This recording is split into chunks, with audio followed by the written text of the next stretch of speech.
Strange laughter, suddenly echoed in Chen Ye's mind. He asked in confusion, "What the hell are you laughing at?" Then the sound abruptly ceased.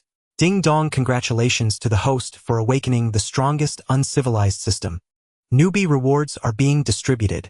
Awakening potion randomly awakens and S-Rank sequence. System space 1000 cubic meters. Because the host is so uncivilized, the system randomly rewards 10,000 quality points. The system's voice gradually brought Chen Ye to his senses. He recalled what had happened a few months ago. A rare astronomical spectacle unseen for centuries, the alignment of 7 planets followed by a blood moon hanging high in the sky. Then everything changed. The anomalies arrived. ZZZZ. The world has become a paradise of anomalies. Everyone, survive. This was the last radio broadcast. With the arrival of anomalies, cities became forbidden zones for life. The more crowded a place, the more it attracted anomalies. Ordinary people facing anomalies were doomed to die. Then that eerie laughter he heard must have been an anomaly attacking him in his sleep. If not for the system's appearance, he would have been lost. The convoy located in the wilderness now had only him left. All around, lying in disarray, were the members of the convoy he had just joined. Even the convoy captain was completely dead. This is really too pathetic. Chen Ye shook his head. Better study the system's functions. The system space had a full 1000 cubic meters, enough to store a lot of things. Collect. Backpacks, bicycles, tricycles, cars, electric vehicles, supplies. All were taken in. He took them in and out, having great fun. With such an ability, he could store a large amount of supplies. Of course, what he anticipated most was this bottle of awakening potion. Could awaken a random S-Rank sequence. After the anomalies descended, quite a few awakened ones had appeared capable of confronting the anomalies. The tragically deceased convoy captain was an awakened one with extraordinary power. He could transform into a giant wolf and easily kill ordinary first-rank anomalies. However, when encountering an even more terrifying anomaly, he still met a miserable death. The whole convoy had only the captain as an awakened one, and he couldn't withstand this horrific anomaly, dying in his sleep. This was the terrifying apocalypse. Their convoy of full 50 people vanished silently into the wilderness. Shaking his head, he picked up the potion and drank it in one gulp. Not bad, not bad, it's my favorite grape flavor. Chen Ye gulped down the potion in one big mouthful. His body also felt a marvelous change. Ah, awesome. Endless power surged forth. Becoming an awakened one, the biggest change was that his physical strength reached several times or more that of an ordinary person. The various sequences were also bizarre and diverse. S-Rank sequences, also known as God-rank sequences, were among the top 10 in the sequence rankings. Chen Ye checked his own attributes. Host Chen Ye, S-Rank sequence, Anomaly Devourer, Skill Devour, and Dominate, Devour anomalies, and dominate them to fight. Quality points 10,000. Feeling his newfound power, he felt he could kill an ox with one punch. Most valuable of all, he could now kill anomalies. Instead of encountering anomalies and having to hide behind other awakened ones or just run a bit faster than his teammates. It was like two people being chased by a bear. As long as you run a little faster than the other, you have a chance to survive. That's how this convoy worked. The captain led them, ordinary people, to be used as consumables. When encountering anomalies, they would just cut off the ones trailing at the back to survive, buying time to escape. It worked every time. Pity for accidents are unpredictable. The reason anomalies were anomalies is that they were untraceable. The top priority now is to devour an anomaly and see how awesome my skill is. In an instant, he went from avoiding anomalies to actively hunting them. This was the confidence brought by power. Quality points were even more versatile, almost like a panacea. They could be used to create anomaly artifacts. The prerequisite was an anomaly item dropped after an anomaly's death, then find a carrier, which could be any object including living beings. It sounded great. The 10,000 quality points could also be put to good use. Every additional cubic meter of system space cost only 100 quality points. For now, the 1,000 cubic meters of system space was more than enough, no need to expand. He shouldered his backpack, hopped on a motorcycle, and set off forward, because he sensed a terrifying gaze. He couldn't stay here any longer. One of the rules of the apocalypse: don't stay in one place too long, or it will attract the attention of anomalies. The longer you stay, the more anomalies you attract. Captain, we're almost at the service area ahead. Your prophecy is so accurate. An excited voice rang out.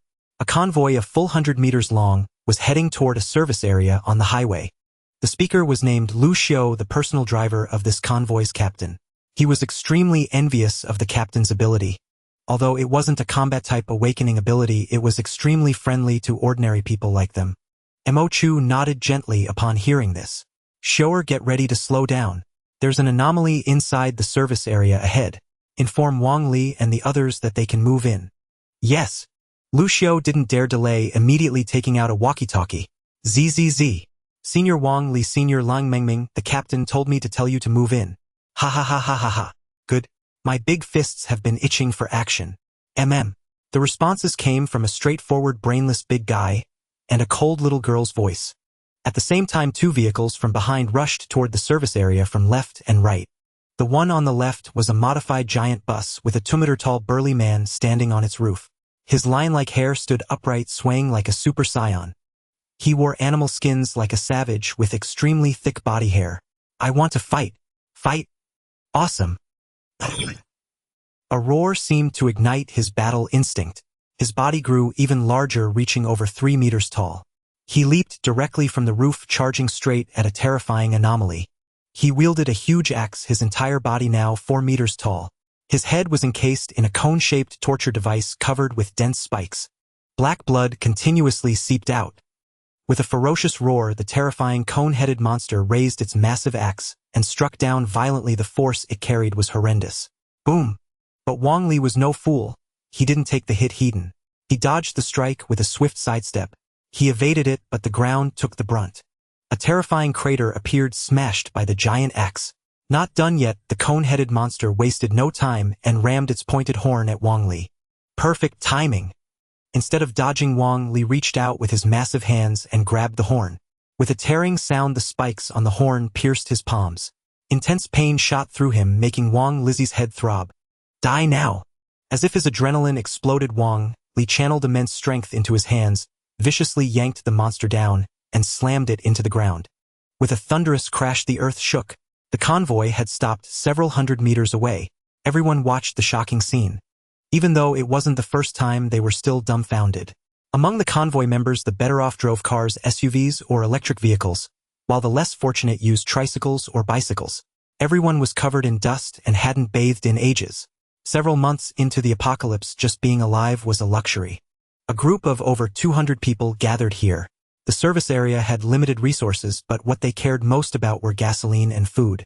If they could find gasoline, there were broken-down cars everywhere along the road. As long as someone could fix them, they could ride in a car. That would be wonderful. Tricycles and bicycles were far behind the convoy, always the ones that could be abandoned. If they fell behind, no one would stop to help. Falling behind meant certain death. That was common sense.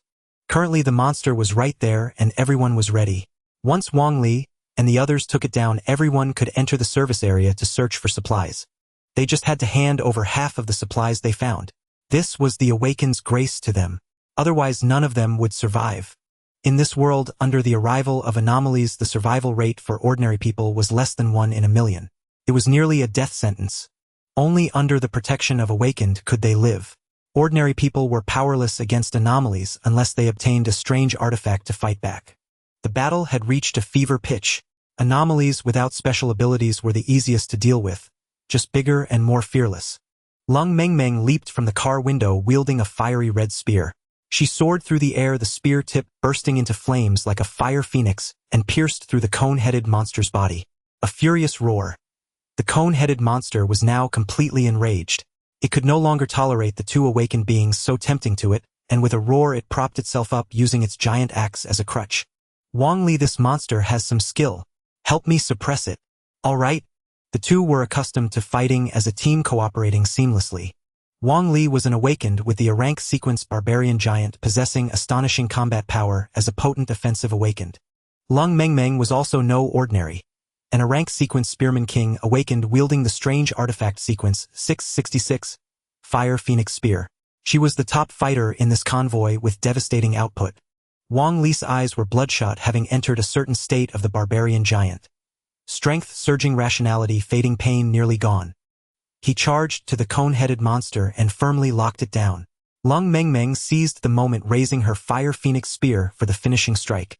Spear technique, peerless strike. Moving with intent, the Fire Phoenix Spear in Lung Mengmeng's hand erupted with astonishing flames and stabbed viciously into the monster's body.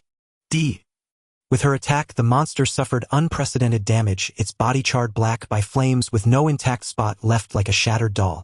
Impressive. Chen Ye, hiding behind a building nearby, couldn't help but admire.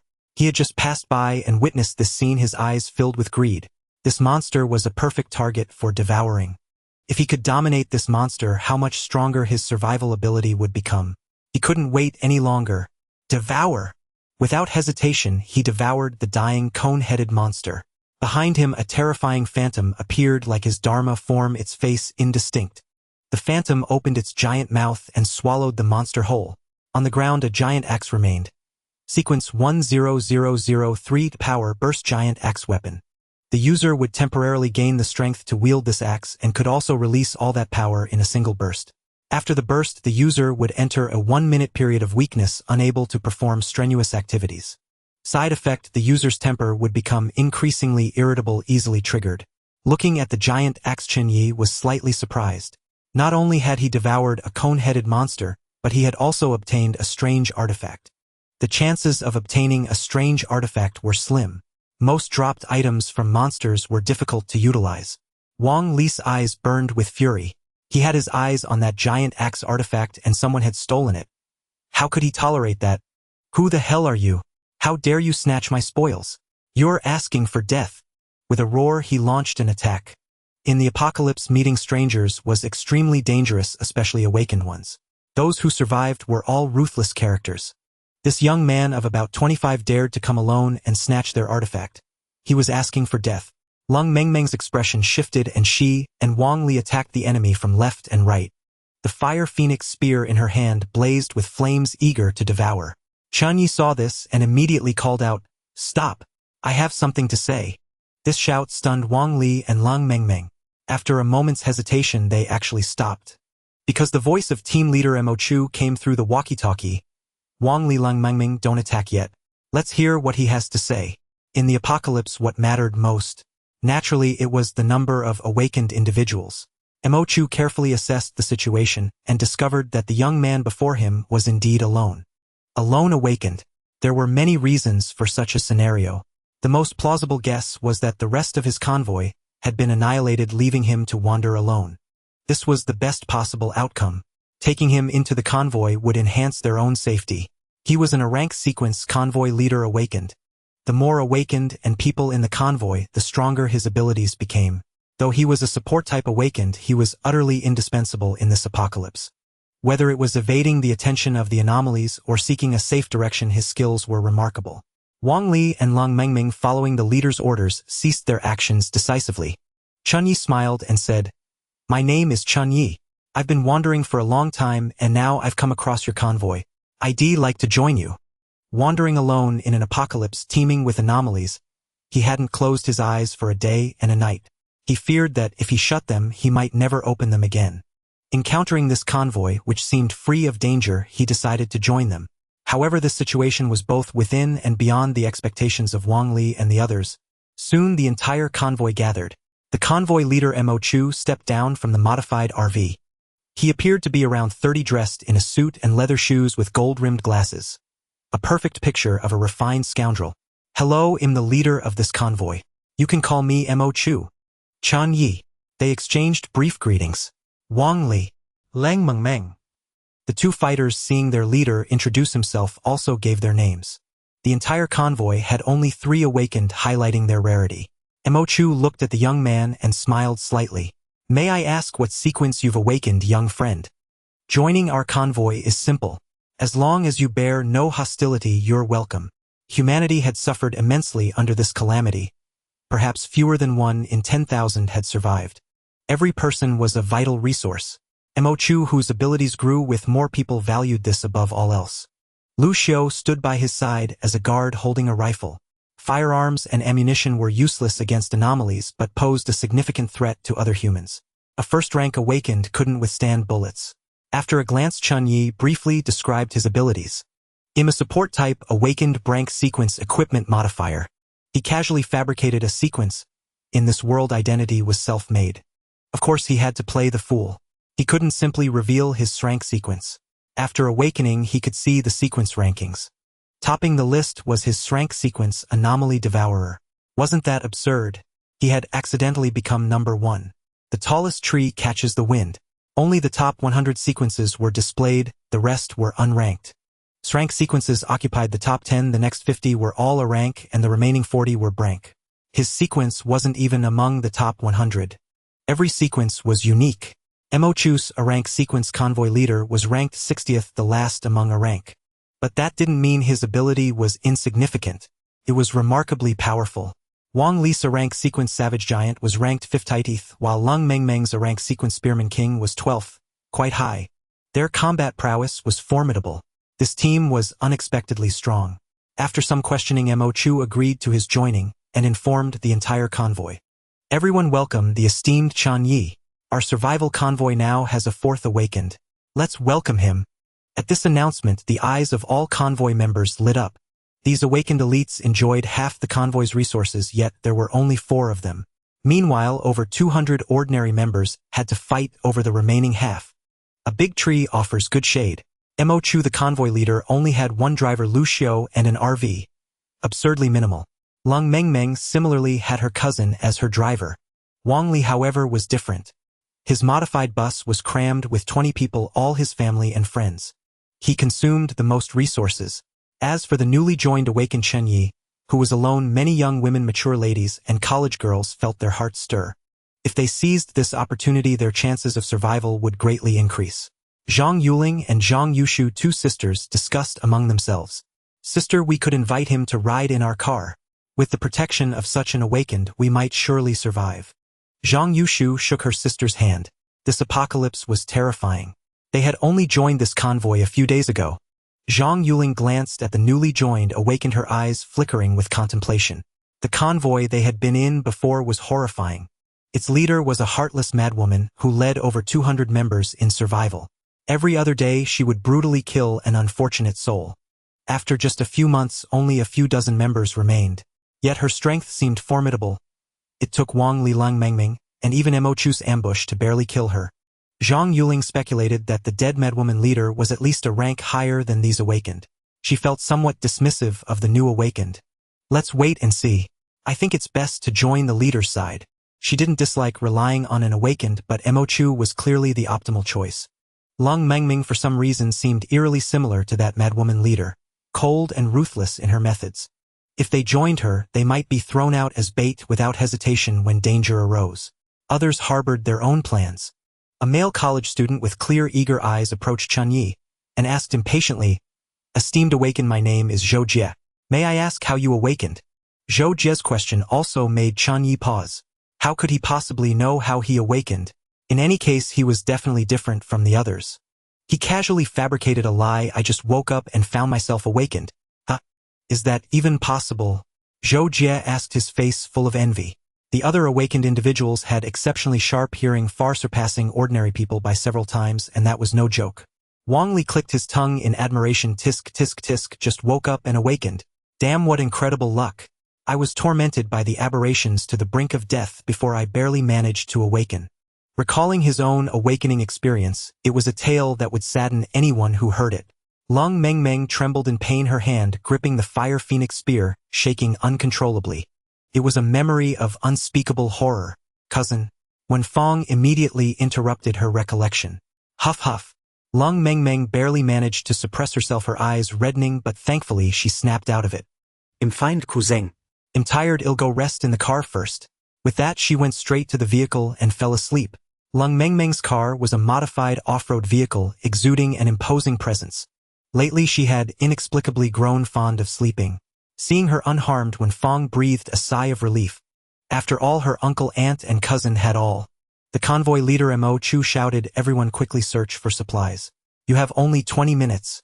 Once the time is up, we leave immediately." "Yes, sir." No one contested his orders. Such was the tacit understanding forged over time. Exceeding the time he specified would lead to deaths, and many at that. As the convoy leader, Mochu possessed the ability to sense aberrations. In his perception, 20 minutes was the absolute limit they could stay here searching for supplies. Beyond that, the aberrations would be drawn to them. Currently, no aberrations were detected within a 5-kilometer radius, but there was no guarantee one wouldn't appear from somewhere. The massive convoy members descended like a swarm of locusts, scavenging every bit of supplies from the service area. Fortunately, the supplies originally stored here along with those left behind by the people who had fled here, including their vehicles with goods inside, were still intact. Months had passed without anyone visiting this place. With a horned aberration guarding it, who would dare come? Aberrations had no need for such useless sustenance. Instead, awakened individuals were beneficial to them, while ordinary people could also trigger a qualitative change through quantitative accumulation. Thus, their primary targets were awakened individuals followed by ordinary people. In the service area, a long queue had already formed at the gas station. The importance of gasoline and diesel was paramount. Falling behind meant certain death. Those riding tricycles or bicycles, or those with enough fuel, for now hurried to the shops inside the service area to find food and drink. Others tried their luck with the broken-down vehicles. Typically, the keys were left inside, and if the car could still start, it was a jackpot. Mo Chu instructed Lu Xiao to drive the RV to the left for refueling. Even without power, it didn't matter, there were always ways around it. Unexpectedly, Chen Ye appeared from nowhere, with a pickup truck cutting directly in line to park in front of Mo Chu's RV. This blatant act of discourtesy immediately boosted his decency points. He heard the system's notification: decency points 100 for queue jumping. A confident smile curled at the corner of his mouth. A diesel vehicle couldn't take gasoline, so he directly filled the oil barrels in the pickup truck's bed. There were 2 barrels, each with a capacity of 200 liters. He filled them to the brim. He wanted all types of gasoline, 92, 95, and 98. Lu Xiao couldn't help but remark, "Captain, look at him. He cut in line and took your spot. You should be the first to refuel." Previously, Mo Chu's RV always got the first turn. Now this newly recruited awakened powerhouse Chen Ye turned out to be such an inconsiderate fellow. He was quite indignant. It made the survival convoy leader Mo Chu seem lacking in style. Forget it, it doesn't matter. If he wants to go first, let him. Mo Chu diffused the conflict. What was so important about refueling? The gas station here had ample reserves, and they wouldn't need much anyway. There was also enough time. The world had changed drastically. Humans were scarce, but resources were abundant. The only fear was the sudden appearance of aberrations. Once both barrels were full, regardless of the octane rating, they were all usable. He then drove to the adjacent diesel pump to refuel. Currently refueling was a slick-haired foreign student, Li Enjuan, along with his girlfriend, surviving together. Get lost. Chen Ye was more than happy to indulge in such discourteous behavior. Even if the other was in the middle of refueling, what of it? Li Enjuan immediately cowered, kneeling on the ground to beg for forgiveness. Please let us refuel. My car is almost out of gas. His girlfriend, clearly a spoiled rich girl, wore a Lolita dress, still obsessed with beauty even in this apocalypse. Her face was meticulously clean, and she even wore makeup. Seeing her boyfriend grovel so humbly, she fumed. Enjuan, how can you be so pathetic? Then she angrily shouted at Chen Ye, what right do you have to cut in line? Do you have any decency? Someone help. She yelled loudly, trying to morally blackmail Chen Ye. In her mind, what did it matter if he was awakened? She thought a little effort on her part would publicly shame him. Unexpectedly, Chen Ye calmly finished refueling his pickup truck, then pulled out 5 small oil barrels from the back seat, and continued filling them with diesel. Originally, only about 5 survivors drove diesel vehicles, 3 of which were motorcycles. Refueling should have been quick. But with Chen Ye hogging the pump, time became tight. They had only 20 minutes total, and those at the front still hoped to scavenge for supplies. Yet Chen Ye monopolized the pump, refueling endlessly. Oh, you think you're tough? So what if I cut in line? If you've got the guts, come hit me. Decency points 100, decency points 100. Chen Ye's decency points kept increasing, adding up to a total of 500 points. It was an unexpected windfall. Xia Lighting stopped talking.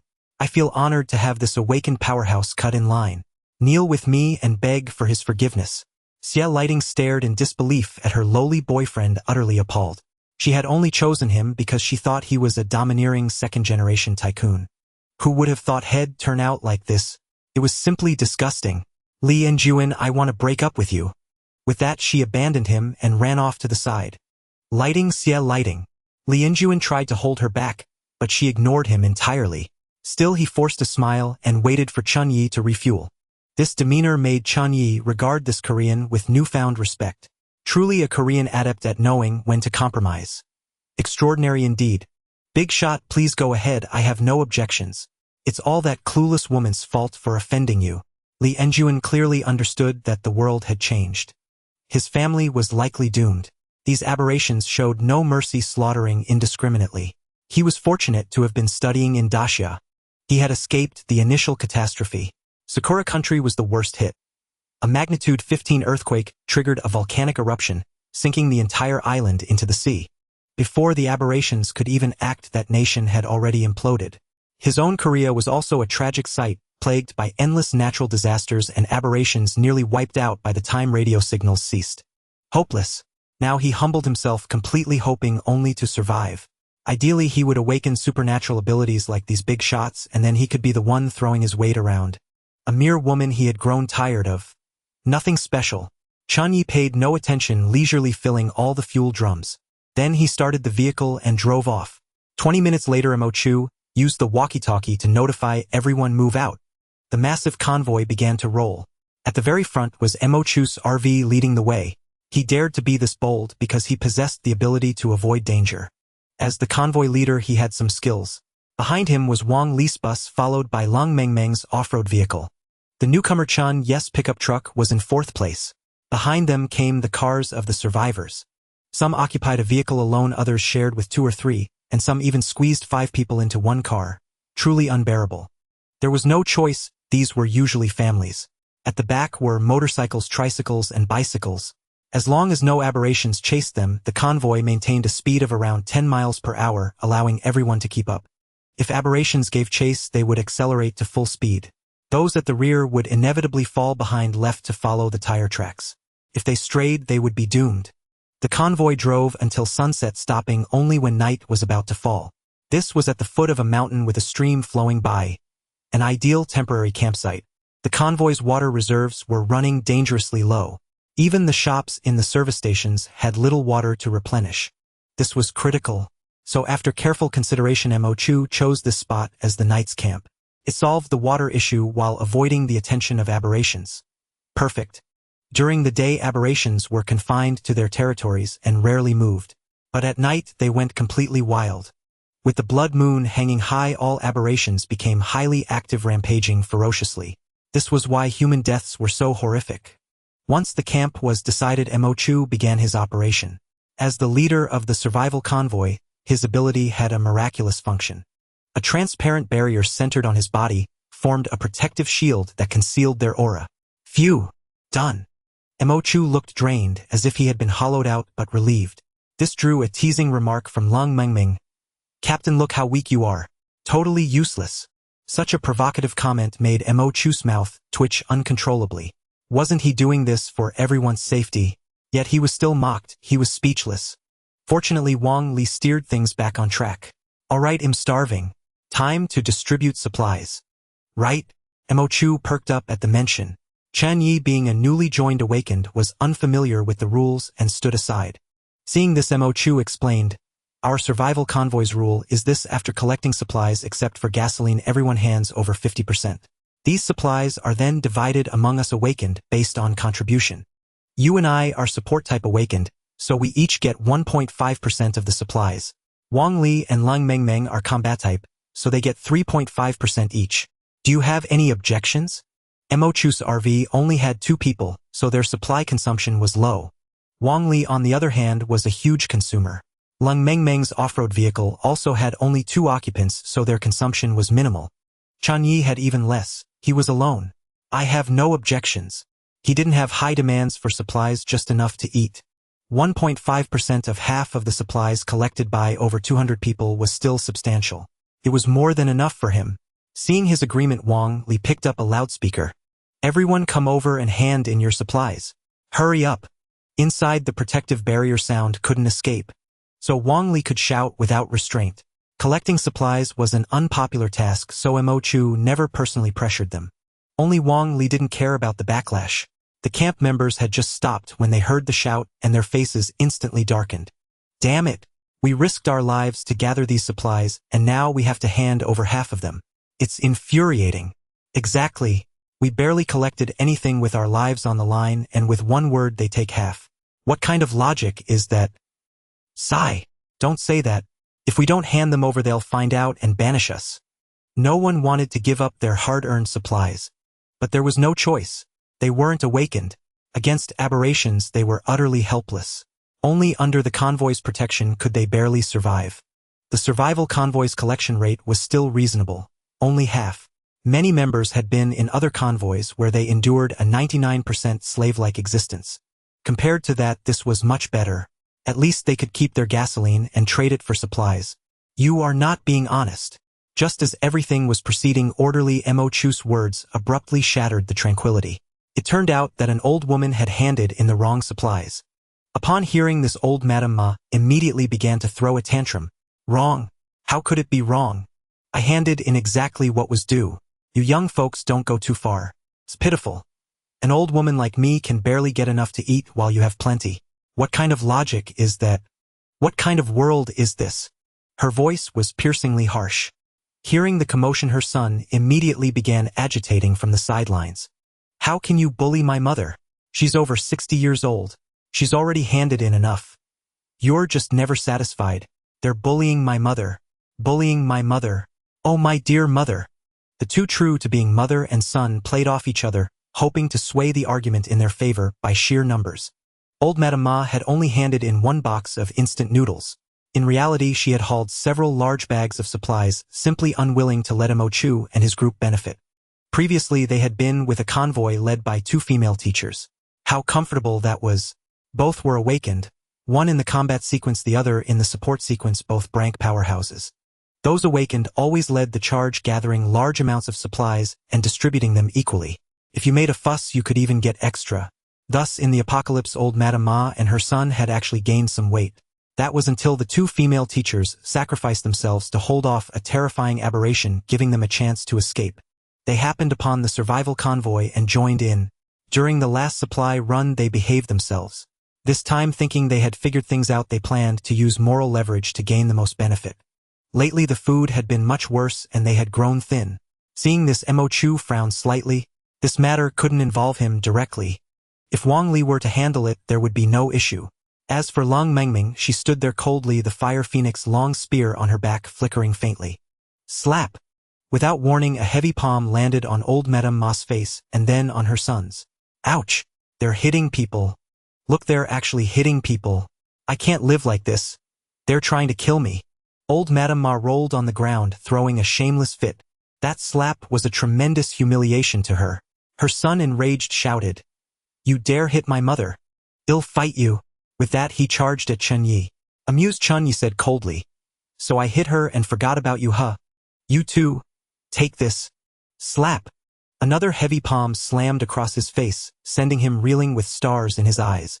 This was the strike of an awakened. Its power was far from ordinary. The others watched the spectacle, knowing that if they stepped in, even Wang Li alone could swat them like flies. Old Madame Ma and her son hadn't been with the convoy long, and had no idea what had allowed the survival convoy to endure until now.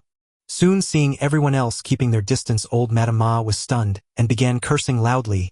You damned beasts! My son and I fought for your rights and benefits, yet you stand by and do nothing. You deserve to die. Her curses were vile. Her son, beaten until his teeth were scattered, was covered in blood, and couldn't even open his mouth to retort. Humph! I beat him but forgot to deal with you, old hag. Chen Ye, showing no mercy, kicked old Madame Ma, sending her flying backward. Finally, the world was at peace. At that moment, Lu Xiao drove over their vehicle, opened the door, and revealed the piled-up supplies inside. Mo Chu directly ordered, Take all the supplies. Exile these 2. He knew well that without rules chaos would reign, and today was a perfect example to deter others. The survival convoy was key to his advancement, and these rotten apples had to be removed early. Otherwise they would harm everyone. I'll handle it. Chen Ye smirked. This was more like it. He gained 400 quality points. Grabbing one in each hand, he dragged them toward the outskirts. Now old Madame Ma and her son were truly panicked. They quickly begged, I'll hand it over. I'll hand it over. Don't drive us away. She finally understood the stakes. Without the convoy's protection, they would face certain death outside. Wah! Please spare me. If you have to throw someone out, throw my mother out. I'm innocent. Old Madame Ma's son displayed a shocking filial piety. Everyone present was filled with disdain. These 2 are cut from the same cloth. Hilarious. Exactly, they deserve this. Do they really think this is still the civilized world of before? Amid the chatter, Chen Ye knocked out the 2 still shouting. They weren't repentant. They just realized they were about to die. Off you go. He tossed them out cleanly without hesitation. After handling everything, Chen Ye returned to the camp as if nothing had happened. Now who dared not to hand over their supplies? One by one, they obediently submitted what they had gathered from the service area. Over 200 people working like beasts of burden had amassed a considerable pile. It looked like a small mountain. Food, drinks, daily necessities, everything was there. Mo Chu distributed the supplies, ensuring each awakened received their share. Chen Ye looked at his portion. 15 of the total, including rice flour snacks and instant noodles. It was enough to last him over a month. Once the supplies were allocated, the main event began. The aberrant weapon dropped by the spike-headed aberrant was laid out. The attributes of the sequence 10003 power burst giant axe were visible to any awakened who touched it. The one best suited to wield it was Wang Li. Thus he wanted it badly. I want this weapon, he declared firmly. With this weapon, his combat prowess would increase significantly, helping him survive better in the apocalypse. Chen Ye pondered briefly. The weapon offered little boost to him. Moreover, he had a better approach crafting his own suitable weapon. At that moment, Mo Chu spoke up. Since Wang Li wants it, let's follow the rules. The team's rule: all strange objects and artifacts are distributed equally. If Wang Li wants this artifact, he must compensate each other member with one strange object or satisfactory supplies. Mo Chu explained this rule to Chen Ye. It was indeed reasonable. They also knew that these strange objects were of considerable value. Unfortunately, they couldn't be used now, only hoarded. This giant axe could enhance Wang Li's strength, thereby boosting the team's overall power. Without further ado, Wang Li retrieved 3 strange objects from the bus. They were all items dropped from slain anomalies: a black core, a jade-like claw, and a piece of black leather. Here, pick one each. As the captain, Mo Chu chose first. I'll take this leather. Long Meng Meng selected the claw. Chen Ye was left with the black core, which resembled a prism. After the distribution, he returned to his pickup truck. It was time to study his abilities and the system's functions. He stored the surplus supplies directly into the system space.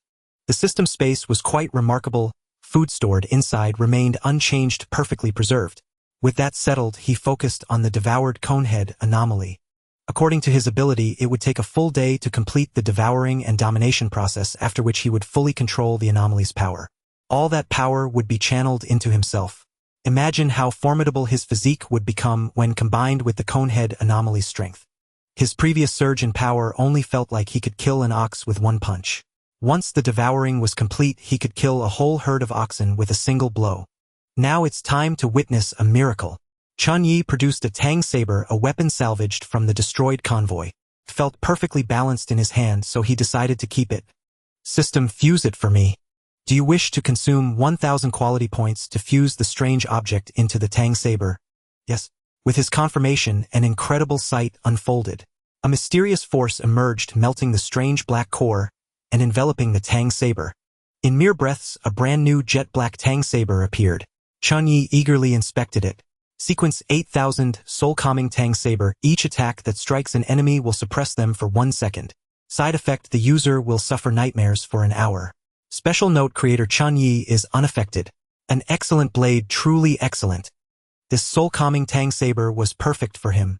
Once he fully devoured and dominated the conehead anomaly, his strength would skyrocket. Combined with this saber's ability, he would be virtually invincible. After admiring it for a while, he stored it in the system space. Now it was time to eat. As the saying goes, eat like a champion. His stomach had been growling for a while. Opening the car door, the sounds of people eating echoed through the camp, and the aroma of food wafted over, making him even hungrier. Many had already set up tents, preparing to camp for the night. He didn't need one ahead, just sleep in the back seat. In an emergency, he could quickly drive away in the pickup. He took out a portable stove and prepared a simple hot pot to reward himself. What shall I eat today? Not grilled fish, but hot pot. Humming a tune to himself, he set up the hot pot. Oh my god, it's hot pot. Holy crap. We're just eating 2 pieces of bread and some 8 treasure porridge, and he's having hot pot. What kind of person is this? Has he no decency? Boo-hoo. Imzogialos. The aroma of hot pot spread throughout the entire camp. Those 200 ordinary people could only scavenge limited supplies and had to hand over half of them. They had to ration carefully. Who knew how long it would be before they encountered such a safe situation again? In the past few months, when anomalies were too numerous, they would usually choose a nearby location with slightly more supplies, grab what they could and flee. Those who were too slow, it wasn't uncommon to go half a month without finding any supplies, so they had to stay vigilant. Staying in the convoy meant following the rules. No deaths were allowed. Once outside scavenging for supplies, it was every man for himself, relying on their own skills and conscience. Whatever happened out there, Mo Chu and the others would turn a blind eye. Chen Ye savored his hot pot. Quality points 100. In no time he had gained 5,000 quality points. So what if 50 people were displeased with him? Just then a gaunt young woman, swallowing her saliva with a glint of desperation in her eyes, approached to try her luck. "Hello, Master Chen Ye. My name is Zhang Lingling. May I sit here?" She had washed herself clean with stream water, deliberately showing off her figure. After long periods of feast and famine, she had become sallow and thin. Her once proud cup had shrunk to an aminus. What a tragedy. She wanted to offer herself for nourishment and protection. "Get lost." The cold words fell from Chen Ye's lips. Zhang Lingling froze as if not hearing clearly and asked, "What did you say?" I didn't catch that." Her incredulous expression made her look like a fool. Once she had been a glamorous office secretary with an enviable figure and countless admirers surrounding her. She had always been the one to toy with men, summoning and dismissing them at will. Never had she faced such cold rejection. Seeing this, Chen Ye kindly repeated himself, "Scram. I don't want to say it again. You're an ugly, delusional bitch trying to latch onto me like a toad lusting after swan meat. How utterly shameless." His murderous tone instantly shattered Zhang Lingling's composure. "Wah? You're terrifying. What's wrong with me? So what if my curves have shrunk? I can grow them back. You'll regret this. So many executives and bosses praised me, but you just don't appreciate quality." She was full of grievance and frustration. Quality points 100. Only this much. Chen Ye was displeased by the system notification. After all that humiliation, she only broke down this little. Sure enough, once Zhang Lingling returned to her vehicle, she dropped the act. "Sis Ling, how did it go? Can't bag him? That's no good, Sis Ling." Yeah. 3 younger girls looking like punk groupies spoke with disappointment. They were all decked out in colorful tattoos from head to toe. Each of them sported full-sleeve tattoos. "I'm out. If you think you can do it, go ahead." Zhang Lingling grabbed a handful of instant noodles and wolfed them down. Their food supplies were nearly exhausted. With over 200 people scavenging the meager resources of the service area, they were at a distinct disadvantage. The 3 punk girls were naturally skinny, surviving on sporadic meals, yet their appearance remained largely unchanged. Each of them was a wealthy woman in her own right, possessing a chest as flat as an airport. Even if Zhang Lingling had reached an A cup, she still had more prominence than them. They marched aggressively toward Chen Ye's location to try their luck. "Humph, I couldn't win him over and you think you can?" Wishful thinking. Seeing this, Zhang Lingling could only console herself. A few minutes passed, yet none of the 3 girls returned. This left her utterly astonished. What? He's actually into that. She quickly looked over. Indeed, the area around Chen Ye had become lively. "Chen Ye, you handsome bastard, this hot pot is freaking delicious. Damn, cheers." Zhang Ye, a punk girl with pink hair, raised a bottle of beer, while standing on a crate clinking bottles with Chen Ye. A simple meal of beer with hot pot ordinary before the apocalypse was a rare treat for her. Now she was actually eating and drinking her fill. The 3 of them were tight-knit sisters, often going hungry for 3 days out of 9. A mere apocalypse couldn't faze them. Her 2 other sisters flanked Chen Ye, showering him with emotional validation. "Brother Chen Ye, you're so amazing. Even those terrifying aberrations are no match for you. Brother Chen Ye, you're damn handsome when you drink." Their crude language revealed their true nature. Chen Ye directly gave each of them a large piece of smoked pork ribs, the aroma intoxicating. "Come on, eat heartily and drink freely." This scene hardly resembled an apocalypse. Mo Chu watched from a distance, his brow twitching slightly. Wang Li, on the other hand, was filled with envy. He had to support his entire family, and their supplies were insufficient, forcing him to frequently trade with Mo Chu and Lang Mengmeng. Only by exchanging aberrant objects for supplies could he barely sustain such a large group of relatives in the bus. The aroma of hot pot kept Lang Mengmeng awake. "Cousin, let's go get some hot pot too." "Huh?" When Fong was taken aback. "Is that appropriate?" she murmured to herself. What business was it of theirs if others were enjoying hot pot? "Let's go." Lang Mengmeng insisted, dragging her along to scrounge some food. Chen Ye was savoring his meal, his attribute points steadily increasing as everything progressed smoothly. Chen Ye, I want hot pot. Lung Mengmeng stated matter-of-factly to Chen Ye. She was that confident. It's the big shot Lung Mengmeng. It's her. Zhang Ye and the others, upon seeing the convoy's strongest member arrive, restrained themselves, slightly appearing a bit nervous. They knew Chen Ye was merely an auxiliary awakened like their leader. Despite looking like a young girl, Lung Mengmeng was the convoy's most ruthless fighter. Even Wang Li in a unknown fight was no match for her. It was safe to say that Lung Mengmeng's importance to the survival of so many in the convoy was undeniable. Sorry, my cousin wants hot pot. Big shot Chen Ye, we can trade supplies for it. Wenfeng, acting as Lung Mengmeng's spokesperson, quickly explained to Chen Ye and offered supplies in exchange for the hot pot. She understood her cousin's situation well. Ever since that incident, her cousin had awakened and become a different person. Oh, then I want 3 cases of beer, 2 cases of instant noodles, and... Chen Ye named his demands without hesitation, driving a hard bargain. All of this came from the supplies Lung Mengmeng had just received, amounting to only 1/3 of her share. What? That's... fine deal. Wenfeng was about to negotiate when she saw Lung Mengmeng had already reached out and grabbed a piece of smoked pork rib to gnaw on. Seeing this, she had no choice but to agree. Cousin, you eat too. Lung Mengmeng, ever the devoted cousin, didn't forget her and shoved a piece of smoked pork rib into her hand. So big, delicious, heavenly. It had been so long since she had tasted anything this good, and Wenfeng's taste buds were instantly ignited by the hot pot smoked pork ribs. Sticking with her cousin meant she never starved, but she never ate well either. Their meals were always instant noodles, pickled vegetables with rice, or snacks with noodles. Neither of them was skilled in cooking, so just having something cooked was good enough. Eating the hot pot, they felt completely at ease. The hot pot contained potatoes, tofu, skin, lettuce, black fungus, and more. Everything from the self-heating hot pot was thrown in. Instant noodles, wide rice noodles, and mushrooms were all included. After Zhang Ye and her group ate their fill, they tactfully left. Brother Chen Ye will be by that car. If you get lonely tonight, just give us a shout. No problem. Sure, if I need anything, I'll find you. Chen Ye waved them off. After they left, Lung Mengmeng savored the spicy hot pot rice noodles, thoroughly enjoying herself. She was having a great time.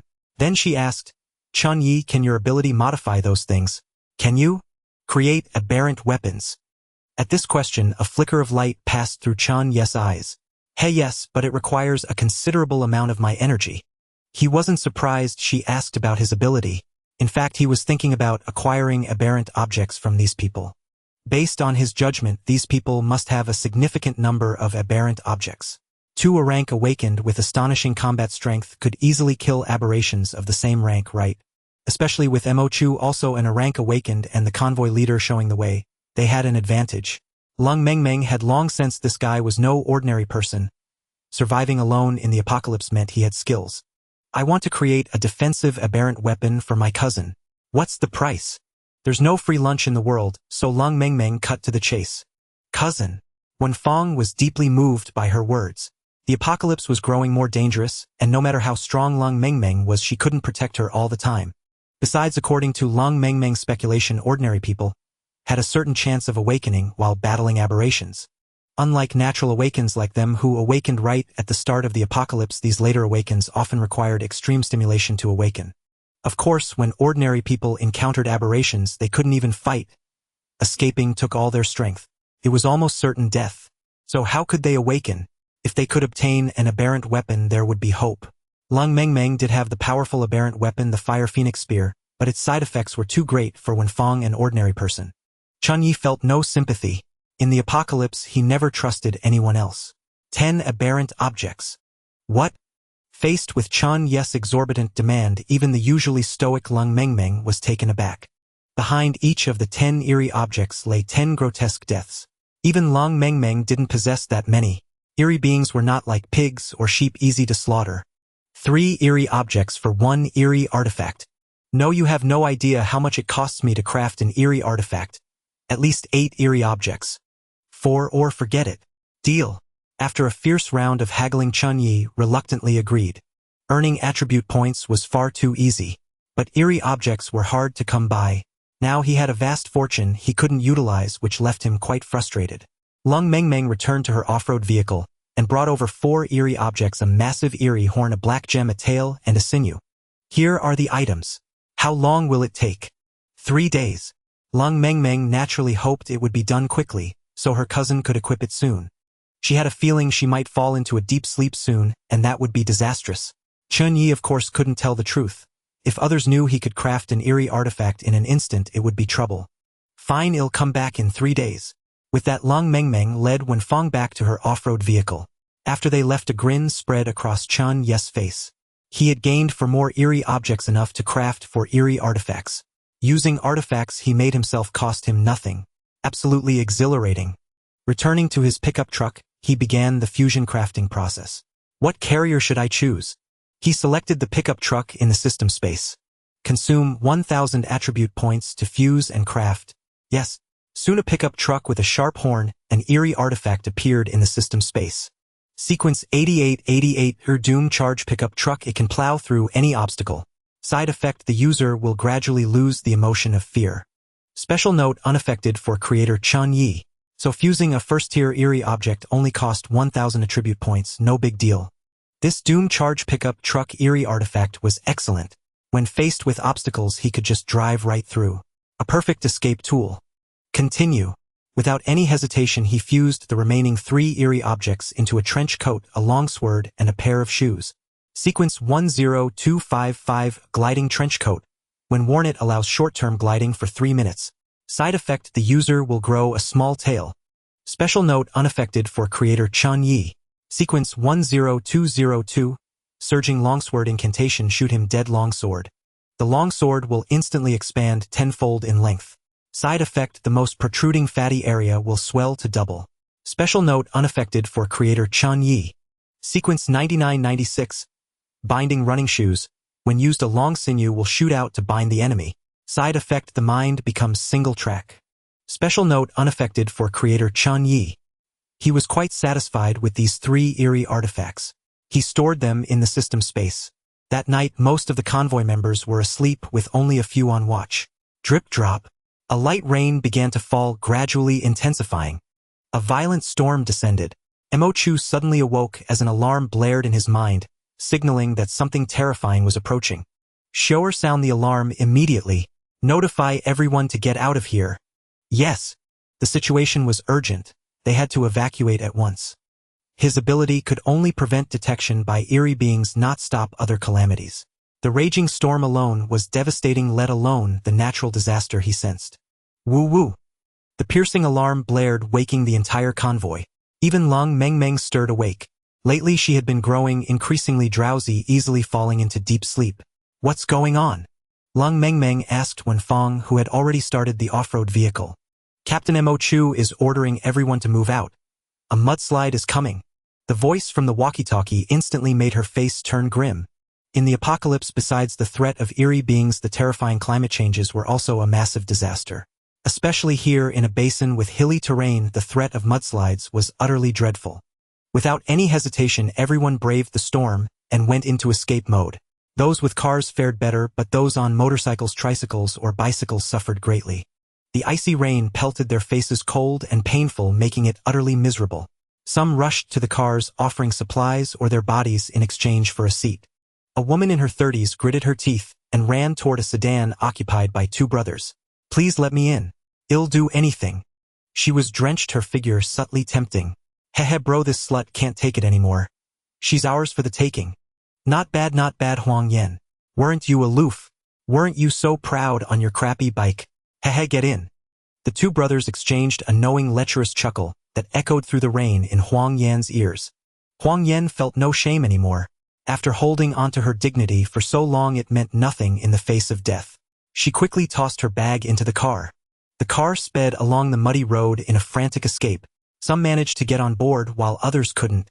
Chen Ye was also driving his pickup truck, fleeing for his life. He had been at the front earlier but now lagged behind. Suddenly several people abandoned their two-wheelers and three-wheelers, desperately flagging down cars, but no one stopped. Please stop. Let me in. I want to live. My parents are waiting for me. Give me a ride. That's Chen Ye, the big shot. He's alone in his pickup. Let me in. Spotting Chen Ye's truck, they made a desperate gamble. They charged right in front of him to block his path. Heh! Reckless fools. Chen Ye didn't brake. Instead, he accelerated straight at them. Seeing this, the cowards chickened out. Damn it, does this guy have no humanity? Yeah, he doesn't deserve to be an awakened superhuman. Let's go block the captain's car. He's the leader, he has to take care of us.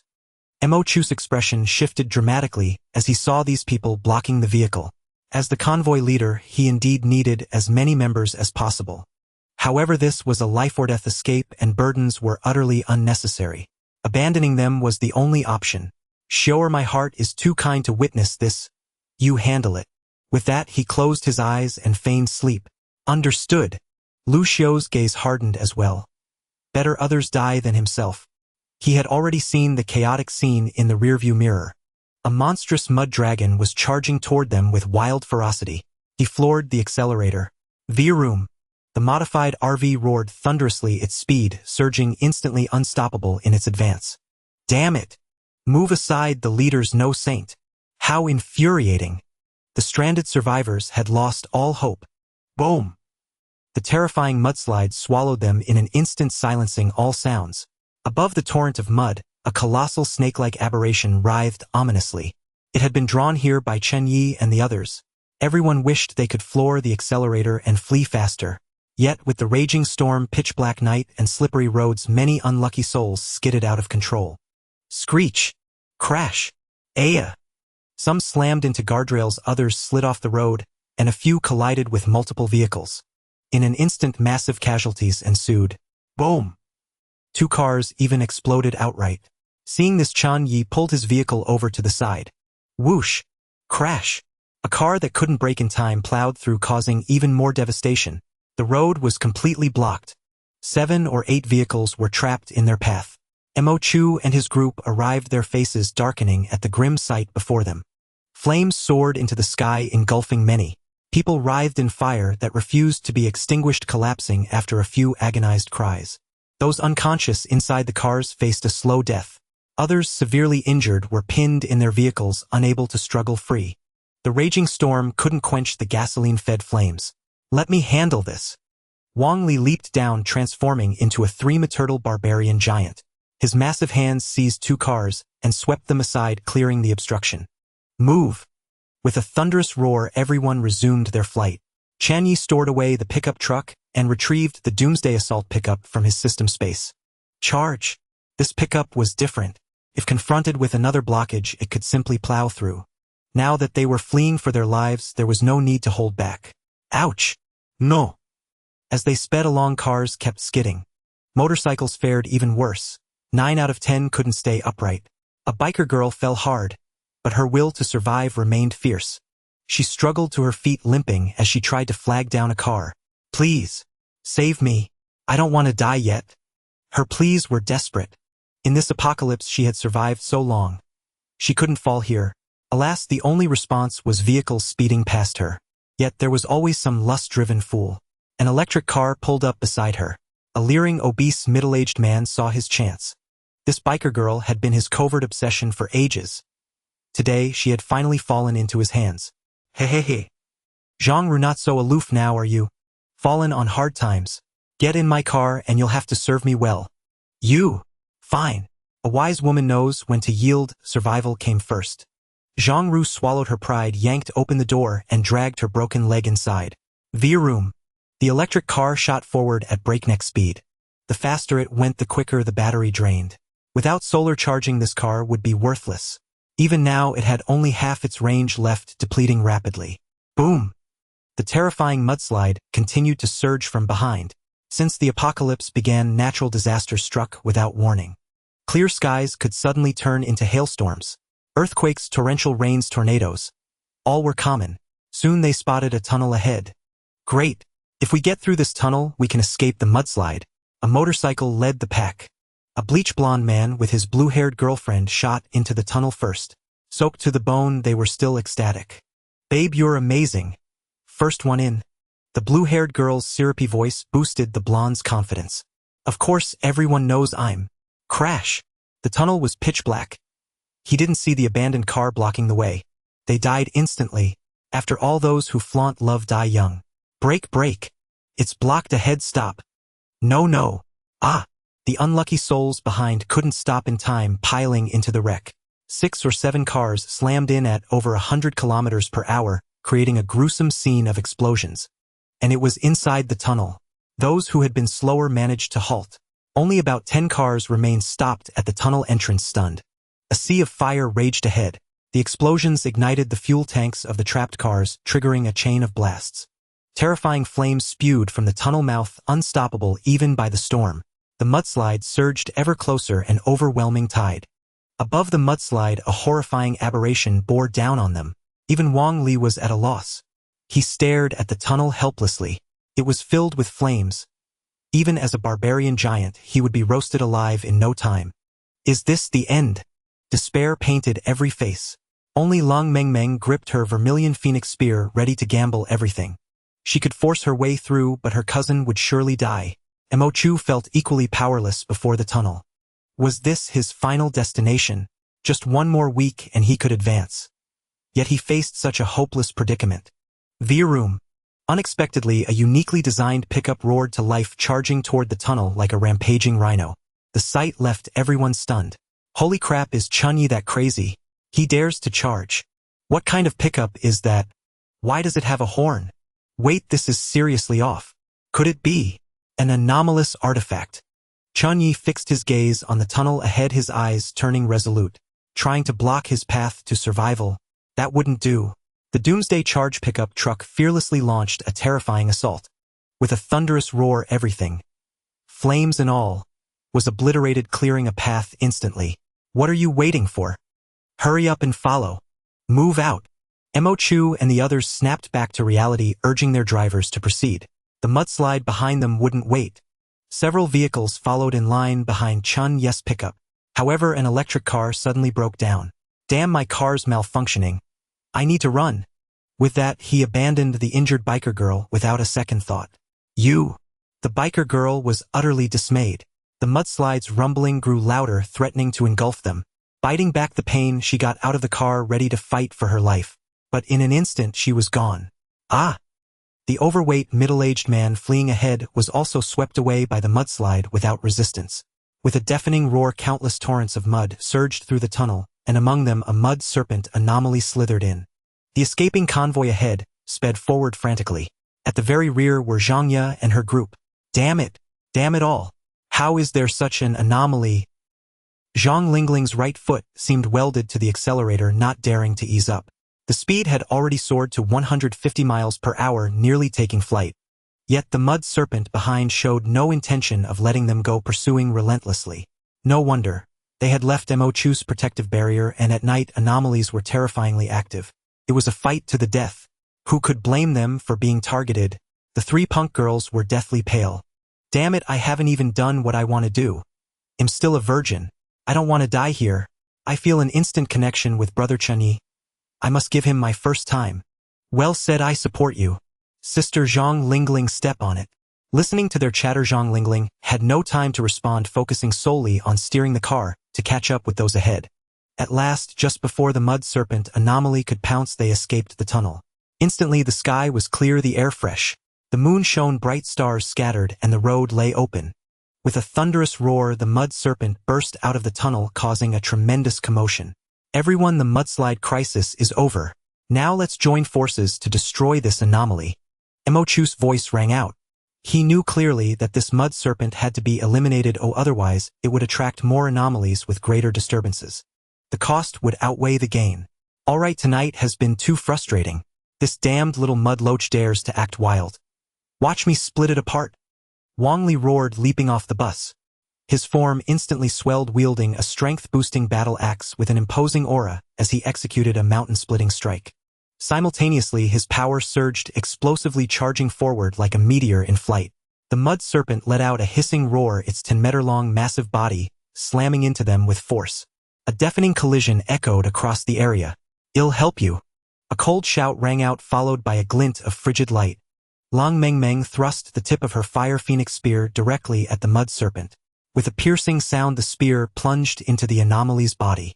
The extraordinary power of a sequence awakener erupted, inflicting devastating damage on the mud serpent. Instantly, its massive form writhed and twisted, conjuring a swarm of mud tentacles that turned into spikes and stabbed toward them. Long Mengmeng dodged nimbly. As for Wang Li, he didn't bother evading for he feared nothing. He roared his terrifying barbarian giant form, unleashing astonishing strength. The great axe in his hands whirled like an electric fan, shredding the mud tentacles. Soon they were all severed.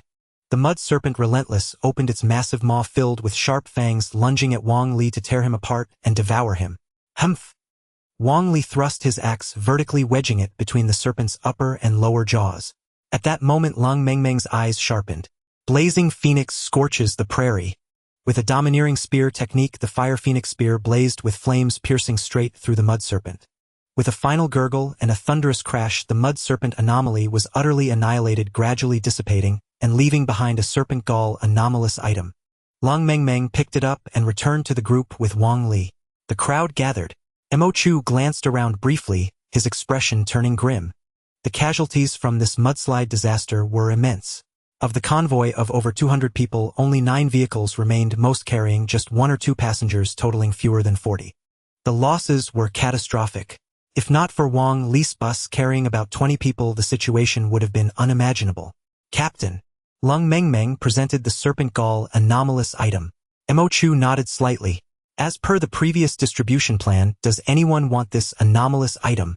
Or we can wait until we collect 4 and split them equally. The value of anomalous items is hard to gauge, so the best approach is to gather 4 and distribute 1 to each person. Mo Chu would keep the anomalous items safe. As a newly joined Awakener, Chen Ye's opinion was naturally sought. Let's wait until we have 4. Chen Ye wasn't in a hurry to claim this item. He had his own ways to obtain them. He couldn't reveal his needs too easily. Otherwise he might be manipulated. The Doomsday Charge pickup truck had already exposed him. These survivors of the apocalypse, with their awakened wisdom, would quickly deduce that he had the ability to create anomalous artifacts.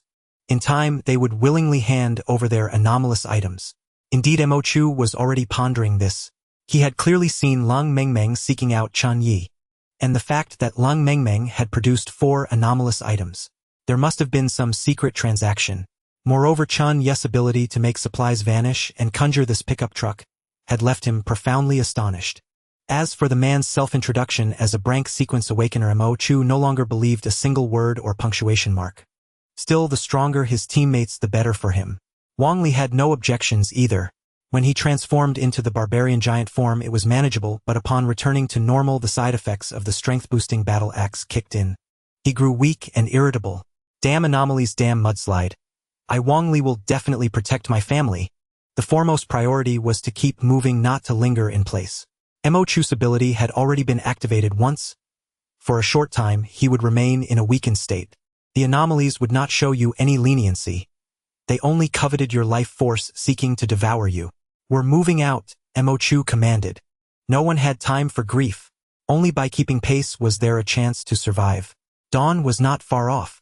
The survival convoy, once a long dragon of vehicles, was now reduced to a mere 9 cars, scattered and pitiful to behold. Mo Chu's RV still led the way. Fortunately, dawn arrived without any encounters with anomalies. A day had passed. In the Doomsday Rush pickup truck, Chen Ye suddenly curled his lips, feeling a surge of immense power filling his entire being. The devouring, dominating, cone-headed anomaly was finally complete.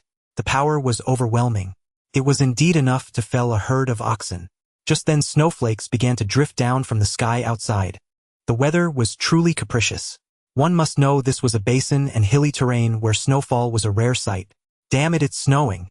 Mo Chu's face darkened as he watched the ice gradually forming on the car window. Snowy days were the weather he dreaded most. The roads would be slippery, causing cars to skid easily, and the terrible cold could freeze many ordinary people to death. The air conditioning in most cars was broken, forcing them to endure the cold while driving. Encountering an anomaly in such conditions would be disastrous. Suddenly a thought struck him, and a contemplative look appeared in his eyes. Achoo!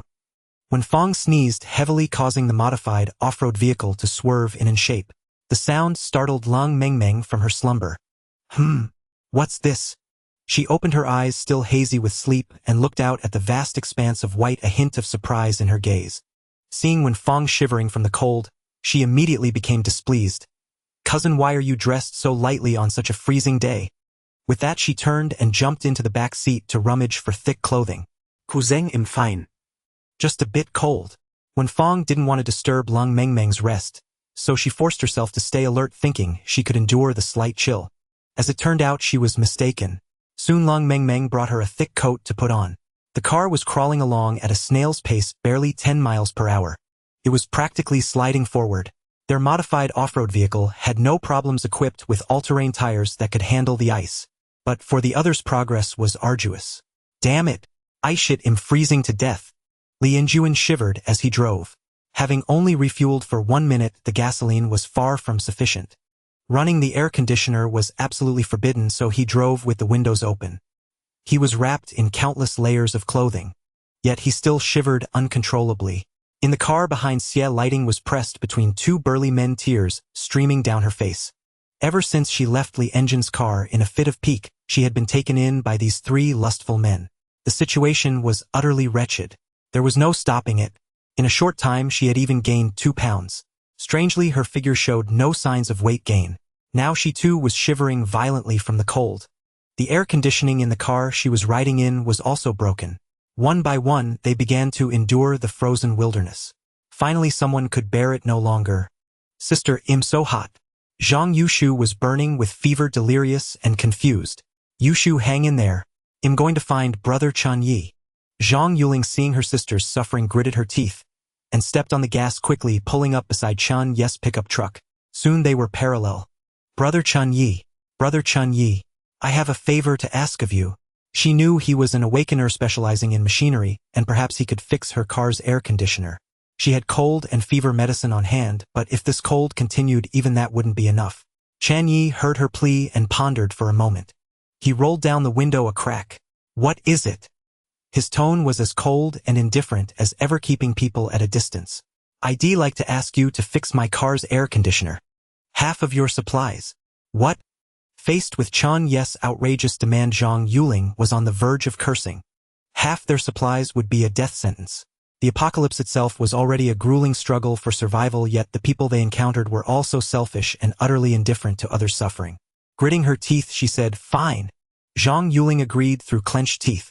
Losing half their supplies meant their chances of survival would be cut in half. She could only hope their captain would be competent enough to lead them to a safer place to find supplies soon.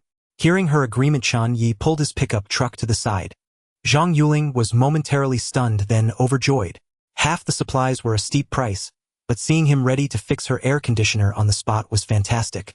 She had expected him to wait until they found a temporary camp for the night. Not knowing how much of his supernatural power it would cost, she wanted to secure his services early lest they miss their turn. Even the Awakeners' cars didn't all have working air conditioners. They would be the priority for repairs. Chen Ye opened his car door. The wind and snow outside had grown fierce. The ground was already covered in several centimeters of ice and snow. However, after devouring and dominating his first anomaly, his physical strength had reached the transcendent realm. This wind and cold were no threat to him. He walked straight over to the adjacent car. Zhang Yuling got out and waited respectfully for brother Chen Ye to arrive. Others drove past them, watching with mild curiosity. Some harbored malicious thoughts. Tisk tisk tsk. Could brother Chen Ye be so desperate that he's going to claim those 2 sisters right here in the snow? I envy him. If I were an awakener like brother Chen Ye, I wouldn't let a single beauty in the convoy slip through my fingers. The 2 men exchanged lewd remarks without restraint. Others also harbored various speculations. But Chen Ye had no intention of making the car shake in this frozen wasteland. Consume 100 stat points to repair the car's air conditioner. Yes. He spent 100 stat points and effortlessly fixed their air conditioner. All right, hand over the supplies. Chen Ye fixed the air conditioner with unimaginable speed. Zhang Yuling thought it would take a while, but before she could even react, it was already done. She was still a bit dazed by it all. Chen Ye moved half of the supplies directly onto his pickup truck. His formidable strength made this task effortless. This display of the extraordinary power of an awakened being only strengthened Zhang Yuling's resolve. She was determined to become an awakened one. Thus she asked curiously, "Senior Chen Ye, is there any way to increase the probability of awakening?" She knew the man before her was far from ordinary. He was also deeply mysterious. Gritting her teeth, she uttered words that even made Chen Ye slightly taken aback. "If you have a method, I know it will come at a price. Even if it means my body or my sister's body, we are yours to do with as you please, just for a chance to survive." Clearly the apocalypse had utterly shattered her pride. Seeing her like this, Chen Ye couldn't help but scrutinize the two sisters carefully. He gave a measured assessment. Well, you two sisters are not bad-looking, though your figures could use some work. With a bit of care you might barely pass. However, becoming an awakened one is no simple matter. It requires enduring a hellish brink of death. We'll talk about it later. Please, I beg you. Zhang Yuling was well aware of what Chen Ye meant. Yet as long as there was a sliver of hope, she had to grasp it. All right, once you gather 4 eerie objects, I'll give you that chance. Leaving these words behind, Chen Ye drove off in his pickup without looking back. Without wasting much time, he sped up to catch up with Mo Chu and the others. Zhang Yuling, not daring to delay, glanced at her feverish sleeping sister and steeled her resolve. As for eerie objects, she knew that sometimes when encountering other convoys, trades occurred, occasionally exchanging gasoline and other supplies for them. With that, she now had a goal. As the convoy moved, Mo Chu sensed his ability, guiding him to a place where they could weather the night's blizzard. But 2 other convoys are heading there too. Encountering 2 other convoys unexpectedly could lead to unpredictable outcomes. If the forces were evenly matched, they might coexist peacefully. The worst-case scenario was one faction dominating, seeking to absorb the others, which would spell trouble. Their convoy strength was average. The number of ordinary people didn't matter much. Only the number of awakened ones truly counted. Of course, the threat of firearms also had to be considered. They weren't invulnerable to bullets, fire, or water, unless they reached a higher realm or several realms above. But without this place, they wouldn't survive the night. Everyone, there's a small town 5 kilometers ahead. Well set up camp there tonight. It has some supplies, but also danger, and will encounter 2 other convoys. His voice rang out instantly, putting everyone on alert. The content of Captain Mo Chu's announcement was far from simple. Wang Li also woke from his sleep. Son, this town sounds so complicated. We have air conditioning. We can tough it out outside. Why not skip it? I think so too. The town is too dangerous. Let's find a cave or something to hide in instead. Exactly. His parents and relatives chimed in, all unwilling to go to the town. Wang Li, however, thought differently. In his view, while Mo Chu's decisions sometimes led to danger, they always managed to turn misfortune into fortune. That was skill. We're going. The town is a must. His words silenced everyone. Everyone on this bus depended on Wang Li alone for survival. Otherwise, they would have perished long ago. Lung Mengmeng tightened her grip on the Fire Phoenix spear, sensing that tonight was her opportunity to advance. Chen Ye had no objections either. Having already devoured and dominated the Spikehead aberration, he needed to choose a suitable one for his next. He sensed that to advance he must devour and dominate 3 first-rank aberrations. Moreover, the time required for each would double. That meant it would take 2 days to devour and dominate his second aberration. Thus, selecting the right one was crucial to growing stronger. The snow-covered town welcomed a group of people.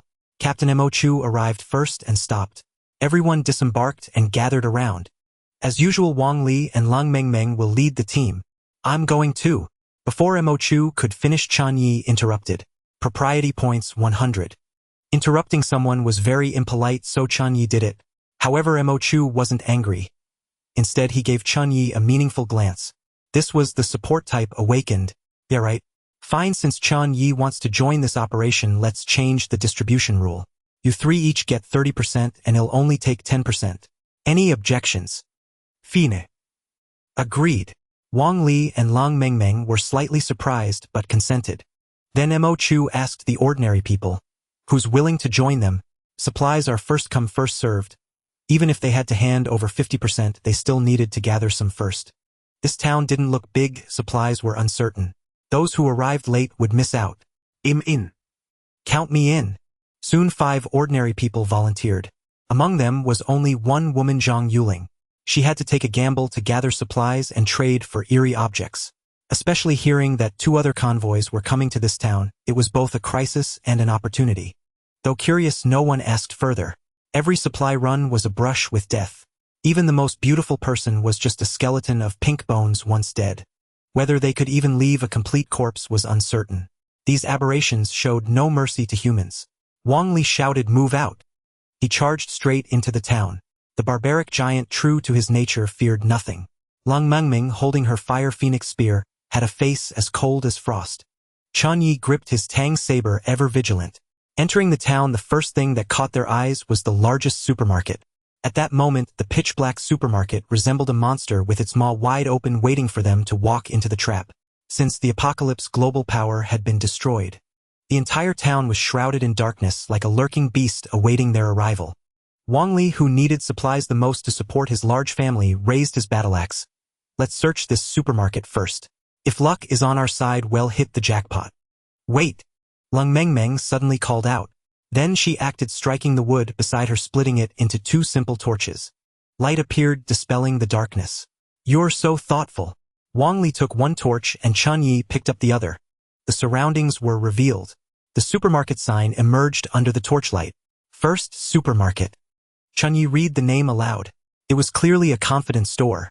Stepping inside, the scene was shocking. The supermarket was in chaos, shelves collapsed as if looted. Supplies were scarce, chilling the hearts of the group.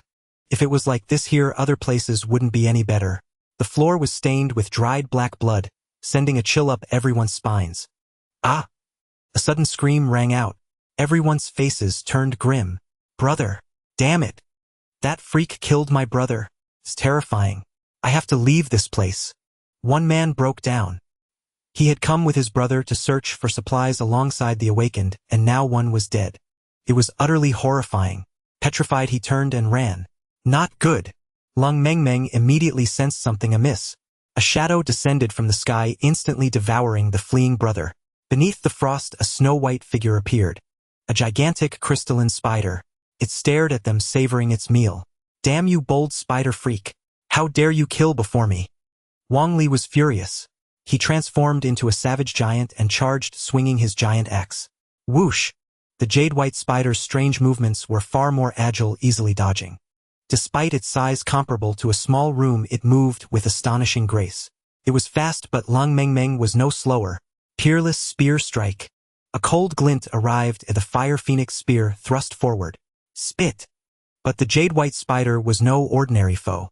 It opened its massive maw and spat a web, aiming to envelop her. Blazing prairie. Lung Mengmeng responded calmly. Flames erupted from her spear tip, forming a prairie fire that melted the spider's web. Drip! Sizzle! The melted web turned into liquid, corrosive like acid, eating away at everything it touched. Most of the supermarket's shelves and supplies were ruined. No! The supplies are finished. Forget the supplies. Get away! Zhou Jie was still lamenting the loss, but the other man quickly dodged. Ah! Zhou Jie was too slow. A drop of liquid touched his arm. A horrifying scene unfolded. He felt as if a million ants were gnawing at his arm, screaming in agony, wanting to tear it off. More terrifyingly, the liquid not only corroded his arm but spread through his body. In moments, the flesh was gone, revealing bone, which also sizzled and melted. He writhed on the ground in unbearable pain. Save me! Save me! Please save! Ugh! He died from the pain, half his body corroded away. He was corroded to death in agony. The gruesome end made even Chen Ye frown. An ordinary person suffering such misfortune would only be saved by immediately cutting off the arm. Of course, in this apocalypse, losing an arm was still a near-certain death sentence.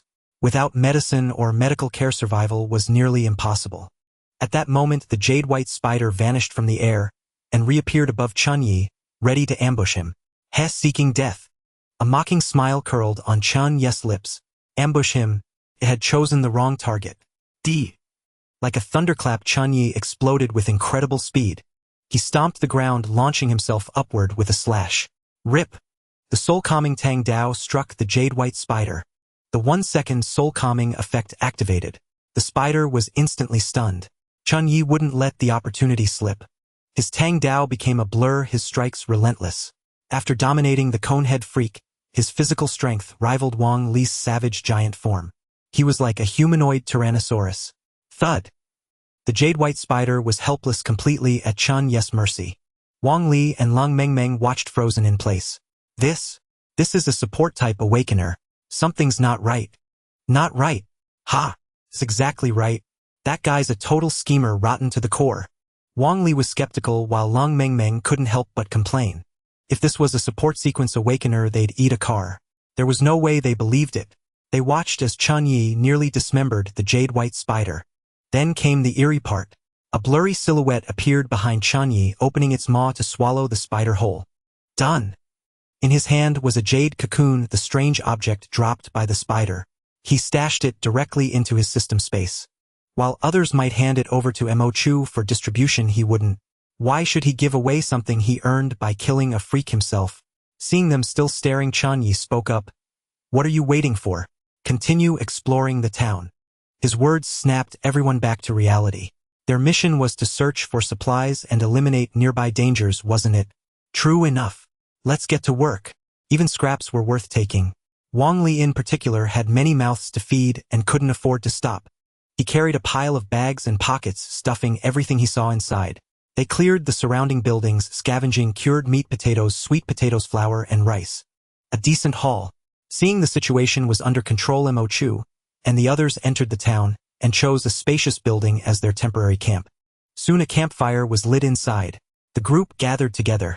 The fire illuminated and warmed everyone. In 10 minutes, the first convoy arrives. Everyone be ready to make contact. Mo Chu's voice was resolute. Since they had agreed to neutralize these two convoys, there was no room for hesitation. Wang Li and Lang Mengmeng were top-tier combatants.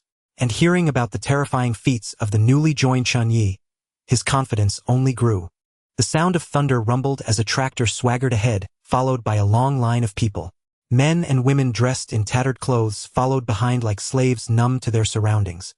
On the tractor, a man with a face full of pockmarks was embracing a handsome woman who looked like a man on his left and another beautiful man who resembled a woman on his right.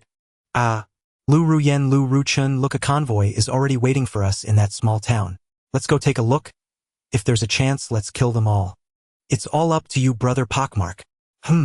Strangely, they were unaffected by the icy snowy weather within 100 meters around them. As if an eraser had wiped clean the icy scenery here. Soon they arrived at the building where Mo Chu and the others were. This was the center of the town. We're here, Mo Chu reminded. Everyone's hearts tightened and their expressions grew serious. The rumbling of the tractor gradually ceased. A crowd of over 100 people surged in this direction with the man full of pockmarks in the lead. With one on the left and one on the right, they nestled close together, making it hard to distinguish between male and female, but it was evident they looked formidable. You disaster-ridden bastards, I am Brother Pockmark. This territory belongs to me. This domineering declaration represented his sheer arrogance. S-Rank Sequence Confident Overlord ranked 13th. The immense power brought him endless confidence. The more confident he was, the more domineering he became, and the more domineering he was, the stronger he grew. Even the climate around him shifted with his mood. The two nestled beside him were also awakeners. Lu Ru Yen Brank Sequence Whip Bearer, not ranked among the top 100. Lu Ru Chun Brank Sequence Deceiver, not ranked among the top 100. The presence of three powerful awakened individuals gave them tremendous confidence. The number of their opponents was also evidently greater. Upon hearing this, Mo Chu and the others' expressions darkened instantly. They hadn't expected to face such foes right away. Wang Li erupted with power, instantly transforming into a three-meter barbaric giant wielding a massive axe that struck down. What you claim is yours is indeed yours. The first to strike is strong, those who retaliate only suffer. Humph! Brother Pockmark let out an angry grunt, and his sheer dominance directly countered Wang Li's terrifying attack power split of Huashan. The powerful shockwave threatened to crack the ceiling. The strength of both sides was terrifyingly immense. Lu Ruyen pulled out her spine from the back of her neck to use as a long whip weapon. The bloody scene was explosively violent. The spine whip twisted and elongated with her movements, resembling a giant snake that preyed on its victims. Lu Ruchun flicked his hair, transforming it into countless sharp spikes that lunged at the enemy. Raging flames swept the plains. Cold and unyielding, she showed no mercy as the Fire Phoenix spear in her hand unleashed an astonishing offensive, incredibly lethal. Chen Ye was also not idle. These guys attacked without a second thought, completely disregarding him. The soul-subduing Tang Dao was aimed straight at Brother Pockmark. There was such an arrogant fellow, he had to be dealt with. Mo Chu also readied a sniper rifle, the 98K sniper rifle locked onto a headshot. Lu Xiu also pulled out an AK rifle, spraying bullets at the enemies. The scene descended into chaos. Bang, bang, bang. Da, da, da. The sounds of gunfire, screams, and cries merged into a lively symphony. Zhang Yuling quickly hid to the side. When gods fight, mortals suffer. The others were also in disarray. The ordinary people on Brother Pockmark's side fell in droves but dared not flee, because they had already fallen under Brother Pockmark's domineering control. Fearlessly they launched a death charge, attempting to form a wall of flesh and blood to block the enemy's advance. Bang bang bang! Lu Ruyan's spine whip was easily suppressed by Chen Ye. A group of ragged numb ordinary people blocked Chen Ye's path. Hehe, those who obstruct me will die. Chen Ye sneered. A group of puppets controlled by fear thought they could stop him. It was simply wishful thinking. Wherever the soul-subduing Tang Dao when it was as simple as chopping vegetables, effortlessly slaying those who obstructed him. Brother Pockmark's expression darkened upon seeing this. He knew he had encountered a worthy opponent today. These guys were unexpectedly powerful. Could they all be A-rank awakened individuals? Damn it! Thinking of this only increased his frustration. I am the 13th ranked powerhouse. You trash cannot defeat me. Kneel before me. He unleashed his kingly aura, determined to crush them all. To his surprise, it was utterly useless. Wang Li, in the form of a rugged giant, could not be stopped by such dominance. Chen Ye needed not say more. He stood firm against the overwhelming aura and swung his soul-subduing Tang Dao. No matter the 13th ranked be king, when he encountered him, he must kneel. A dragon must coil, a tiger must crouch. Boom! With one slash, he sent Brother Pockmark flying. His body, protected by his aura, was as hard as diamond. He crashed heavily against the wall and bounced back. His head felt much clearer now. The surrounding anomalies also vanished. Those who had been brainwashed by his dominance also regained their senses. Who am I? I am Chun Kuan. How did I end up here? Ah! I am awake. I have finally awakened. Yufan, where are you? I am your brother Biao. Oh my, Yufan, you died such a tragic death. The scene descended into utter chaos. Even Lu Ruyan and Lu Ruchan, the siblings, regained their senses. Damn, we were controlled by him. Damn it, I can't believe I was made to feel disgusted by such a vile person. The two felt as if they had been sullied by something filthy, utterly repulsed. In this way, the scene instantly underwent a drastic change. Indeed, after Brother Pockmark got up, he was struck dumb. His domineering control had actually been broken. Was it you? Your Tang Dao is a cursed weapon. It broke my ability. As he spoke, he grasped the truth of the situation. The soul-subduing effect of the soul-subduing Tang Dao gave him 1 second of vulnerability, and it was in that second that his misfortune struck. Hehehe, I didn't expect you to be somewhat tough. Taking my blow without a scratch, impressive. Chen Ye seldom praised, yet this opponent did not feel flattered. Instead, his expression grew increasingly grim. Now he had become a loner, and those whom he had controlled with his dominance were all seeking revenge on him. You damned pockmarked beast, for what you did to my body you deserve 1,000 deaths. I will execute you by slow slicing. Kill him. Lu Ruyan and Lu Rukin, the sibling duo, suddenly turned against the pockmarked man, each strike aimed at his vital points. Having endured unimaginable humiliation, they were filled with utter disgust and discomfort. Now they harbored only the deepest resentment toward that accursed pockmarked man. Only by hacking him into 1,000 pieces could their hatred be quenched. Wang Li and the others witnessing this were naturally delighted. The pockmarked man knew that if things continued this way, he would surely meet his end. He had to flee immediately. With a sharp glint in his eyes, he ruthlessly grabbed 2 innocent bystanders and hurled them toward the advancing pair. Ah! No! One was impaled clean through by Lu Ruyan's spine whip. With a casual flick, she split him in 2. The other suffered an even grislier fate. Pierced thousands of times by Lu Rukin's hair spikes, turning into a bloody sieve. Having done this, the pockmarked man dashed into the icy wilderness without looking back, fleeing at a speed too great to catch. Damn it! Damn it all! He got away. Lu Ruyan and Lu Rukin were seething with rage but could do nothing. Both were first-order sequence awakened, yet their abilities fell far short of the pockmarked man who ranked 13th. The conflict came to a temporary halt. Now it was time for negotiation. The pockmarked man had fled, leaving his followers leaderless. These ordinary people dared not act alone. The blizzard alone could kill them, let alone the terrifying aberrations. Please, great ones, take us in. We have nowhere to go. Have mercy on us. We beg you. We'll do anything. Even offer our bodies if you wish. They pleaded with Mo Chu and the others for shelter. Lu Ruyan and Lu Rukin exchanged glances.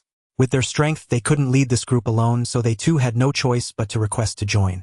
Montauk Chu was overjoyed. Having lost so many convoy members, his progress had slowed. Now a pillow arrived just as he felt drowsy. What a stroke of luck.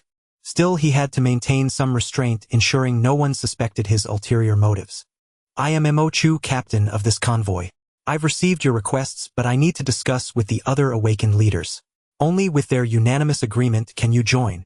With that, he turned to consult Wang Li and the others. Wang Li scratched his head, having no objections to the idea of those who were just fighting now joining their ranks. No problem. I trust the captain. Mo Chu, knowing Wang Li's disposition, then looked at Lang Mengmeng.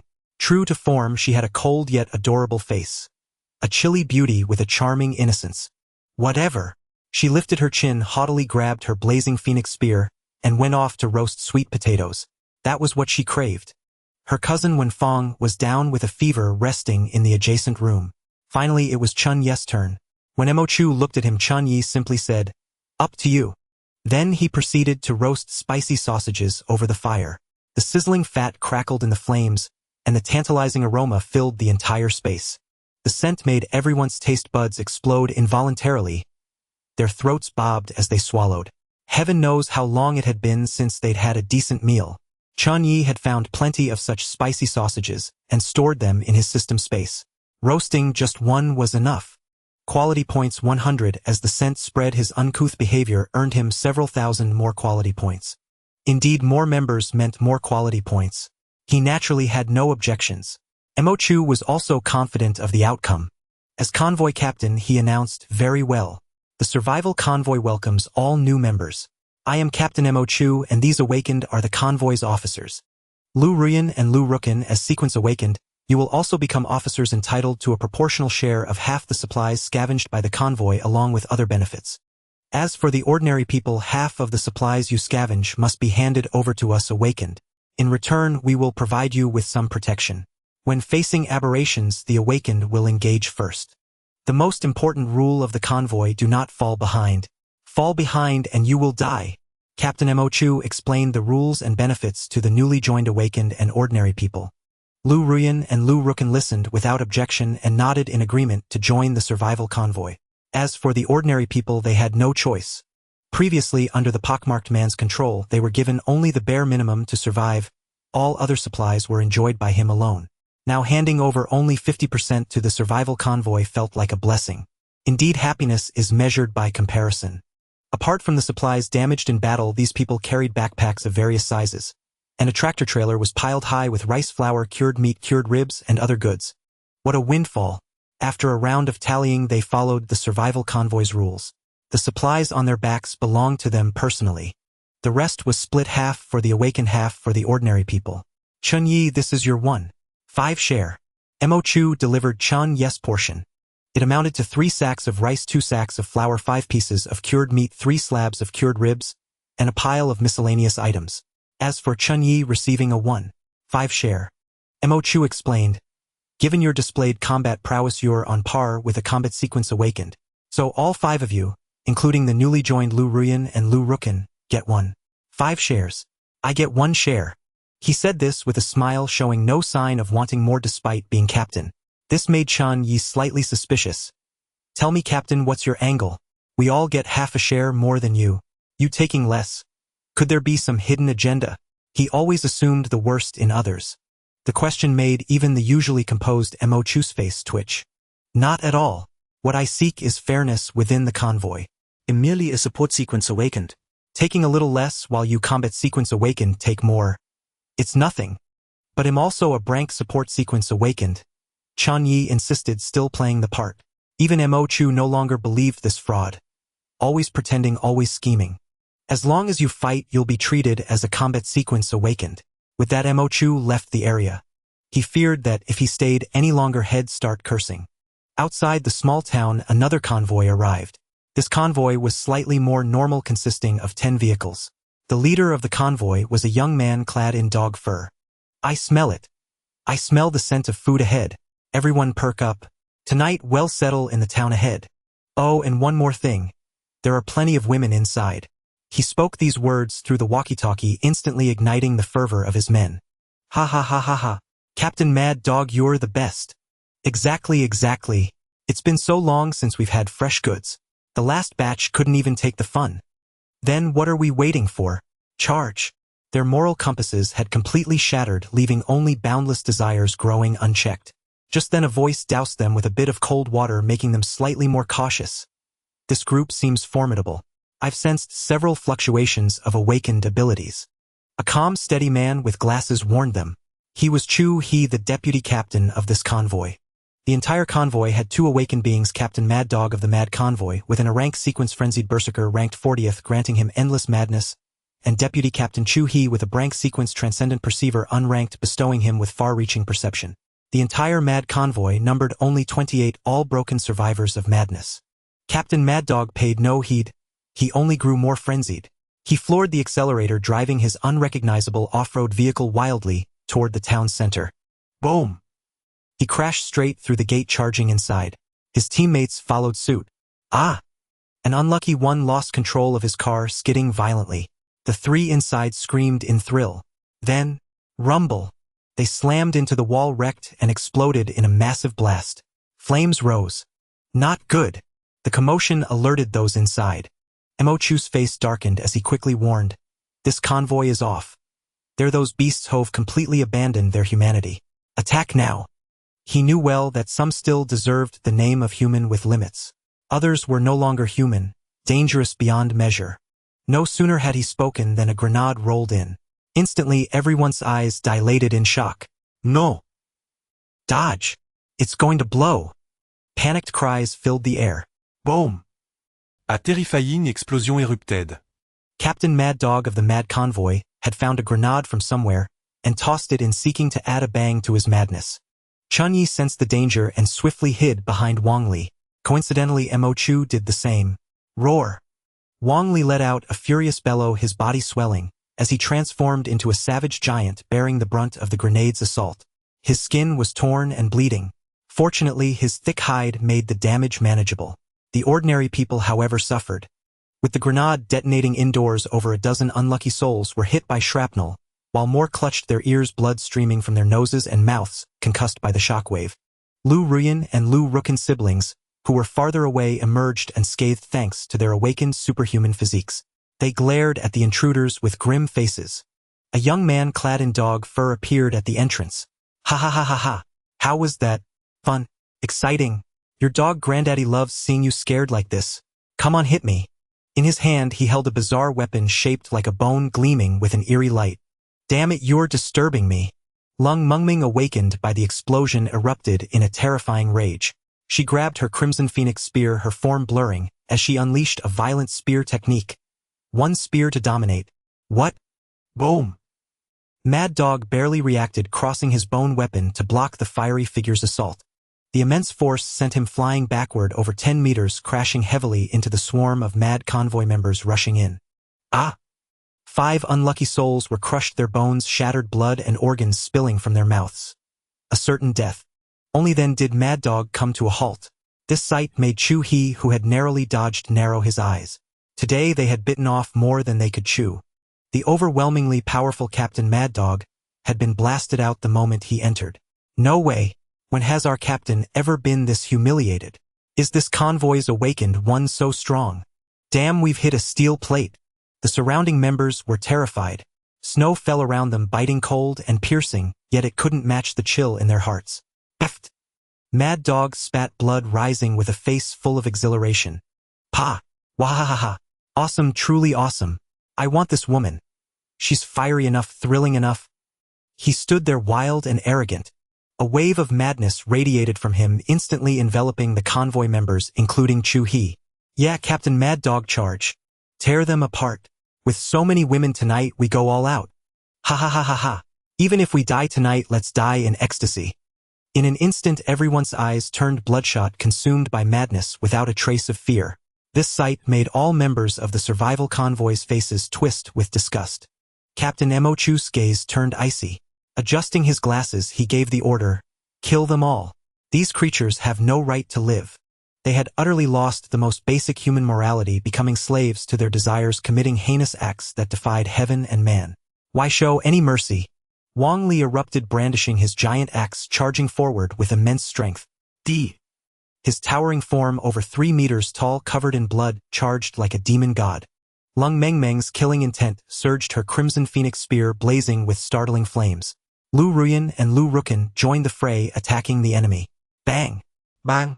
Bang! Rat-a-tat-tat! Gunfire erupted. The survival convoy's own weapons along with those just seized spat flame. Why aren't you going up? Mo Chu stared at Chen Ye standing beside him, his mind filled with puzzled question marks. To this Chen Ye replied with utter confidence. I'm an auxiliary sequence awakener. This isn't my forte. You. Fine. Mo Chu was speechless upon hearing this.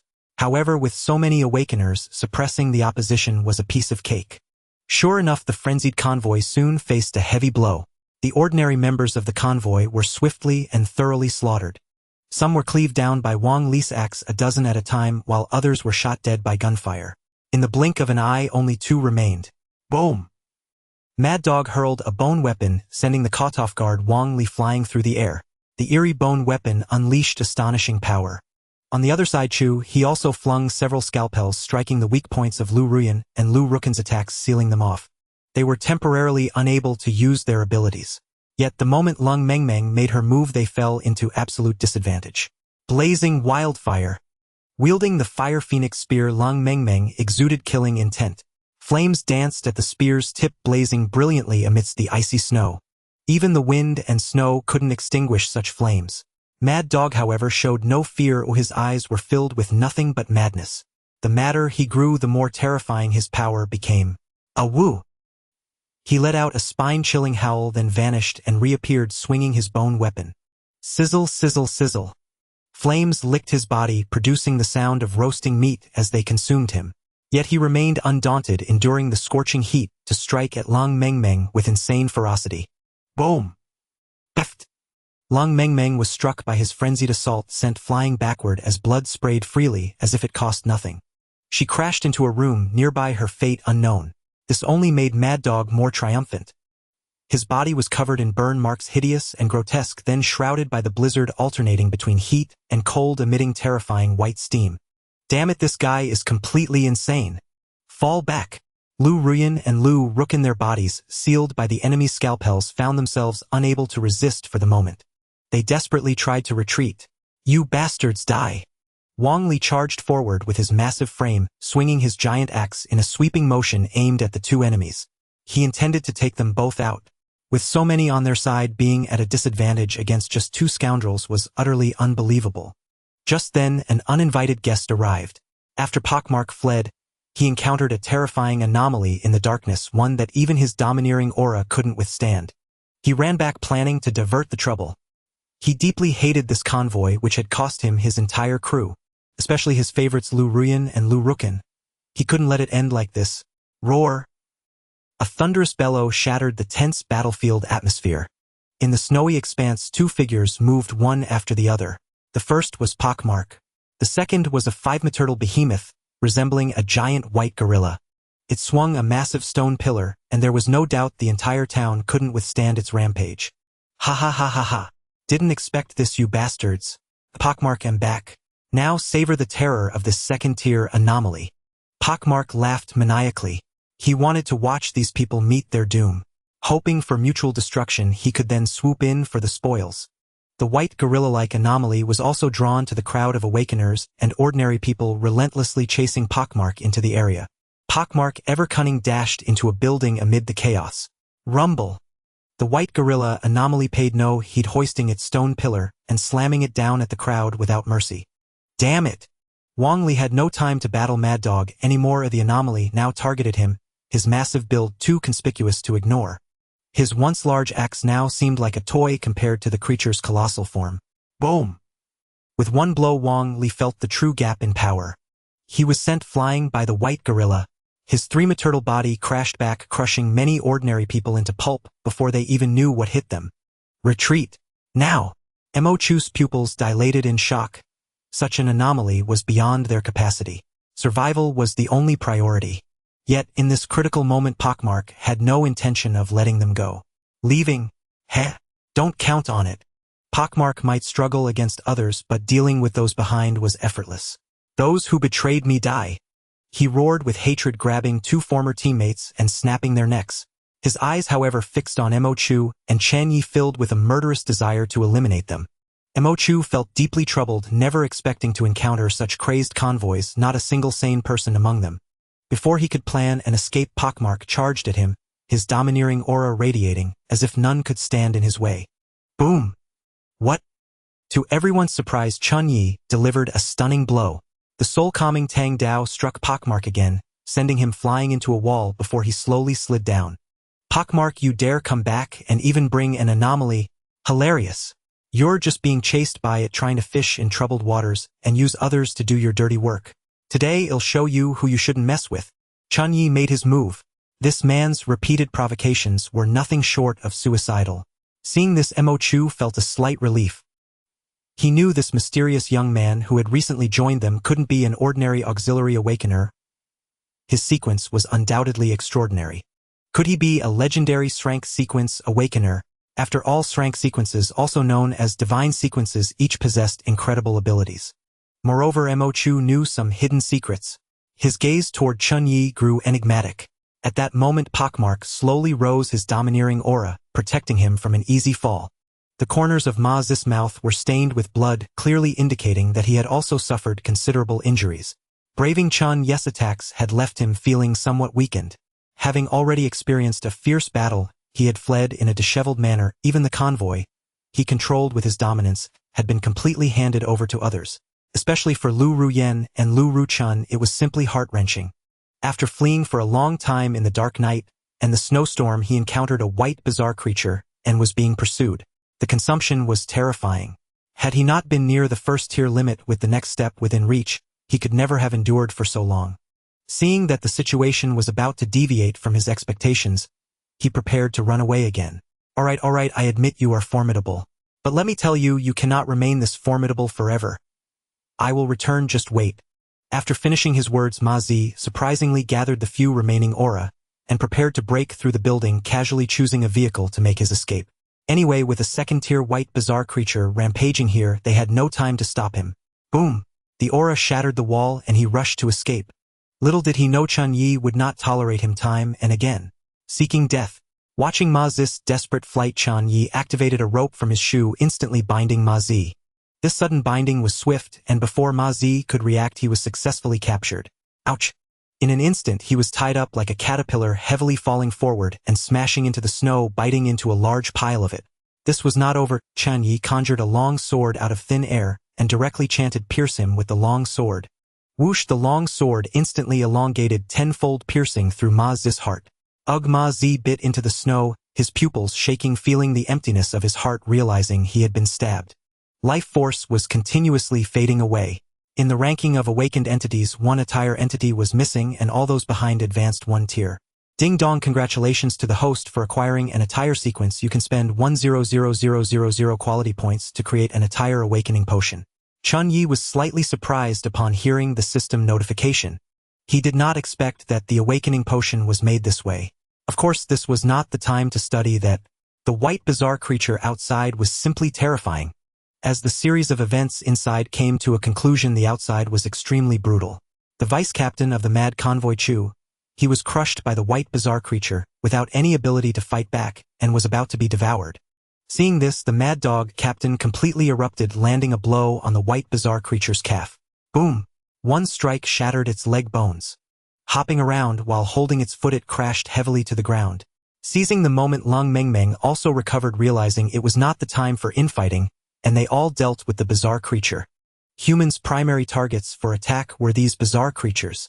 They were indescribable, unknown in purpose, only knowing that they would not stop until they were dead. One shot to the end of the world. A fierce thrust blinded one of the eyes of the white bizarre creature. The gun's tip ignited flames, ready to burn its brain along with it.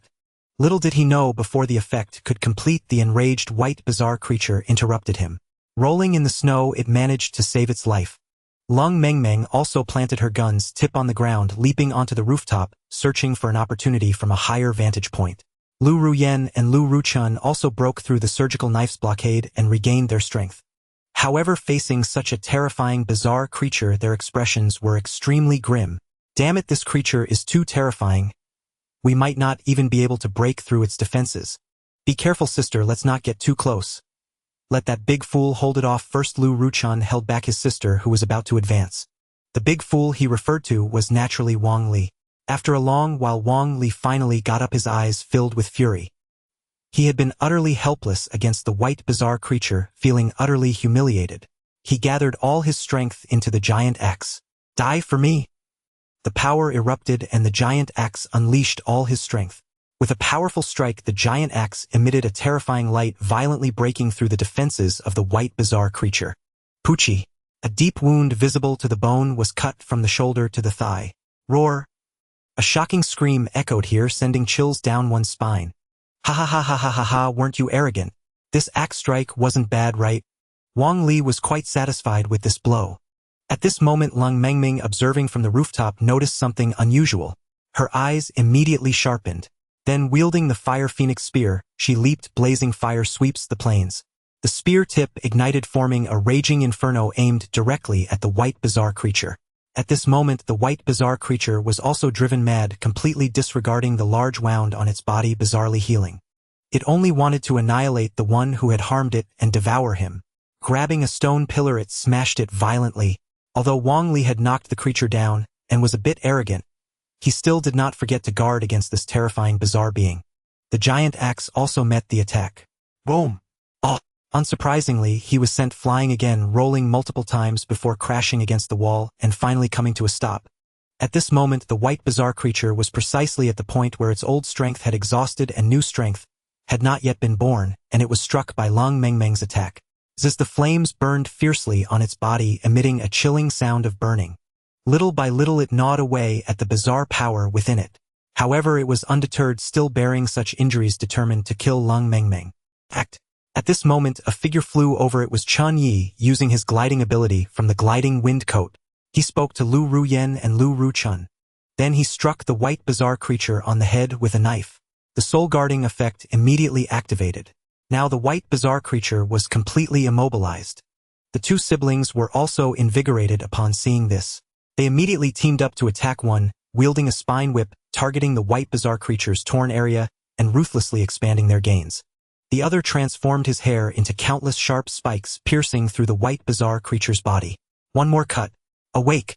Then let's have another cut. Chen Ye stood on the head of the white bizarre creature, striking down one knife after another, firmly controlling it. Meanwhile, the mad dog captain's presence had vanished. Only the corpse of the brutally slain vice-captain remained on the spot. Blazing prairie. It was Lung Mengmeng who put an end to the white diamond aberration. Wielding her Fire Phoenix spear, she unleashed a startling prairie fire within the creature's body. Bang! The white diamond aberration exploded, scattering into countless black fragments across the sky, perishing on the spot. The stone pillar it had used also shrank dozens of times in size. It fell onto the snowy ground. Clearly this was a sinister artifact. Lung Mengmeng picked it up. Thus this unexpected battle came to a temporary end. The once pleasant town center was now reduced to rubble and ruins, a pitiful sight.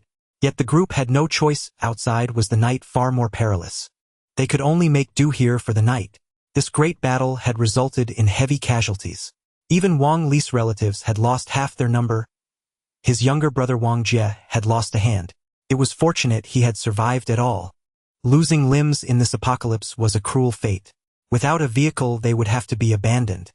Without family or friends to care for them, death was the only outcome. Many even turned against each other and parted ways. This night was destined to be filled with weeping. Mo Chu gathered the awakened ones to distribute the spoils of war. The dead had passed, but the living still had to struggle on in this apocalypse. The supplies have been divided. Now for the main event of this battle. From the vehicles of the fallen awakened, they had discovered several sinister objects. As for sinister artifacts, there was only the stone pillar dropped by the second-order white diamond aberration. Sequence 5000, Death Pillar, when activated it enlarges based on the user's energy and smashes into the enemy. Side effect, the user's flesh will wither away. Leaving aside its power, the fact that it ranks around 5000 indicated it was extraordinary. But it required a constant consumption of flesh and blood to use, making it unsuitable for the frail. Wang Li was the most fitting candidate. He was the pure tank of the team. His sequence continuously strengthened his physique, and his 2-meter-tall giant frame was already terrifying. Chen Ye, standing at only 1.75 meters, was more than a head shorter in comparison. It was clear how well-suited Wang Li was. There were also 8 sinister objects including the snake gall dropped by the mud serpent aberration. There are 6 of us here. 1 sinister artifact counts as 4 sinister objects. Each person is entitled to 2 objects. If anyone wants it, speak up. As soon as Mo Chu said this, Wang Li eagerly declared, I want it. All right, Wang Li takes it. You originally had a quota of 2 objects, so you need to hand over 2. Hearing this, Wang Li returned to the vehicle and retrieved his last 2 sinister objects. He handed them to Mo Chu. Everyone then received their allocation of 2 objects.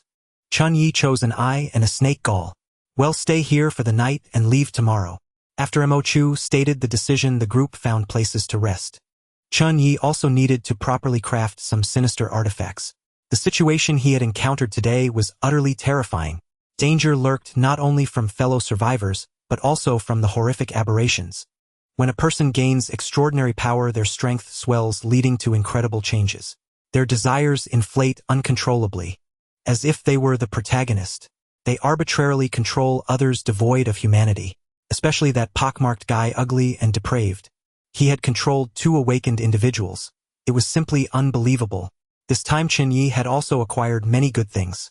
The jade cocoon dropped by the white jade spider aberration and the sinister artifact obtained from killing pockmarked guy. Sequence 7500 amplification, ring the user's strength doubles for 3 seconds. Side effect: 1 finger breaks with each use. The item was decent, but the side effect was rather severe.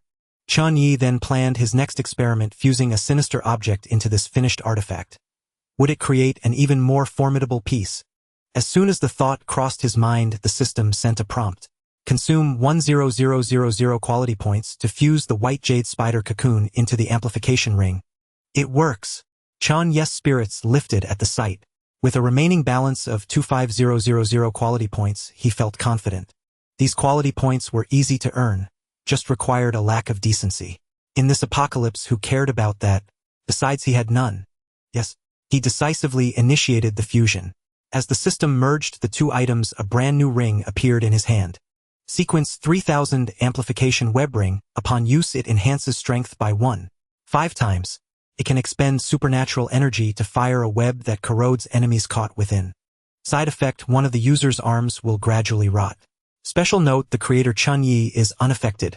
He had crafted a Sequence 3000 artifact. Truly impressive. After considering between his Doom Charge pickup truck and the soul-calming Tang Saber, he decided to upgrade the truck first. It was a crucial asset on the road. The soul-calming Tang Saber was already sufficient. Consume 10000 quality points to fuse the mud snake gall into the Doom Charge pickup truck. Yes, there was no need for hesitation. This was a matter of safety. Sequence 1001 Doom Charge burrowing pickup truck charges through obstacles without fear. Can burrow underground. Side effect: the user loses their sight. Special note: the creator Chen Ye is unaffected. Chen Ye gazed at the brand new pickup truck in his system space, his eyes gleaming with excitement. He couldn't leave his pickup truck outside. It was a sinister artifact, and if someone stole it, the loss would be immense. He had 5000 quality points left in reserve. After fighting for so long, he was hungry. Chen Ye took out 2 sausages and began roasting them over the campfire. He also had chili powder. When the sausages were crispy and sizzling with oil, he sprinkled it on. The aroma was absolutely divine. The fragrance spread far and wide, drawing envious glances. A filthy figure approached. Brother Chen Ye, do you have any chili powder left? A familiar voice rang out. Chen Ye looked closely. Wasn't this the pink-haired edgy girl Zhang Ye who had shared hot pot with him last night? Ha! Is that you? Where are your friends? He vaguely remembered there were 3 of them. At his question, Zhang Ye looked a little downcast. They croaked. Bad luck. Both got crushed. I can't even find which piece is which. Oh, I see. That's a shame. Chen Ye wasn't surprised. A death was commonplace in this apocalypse. Well, death is not so bad. It's a release, Chen Ye said indifferently. In the apocalypse, every day was filled with terror and despair. Sometimes an early release was not necessarily a bad thing. Zhang Ye quickly accepted this reality. Now nothing mattered more than eating. She would drown her sorrows in food, and chili powder was undoubtedly an excellent seasoning. Chen Ye was not stingy. He handed her a bottle of chili powder. Zhang Ye took it and huddled close to Chen Ye, roasting the smoked sausage. These supplies were a gift from the ill-fated pockmarked brother. Though he had also caused the death of her friend and led to the demise of the driver Zhang Lingling Zhang, Ye now had to figure out how to drive. After all, she had just turned 18 and had no idea how to operate a vehicle. She needed a teacher, or otherwise she would have to find another ride. Her first target was naturally Chen Ye, so she started a conversation. "Brother Chen Ye, how do you drive a car?" "I don't know how. Can you tell me?" Her usual crude speech turned syrupy sweet, sounding rather awkward. Chen Ye raised an eyebrow, finding her forced sweetness amusing. "Is it a manual or automatic?" "I think it's automatic. Start the car, press the brake, shift to D, step on the gas and steer to drive. To stop, press the brake and shift to P. It's simple." Chen Ye gave her a brief explanation.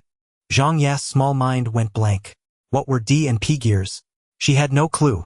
Zhang Lingling had always driven before and they never bothered with such things. Now she was at a loss. But learning to drive wasn't her real goal, it was just an excuse. "Wow, Brother Chen Ye is so amazing. I'm so dumb. Can I get in your car?" The moment she said it, the atmosphere froze. Chen Ye didn't agree. Looking at her clear, almost foolish eyes, he sensed no threat from her. But he wasn't sure if he would stay with this convoy long term. He felt they had little hope of surviving for long. He had heard of a place before, the last hope of Daxia, the infinite sky city. It was the top-ranked anomalous object, a mobile city capable of housing millions floating in the sky. He hadn't yet learned how to get there. Constant vigilance was exhausting, and he needed a companion to watch for dangers while he rested. Zhang Ye was young and had room to grow. Besides, he had certain ideas that needed verification. So he studied her carefully. Noticing Chen Ye's strange gaze, Zhang Ye didn't flinch. She puffed out her chest, confidently showing herself off. She thought he was interested in her body and flaunted it. In truth, Chen Ye had no interest in her immature, childlike figure. "Forget it, stop pretending. No matter what, you're as flat as a runway.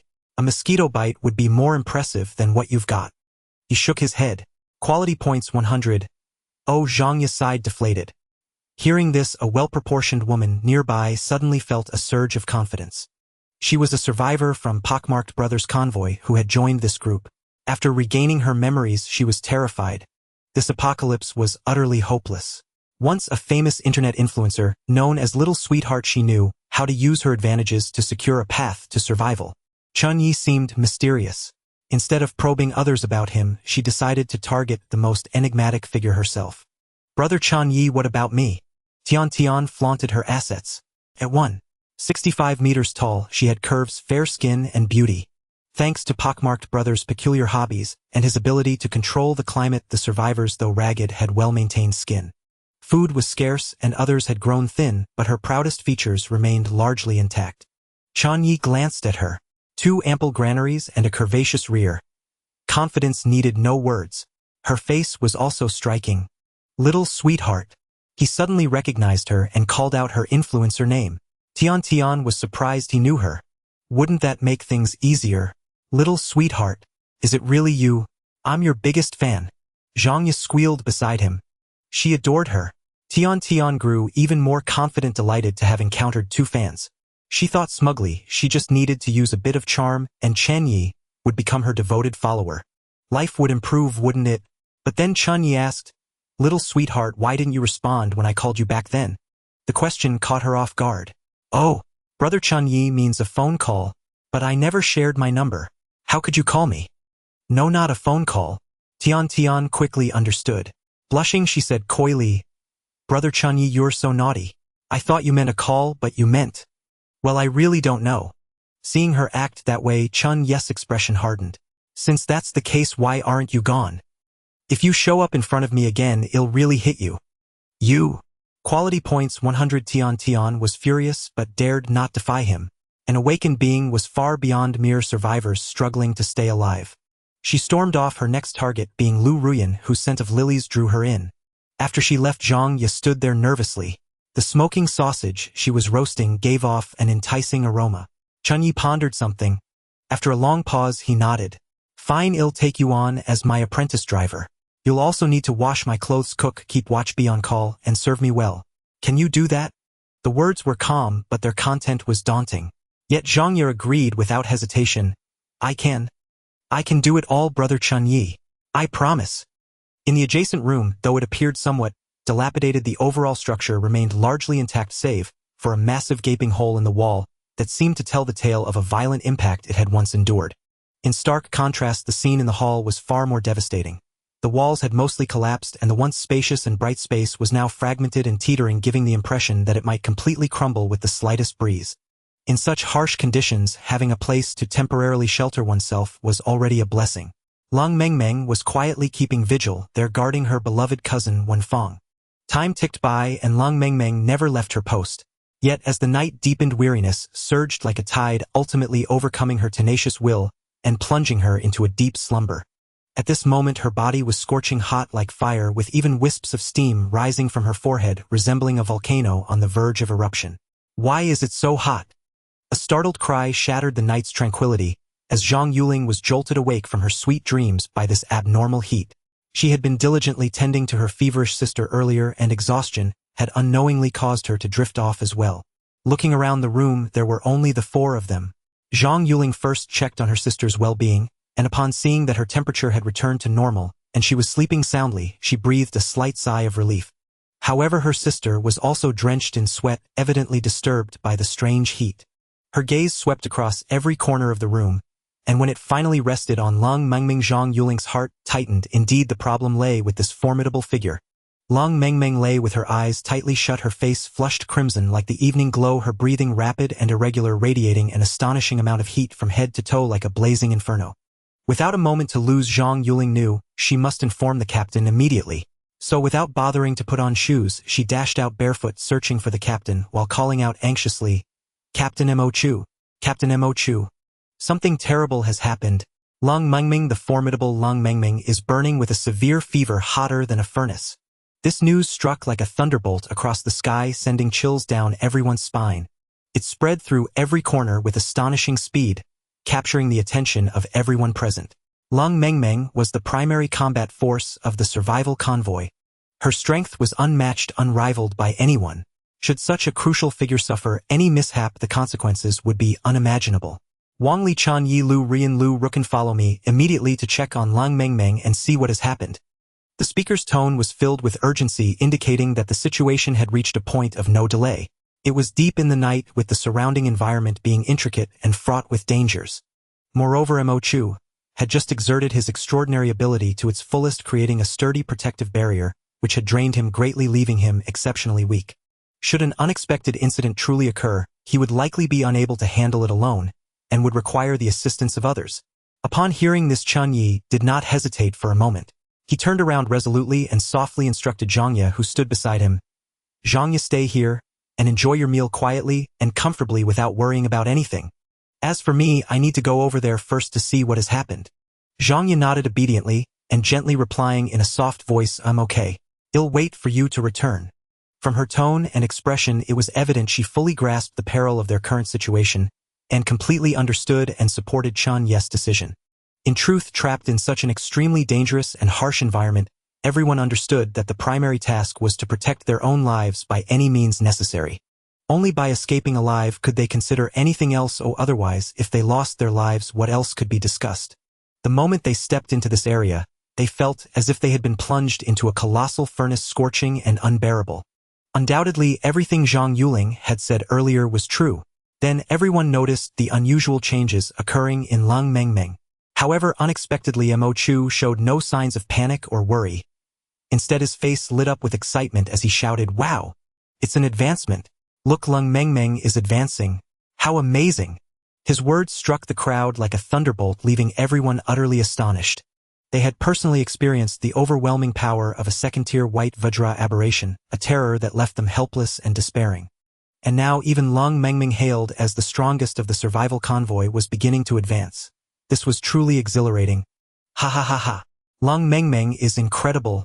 Advancing already. I feel like I'll advance soon too."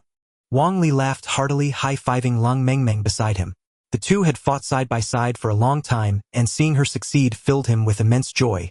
Standing nearby, the siblings Lu Ruyan and Lu Rukan exchanged glances, revealing a hint of surprise. Though they knew the awakened ones in this convoy were extraordinary, they never expected Lang Mengmeng to be so powerful, completing her advancement in mere moments. Meanwhile, Chen Ye was filled with curiosity, scrutinizing Lang Mengmeng, as if searching for something unique about her. After all, he had never witnessed anyone advancing in such a short time, let alone in such a stunning manner. Unable to contain his doubt, Chen Ye asked Captain Mo Chu, "Captain Mo, how long will it take for Lung Mengmeng to complete this advancement?" Hearing Chen Ye's question, Captain Mo Chu's expression darkened slightly as he said solemnly, "About a full day." He then added, "Because Lung Mengmeng is in a rank awakened, advancing to the second tier requires a day-long cultivation process. However, during this time our risks will greatly increase. The slightest mistake could attract those terrifying aberrations." Captain Mo Chu's words doused the crowd like a bucket of cold water, turning the lively atmosphere into a dead silence. Everyone exchanged grim looks, their hearts heavy. Undoubtedly, in this apocalyptic world, every step was fraught with hardship.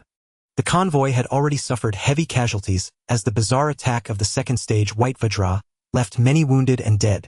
To make matters worse, they encountered Lung Mengmeng's advancement event. This meant that for the entire following day they would be plagued and attacked by all sorts of anomalies. Fortunately, with someone like Mo Chu possessing special abilities, he could slightly conceal this abnormal phenomenon, but it was merely a temporary solution. Once they resumed their journey the next day, the consequences would be unimaginable, especially the extreme heat generated during Lung Mengmeng's advancement, which was truly unbearable. If she were placed inside the vehicle as time passed, the car would likely be unable to withstand such immense thermal pressure and would ultimately break down. Mo Chu, if Lung Mengmeng maintains such a high temperature, even if I personally lift her and put her in the car, the vehicle might still not hold up. What should we do then?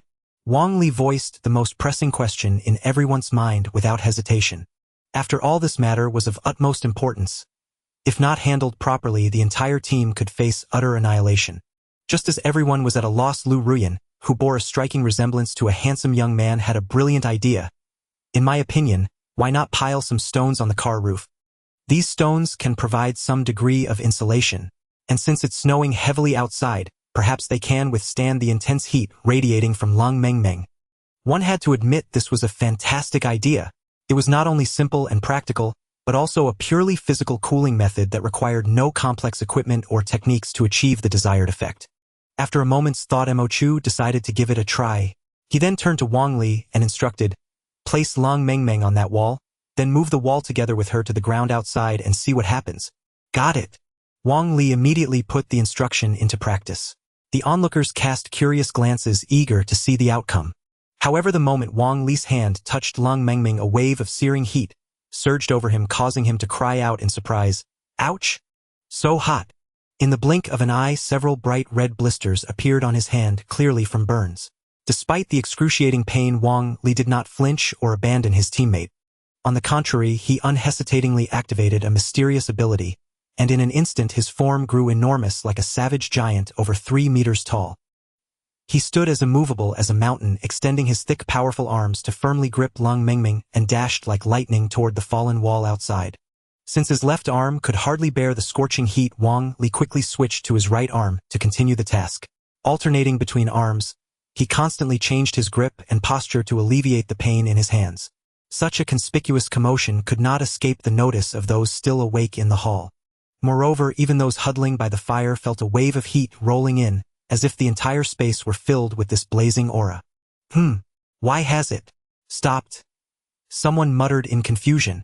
Another replied, "It's too hot, affecting their performance. And it seems something has gone awry. Look, Wang Li has transformed."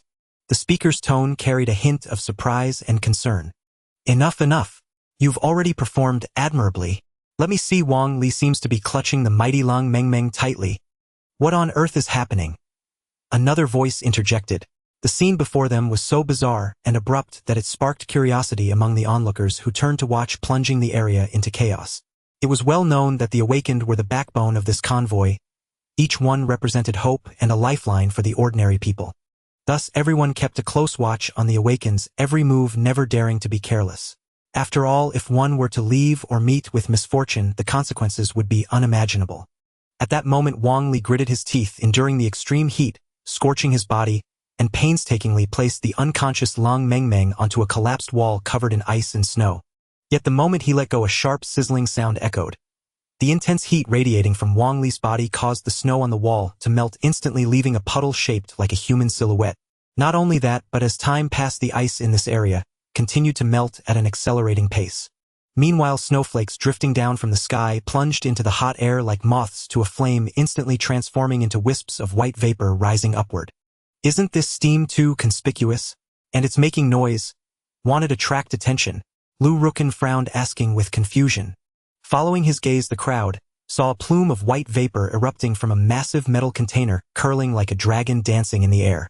Amid a continuous rumble, the hot air spread, rapidly filling the space with a hazy mist.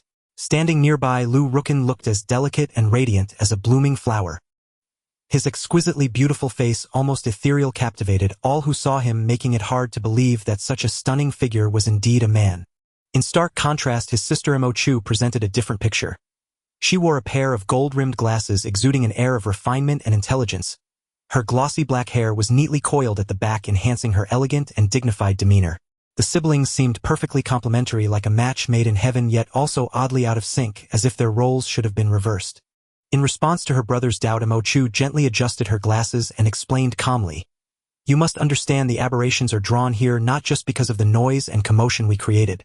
In truth, what truly captures their attention is the aura emitted by humans and the unique energy fluctuations of the awakened." Then she turned her gaze toward Lang Mengming, who was in the midst of her training, and continued, "Especially for someone like Lang Mengming, who is at a critical stage of advancement, the powerful aura radiating from her body is more likely to attract the attention and covetousness of the anomalies. After all, for these evil beings, human life and soul are undoubtedly among the most delectable food. The anomalies particularly relish devouring those who have awakened their sequences, as it enhances their own strength." However, shifting her tone, Mo Chu emphasized, "But everyone need not worry too much. Although the current situation is indeed rather precarious, it is fortunate that Lang Mengmeng is undoubtedly the #1 powerhouse of our survival team. As long as we can ensure her successful breakthrough to the second-tier realm, not only will her own strength see a significant enhancement, but the overall combat capability of the team will also exhibit a geometric increase. In this way, no matter what kind of crisis or challenge we face, it will surely be manageable. If these newly awakened individuals fail to break through to the second-tier realm, it won't be long before they are completely devoured by this force and vanish without a trace. Therefore, we must protect Lang Mengmeng and the others at all costs."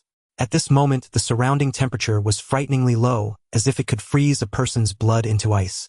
Feathers of snow fell incessantly throughout the night, the world enveloped in a vast expanse, as the howling winds swept through like a pack of fierce beasts roaring in fury, making one shiver uncontrollably. In this desolate land, all the survivors could do was huddle tightly together, sitting around a roaring bonfire to keep warm. Yet, even so, several individuals unfortunately succumbed to the relentless cold. The entire scene was exceptionally tragic and desolate, evoking feelings of pity and fear. Wah! A series of low, suppressed cries echoed intermittently, their sounds jarring and stark in the stillness of the night. Now, amidst the apocalypse, such scenes had become all too familiar, yet every time one heard them it would bring a heart-wrenching pain. "All right, everyone, let's pull ourselves together. We cannot stop, we must keep moving forward." As the leader of the survival team, Mo Chu understood that this was not the time for sorrow. He suppressed his inner grief and sadness, resolutely issuing the command. With a single command, the massive convoy slowly set off, embarking once again on a journey fraught with unknown dangers. Chen Ye's mind stirred, and before him appeared a brand new pickup truck gleaming with a metallic sheen. It seemed to have descended from the heavens, standing abruptly in place without any forewarning. Zhang Ya's eyes widened, her face filled with disbelief as she gazed at the suddenly appearing pickup, her eyes sparkling with excitement, radiating like brilliant stars. "Wow! Is this the ability of an extraordinary sequence awakener? It's simply amazing." She couldn't help but exclaim, her heart filled with admiration and respect for Chen Ye, while also igniting a strong desire for sequence awakening. If one day she could also successfully awaken, what kind of powerful strength would she possess? In this world shrouded by anomalies, it would provide an additional guarantee for survival. Upon this thought, Zhang Ya's heartbeat involuntarily quickened, and her breathing became somewhat hurried. Not only was Zhang Ya this excited, but even Mo Chu and other awakened individuals nearby were now extremely envious of Chen Ye's abilities. They sighed inwardly, feeling that compared to Chen Ye, they paled in insignificance. The disparity in talent between people could sometimes be as insurmountable as a chasm.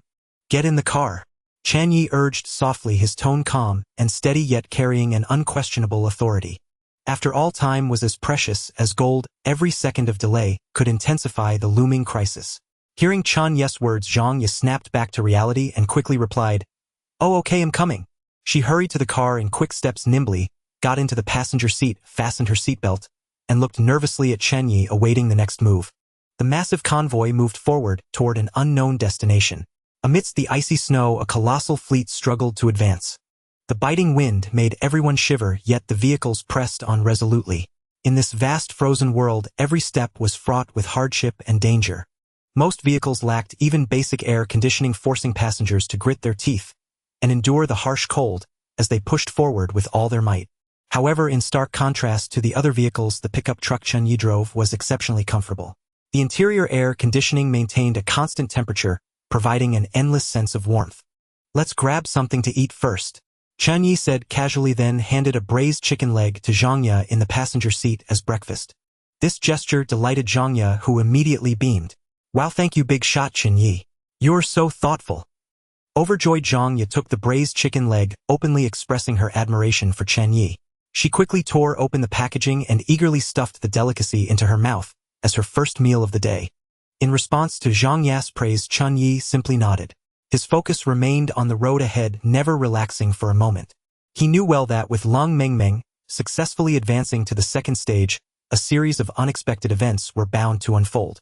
Meanwhile, Mo Chu, the leader of the survival convoy, wore a grim expression, his face shifting between solemnity and a barely perceptible gloom. Through his powerful sensory abilities, he could clearly perceive changes in the surrounding environment. Numerous scattered eerie figures had inexplicably altered their paths and were gradually converging toward their direction. "Accelerate!"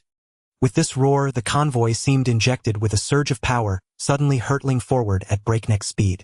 He led by example, charging headlong into the fray ahead. A deafening vroom echoed through the sky, the speed so astonishing it left onlookers dumbfounded and incredulous. "Follow the leader! Hurry, hurry! Charge!" The vehicles behind responded in unison, not daring to show any hesitation or delay. For everyone understood clearly that falling behind meant only one thing: certain death. In an instant, the entire convoy plunged into chaos, yet every driver gritted their teeth and desperately chased after the leading vehicle ahead. They all knew that falling behind meant certain death, so they exerted every ounce of their strength and sped forward at full throttle. This heart-pounding chase had only just begun, yet it already evoked an unprecedented sense of tension and excitement. At this very moment, the formidable figure Long Mengmeng lay quietly on the roof of the off-road vehicle she was riding in. Despite the thick stone walls separating them, the blazing aura emanating from her body could still easily penetrate the barrier, melting all the falling snowflakes around her. In contrast, when Fong inside the vehicle appeared somewhat pale and feeble. After all, she had only recently begun to recover from a severe illness, and her physical condition had not yet fully restored. Yet facing such a grim situation, she did not choose to be delicate or retreat. Instead, she resolutely followed the team forward. For in the face of life and death, no one could afford to dwell on personal feelings. The only priority was to do everything possible to survive. With a series of low, powerful roars, the off-road vehicle charged forward like a ferocious ancient beast, its claws bared in a wild frenzy. Undoubtedly, all the perilous dangers encountered today stemmed from the mysterious and unfathomable Long Mengmeng atop the vehicle. In truth, anyone present at this location could face fatal threats at any moment, becoming a target for all. If they were to encounter a colossal crisis beyond their ability to withstand, others would likely succumb to fear and even abandon the two of them to flee alone. Under the shadow of the apocalypse, such occurrences were all too common. It seemed like nature's punishment upon humanity, or perhaps a prank by some unknown force. However, just as people had grown accustomed to it, a deafening roar shattered the silence. The roar resembled that of a starving, maddened beast brimming with boundless bloodlust and brutality. Then a dark shadow streaked in like lightning, appearing before everyone in the blink of an eye. An eerie anomaly had descended silently. Mo Chu, sensing the impending danger with keen intuition, shouted, "Everyone be careful. This is an anomaly with incredible speed. Awakened ones, heed my command. Concentrate your fire and annihilate it." He knew well that if they failed to act promptly and allowed this anomaly to rampage unchecked, the consequences would be catastrophic. Though the awakened possessed extraordinary abilities, even they might not emerge unscathed against such a formidable foe. As for the defenseless ordinary people, they would surely meet a tragic fate. Zhang Li stepped forward without hesitation, becoming the first to put words into action. He decisively issued the command, "Close in on the target." Before his voice faded, he had already leaped onto the vehicle's roof, facing the swirling snow and biting wind without flinching. From his elevated vantage point, He saw the anomaly resembling a snow-white saber-toothed tiger charging with bared fangs and claws, its eyes gleaming with ferocious icy light. Zhongli glared furiously at the monster, before him an uncontrollable rage surging within his heart. Recalling the countless relatives and friends he had lost, he channeled all his grief and indignation into an unending stream of power converging in his arms. He gripped the massive sharp axe in his hands tightly, its blade shimmering with a cold dark light, as if proclaiming to the world the owner's resolve and courage. Boom! Unexpectedly facing such a fierce onslaught, that eerie creature showed no trace of fear, withstanding the blow entirely unscathed, even overturning several cars. How utterly infuriating! He ground his teeth in rage, glaring at the snow-white saber-toothed tiger-like abomination before him, his heart seething with hatred and fury. Another bloody massacre had occurred, and the culprit was none other than this damned creature. How could he simply let it go? With that thought, he leaped without hesitation, darting straight toward the monster like a bird in flight, a resolute gleam flashing in his eyes.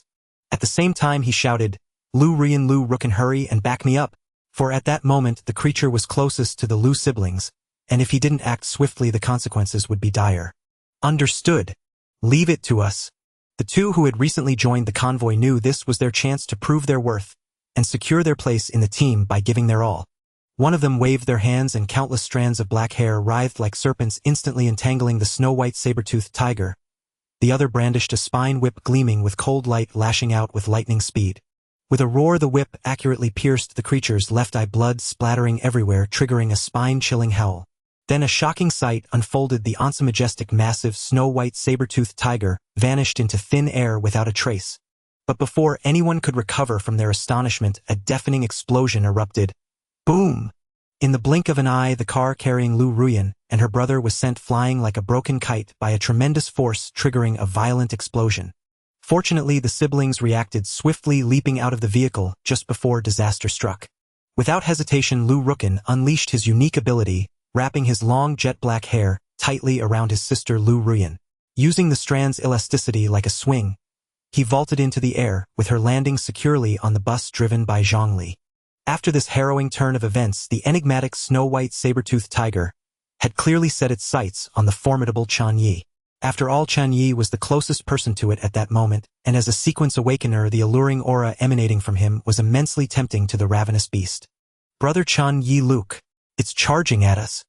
Beside him, Zhang Ye trembled in terror, her body shaking uncontrollably as she pointed at the saber-toothed tiger, hurtling toward them, her voice stammering. Clearly, this ordinary girl was utterly petrified. Facing the sudden crisis, Chen Ye remained remarkably calm, even exuding an air of confidence. A faint smile curled at the corner of his mouth as he gave a decisive order. Perfect timing. Move aside. Ram it, Heaton. Before his words faded, Chen Ye instantly activated his ability. The pickup truck's ramming skill. This pickup was no ordinary vehicle. It had been upgraded into a super war machine. With a deafening roar from the engine, the apocalyptic pickup charged forth like a wild stallion freed from its reins, its momentum overwhelming and unstoppable. That figure, like an enraged bull with bristling mane, crashed forward with a force that seemed to sweep away everything in its path, as if no power on earth could withstand it. A thunderous crash echoed. Bam! Under the stunned gaze of all onlookers, the once majestic and fearsome snow-white saber-toothed tiger was sent flying backward like a kite, with a broken string hurtling dozens of meters before crashing heavily to the ground. Yet this seemingly ferocious beast did not succumb. It struggled to rise from the dust, its body covered in wounds but appearing largely unscathed. Meanwhile, Lu Ruyan and Lu Rukin widened their eyes, staring intently at this exceptionally powerful and tenacious opponent. They knew that facing such an eerie and unpredictable enemy, failing to subdue it with full force would lead to disastrous consequences. Thus the siblings exchanged a quick glance, nodded in mutual understanding, and launched a coordinated attack with seamless synergy. Encountering such a bizarre creature meant a life-and-death struggle with no retreat. A moment of hesitation or softness could spell doom not only for themselves, but also bring catastrophe to their surroundings. Therefore, decisive action was the only path to survival. Sister, let me hold it back. Don't let it use its invisibility again. You focus on finding an opportunity to strike its vital weakness. As he spoke, Lu Rukin swung his long hair, with a sudden motion transforming it into a silver whirlwind that raced toward the icy tree. In the blink of an eye, he stood firmly atop the branches, his jet-black hair cascading like a surging waterfall, sweeping down toward the snow-white saber-toothed tiger below. Tangled roots. Without a moment's hesitation, he unleashed his ability. In an instant, countless fine and resilient strands of hair surged forth like a tidal wave, moving with lifelike fluidity and precision, entangling the massive, formidable snow-white saber-toothed tiger with astonishing speed. "Excellent work!" Lu Ruyan exclaimed excitedly, yet she did not pause in her actions. As a powerful sequence awakener, her body had transcended human limits, possessing extraordinary agility and strength. With a sudden toss of her head, the spine hidden behind her back transformed into a blood-red whip erupting with dazzling crimson light. This mysterious whip seemed infused with endless vitality, extending and twisting, forming eerie blood-streaked patterns in the air. With a sharp, piercing sound of tearing, the whip shot forth like lightning, piercing accurately through the heart of the snow-white saber-toothed tiger. Struck with such a devastating blow, the snow-white saber-toothed tiger let out a harrowing roar, yet astonishingly, despite the fatal wound, it still struggled, stubbornly refusing to die immediately. "Thighs! How is this possible?" Lu Ruyan gasped in sheer astonishment, unable to suppress a sharp intake of cold air. Before them stood a snow-white saber-toothed tiger, its entire body cloaked in fur as pure as driven snow, its sharp fangs glinting with a chilling light that exuded an aura of dread. Its massive and imposing frame resembled an unshakable mountain, inspiring awe and fear in all who beheld it. Without a doubt, such an overwhelmingly powerful creature had transcended the bounds of ordinary anomalies, its strength unfathomably deep. Facing such a terrifying and formidable foe, annihilating it in one fell swoop was an immensely arduous task. One misstep could lead to being devoured by the tiger, reduced to dust. At this very moment, the struggling convoy they were part of faced an unprecedented and severe trial. If they could not swiftly escape this peril and continue onward, their inevitable fate would be nothing short of tragic. Mo Chu keenly sensed several more anomalies drawing near. Consumed by urgency, he shouted at the top of his lungs, "Hurry up and kill this anomaly. If we delay any longer, it'll be too late. In 3 minutes we'll have to fend off a siege from multiple anomalies." "What? How could this be?" The crowd was stunned into panic, exchanging bewildered glances. Wang Li, enraged beyond measure, instantly transformed into a three-meter giant barbarian with bulging muscles. Gripping an enormous battle axe with both hands, he charged like an enraged lion, roaring as he lunged from behind toward the snow-white saber-toothed tiger. "Prepare to die, you wretched beast!" Wang Li's eyes blazed with fury, his deafening roar seeming to unleash all his pent-up hatred. The massive axe in his hands traced a fierce arc through the air, descending upon the snow-white saber-toothed tiger with unparalleled might. In that instant, the seemingly defenseless tiger revealed astonishing speed and agility, sidestepping Wang Li's fierce attack in an almost inconceivable manner. Yet this was only the beginning. The tiger quickly spun around, its thick and powerful tail lashing out like a steel whip, striking at Wang Li with thunderous force. A dull, heavy thud, bang, resounded as Wang Li was sent flying backward, tracing an arc through the air like a broken kite. With a thunderous crash, boom, Wang Li slammed heavily into a large tree. The immense impact snapped branches and sent snow flying, plunging the scene into chaos. Wang Li now appeared utterly disheveled, covered in snow, his face twisted in pain. Watching from the sidelines, Chen Ye could no longer tolerate the situation.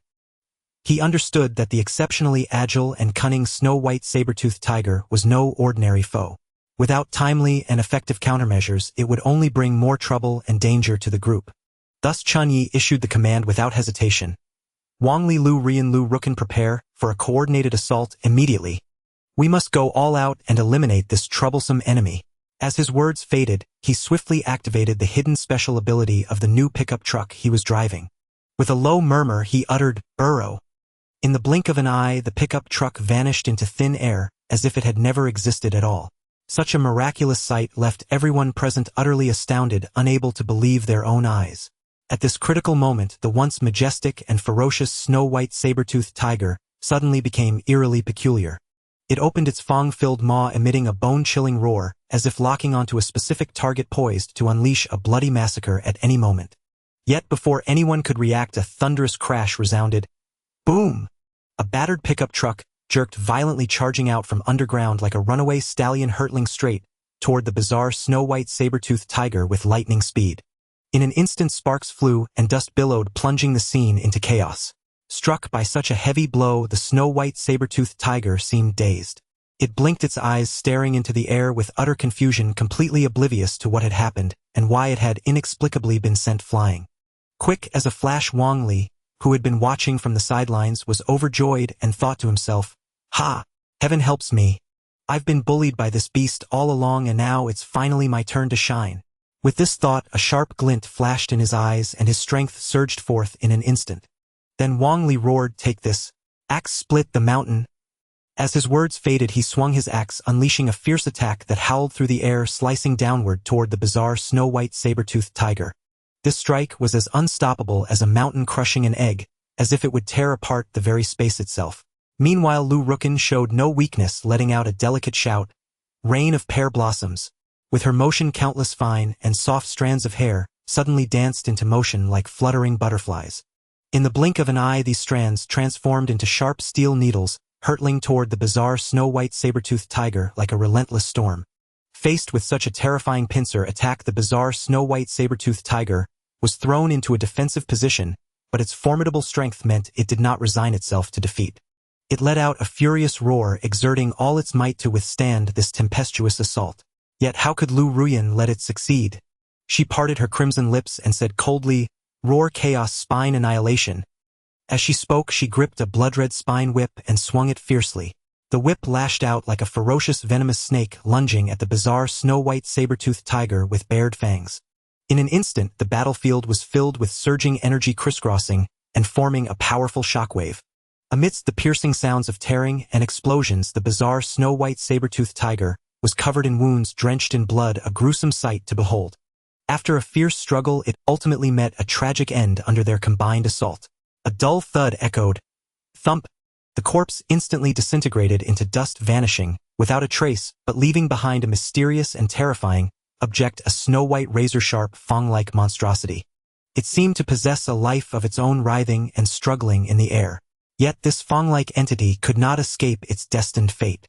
With a deft flick of her hair, Lu Rukin unleashed an invisible force that swept forth, precisely ensnaring the eerie fang-like object and securing it within her grasp.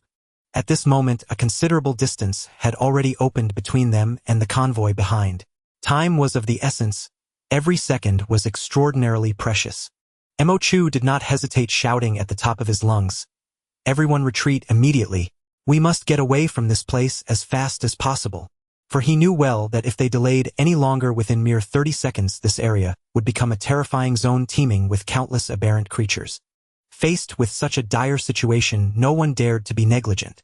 All swiftly heeded Captain Mo Chu's command and sprang into action. It was then that Wang Li revealed an astonishing side of himself. A wild aura radiated from his entire being, and in an instant, he transformed into a towering, immensely powerful barbarian. Like a whirlwind, Wang Li rushed before Lu Rukin and the others, reaching out with his thick, powerful hands to effortlessly lift them one by one, securely placing them upon his broad, sturdy shoulders. Then, with strides as swift as an arrow released from a bow, he dashed back towards the convoy at a breathtaking speed. Wow! This is just too incredible. Truly worthy of the great Wang Li. The two siblings stared wide-eyed, their faces a mask of astonishment.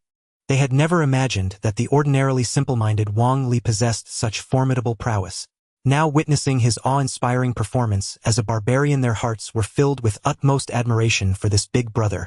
Thus, carrying the group, Wang Li sped along like the wind, catching up to the convoy with lightning speed. His agile silhouette was like a bolt of lightning, cleaving the night sky, a sight to behold. With their own vehicle destroyed, the two siblings had no choice but to board the bus driven by the esteemed Wang Li. The survival convoy wasted no time speeding away, as if desperate to leave all danger behind. However, the respite was short-lived. Before long, several bizarre creatures exuding a sinister aura converged upon the spot, as if by unspoken agreement. These aberrations seemed to be undergoing some strange transformation, filled with mutual hostility and unwilling to yield. Soon a fierce conflict erupted among them. This unexpected melee bought the survival convoy precious time to escape unscathed. The journey remained calm and uneventful thereafter, the convoy pressing on until the afternoon without encountering any major peril. Given the current situation, if they could hold out for just another half-hour, Captain Mo Chu would be able to successfully unleash his special ability, ensuring everyone's absolute safety. Just then, the smoothly advancing survival convoy had unknowingly entered the depths of a quiet, secluded mountain forest. As everyone began to breathe a little easier, a spine-chilling yet strangely familiar sound abruptly rang out. Hee. The sound resembled the giggle of a child, but under such an eerie atmosphere, it was clearly far from normal. Captain Mo Chu's heart tightened. Frowning deeply, he pondered, logically speaking, with my keen perception, I should have been able to detect any aberrations nearby. Why am I completely unaware of this one? Could it be? At this thought his expression turned exceedingly grim. Meanwhile, among the ordinary survivors, inexplicable occurrences began to emerge one after another. A young mother who had just lost her beloved child suddenly felt as if summoned by a distant call, murmuring in astonishment, "My baby. Is it my baby calling for me? Ineen, is that you? My child?"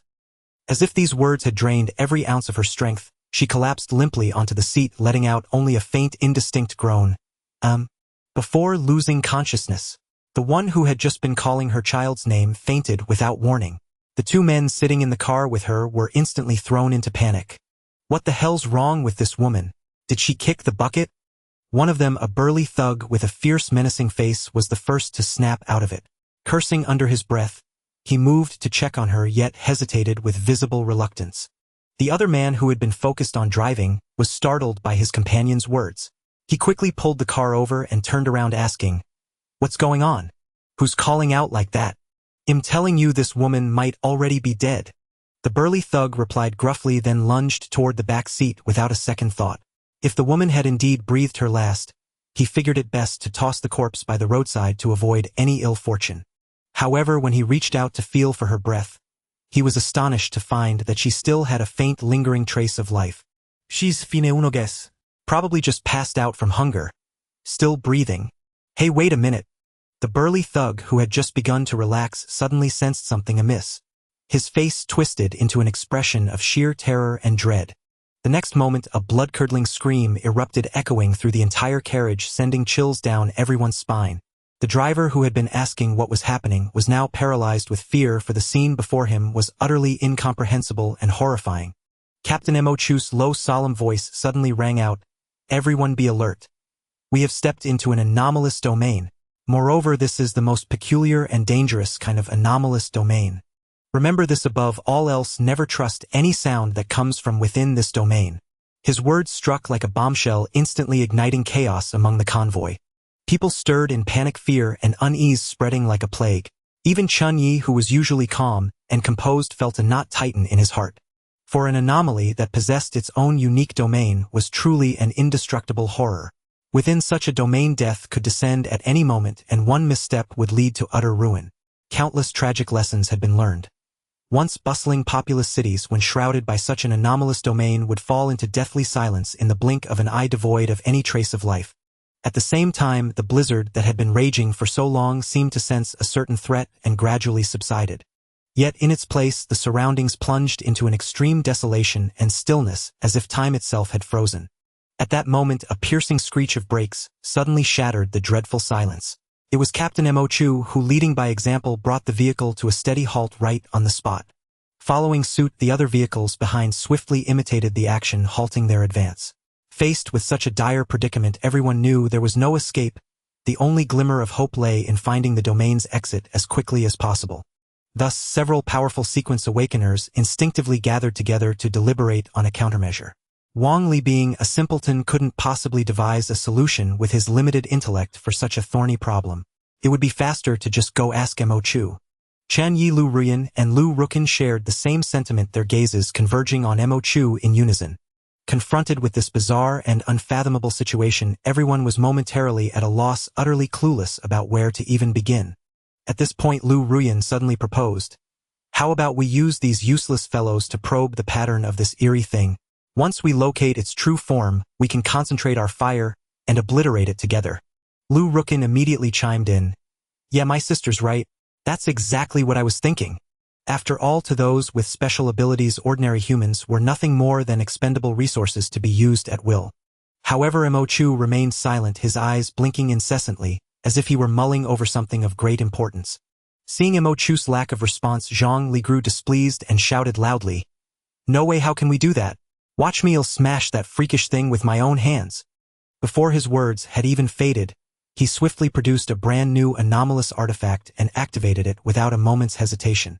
In an instant, the originally delicate artifact expanded dramatically into a colossal stone pillar that seemed to touch the heavens and stand firm upon the earth. This was the legendary Death Pillar. Then Wang Li exerted all his strength, violently hurling the death pillar in his hands against the ground with tremendous force. A deafening earth-shattering roar erupted, as if the very earth trembled in response. Simultaneously, a spine-chilling aura of death surged forth like tumultuous waves. Throughout the domain it was as if a massive stone had been cast into a tranquil lake, stirring up layers of ripples and undulations that spread outward, accompanied by violent tremors and shakes, as if the entire realm was on the verge of shattering and collapsing. The previously piercing and harsh cries of the eerie infant gradually weakened until they vanished entirely, yet this brought no relief or comfort to the group, for they knew the true terror was yet to come. Suddenly a faint, almost imperceptible whisper echoed once more. Though its volume was minuscule, it remained strikingly clear in the deathly stillness of the environment. Chen Ye's heart tightened abruptly, his complexion shifting dramatically. He pondered silently, could it be that the attack with the Death Pillar artifact had failed to be effective? Or perhaps this eerie entity was far more formidable and troublesome than he had imagined. At this thought, a thin layer of sweat began to form on his forehead. Just then Captain Mo Chu, who had been silently observing the surroundings all along, suddenly narrowed his eyes, his gaze sharp as a torch. He raised his arm and pointed toward the southeast, declaring in a deep voice, "There." Before his words faded, a black shadow darted away like lightning, its speed astonishing. In the blink of an eye it reached its target, and with a swift, clean strike the blade fell without a trace of hesitation. The soul-calming Tang Dao traced a fierce arc through the air, its body gleaming with a chilling pitch-black light that was utterly terrifying to behold. A dull thud echoed, a clear indication that the strike had undoubtedly found its mark. Yet to everyone's astonishment, the scene that unfolded next was worthy of a horror film. The grievously wounded creature let out a shriek far more piercing and shrill than before, deafening the entire area. Simultaneously, the space within the entire domain seemed to contort and warp under some mysterious force, trembling and writhing wildly, while the ground beneath their feet quaked violently, as if in an unprecedented super-earthquake threatening to swallow everyone whole. The vehicles of the survival convoy and the ordinary survivors were plunged into a nightmare, as if trapped inside a colossal, terrifying blender, spinning and tumbling endlessly. Damn it! I couldn't immobilize it. Chen Ye's face turned grim beyond measure. He had never expected that this mysterious infantile abomination was so formidable, capable of withstanding a full second of the soul-calming effect and successfully escaping through etherealization. This infant with domain abilities was far too bizarre, utterly impossible to subdue easily. In this collapsed domain, not only were ordinary survivors struggling to stand, but even the powerful beings among the sequence awakeners found it increasingly difficult to move. Everyone was violently shaken by an invisible force, their bodies swaying uncontrollably, thrown left and right without respite. Just as they were all struggling desperately, a blinding white light suddenly flashed. Moments later, without any warning, they were hurled out of that terrifying domain, crashing heavily onto the road outside. With a thunderous roar, all the cars soared into the air like kites, with broken strings tumbling several times before slamming back to the ground with immense force. In an instant, countless shards of metal scattered everywhere, leaving the scene in utter chaos. Meanwhile, the casualties were severe. Heart-wrenching screams filled the air, some had lost their legs, and most survivors were gravely wounded, some with missing limbs and flesh torn to shreds. Such a horrific sight was truly appalling. Chen Ye struggled to his feet, swaying as he stood upright, his gaze wary and tense as he scanned the surroundings. His usually resolute face now twisted slightly, betraying the immense turmoil and fear raging within him. After a thorough search, Chen Ye spotted the battered pickup truck, parked not far away. But as he approached, he was shocked to find the interior in disarray, as if it had just endured a fierce battle. Zhang Ye lay curled up in the back seat like a frightened little bird, listless and motionless. Her hair was disheveled, her face covered in dust and blood, making her look utterly wretched. Were it not for her faint breathing and the occasional slight tremors that ran through her body, one would have mistaken her for having already passed into the afterlife. "Hey, are you all right? Are you still alive?" Chen Ye hurried forward, asking in an anxious tone, as he gently shook Zhang Ye's shoulder. Hearing someone call out to her, Zhang Ye, who had been as still as death, suddenly stirred.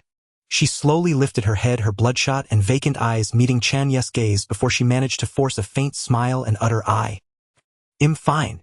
Yet in her heart, Zhang Ye knew all too well that any sign of weakness or vulnerability at this moment would only become a burden, especially when facing this man before her, who exuded an aura of danger.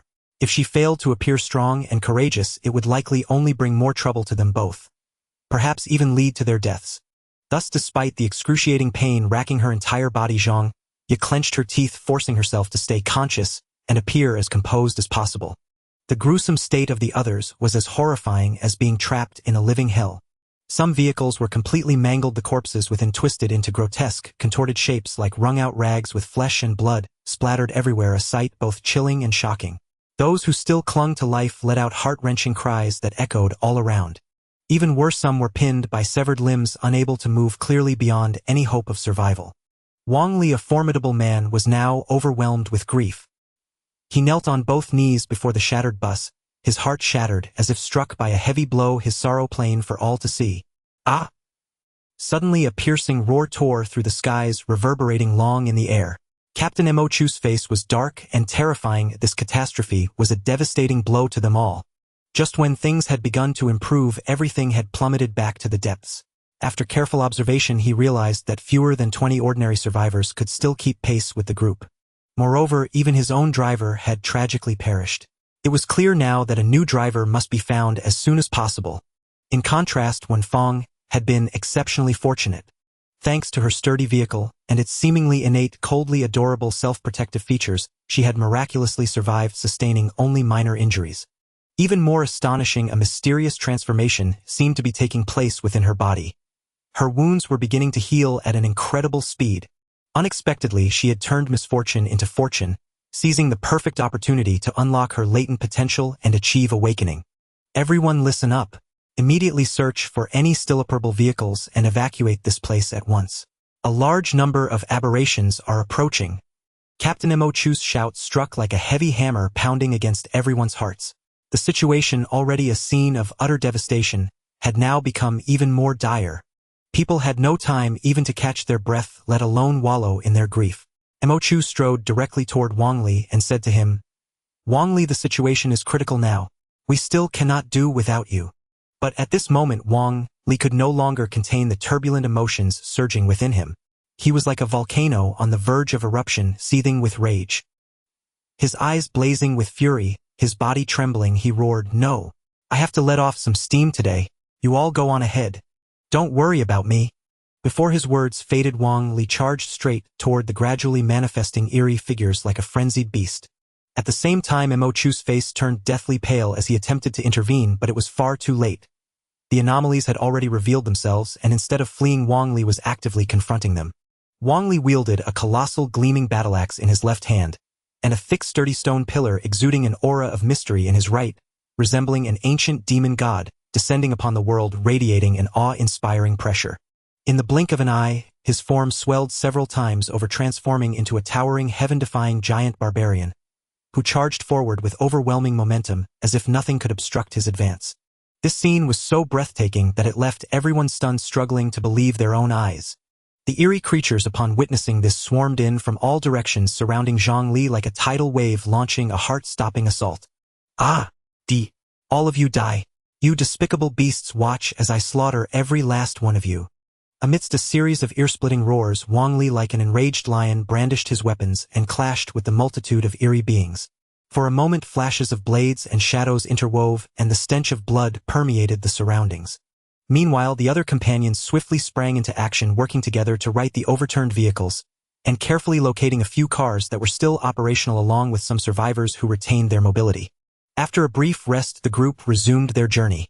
Considering Wang Li was still trapped in a perilous siege, with an uncertain fate, they deliberately left one vehicle behind as a backup. If fortune favored him, once Zhang Li escaped his predicament, he could follow the tire tracks and catch up with the convoy. Chen Ye drove the peculiar high-performance eerie artifact pickup truck at breakneck speed, silently marveling, truly worthy of its reputation. The driving experience was utterly unique. Zhang Ye sat in the passenger seat, her face as pale as paper, but she clenched her teeth, enduring the excruciating pain from multiple wounds without uttering a word. Unbeknownst to them, night had silently fallen. It was now the perfect time for Captain Mo Chu to showcase his abilities.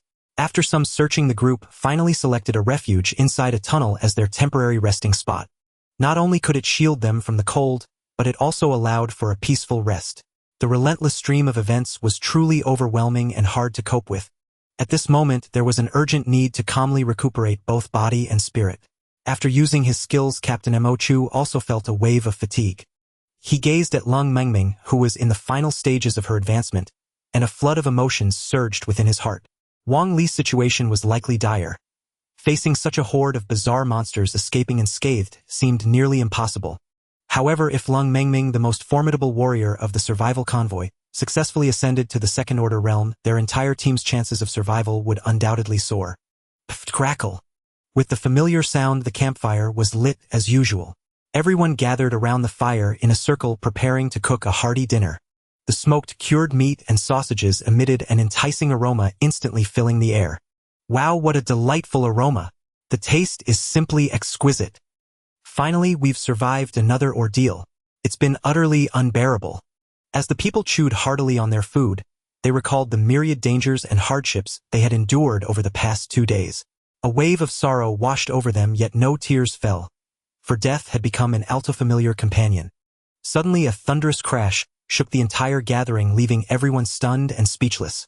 Zhang Li! It's the great Zhang Li who has returned. Someone shouted in excitement. Wow, fantastic! Another chimed in. No one had anticipated that Zhang Li could break through the encirclement, escape from that eerie and terrifying siege unscathed, and make his way back safely. Though he appeared somewhat disheveled at the moment, the mere fact that he was still alive was an incredible and rare feat. With a heavy thud, Zhang Li collapsed to the ground and lay motionless. Captain Mo Chu promptly gestured to Lu Ruyan and her younger brother, and together they carefully carried Zhang Li into the house. After they had laid Zhang Li down, they were astonished to discover that he had reverted to his original form, with not a single wound on his body. He lay there quietly, emitting loud rhythmic snores. Time slipped by quietly as the crowd gathered around Lung Mengming, silently gazing at her. At that moment, an incredible and miraculous event unfolded. Lung Mengming's body grew intensely hot, as if she were a blazing flame. Then she slowly rose into the air, hovering suspended in midair. However, as she gradually regained consciousness, all the strange phenomena vanished without a trace, as if they had never existed.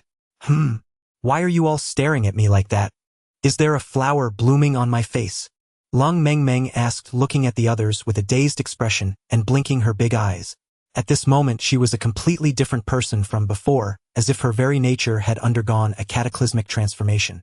Just then, Wen Fong was suddenly enveloped by a mysterious force, and her entire being radiated a strange ethereal light. In the next instant, a flash of lightning seemed to strike her mind, and she instantly comprehended many things she had never considered before. What is this happening to me? Wen Fong murmured in astonishment. At the same time, clusters of crystal-clear orbs of water surged from her hands, swirling around her like lively little sprites. These water orbs emitted a faint luminescence, creating an ethereal and dreamlike atmosphere. Curiously, Wen Fong extended a finger and gently flicked one of the orbs. It shot forth like a meteor, striking a one-armed survivor with pinpoint accuracy. In an instant, a breathtaking sight unfolded. The survivor's gruesome blood-drenched wound began to heal at a visibly rapid pace. Within the blink of an eye, only a thin layer of pink skin remained at the wound site, looking as though it had just healed. This is incredibly soothing, exclaimed the one-armed survivor, his voice trembling with tears of joy. He had already prepared himself for death, for losing an arm was a devastating injury for anyone. It could easily lead to severe inflammation complications and extreme weakness from blood loss. Without timely treatment, death seemed inevitable. Yet at this moment, a miracle truly descended upon him, reigniting the hope of survival. Chen Ye and the others who had witnessed this from the sidelines stood in stunned silence, their eyes fixed on the unbelievable scene unfolding before them. They had never imagined that Wen Fong possessed such formidable healing abilities. In an instant, an indescribable joy surged within everyone's hearts. Without a doubt, this auxiliary healing ability was like a timely gift of charcoal in the snow. In this perilous world, where fierce battles against terrifying and grotesque creatures were inevitable, injuries were almost a certainty. Now, with Wen Fong, a sequence awakener with such extraordinary healing powers, joining their ranks, the survival rate of the entire convoy would undoubtedly be greatly enhanced. Facing the unknown challenges ahead, they had gained an additional layer of solid and reliable protection. How could this not fill them with exhilaration? Wen Fong immediately activated her ability, healing all the wounded one by one. I am truly grateful to you, Senior Wen Fong. My wounds are healed. How wonderful! Having another sequence awakener was undoubtedly a boon, providing the survival convoy with an extra layer of security. Lung Mengming, the formidable leader, was visibly delighted by her cousin's awakening and said, "Cousin, the sequence you've awakened is truly remarkable. Indeed, it's the S-Rank sequence, Water Ball Healer." Waking up to discover that she had successfully awakened as an S-Rank sequence rank 37th. was absolutely splendid. To possess such immense power was the dream of countless individuals. Without a doubt, this astonishing method of awakening filled the other survivors with envy toward her. After all, everyone understood that becoming a prominent figure among sequence awakeners would make the days ahead far more favorable. Now when Fong had not only achieved this goal, but also held the potential for even further self-improvement. Ever since Lung Mengmeng advanced to the second rank, she no longer feared those eerie entities. At this moment she declared with unwavering confidence, "Leave this to me." Clearly she was fully assured and confident in resolving the current predicament. However, at the same time Lung Mengmeng was acutely aware that her awakening would inevitably bring unprecedented and formidable challenges to the entire convoy. Merely looking at the grievously injured and heavily battered team before her was enough to imagine the sheer terror of this upheaval. Yet who could have predicted that the weather in this apocalyptic world would be so capricious? Just as everyone believed things were about to improve, they suddenly realized that their surroundings had undergone a dramatic transformation. What was once a barren wasteland had in an instant turned into an endless desert. Such was the catastrophic climate change of the apocalypse. Witnessing this, Captain Mo Chu's expression grew somber as he mused to himself. Compared to the earlier heart-stopping blizzard, this harsh desert terrain was far more merciless. For the temperature seemed to have been enchanted, soaring from -20 or 30 degrees to 40 or 50 degrees in the blink of an eye, leaving everyone to endure the agonizing torment of scorching heat. Chen Ye, gazing upon the desert, couldn't help but furrow his brow in deep concern. In less than half a day, the entire convoy, once orderly and pristine, had become utterly unrecognizable. Every vehicle caked with dust as if ravaged by a sandstorm. The apocalyptic climate was truly terrifying, having grown bizarre beyond belief. Even basins had turned into deserts. Most of the window panes were shattered, hanging precariously. As for those unfortunate survivors whose windows had broken, their plight was even more unbearable. At least hundreds of pounds of yellow sand had piled up inside the vehicles, leaving no room to set foot. This detestable desert. A survivor with lips so cracked they nearly bled cursed his words, brimming with resentment and helplessness. In such harsh conditions, the evaporation of bodily moisture was alarmingly rapid. Every breath felt like a drain on life itself. Seated beside the survivor was a haggard, listless young woman, also suffering the dual torment of the desert and blistering heat. Her body had grown so frail she seemed on the verge of collapse. In such a state, even the thought of intimacy seemed too much. In contrast, Chen Ye was as comfortable as if he were in another world. He lounged leisurely against the plush seat, turning the car's air conditioning to its lowest setting, letting cool gusts wash over him, leaving his entire body refreshed. By his side, Zhang Ye wore a look of pure contentment, savoring this rare coolness. After all, to journey alongside such a formidable figure with air conditioning to boot was a tremendous blessing. Meanwhile, the other powerful awakened individuals also switched on their vehicle's air conditioning, striving to maintain peak condition and preserve their combat strength. Thus the group trudged on under the scorching sun until nightfall, when they finally arrived at a long-abandoned service area, deciding to set up camp and rest briefly. "Attention everyone. Well, camp here for the night."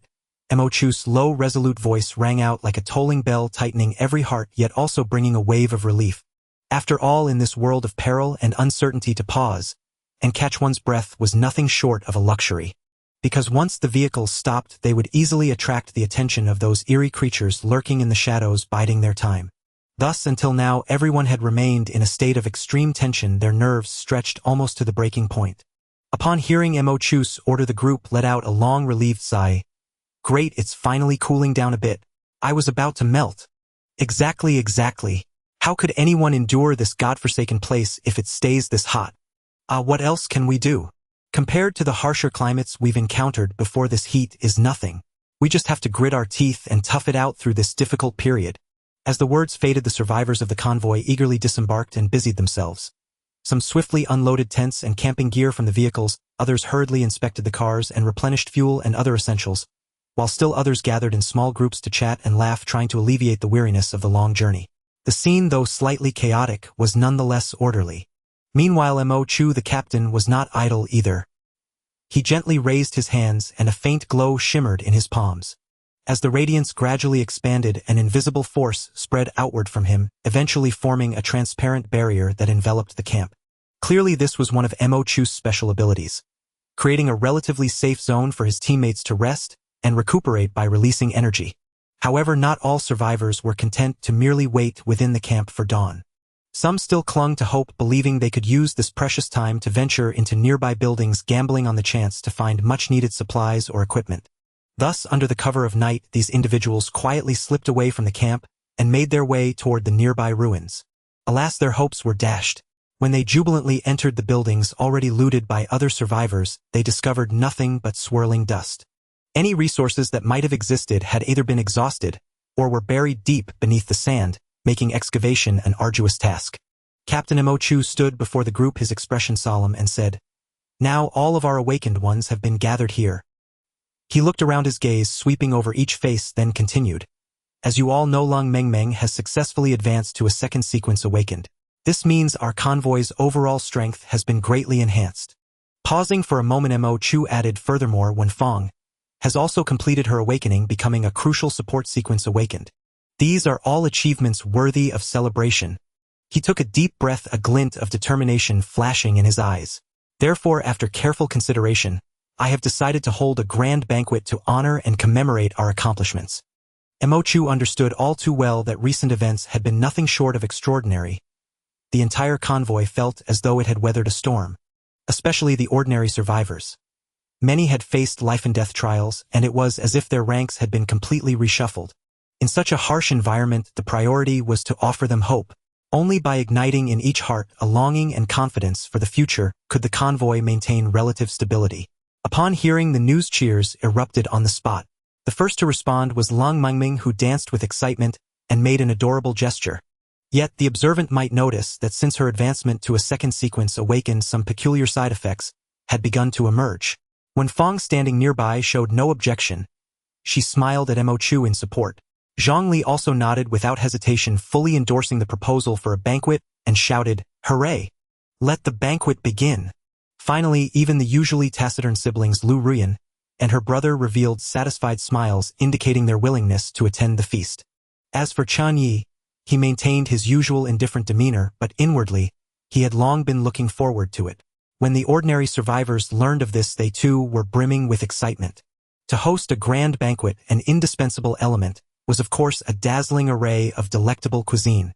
Mo Chu retrieved a mountain of food from the storage vehicle, then ascended to a high vantage point, and declared to everyone present, "My friends, today, you may indulge in these exquisite delicacies to your heart's content, feasting to your fill." The moment his words fell, it was like a stone cast into a placid lake, instantly stirring a thunderous commotion throughout the crowd. For many such words resonated far more deeply than any honeyed rhetoric, touching the tenderest recesses of their hearts. After all, living in this vast, boundless desert, people often faced the threat of hunger and rarely had the chance to enjoy a full meal. By now night had fallen, yet due to the extreme temperature fluctuations of the desert region, a biting cold wind howled past, causing everyone to shiver uncontrollably. However, in stark contrast to the bitter cold, the atmosphere was exceptionally fervent, the crowd brimming with excitement, as if they had forgotten their physical discomfort. Before long, all the food was meticulously prepared and cooked. Steaming, fragrant white rice was piled high on the tables alongside an assortment of canned goods, pickled vegetables, and various other odds and ends. Though the selection was diverse and somewhat chaotic, as long as it filled their stomachs, no one bothered to be picky or disdainful. Those small snacks, once considered trivial or even scorned, had now become coveted treasures that everyone scrambled for, and the talk of controlling weight or dieting was nowhere to be heard. Chen Ye and Zhang Ye savored the generous free feast provided by their captain, all while immersing themselves in the joyous and cheerful atmosphere around them. And so a uniquely lively banquet commenced. In this perilous post-apocalyptic world, such moments of carefree delight were truly rare. Lung Mengmeng, this formidable and powerful figure, served as the steadfast pillar and unwavering assurance that allowed the entire survival convoy to enjoy their moment of leisure in peace. Zhongli opened his eyes, feeling as though he had slept for an entire century. Yet, as he became aware of everything around him, an indescribable wave of sorrow and despair surged within him. Everyone had already left him. Yes, they were all dead, having departed from this world without warning, utterly unexpectedly. This devastating blow plunged Zhongli into deep self-blame. If only he had been braver back then, if only he could have done a little more, perhaps this tragedy could have been averted. But now it was far too late to say anything. A sense of helplessness in the face of harsh reality washed over him like a tide, leaving him feeling as though he had been abandoned by the entire world, utterly alone and forlorn. Nevertheless, life had to go on. After a painful struggle, Zhongli finally accepted the truth and began to silently clean up the remnants.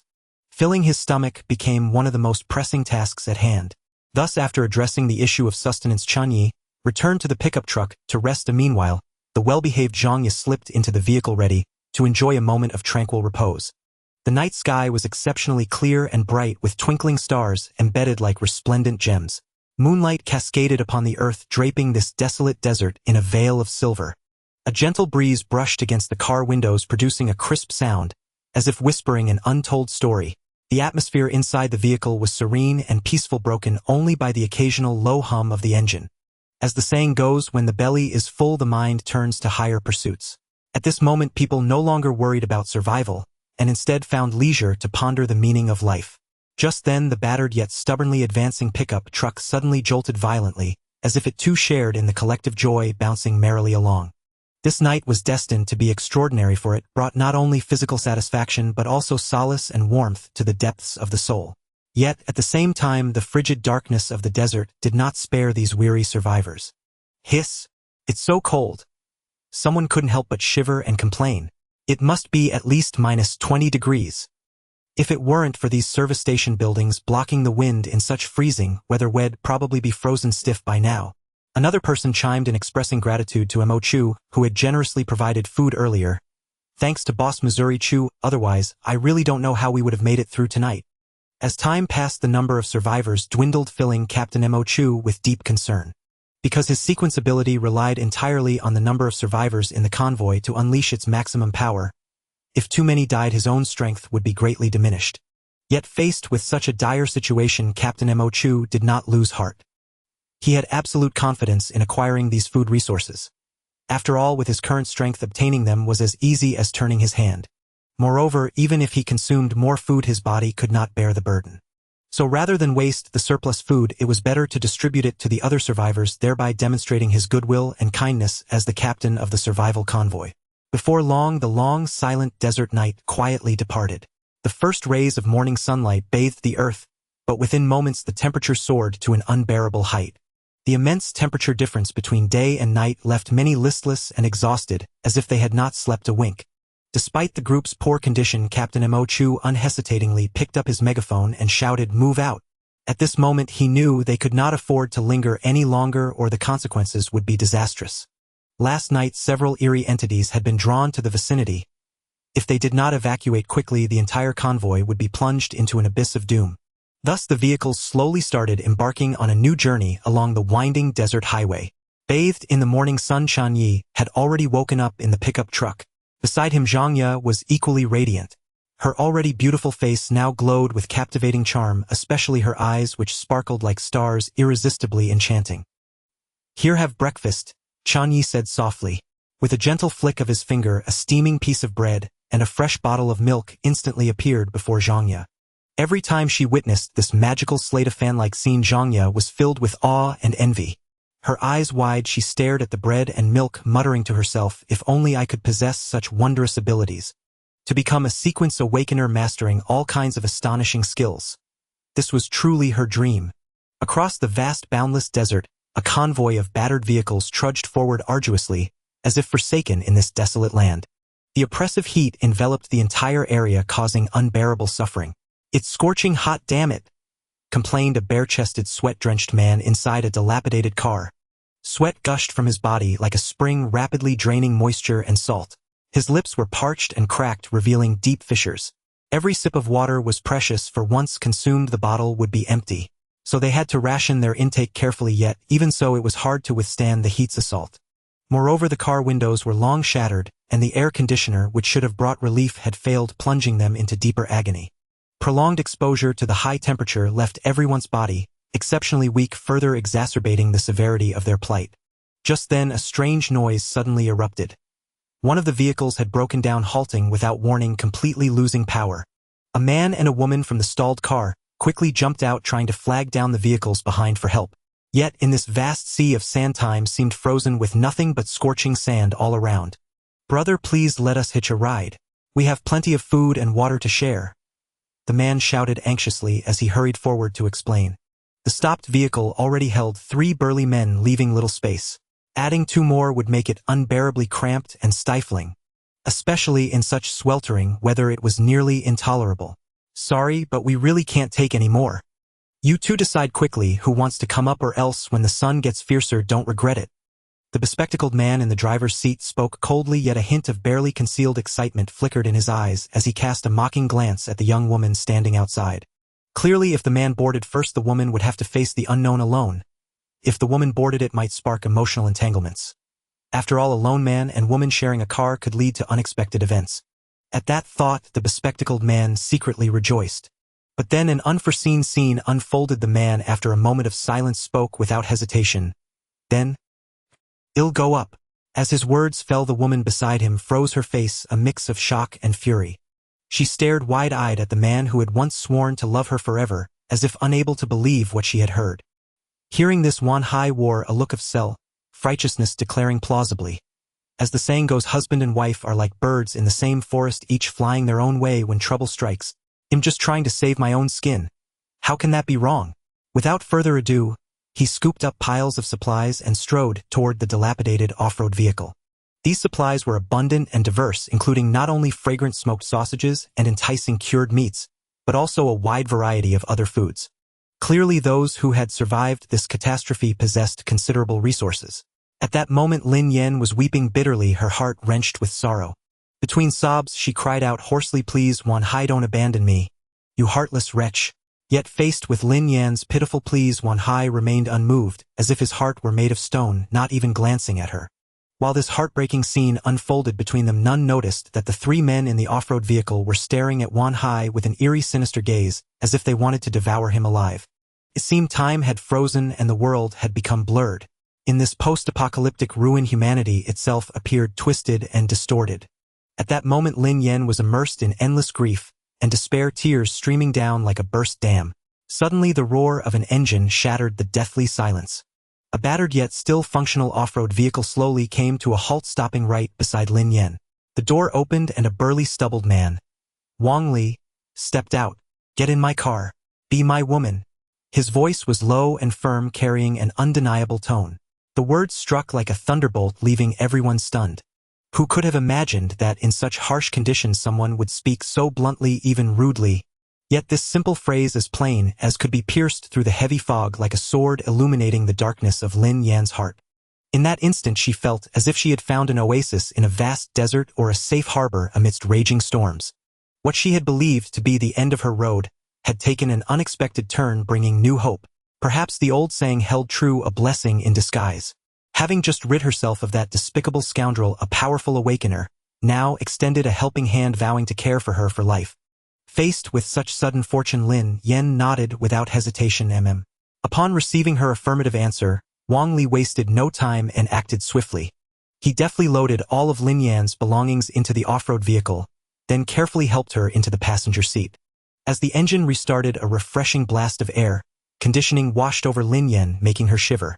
This comfort, after enduring the scorching sun for so long, was like rain after a drought. At that moment, Wan Hai, who had witnessed everything from a distance, was livid, his eyes blazing with fury. Watching the woman he loved get into another man's car, and that man being the powerful Wang Li with his air-conditioned vehicle, the bitterness in his heart was indescribable. An overwhelming envy and jealousy threatened to drive him mad. Frantic, he longed to jump out of his own vehicle, rush to Lin Yan, and beg her to plead for him with Wang Li. In this way, he could not only avoid the agony of scorching heat, but also comfortably enjoy the cool and pleasant air-conditioned environment. Yet at this moment, the car was filled with a pungent, nauseating stench of men, as if emitted by countless burly men simultaneously. This odor caused him extreme discomfort, almost making it impossible to breathe, and even gave him the illusion of suffocating. "Hey, my dear little darling, where are you off to?" Just as Wan Hai's fingers were about to touch the car door handle, a hand as hard as steel suddenly reached out without warning and pressed down on him with lightning speed. That hand clamped Wan Hai's wrist like a pair of iron tongs, making it impossible for him to move even an inch. At the slightest movement, he felt a tremendous force exerted on him, like a mountain crushing an egg, causing his bones to ache faintly. "What are you doing?" Wan Hai was startled, his voice involuntarily rising an octave, and a thin layer of sweat appeared on his forehead. He felt that the car before him exuded an indescribable eerie aura, and the three people inside were downright hair-raising, as if they were mentally unstable. Especially the burly man in the back seat with a fierce face full of viciousness glaring at Wan Hai. Just one glance was enough to instill fear. Do you think our car is something you can just get on whenever you want? The burly man said in a gruff voice, his tone dripping with disdain and provocation. Wan Hai trembled all over with fear and stammered an explanation. I didn't mean it, I'm really sorry, please let me go. As he spoke, he secretly looked around for any chance to escape, but soon realized there was nowhere to run. Then Wan Hai suddenly thought of a plan and begged desperately. I know I was wrong, I'll go back to my ex-girlfriend right now and explain everything to her. She will definitely forgive me. In Wan Hai's mind, as long as he sought help from his ex-girlfriend to plead for him, he might resolve the current predicament. Just then, a cool breeze blew by as the car's air conditioner was continuously delivering cold air. In this sweltering desert, having a car with air conditioning was undoubtedly a luxurious comfort. Wan Hai couldn't help but feel a trace of reluctance to leave this vehicle.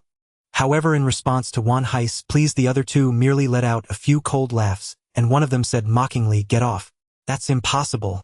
Since you've already gotten into our car, don't even think about getting out again. From today on, you're one of us in this convoy." The other person chimed in with loud laughter. "Ha ha ha ha, since you're here, sweetheart, don't think about leaving." Poor Wan Hai was thus forcibly kept in the car, becoming a companion of these strangers. At this moment he was both terrified and helpless, not knowing what fate awaited him. The survival convoy would not stop for any individual. If he were kicked out of the car, and with his ex-girlfriend ignoring him, he had no choice but to grit his teeth and stay here.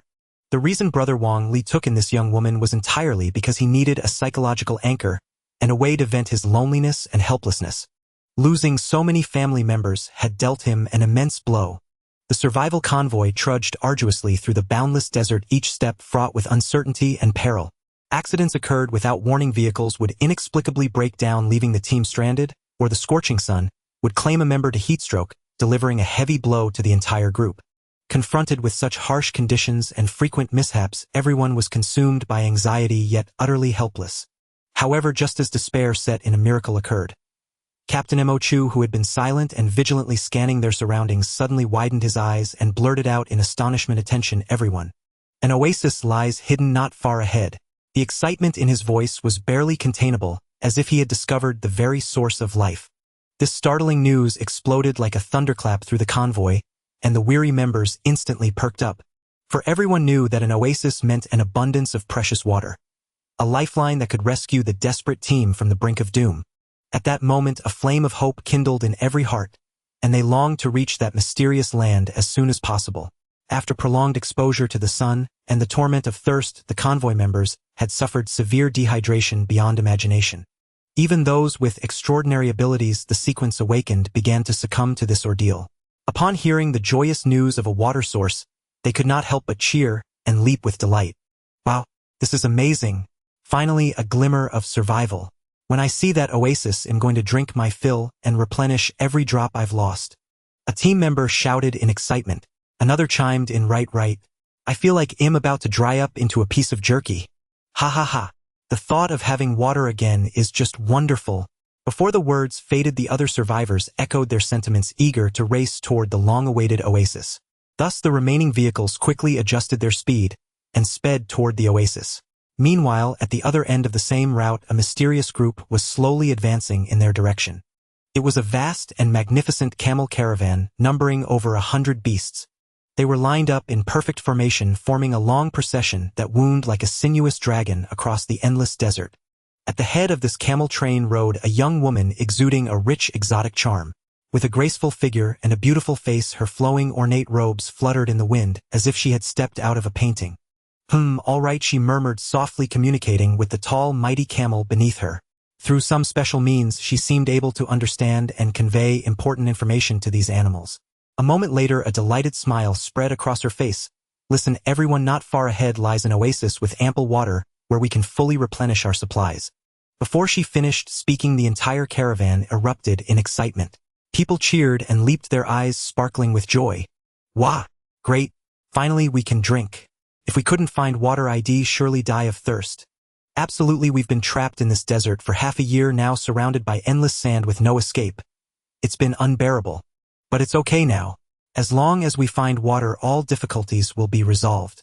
The crowd buzzed with excitement, their hearts brimming with emotion. However, upon closer inspection one would notice that every single one of them appeared haggard and emaciated, mere skin and bones. Only the two leading sequence awakeners, the chief and the deputy chief, remained in relatively better condition. They too were in dire need of water. In an instant Captain Mo Chu keenly detected the presence of these people. His usually calm and placid face twitched slightly, as if pulled by an invisible force, revealing an indescribable expression. At times it was somber as ink, at others as clear as a passing rainstorm, but more often than not it was unpredictable and inscrutable, appearing rather strange and mysterious. Attention all members. Another survivor convoy has been spotted ahead at the oasis, numbering over 100. Maintain the highest level of vigilance. Captain Mo Chu's voice was crisp and resolute, yet carried a faint trace of tension. After all, on this vast, boundless desert, every single drop of water was a matter of life and death. The oasis had become the sole beacon of hope in everyone's eyes. Though they knew that approaching the oasis might bring various dangers and uncertainties, there was no other choice.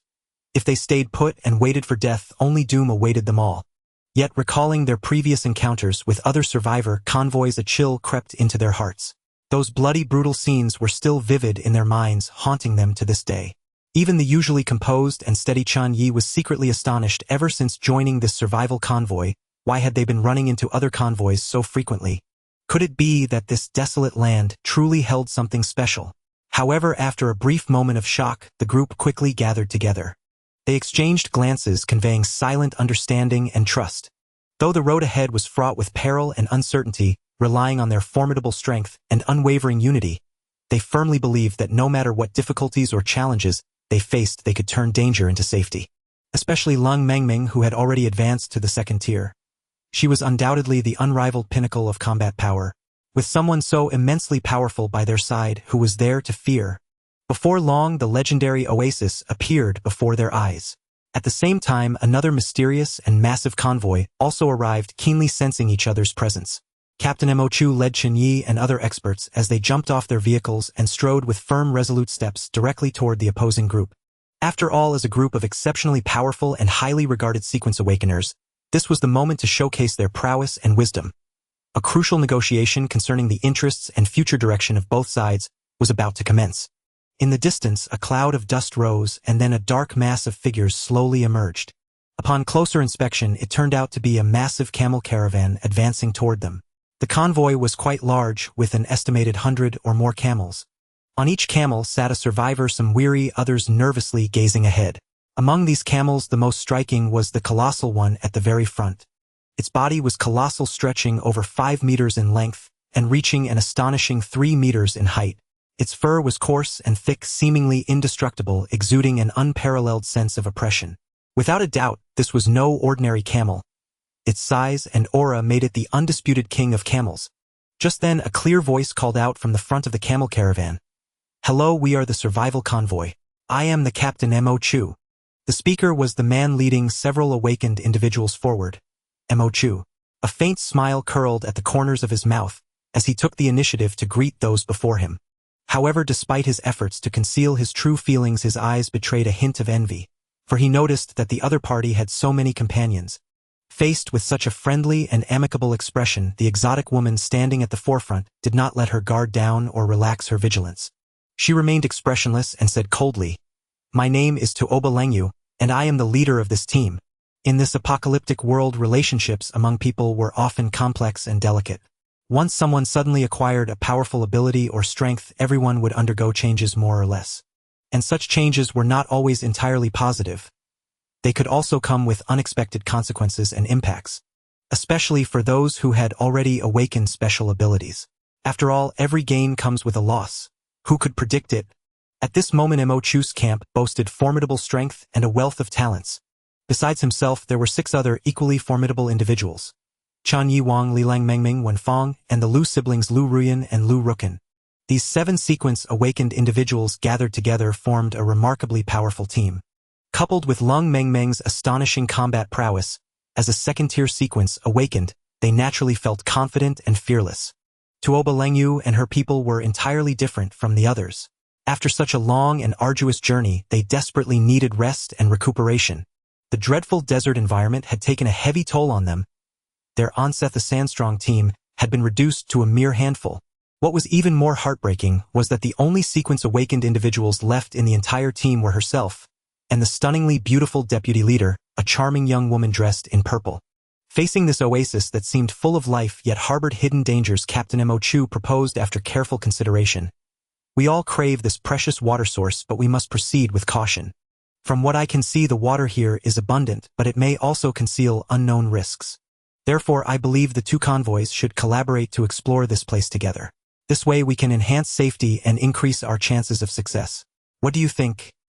Hearing this suggestion, Tuoba Lengyu nodded in agreement after a moment's thought, for the current situation indeed allowed no room for carelessness. Then, with a sharp gaze sweeping over the crowd, she fixed her eyes on one of the women and commanded decisively, "You go ahead and scout the path immediately. Ensure safety and bring back accurate intelligence. If you return safely, you will be richly rewarded." The sudden task left the woman utterly astonished, yet under the watchful eyes of the crowd, she had no choice but to clench her teeth, muster her courage, and step forward. After completing the assigned mission, Tuoba Lengyu once again fixed her gaze upon Mo Chu. "Who will you send?" This question, like a bolt of lightning cleaving through the sky, plunged the already tense survival convoy into an abyss of dead silence. The team members exchanged uneasy glances, their eyes betraying fear and apprehension. After all, this mission required venturing into uncharted territory, and the one who took the lead would undoubtedly face immense peril. A single misstep could spell their doom. In an instant, the entire scene grew extraordinarily solemn. Everyone's heart raced and breaths quickened. Just as hesitation gripped the crowd, a crisp and resolute voice suddenly rang out, "Il go." All eyes turned in astonishment to see the esteemed Lang Mengmeng stepping forward, her hand tightly gripping a phoenix-shaped long spear that blazed with fiery light, resembling a valiant and heroic female warrior. Yet this bold and fearless image stood in stark contrast to her usual delicate and adorable appearance, evoking awe at the powerful aura that created such a striking visual impact. Meanwhile, standing on the opposite bank, Tuoba Lengyu keenly sensed an unprecedented pressure bearing down upon her. Her eyes widened in disbelief as she murmured to herself, "A second-order sequence awakener." Clearly, she had never anticipated encountering such a formidable figure in this place. As an awakener herself with first-order sequence abilities, Tuoba Lengyu understood that the gap between ranks was as vast as the distance between heaven and earth. This opponent, whose strength was unfathomable, undoubtedly placed immense pressure upon her. Mo Chu and the others nearby were also stunned speechless. They never imagined that the usually reserved and low-key Lang Mengmeng would volunteer for the mission without hesitation. Such an act would have been utterly unimaginable in the past, but now it seemed perhaps the surge in power after advancement came with more severe side effects. Or maybe Lang Mengmeng was truly an exceptional individual. After all, this world is filled with countless unknowns and variables. "Very well, then let your group go and investigate," Mo Chu said with a slight nod of approval.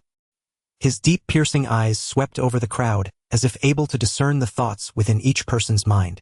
At the same time, a young woman standing nearby, around 20 years old, with a pleasant face, let out a sigh of relief. She quickly shuffled closer to Lang Mengmeng, her face beaming with flattery as she said, "Hello there. My name is Li Jia. I'm truly grateful that you would take little old me along to explore this mysterious oasis. Actually, At this point, she became so overwhelmed with excitement that she stumbled over her words, momentarily unable to continue expressing the joy within her heart. To be able to accompany someone as powerful and commanding as Lang Mengmeng undoubtedly filled Li Jia with immense reassurance. With the keen insight she had cultivated over years of working in banking, Li Jia could tell that the esteemed Lang Mengmeng before her was undoubtedly a person of profound hidden strength and extraordinary capability. As long as she stuck close, this adventure would surely be safe and sound. Thinking this, Li Jia secretly rejoiced. At least now she could be certain that her life was temporarily spared. In the face of Li Jia's almost hysterical enthusiasm, Lang Mengmeng remained exceptionally calm and composed. With nothing more than a faint in response, she turned without hesitation and strode toward the oasis, leaving Li Jia scrambling to follow closely behind. In the vast and boundless desert, a lush, vibrant oasis appeared like a dazzling pearl embedded within, drawing all attention. However, this seemingly tranquil and harmonious oasis was shrouded in a mysterious and dangerous veil, arousing a sense of vigilance and making it difficult to fathom the unknown crises and challenges lurking within. In the face of such a variable and perilous environment, the formidable and courageous Lang Mengmeng strode forward towards the oasis without fear. Meanwhile, Li Jia cautiously followed in her footsteps, silently praying to safely navigate through this treacherous place. At that moment every member of the large convoy gazed with hopeful eyes at the receding figures of Lang Mengmeng and Li Jia. For those living in this desolate desert water was undoubtedly one of the most precious and rare resources. Once deprived of the vital water supply for survival, many would soon perish from unbearable thirst. Moreover, there were those eerie creatures lurking nearby waiting for an opportunity to strike, posing an imminent threat. At that moment Lang Mengmeng suddenly sensed an unusual aura, abruptly stopping and gripping the fiery red fire phoenix spear tightly before thrusting it forward with lightning speed. With a sharp thud, a highly venomous snake, hidden beneath the sand, was pierced through by Lang Mengmeng's spear, dying on the spot. Having reached the second tier, she seemed to have undergone a transformation, with her sensing abilities and other attributes demonstrating an astonishing geometric growth. Even bullets fired from a pistol would likely struggle to inflict significant damage upon her. Her reaction speed, beyond ordinary imagination, was truly remarkable and unparalleled. Wow, that's amazing! Li Jia, standing aside, couldn't help but be awestruck, secretly marveling to herself. She had initially thought that the strength of her convoy's leader and deputy leader was already considerable, but in this moment she realized that there were always greater talents beyond. Especially when witnessing the terrifying combat prowess of Lang Mengmeng, an inner conflict began to stir within Li Jia. Should she simply switch to join the other convoy? With this thought, Li Jia stepped forward without hesitation, her face full of hope, as she asked Lang Mengmeng, "Great Lang Mengmeng, may I have the honor of joining your convoy?" As she spoke, her big watery eyes sparkled with eager light, directly gazing at Lang Mengmeng, seemingly placing all her hopes on this question. Objectively speaking, the convoy led by Tua Balingyu performed quite well overall. The members interacted harmoniously and treated each person equally with fairness and justice. However, the flaw was that such dangerous tasks with a certain level of coercion would occasionally arise, and a moment's carelessness could lead to dire consequences. Thus, whether one can emerge unscathed from these perilous tasks often hinges solely on personal fortune. She had witnessed countless times how others were ruthlessly assigned missions by Tua Balingyu, missions from which there was virtually no escape. Unwilling to meet her own demise, she must seize this fleeting once-in-a-lifetime opportunity. Otherwise, it would be far too late, leaving nothing but regret. At that moment, Lang Mengmeng unhesitatingly took the lead, charging forward with valor, being the first to plunge into the oasis to commence exploration and reconnaissance. After all, the most pressing matter at hand was to meticulously inspect this area for any lurking dangers or risks. As for that insignificant and irrelevant Li Jia, she could be entirely disregarded. Before long, they had advanced to the deepest part of the oasis. Just then, an unforeseen spectacle unfolded before them. A colossal lake, as placid and smooth as a mirror stretching boundlessly, suddenly came into view. Heavens! It's a lake! Marvelous! Absolutely wonderful! We are saved at last! Look, there's such an inexhaustible supply of water here. We no longer need to worry about perishing from thirst. Upon witnessing this, Li Jia was overwhelmed with excitement and joy, nearly leaping into the air in celebration. Yet who could have foreseen that her earth-shattering cry alone would instantly trigger a cataclysmic transformation across the entire oasis? Countless blades of grass, as if enchanted, suddenly surged skyward, elongating wildly, and within the blink of an eye they grew into colossal behemoths that pierced the clouds and towered like ancient trees. Simultaneously, these dense thickets transformed at lightning speed into countless sharp, gleaming arrows, and swords hurtling towards them like an overwhelming tidal wave. Whizzing and swooshing sounds filled the air, echoing through the heavens, one after another, deafening and seemingly unending. Li Jia stared wide-eyed at the surreal scene before her, her body frozen, as if under a spell, unable to move an inch, with even thought and reaction becoming a distant luxury. Meanwhile, Lang Mengmeng displayed extraordinary agility. Grasping her fire phoenix spear, she lightly touched the ground with its tip, and her form darted aside like a phantom. Then came a spine-chilling sound. Schlick! Before Li Jia could even let out a scream, she met a grim fate. The sharp, piercing spear ruthlessly impaled her body, turning her into a pitiful, lifeless hedgehog. In an instant, Li Jia's corpse vanished without a trace, as if devoured by some mysterious force, leaving behind only an empty patch of grass, as though nothing had occurred. But this was merely an illusion. In truth, those once insignificant weeds were now frantically absorbing the lingering aura and life force from Li Jia. In a flash they grew even more lush and vigorous, yet soon returned to their previous wilted state, as if the satiation from a grand feast had lulled them into a brief slumber. Witnessing this sight, Lang Mengmeng's fury was finally ignited completely, for she had already successfully broken through to the second-order powerhouse realm, her strength surpassing its former self. Yet someone dared to mercilessly slay an innocent ordinary survivor right before her eyes. an outright provocation to her authority. Blazing with rage, Lang Mengmeng resolved to show no mercy. The fire phoenix long spear in her hand abruptly erupted with dazzling raging flames like a roaring fire dragon soaring into the sky, spreading in all directions with overwhelming force. Wherever it passed, the eerie wild grasses burst into blazing infernos, the flames growing fiercer, until they formed a boundless sea of fire engulfing everything. Not good. Captain Mo Chu's expression shifted dramatically as he cried out in shock. At that very moment he was watching everything unfold in the oasis, a surge of intense unease welling up in his heart. Yet in the next instant an unexpected scene occurred. The enemy, once so aggressive and menacing, had its assault effortlessly neutralized by Lang Mengmeng, who appeared fragile, but was in truth immensely powerful. This bizarre ambush tactic was exceedingly insidious and treacherous. Anyone else would likely have fallen prey to it. But Lang Mengmeng had discerned its secrets with such swiftness and successfully turned the tide. Her agility and reaction speed truly awe-inspiring. What shocked Mo Chu even more was that the opponent wielded an extremely rare and mysterious plant-based bizarre ability. One that could completely conceal its aura, making it nearly undetectable, while possessing unimaginable offensive and defensive power. Facing such an adversary, even Chen Ye, with his vast battle experience, couldn't help but be astounded. Second order. Truly extraordinary. Mo Chu murmured to himself, a glint of reverence flashing in his eyes. After all, a mere single rank gap felt like the chasm between heaven and earth. The strength Lang Mengmeng now displayed had far surpassed the realm of ordinary comprehension. Her might have reached a level where she could single-handedly contend against the entire convoy's combined assault, and her odds of victory were likely no less than half. At this thought, Tuoba Lengyu and the others exchanged glances, their faces full of astonishment. Undoubtedly this powerhouse within the convoy was a true peerless master, whose terrifying strength was nothing short of shocking. In comparison, the ordinary team member previously dispatched on a mission was undoubtedly in dire straits, likely to meet with misfortune. But to Tuoba Lengyu and her companions this was utterly inconsequential. For in this world fraught with crises and challenges, an insurmountable chasm existed between sequence awakeners and ordinary people. A divide as vast as that between first order and second order. This barrier seemed unbreakable, inspiring awe, and a sense that it could never be crossed. Lang Mengmeng carefully stowed the root-like aberrant object into her backpack, then focused her gaze intently on the lake before her.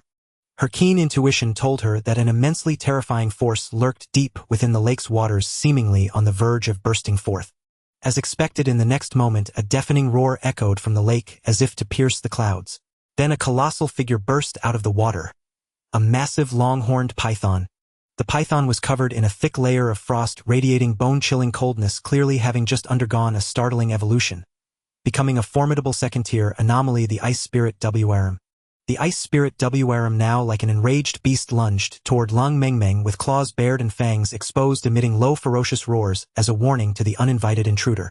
Even more astonishing was that this second-tier anomaly possessed a degree of intelligence and consciousness, allowing it to autonomously attack its enemies. This extraordinary ability was so bizarre it defied all common understanding. Yet facing such a formidable opponent, Lang Mengmeng showed no trace of fear. With a light shout of "Dance of the Blazing Fire," the phoenix fire spear in her hand transformed into a blazing inferno, surging forth with the force of thunder. At the same time, the ice spirit Wrm, over 20 meters long, and as massive as a mountain, retaliated with equal ferocity, its body radiating a suffocating extreme cold. In an instant, the once shimmering lake surface seemed enchanted, rapidly freezing into a thick sheet of ice. Then, with a deafening roar, the ice spirit Wrm opened its maw wide, unleashing a frigid beam dozens of meters in diameter that shot toward Lang Mengmeng like a volcanic eruption. The ensuing force was as if the heavens and earth were collapsing, threatening to devour everything in its path. In the distance, Mo Chu and the others felt their hearts tighten, as they clearly sensed the ground beneath their feet trembling violently, as if a bottomless chasm might split open at any moment. Just then someone shouted, "I'll help you." It was Wang Li, who had activated his special ability, without hesitation transforming into a savage giant several meters tall. Wielding a massive battle axe weighing hundreds of kilograms, he charged at the ice spirit Wrm like the wind. In the blink of an eye, Wang Li was upon the ice spirit Wrm. With all his might, he swung the giant axe, striking the creature's head with unmatched force. A dull thud echoed as the axe cleaved through the ice spirit Wrm's rock-hard scales, embedding itself deep within. The blow caused the creature immense pain and discomfort. It had never anticipated that someone would be so bold as to challenge it. Rage surged within it, and without hesitation it opened its terrifying maw lined with razor-sharp fangs and lunged directly at Wang Li as if to tear him apart and devour him. Danger! Wang Li, get away! The onlookers cried out in terror, shouting to warn him to dodge the sudden attack. But Wang Li, now consumed by fury, showed no fear. In a flash he moved swiftly, wielding a massive stone pillar in his hands like a soaring dragon. With a thunderous crash, boom! The thick stone pillar struck the ice spirit WYRM's most vulnerable spot, the so-called 7 inches, with the force of a thunderbolt. As the saying goes, strike a snake at its 7 inches. Wang Li thought to himself, let's see if this legendary tactic truly works today. Roar! Accompanied by this ear-splitting roar, the colossal body of the ice spirit WYRM began to tremble violently. It had just been struck in a vital spot by the death pillar, and the excruciating pain forced it to let out a series of agonizing howls. Yet this torment did not cause the ice spirit WYRM to retreat or yield. Instead it ignited an even fiercer rage and madness within it. Swiftly twisting its massive serpentine head, it opened its gaping maw and unleashed a chilling beam of frost directly at Wang Li. Faced with such a ferocious assault, Lung Mengmeng, standing beside Wang Li, showed no trace of fear. She let out a sharp cry, blazing inferno. The phoenix spear in her hand suddenly burst forth with dazzling radiance, as if a blazing sun had risen. Raging flames soared into the sky, clashing heat with the bone-chilling beam of frost. The two forces contended, locked in a stalemate, with neither gaining the upper hand. Meanwhile, Lu Ruyan and Lu Rukin unhesitatingly joined the fray. They coordinated with seamless synergy, each unleashing their unique techniques, launching a fierce assault upon the malevolent entity entrenched within the oasis. With a soft cry, Lu Ruyan exclaimed, "Tempest dance!" She reached into her own spine and drew forth a slender, supple whip of vertebrae. The whip, like a nimble, venomous serpent, expanded at an astonishing speed and coiled tightly around the spot where Wang Li's death pillar had struck the ice spirit WRM, stabbing and piercing relentlessly, as if intent on tearing it apart. On the other side, Lu Rukin was equally unyielding. Muttering incantations under her breath, her jet-black, lustrous hair suddenly surged like a torrential tide, transforming into countless resilient ropes that ensnared the ice spirit WRM, rendering it unable to break free. By now Wang Li had lost all reason, completely consumed by berserk fury. His eyes bloodshot, he let out a low growl and charged recklessly toward the ice spirit WRM's vital spot. Its 7th inch. This was also his final conscious thought. He would not rest until his goal was achieved. How could he easily snap out of it? Thud! With a resounding crash, the terrifying giant battleaxe descended like a bolt of lightning, striking with overwhelming force at the creature's critical point. The 7th inch. Yet, at this very moment, Chen Ye remained remarkably composed, as if everything was under his control. Gliding through the air with the lightness of a swallow, he gripped his long sword, which after a mysterious incantation suddenly swelled with power, and with lightning speed plunged into the ice spirit WRM's 7th inch. Such exquisite coordination, bolstered by an array of formidable artifacts, left to Oba Langyu and Nie Xiling utterly astounded. "Langyu, this survival convoy is truly extraordinary," Nie Xiling remarked softly, a hint of awe in her eyes. As the deputy leader of the camel convoy, she was merely an unremarkable drank sequence awakener. Her ability was limited to assisting the team in finding relatively safe locations. In contrast to Oba Langyu was far more formidable. A distinguished rank sequence awakener, ranked 46th on the leaderboard with strength that was nothing short of terrifying. Seeing the ice spirit serpent successfully subdued by the survival convoy to Oba Langyu, was naturally unwilling to concede defeat. With a delicate shout she commanded, "Go!" She then urged the colossal camel mount beneath her to charge forward. This camel was no ordinary beast, but an exceedingly rare, anomalous artifact. Her spiritual energy controlled several spears, which violently stabbed toward the 7-inch vital point of the ice spirit serpent. The ice spirit serpent, having already endured several heavy blows, unexpectedly exploded, without any warning after this fierce assault. In an instant, countless beams of cold light radiated, as if the entire space had frozen over, sending chills down one's spine. Then the shattered ice quickly coalesced into dozens of bizarre ice creatures, each radiating a bone-piercing chill. With ferocious claws and twisted faces, they lunged directly at the living with formidable momentum. Not good! Seeing this, Long Mengmeng's heart jolted as she instantly perceived the ice spirit serpent's sinister intent.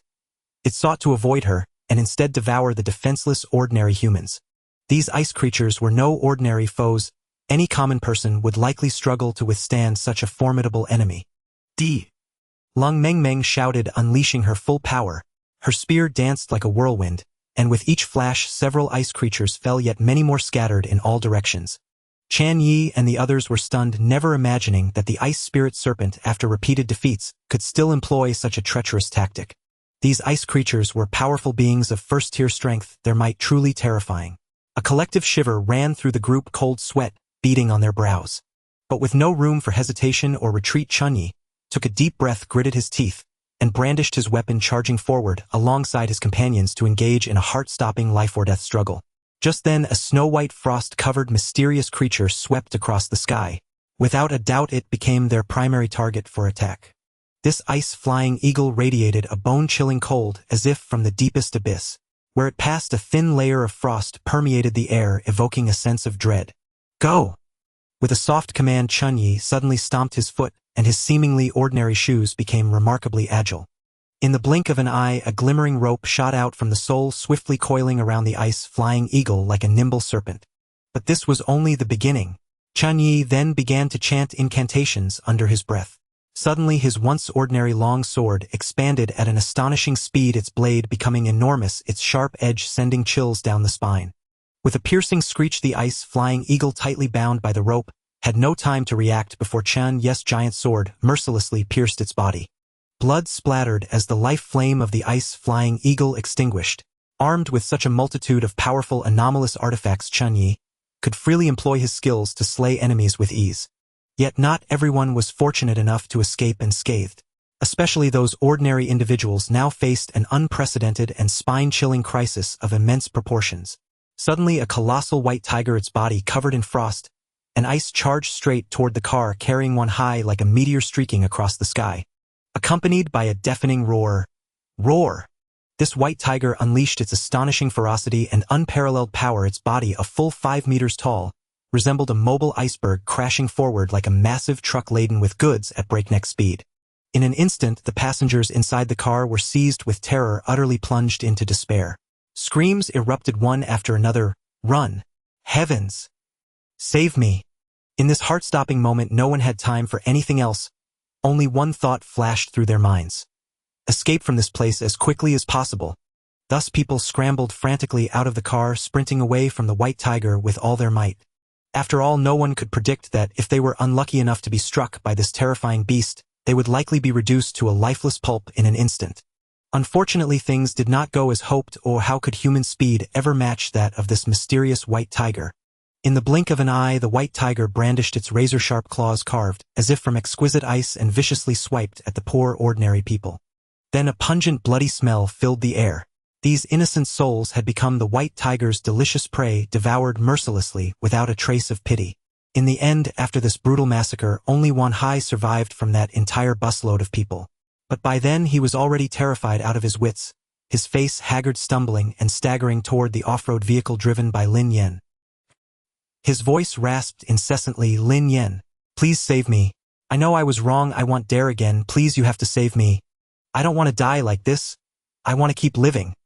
At that moment, Lin Yan had already been forcibly taken by the mighty and powerful Wang Li and naturally found herself in the very center of the vast and mysterious convoy. Moreover, in that place, besides the fearsome big shot Wang Li, there were also 2 other experts of unfathomable strength who possessed special abilities. The power of sequence awakening. Guarding the area, these 2 were Mo Chu, the leader of the survival convoy, and the equally renowned Lady Wen Fong. Undoubtedly, no matter how you looked at it, staying in such a safe place was far better than fleeing alongside a group of ordinary defenseless mortals. After all, once they reached their destination, everyone's chances of survival would increase many times over. Moreover, even in the direst of circumstances, with Wang Li's formidable skills and extraordinary courage, he would surely be able to return and rescue everyone from their plight. However, that cruel and hideous frost-white tiger relentlessly pursued these pitiful humans in a breathtaking, never-ending hunt. For this sinister creature, by continuously devouring the frail human bodies before it, it could rapidly absorb vast amounts of energy to bolster its own strength and smoothly complete the metamorphosis from a first-stage ice spirit serpent to a second-stage ice spirit serpent. Confronted with such a desperate situation, the survival instinct buried deep within HAHAHA erupted like a volcano, its intensity beyond all imagination. At this moment, despite having just endured the scorching extreme environment of the boundless desert, He, severely dehydrated from prolonged lack of water intake, still gritted his teeth and sprinted wildly, feeling as though even his lungs were about to emit billowing smoke. The cooling effect brought by the ice snow white tiger was not a relief for him, but a more terrifying death. Lin Yen witnessed this scene, feeling not a shred of schadenfreude but endless dread. Roar! The speed of the ice snow white tiger was astonishing, as if it transcended the bounds of time and space. Faced with such a terrifying existence, how could the poor wretch named HAHAHA have any chance to escape? The white tiger opened its massive maw, and with a single gentle bite easily swallowed HAHAHA whole. That enormous mouth was like a bottomless abyss, exuding a chilling aura that sent shivers down one's spine. Not only ordinary humans like HAHAHA were spared, but also the others in the survival convoy and Tuoba Lengius convoy met the same fate. These people stood no chance against the dozens of bizarre creatures manifested by the ice spirit serpent, watching helplessly as they were torn apart and devoured. In a mere instant, death had befallen most of them, leaving a scene of utter horror. However, something even more terrifying occurred.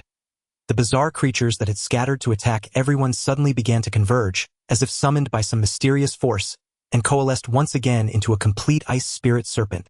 With a deafening roar, this colossal beast lunged straight at Long Meng Meng. Clearly, in its eyes, she was the greatest threat.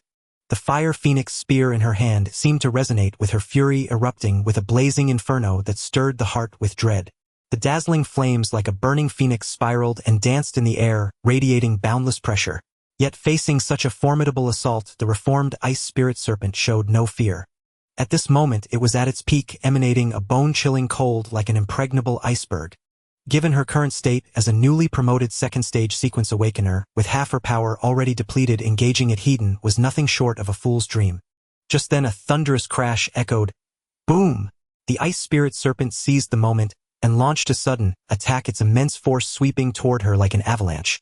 In the blink of an eye, she was sent flying by that terrifying power, her body like a kite with a broken string, crashing straight through the placid lake surface and plunging heavily into the fathomless depths below. Seeing its opponent easily defeated, the ice spirit serpent did not immediately press its advantage, but instead turned its gaze to the other first-stage sequence awakeners present. Clearly, it intended to first devour these weaker humans as sustenance to enhance its own strength. The once favorable situation had been utterly reversed in an instant. No good, this fiend has set its sights on us. We must not let it succeed. The siblings Lu Ruyan and Lu Rukin, closest to the ice spirit serpent, were the first to sense the impending danger and launched their counterattack without hesitation. In a flash, Lu Rukin's long hair, as if enchanted, began to grow wildly at an astonishing speed. In an instant his hair became like a surging waterfall, shooting straight toward the ice spirit serpent and tightly binding its eyes. Lu Ruyan's figure flickered, leaping lightly into the air like a graceful butterfly. In her hand she held a spine whip, glinting with cold light, writhing like a nimble viper as it danced through the air. In that instant the whip transformed into a sharp arc, striking with lightning speed at the ice spirit serpent's vital spot. Simultaneously, Wang Li fearlessly leaped forward, having already transformed into a mighty barbarian giant gripping a massive gleaming axe. With an indomitable spirit, he launched a fierce attack on the ice spirit serpent. He raised the giant axe high and brought it down with tremendous force, as if to cleave heaven and earth asunder. But at that moment Chen Ye's expression turned grave as he keenly sensed something amiss. The ice spirit serpent they faced now was clearly no longer the mindless creature it had been before. This cunning beast would never be foolish enough to fall into the same trap twice. So he made a swift decision and shouted, "Everyone be careful. This beast is about to go berserk." As expected, no sooner had Chen Ye spoken than the ice spirit serpent shuddered violently and let out an earth-shattering roar. Then an unparalleled terrifying force erupted from within it like a volcanic explosion. Slash! With a dull thud, the ice spirit serpent swung its sharp claws and struck Wang Li heavily. Poor Wang Li, unable to react in time, was sent flying like a cannonball. His body slammed into a distant stone wall with a grating crash before sliding to the ground, lying motionless and seemingly gravely injured. Wang Li now felt dizzy, with stars dancing before his eyes and a ringing in his ears, as if his head might explode at any moment. In comparison, Lu Ruyan's situation was far worse. Under Lu Ruyan's horrified and despairing gaze, her talented and powerful younger brother Lu Rukin was utterly defenseless as a hideous, bone-chilling second-stage ice spirit serpent struck him with a single palm, reducing him to pulp before devouring him at an alarming speed, leaving no trace behind. This sudden turn of events was so bizarre and horrifying that in the blink of an eye the once awe-inspiring and invincible sequence awakener Lu Rukin had met his demise not even leaving a complete corpse. Thus he had become the eerie creature's prey with such ease, evoking a heavy sigh of regret. No! Impossible. How could this be? Give me back my brother! Lu Ruyan wailed in utter despair, her heart wrenched, as if pierced by 1,000 blades, tears gushing forth like a breached flood. She could not accept this cruel reality, that her brother, who had been her sole companion through countless hardships and perils, had left her so easily. For years the siblings had struggled to survive in this apocalyptic world, brimming with crises and challenges, relying on their indomitable will and exceptional combat skills to persevere. Now Lu Ruyan felt as if her entire world had crumbled, all her efforts and hopes reduced to nothing. Yet the ice spirit serpent did not halt its greedy advance because of her sorrow. On the contrary, it sensed the resentment and agony in Lu Ruyan's eyes, growing even more excited. It lunged at her with bared fangs and claws, evidently intent on devouring this pitiful woman as well. After all, to the ice spirit serpent this pair of siblings was nothing less than a delicious feast, one that would accelerate its growth and power. Just at the critical moment, a fierce strike tore through the air, carrying boundless fury as it slashed toward the ice spirit serpent. Tuoba Lengyu did not hesitate to unleash her formidable mental power, like an invisible giant hand seizing Lu Ruyan and pulling her aside, successfully evading the serpent's deadly devouring strike. At that moment her heart was filled with overwhelming rage and fury, as if every cell in her body burned with blazing flames, her hair bristling with anger. The reason was none other than her dearest sister Nye Xiling, the deputy leader of the camel caravan, who had been brutally attacked, dismembered, and devoured by several first-tier eerie creatures conjured by the ice spirit serpent. Faced with this harrowing sight, she was helpless, unable to intervene in time. Earlier the entire camel caravan had over 100 survivors, but now more than half had been lost, most of them falling prey to the ice spirit serpent. Yet even so she showed no fear, stepping forward resolutely and saving Lu Ruyan without hesitation. Then she slapped the massive camel beneath her and shouted coldly, "Kill this beast!" With that chilling command, the giant camel instantly transformed its body, becoming as hard as black iron, and it charged toward the ice spirit serpent with astonishing speed, like an unstoppable black arrow. Just as it was about to collide with the serpent, Tuoba Lengyu acted decisively, using her ability to shift her stance and stand steadily upon a sharp spear, leaping away from the rampaging camel. Boom!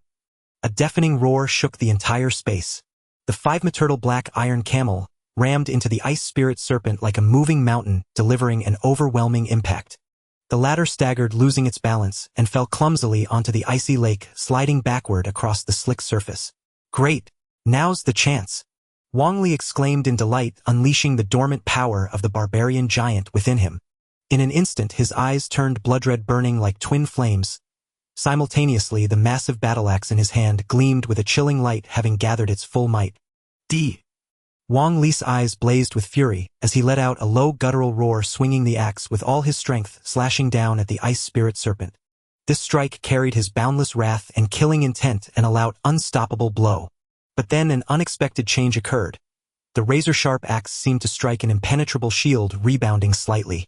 Though only a brief moment, it was enough to be fatal for Wang Li. For now the wounded ice spirit serpent was thoroughly enraged.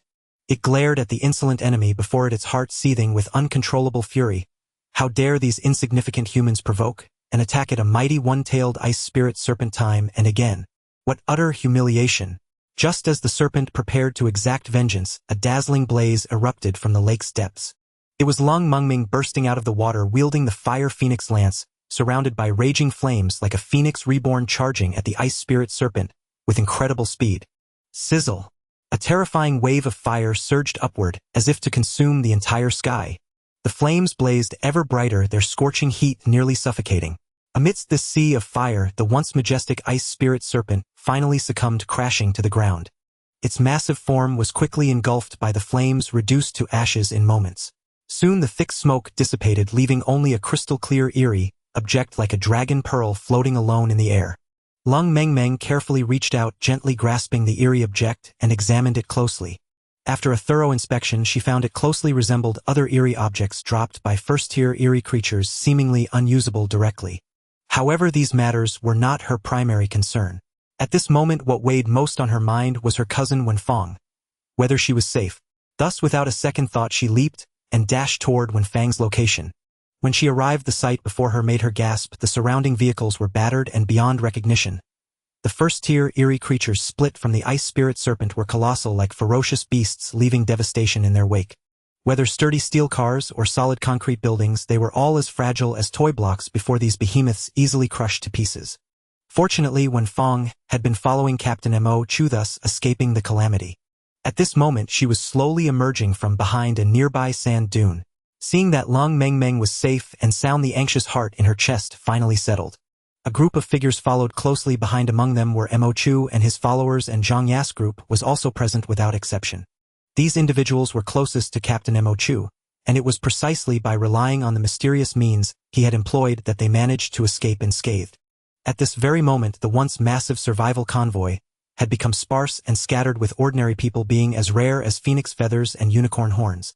Now only 5 ordinary people remained among the survivors: Zhang Yilin Yanzhong, Yuling Zhang Yushu, and the frail college student trembling uncontrollably. As time passed, other survivors gradually gathered here. Chen Ye walked over with steady steps, his presence seemingly breathing a spark of life into the dead silence. However, at that moment Zhang Ye, as if clutching at a lifeline, rushed straight toward Chen Ye, tears gushing from her eyes like a breached dam. Woo-woo. Chen Ye, big shot, all of this is far too terrifying. Surviving is just too difficult. Faced with such a desperate situation, who could not feel fear? After all, in this apocalyptic catastrophe, countless bizarre phenomena kept emerging, as if no path of survival was left for humanity. Zhang Yas, weeping like a fuse, instantly ignited the panic and helplessness deep within everyone present. In no time the crowd chimed in, expressing their profound resignation toward this harsh predicament. Lu Ruyan silently gazed into the distance, the place where her brother had departed. At this moment her eyes were filled with boundless sorrow and grief, tears streaming down like broken pearls. That was her dearly beloved brother, who had left this world forever. Meanwhile, Tooba Lengyu remained seated atop the massive camel, as cold and ruthless as an iceberg. Her subordinates surrounded her, but their numbers had dwindled to a mere 31 broken remnants. Stripped of the vice leader's formidable power, they struggled to survive. "Chief!" In their despair the crowd shouted loudly, their voices echoing across the desert, as if trying to awaken the slumbering Tooba Lengyu from the brink of death. Everyone looked at Tooba Lengyu with hope, yearning for her protection and guidance. Yet Tooba Lengyu knew clearly in her heart that relying on her own strength alone, she could no longer keep this group safe. Facing the harsh reality, she resolutely strode forward, heading toward Captain Mo Chu. As Tooba Lengyu drew near, Captain Mo Chu's eyes lit up sharply, a thought flashing through his mind, as if he had a premonition of what might happen next. After all, the survival convoy now had pitifully few members, and his own strength had greatly diminished due to prolonged fatigue. If they maintained the status quo, it was likely that everyone would soon fall into extreme danger. Just then Tooba Lengyu spoke directly, without any hesitation. "Captain Mo Chu, we would like to request your permission to join your team. I wonder if you possess the capability to lead us safely across this vast, boundless desert." As her words fell, Captain Mo Chu's expression shifted slightly. He furrowed his brows, his gaze fixed intently on Chief Tooba Lengyu, as if trying to see through her eyes into her inner thoughts. "Chief Tooba Lengyu, what do you mean by walking out of the desert? Could it be that you've been wandering in this desert ever since the apocalypse began?" Captain Mo Chu's tone carried a hint of disbelief and doubt. This was indeed a crucial piece of information. If true, the situation could become extremely tricky. After all, within this vast desert lay countless unknown dangers and challenges. Worse still, they might have already fallen into the ghostly domain of some second-order anomaly. One must know that even a first-order anomaly's ghostly domain had given them a hard time, nearly wiping them out. Now facing a more powerful second-order ghostly domain, the consequences were unimaginable. At this thought, Captain Mo Chu's heart sank, but he also resolved to find a solution as soon as possible. However, this was not the best time to discuss such matters. The fierce battle with the ice spirit serpent just now had been too intense, stirring up a great commotion that had likely attracted other uninvited guests. Moreover, they had already stayed here too long. Any further delay would only make the situation more perilous. Looking at the once neatly lined vehicles, they were now mangled and in shambles from the ice spirit serpent's ravages. Clearly, with the existing tools and manpower, repairing them was impossible. Left with no choice, they could only pin their hopes on Chen Ye, who possessed special abilities. At that moment, Captain Mo Chu's voice rang out again. "Chen Ye, as you can see, our convoy's vehicles urgently need repair. After consideration, I've decided to offer this second-order anomalous Dragon Pearl artifact as your reward. I believe that with your skills, you can surely complete the task." Especially Lung Mengming, who held the anomalous item, had no objections. After all, compared to the currently unusable artifact, the value of the vehicles was far more critical and practical. Looking across the entire convoy, only Chen Ye's doomsday pickup truck remained perfectly intact, its sturdiness truly impressive. Faced with this situation, Chen Ye nodded without hesitation and replied cheerfully, "No problem. Deal done." With that, he strode toward Lung Mengmeng. Sure enough, when Chen Ye reached her, she handed over the precious dragon pearl that had burst forth from the ice spirit serpent without a word. However, at that moment, Lung Mengmeng suddenly asked Chen Ye about the anomalous weapon she had commissioned earlier. "Chen Ye, how is the progress on that anomalous weapon I asked you to forge?" Lung Mengmeng asked softly. Chen Ye smiled slightly, then took out a strangely shaped long sword artifact that gleamed with cold light and handed it to Lung Mengmeng, replying confidently, "Don't worry, everything is ready. See, this is the weapon you wanted. A magical sword that can instantly extend to 10 times its original length." Lung Mengmeng accepted it and without a second thought gave it to her cousin Wenfeng for self-defense. Immediately after, Chen Ye swiftly stored the dragon pearl within his system space for safekeeping. Having done that, he turned around and began to repair the remaining 9 damaged vehicles. To everyone's astonishment, his movements were skilled and swift, his speed beyond imagination, as if these tasks were merely child's play to him. Is it done? The crowd stared in disbelief at what had unfolded before their eyes, hardly daring to trust their own sight. As expected of an awakened master. Truly incredible. Someone couldn't help but exclaim, their voice filled with reverence. "We never want to ride those camels again," another person said, rubbing their sore backside from the rough jostling. After a fierce battle, the once vast survival convoy had dwindled to just 11 people. 6 powerful awakened and 5 ordinary humans. The camel caravan that had once fought alongside them had completely disbanded, with every member choosing without hesitation to join this survival convoy. This was undoubtedly a wise decision. After all, in such a cruel and harsh environment, fighting alone would only lead to a faster, more miserable death. Only by uniting and working together could there be a chance of survival. At this moment, a total of 43 survivors had gathered. Faced with such a large and unevenly skilled group, how to allocate resources rationally became an urgent priority. Mo Chu demonstrated extraordinary leadership, generously allocating 5 well-performing vehicles to the newly joined Tuoba Lengyu and her group, and personally selecting 2 ordinary people to drive for him. One of these 2 was named Liang, a burly young man. The other was a young girl called Lang Shi, who, though young, exuded an air of resilience. Beyond that, some people actively sought out awakened with special abilities to rely on. For instance, Lu Ruyan, whose handsome face was carved like a sculpture, radiated a cold and mysterious aura, like an ascetic male lead from a manga, particularly eye-catching. Especially when people noticed that her beautiful companion was absent, they couldn't contain their excitement. "This handsome awakened big brother, my name is Lin Wei, could I hitch a ride in your vehicle? My name is Xia Qing, I wonder if I might have the honor of boarding your car. My name is Zhang Yu, big brother, could you take me along? I just turned 18. At this moment, Lu Ruyan's heart was exceptionally heavy, as if the entire world pressed down on her fragile shoulders. For not long ago, her beloved younger brother had left her without any warning, not even leaving a body behind, dying so tragically and miserably. Driving alone, Lu Ruyan felt immense loneliness and helplessness, but upon hearing the enthusiastic pleas of these girls, she forced a faint smile and replied softly, Since you all want to ride with me so much, come on then." Before the words faded, the girls burst into excitement, cheers and laughter rising one after another. "Wow! Awesome, we finally got our wish. Hee. So happy." Seeing this, Lu Ruyan couldn't help but reveal a relieved smile. Though her heart was still filled with sorrow, she decided to set aside her personal emotions for now and enjoy the time spent with this group of vibrant young people. Meanwhile, many others came seeking Chen Ye, but unfortunately, they all ended up being turned away, failing to board this mysterious and eye-catching vehicle. On the other side, Mo Chu led a large group of followers toward the lake frozen by the ice spirit Wirm. Along the way, he cast meaningful glances at Lung Mengmeng beside him. As if understanding his intent, Lung Mengmeng without a word swung her fire phoenix spear, from whose tip burst forth raging flames like a fierce fire dragon soaring into the sky, charging straight at the lake surface. In an instant, the fire spread rapidly, melting the ice layers into surging torrents wherever it passed. Before long, the once bitterly cold lake water had returned to its original state, shimmering with ripples, a beautiful sight. "Everyone pay attention. Immediately replenish your water supply, then go all out and race across this desert in one go. This place is eerily strange, and we cannot afford any delay."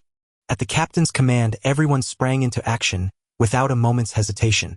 After careful treatment by Long Mingming, the once frigid lake water had transformed into crystal-clear pure spring water.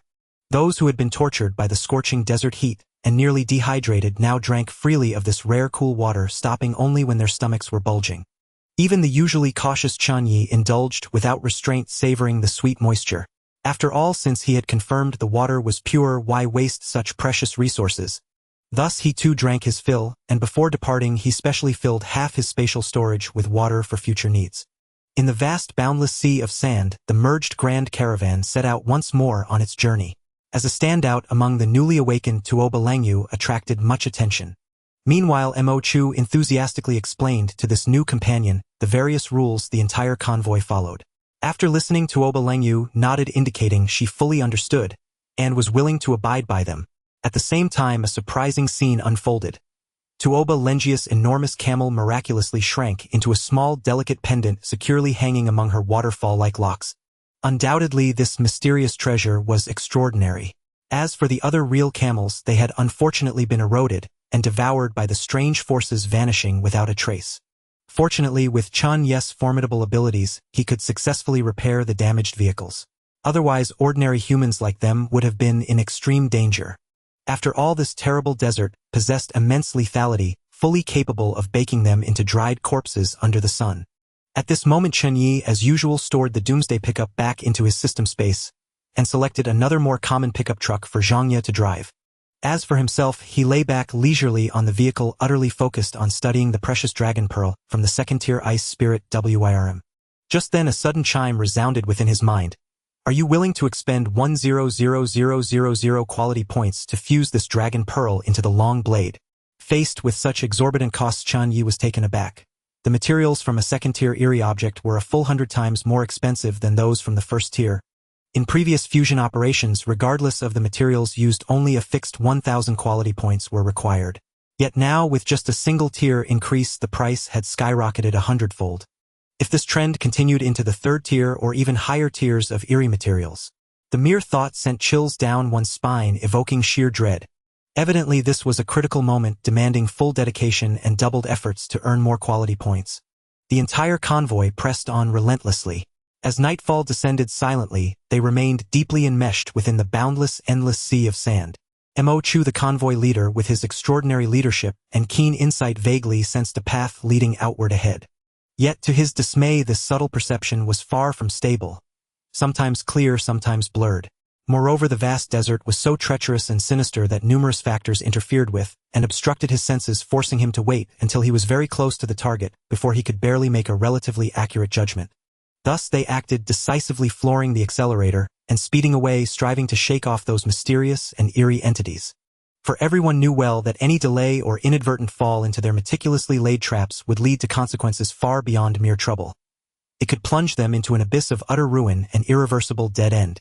After a heart-pounding, tense chase, the group finally arrived at a relatively safe haven, a cave hidden among the dunes where they decided to rest briefly and set up camp for the night. Some might find it puzzling.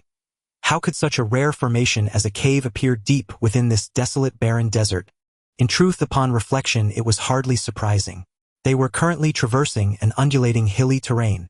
It was merely that the sudden apocalypse had devastated the once lush forests, reducing them to this scene of desolation and swirling sands. Excellent. That mysterious and fearsome white jade spider has finally been completely devoured. As he swallowed the last morsel of the eerie spider, a surge of powerful energy welled up within him. To his astonishment, he discovered he had acquired an unprecedented ability. Corrosive web. This power was nothing short of miraculous, enabling him to instantly conjure a massive web and launch it like a cannonball. Even more astounding was the web's terrifying corrosive property. Any object it touched would turn to ashes in no time. Though usable only thrice daily for those trapped in peril, this ability was undoubtedly a precious safeguard and an effective means of counterattack. After all, one more chance meant one more possibility of survival. At that moment, the cave was bathed in warm firelight. Everyone gathered around, split into two groups, the awakened clustered by a blazing bonfire, while the ordinary people huddled around a smaller fire, warming themselves and chatting. Just then Mo Chu, who had been silent all along, suddenly spoke. Our food supply is nearly depleted. His words struck like a bombshell, causing everyone's expressions to shift. Yet Chen Ye alone remained remarkably composed.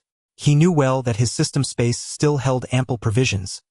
There was no need to worry about hunger. Unfortunately, the survival convoy they had been with had suffered a brutal attack earlier.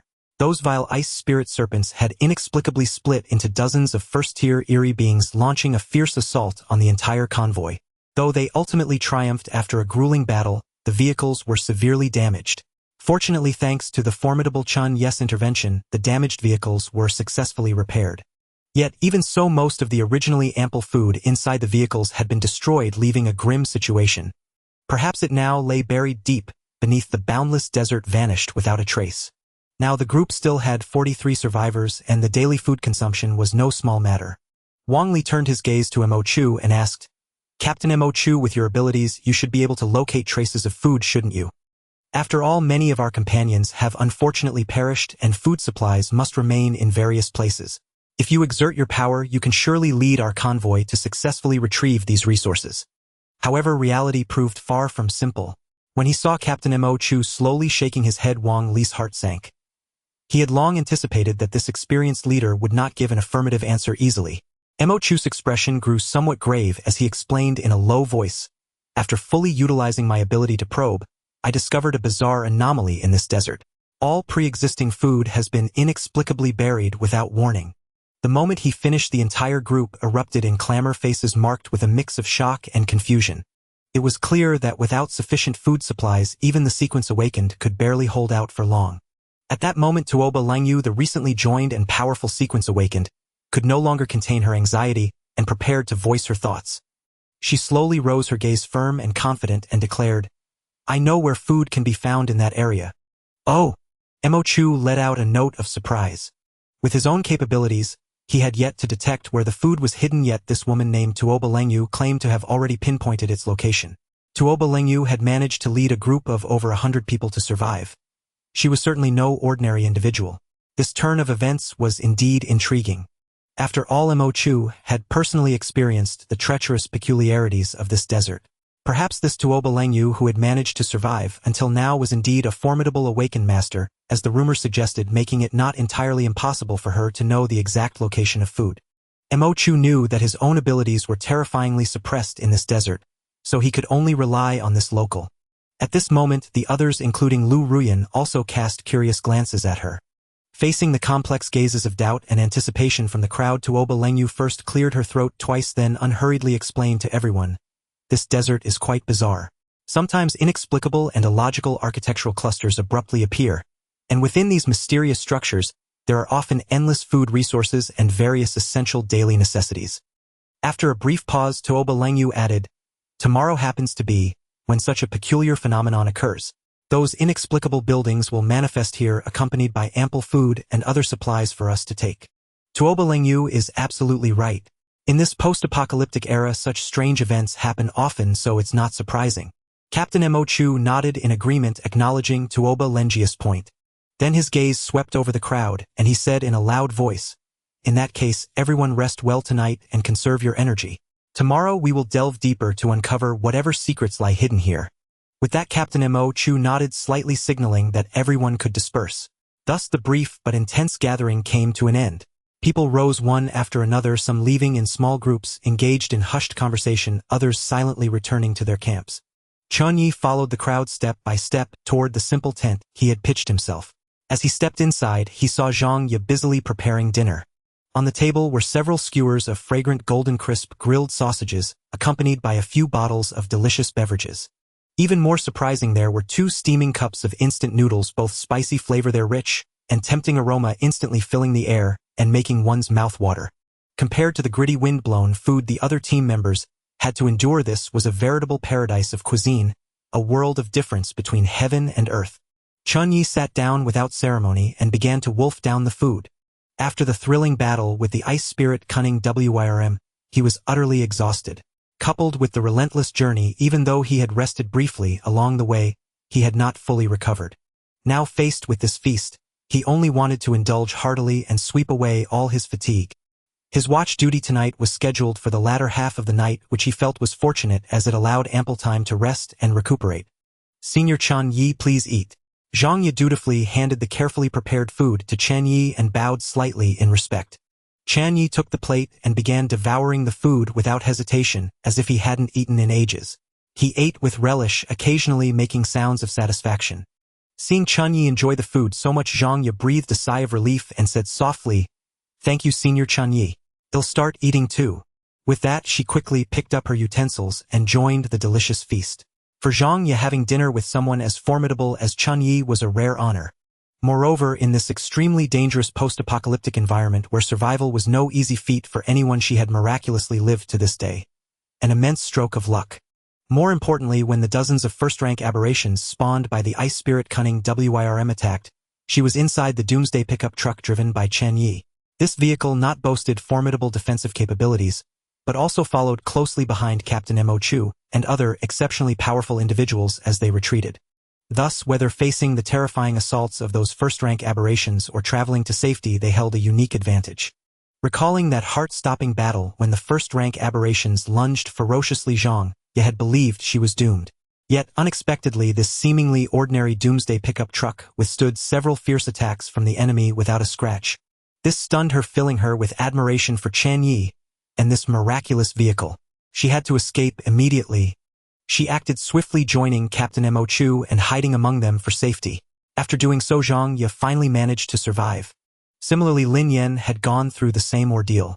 She had witnessed her ex-husband Wan Hai being completely devoured. A truly terrifying and spine-chilling scene. The instinct to survive in the face of death drove her to approach Captain Mo Chu and his team without hesitation. Because she knew deep down that only those who had awakened could contend with and defeat these aberrant creatures. Meanwhile, Mo Chu and Wen Fong, two awakened masters with auxiliary sequence abilities, decisively decided to lead the 5 ordinary people who had sought refuge with them and themselves to escape and find a place to hide. As for the other ordinary people, they could only leave their fate to chance and pray for good luck. After all, facing such a large number of powerful first-rank aberrations, if they were discovered or found, the outcome for these people would be unequivocal. Being mercilessly devoured. Therefore, Lin Yan, filled with gratitude, was now doing her utmost to please Wang Li, hoping to repay him for saving her life. If she had not been taken in and protected by Wang Li, she would likely have met the same tragic fate as Wan Hai by now. At this moment, Wang Li was immersed in boundless grief, unable to extricate himself, as if the whole world had lost its color and vitality. And she knew that if she couldn't help Wang Li emerge from this painful state, their relationship would likely struggle to develop further. So after careful consideration, she decided to adopt the most direct and effective approach, using her most adept and primitive form of body language to try to awaken the long-dormant joy and pleasure deep within Wang Li's heart. After all, for a man trapped in the quagmire of sorrow, no amount of ornate and hollow rhetoric could ever compare to the solace of a warm, genuine embrace. Moreover, leveraging this seemingly ordinary yet irresistibly captivating form to bridge the distance between them was undoubtedly one of the most cost-effective and efficient methods available. With this thought, she strode without hesitation toward Wang Li and whispered, "Senior Wang Li, I am your..."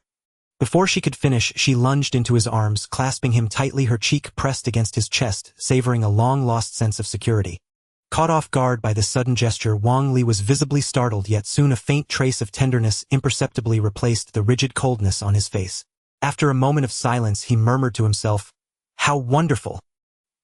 His voice was as faint as a mosquito's hum, barely audible, yet the emotion it carried was profoundly sincere and moving. Sometimes a love etched into one's soul becomes unbearably heavy and hard to let go, simply because people cling too stubbornly to an irredeemable past, refusing to release their grip. Yet separation by life and death is but a natural course. The departed are gone, and the living must carry on.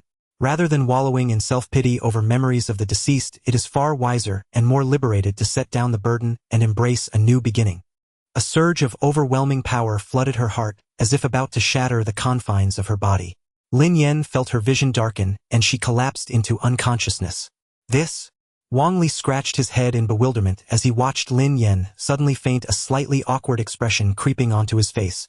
At that moment, he was filled with an indescribable sense of strangeness. He had intended to showcase his abilities, never expecting to knock someone out. An outcome rather unexpected. Moreover, being caught in such an awkward predicament was quite unsettling.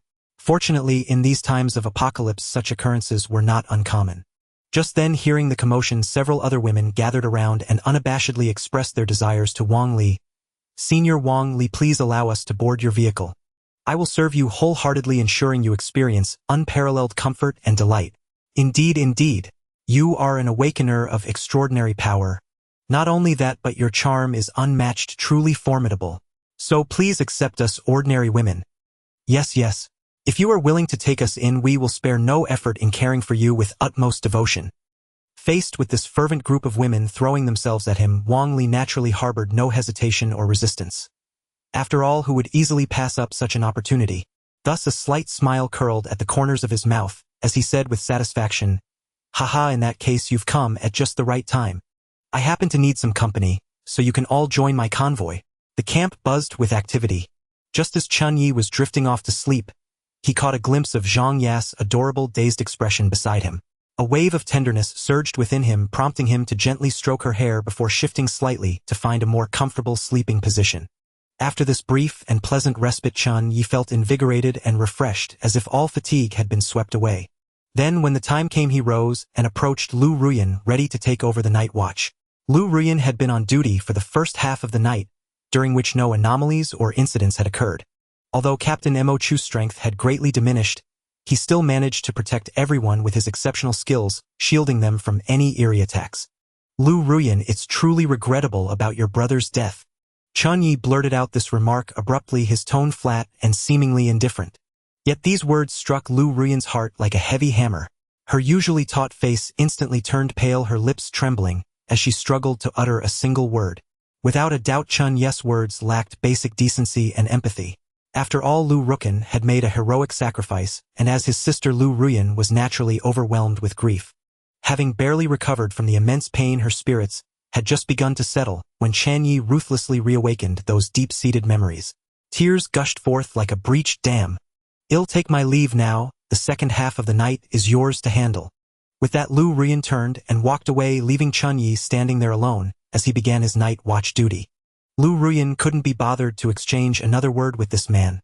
From the current state of the entire convoy, she was well aware that this so-called senior Chen Ye was utterly devoid of refinement. Thus she chose to keep her distance and avoid excessive interaction, so as not to provoke her own irritation. "Oh!" Chen Ye watched Lu Ruyan walk away in tears, spreading his hands helplessly to show he hadn't meant it. In truth, he had never intended to flaunt any high moral standards to attract attention. But alas, the prejudices in people's hearts are often as unyielding and profound as immovable mountains. He casually picked up the glass of cola on the table and gulped it down in large mouthfuls. Even in this bitterly cold desert, standing at the mouth of the cave, the chill still clung to him relentlessly. Fortunately, the blazing campfire had not yet died out, barely offering these ordinary travelers a glimmer of hope for survival. Otherwise, if the night were allowed to pass in such silence, many more might lose their lives.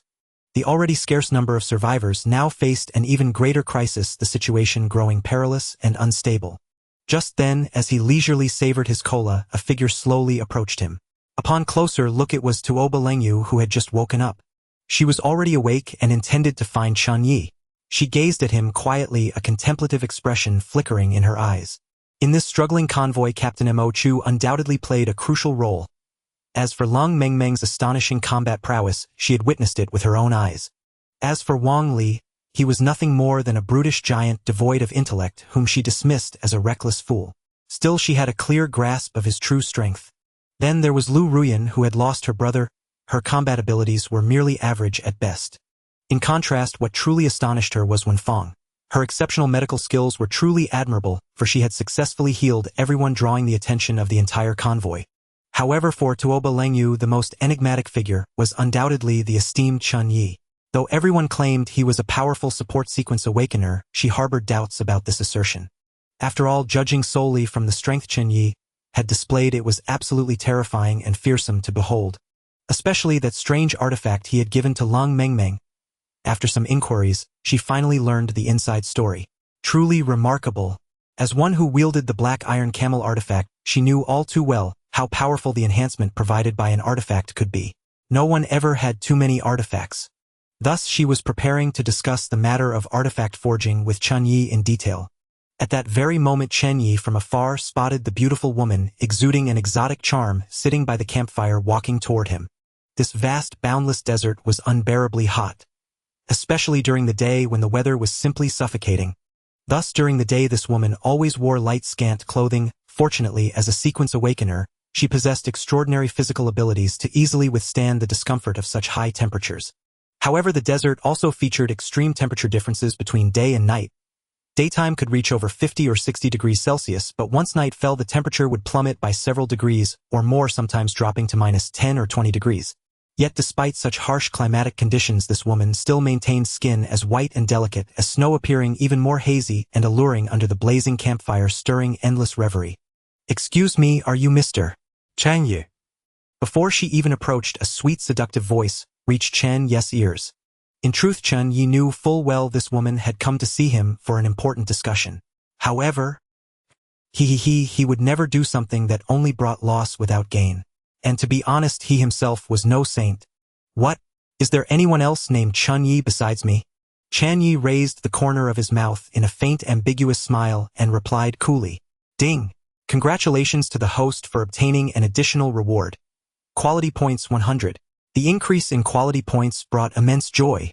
Tuoba Lengyu shook her head helplessly, muttering inwardly, "I can't believe myself. Why do I get so easily excited?" She took a few deep breaths, striving to calm herself, but her mind involuntarily replayed that scene. A surge of blood rushing to her head as if about to burst through her forehead. After all, these were critical times, and she was asking for a favor, especially in this perilous life-and-death apocalyptic world where patience and humility were essential. Thus she steadied herself and spoke in a gentle yet firm tone. "I've heard that you can forge strange artifacts. Is that true? If so, what price must be paid?" Tuoba Lengyu was well aware that in such an environment no favor came without a reason. Everything was marked with a clear price tag. Even an ordinary piece of bread could compel a young, beautiful woman to willingly offer her precious body. Even if faced with a man who was overweight, unattractive, or even somewhat lecherous, they had no choice but to swallow their pride and endure silently. "Of course, no problem." Chen Ye's lips curled into a sly, slightly wicked smile, his lecherous gaze unabashedly scanning the tall, snow-skinned beauty before him. His greedy eyes blazed like fire, as if trying to ignite the clothes on Tuoba Lengyu, sending chills down her spine. Once Tuoba Lengyu had grown immune to such stares, he ceased adding any quality points and said directly, "Exchange 10 strange objects for 1 artifact. You have only 3 days. These words struck like a thunderbolt, instantly causing an uproar.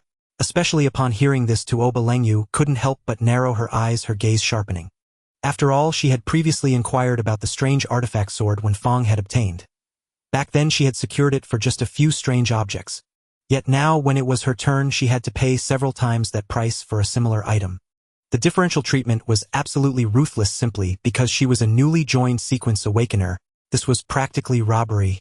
It must be said that in such blatant and unapologetic discrimination, Chen Ye had truly perfected the art. And Tuoba Lengyu, as the leader of a convoy, was no ordinary person. Through years of accumulation and struggle, she had actually amassed over a dozen precious strange objects. However, compared to other convoys prioritizing survival, her team could not always be fortunate enough to evade the various eerie nocturnal attacks. Thus, fierce battles in the face of such dangers had become an almost unavoidable reality. In days gone by, their convoy once boasted a powerful awakener who descended like a holy saint, possessing strength ranked among the nation's top 100 sequences. But unfortunately, fate was unkind. That kind and noble woman ultimately perished while rescuing ordinary survivors. The camel convoy's strength plummeted. From then on, the two underwent a drastic transformation.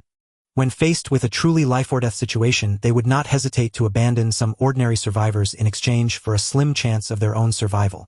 Yet this practice was considered fair, as everything was entirely random, devoid of any favoritism or selfish motives. 5 bizarre items in exchange for 1 mystic artifact. Tuoba Lengyu gritted her teeth, finally summoning the courage to haggle. Though she knew little of the specific uses of these strange objects, she understood they could never be sold so cheaply. However, in response to Tuoba Lengius' offer, Chen Ye merely cast an indifferent glance at her before lying back down to leisurely count the stars above. This utter disregard, this complete indifference sent Tuoba Lengyu into a rage, yet she was powerless to do anything about it. After all, if those bizarre items could not be transformed into useful mystic artifacts, what value would they hold even until her dying day? At this critical juncture, Chen Ye shamelessly poured salt on the wound. "Then keep your oddities and let them breed." Faced with such aggression, Tuoba Lengyu, despite her immense reluctance, had no choice but to concede in silent dejection. Fine. 10 items it is, but I have one small request. I would prefer a curved blade. Tuoba Langyu sighed helplessly, though unwilling she had already lost and could only settle for a weapon of her choice as consolation. Chen Ye responded readily a Jurvet blade. That's possible, but you'll have to provide the blade yourself. A faint ambiguous smile played on his lips as if he doubted Tuoba Langyu could produce a suitable curved blade. Yet to Chen Ye's surprise, Tuoba Langyu was undaunted. She deftly pulled a curved blade from her bosom and handed it to him without hesitation. The blade gleamed with a cold light, its lines smooth and natural, clearly a masterwork. Undoubtedly, it was an heirloom of Tuoba Langyu, one of her most treasured possessions. Here. Tuoba Langyu was a formidable figure, not only exceptionally skilled, but also a powerful sequence awakener. With the aid of that mysterious and mighty curved blade mystic artifact, she became even more unstoppable. In a real fight, few could match her. But our protagonist Chen Ye was not intimidated in the slightest. After all, he possessed a horde of bizarre items to craft all sorts of mystic artifacts. With such strange and powerful weaponry at his disposal, he could easily dominate any opponent. Speaking of which, shortly after Tuoba Langyu left, Lu Ruyan came seeking him out. It turned out she also wanted Chen Ye to forge a mystic artifact for her. Ever since Lu Rukan's tragic death, Lu Ruyan had become a different person, perpetually gloomy and despondent. And somehow she had started to resemble a melancholic handsome man. This was becoming quite a problem. Even Chen Ye couldn't help but wonder. Hey, what a joke. Lu Ruyan was clearly a girl. Chen Ye shook his head vigorously to dispel those absurd thoughts, then said seriously, "All right, if you want me to craft a mystic artifact for you, bring me 5 bizarre items in exchange. Remember, come back in 6 days to pick it up. Someone else has already placed an order, so you'd better hurry." Okay. Lu Ruyan agreed without hesitation. Soon after, a total of 15 various bizarre items were delivered to Chen Ye. Chen Ye took a deep breath, closed his eyes, and concentrated, preparing to forge the mystic artifacts. With a thought, a mysterious and powerful force surged from within him, converging on the materials in his hands. These materials shimmered with an eerie light as if imbued with life.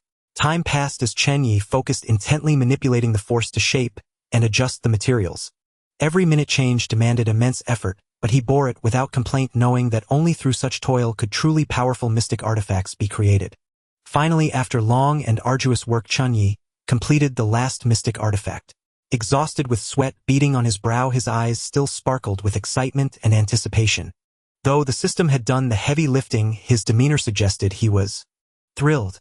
He opened the system space to see 15 mystic artifacts lying quietly, radiating an awe-inspiring aura. Each of these 15 artifacts was meticulously crafted, holding boundless mysteries and power. Chen Ye first picked up the artifact called the Curse Necklace. It appeared to be an ordinary necklace, but it was in truth a terrifying weapon. Wearing this necklace not only doubled one's resistance to anomalies, but also allowed the wearer to curse enemies, plunging them into chaos. More importantly, as the creator, Chen Ye himself was immune to any negative effects. Next, he picked up a protective hat. Though plain in appearance, the hat boasted astonishing defensive capabilities. By consuming a certain amount of supernatural power, the user could form an impenetrable shield around themselves, blocking most attacks. Again, as the creator, Chen Ye was not hindered by this shield. Finally, he selected a transformation tattoo sticker. This sticker could instantly transform the user into a majestic black dragon, granting exceptional flight ability and formidable attack power. And like the other 2 artifacts, Chen Ye was immune to its negative effects. Beyond these 3, many other mystic artifacts awaited Chen Ye's exploration of their unique properties. These artifacts each had their own strengths. Some excelled in attack, some in defense, and others possessed special functions. In short, Chen Ye felt as though he held the key to a new world brimming with infinite possibilities. Just as he was about to rise, pack his belongings, and embark on the journey, a sudden sense of anomaly surged within him. To his astonishment, beyond the originally vast and barren desert, there now stood a cluster of buildings, dilapidated and ruined, as if from a bygone era. This scene was so bizarre and abrupt that it seemed to defy all rational explanation, even more absurd than the legendary mirages. Yet, unlike the illusory and ethereal mirages, these structures were solidly present before his eyes. They were no mere phantoms or delusions. "Everyone get up now!" With a thunderous roar that shook the air, those who had been sleeping were jolted awake, stirring from their dreams.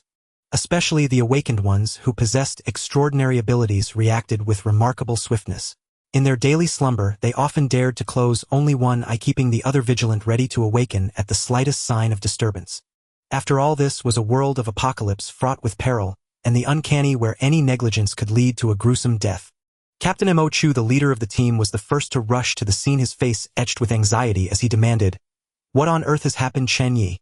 Strangely enough, even Captain Mo Chu, with his formidable abilities, could not perceive this sudden cluster of ruined buildings. Clearly his powers were severely hampered at this moment, far less acute and effective than before. Confronting this situation, Chen Ye could not hide his displeasure and complained bluntly, "Captain Mo Chu, your abilities are utterly unreliable." His words were laced with disappointment and helplessness toward the captain's performance. Faced with the surging tide of accusations from his teammates, a profound sense of powerlessness washed over Captain Mo Chu. He could not help but sigh, inwardly thinking how he too wished to change the dire predicament before them. Yet reality was always cruelly suffocating. They were thoroughly suppressed by the enemy, utterly powerless to retaliate. Moreover, as time passed, the number of survivors dwindled, and Captain Mo Chu, the pivotal figure of the survival convoy, found his own strength steadily waning. It felt as if an invisible force had seized him by the throat, making it hard to breathe. At this moment, Chen Ye, standing by, had no intention of showing any leniency to this unreliable captain. He pointed a finger directly at the cluster of ruined buildings not far from the cave and questioned without restraint, "Hey, take a good look over there. Aren't those the mysterious structures that Tuoba Lengyu mentioned before? And have you noticed anything unusual here?" As he spoke, a hint of dissatisfaction and doubt flickered in Chen Ye's eyes. For a captain who lacked even basic observational skills, and was so unreliable in his conduct, Chen Ye found it hard to entrust the survival of everyone to his hands. After all, in this apocalyptic world, teeming with crises and uncertainties, even the slightest misstep could plunge them into an abyss of doom. Finally, when all the awakened and ordinary people had gathered, a subtle change crossed Captain Mo Chu's face, and he spoke slowly. After a thorough search, still nothing. His words were heavy with helplessness. In truth, Mo Chu pondered silently, if only there were more survivors.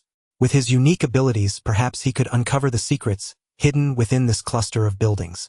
But alas, contrary to his wishes, some unknown factor had severely restricted him, leaving him utterly unable to sense the latent danger emanating from this abandoned architectural complex. Just then, Tuoba Lengyu, who had been silent for a long time, suddenly broke the stalemate and spoke softly. "You know, we've been struggling to survive in this vast desert for so long. During this time, we've encountered a few smaller mysterious buildings descending from the sky, but their number can be counted on less than 10 fingers. And only once did we come across something extremely terrifying and eerie dwelling within. Even that incredibly powerful and awe-inspiring awakened ultimately met his demise." Pausing mid-sentence, Tuoba Lengyu seemed to be recalling some painful memories that made it hard for her to continue. However, after a brief emotional tremor, she bit her lip and added, "Moreover, that deceased awakened was far more powerful than Wang Li many times over." As her words fell, even someone as composed and steady as Mo Chu could not help but furrow his brows, his heart growing heavier. Tuoba Lengyu's words sent a chill through everyone's hearts, as if ice water had been poured over them. Finally, someone, unable to contain their fear and worry, stammered, "Maybe we should give up this operation. Perhaps tomorrow we'll encounter a smaller cluster of buildings." Yes, why risk our lives for just a bit of food?" Another person chimed in agreement. "This is no joke. In my opinion, the remaining food should last another day or two. If we ration it more carefully, we might stretch it a bit longer." Yet another person suggested. It was evident that most were now having second thoughts, their hearts filled with a desire to retreat. But at that moment, Chen Ye suddenly spoke, uttering words that sent a shiver down everyone's spine. "From my careful observation, it seems we cannot avoid this massive structure. Look, aren't there a few eerie, sinister figures vaguely visible in the distance, encircling us? Captain Mo Chu, don't you agree?" Hearing this, Captain Mo Chu's face drastically changed. He stared intently into the darkness in the distance, and after a long pause nodded heavily. That's right." At that moment, even the usually steadfast and resolute Captain Mo Chu could not help but frown, a fine sheen of sweat breaking out on his forehead. Faced with such a dire predicament, knowing that a sea of fire lay ahead, they had no choice but to steel themselves and charge forward. For if they stopped, the protective barrier that had been safeguarding them would vanish instantly, leaving them defenseless and directly exposed to the attacks of those eerie creatures. The consequences would be unimaginable, likely resulting in horrific casualties. Conversely, venturing into the mysterious ruined building cluster still offered a glimmer of hope. Maybe they wouldn't be so unlucky as to encounter the uncanny. Move out! With this roar, the crowd could no longer suppress their inner impulse and fear, and they all sprang into action. Though the cluster of buildings in the mysterious ruins ahead exuded a spine-chilling aura, people had no time to dwell on it. For they all knew that staying put meant certain death, while moving forward offered a glimmer of hope. The moment the protective barrier dissipated, the eerie creatures lurking in the shadows detected the humans' presence and lunged at them with savage ferocity like starving wolves. The most conspicuous among them was a colossal monster covered in human hands. Its massive body stood 8 meters tall, with countless arms numbering in the thousands writhing endlessly. Such a behemoth possessed power nearing that of a second-order aberration. Faced with this formidable foe, the entire survival convoy fell into panic. After all, among everyone present, only Lung Mengmeng had enough strength to barely hold her ground. The others could not guarantee their safety. Indeed, there were countless beings far more terrifying than second-order aberrations in this world. Yet fortunately, after a tense search, no anomalies were found within this mysterious edifice for now, meaning it could at least offer them some shelter, allowing everyone to catch their breath. And perhaps they could use the surroundings to distract or stall those vicious aberrations. But the final outcome would have to be left to fate. Via room. With a deafening roar, the vehicle known as the Doom Assault burrowing pickup shot forward like a wild stallion, showcasing its terrifying performance and immense horsepower as a relic-grade artifact. Close behind were Mo Chu and the other survivors, following the lead vehicle as they raced onward. There were only 10 cars in total, yet they represented the entire assets of the survival convoy. After Chen Ye's meticulous repairs and adjustments, each vehicle was restored to pristine condition, with performance metrics meeting or exceeding factory standards. Flawless in every aspect. Traversing the vast desert, these vehicles demonstrated exceptional adaptability and stability, speeding along like the wind and eventually charging into the dense cluster of buildings ahead without incident. Just then, something unexpected occurred to Oba Lingyu, suddenly unleashed a mysterious and extraordinary ability, spiritual illusion. In an instant, the aberrations that had been relentlessly pursuing them, as if influenced by a powerful force, halted and began to wander in confusion. Then an even more astonishing scene unfolded. Tuoba Lengyu effortlessly used this wondrous ability to beguile the aberrations trailing behind them. And all these aberrations were merely of the first order. She then guided them toward a completely opposite direction. Undoubtedly, such a unique and efficient feat could only be accomplished by someone like Tuoba Lingyu, gifted with a special sequence awakening talent. Thus she helped the entire survival convoy gain precious breathing room and more ample living space. For ordinary survivors, without the aid of this exceptionally powerful awakened one, surviving this brutal life-and-death struggle would be exceedingly difficult, if not nearly impossible. Excellent! Captain Mo Chu, keenly aware of this shift, praised inwardly. He knew that this newly joined awakened powerhouse was truly extraordinary, especially when she cooperated seamlessly with him, greatly boosting the survival team's chances. Ensuring the survival of ordinary survivors prevented them from becoming mere expendable resources.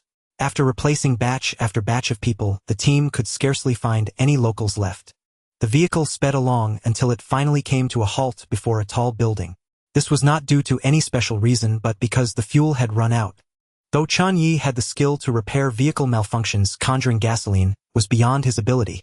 Deprived of fuel, the vehicles were now nothing more than useless scrap metal.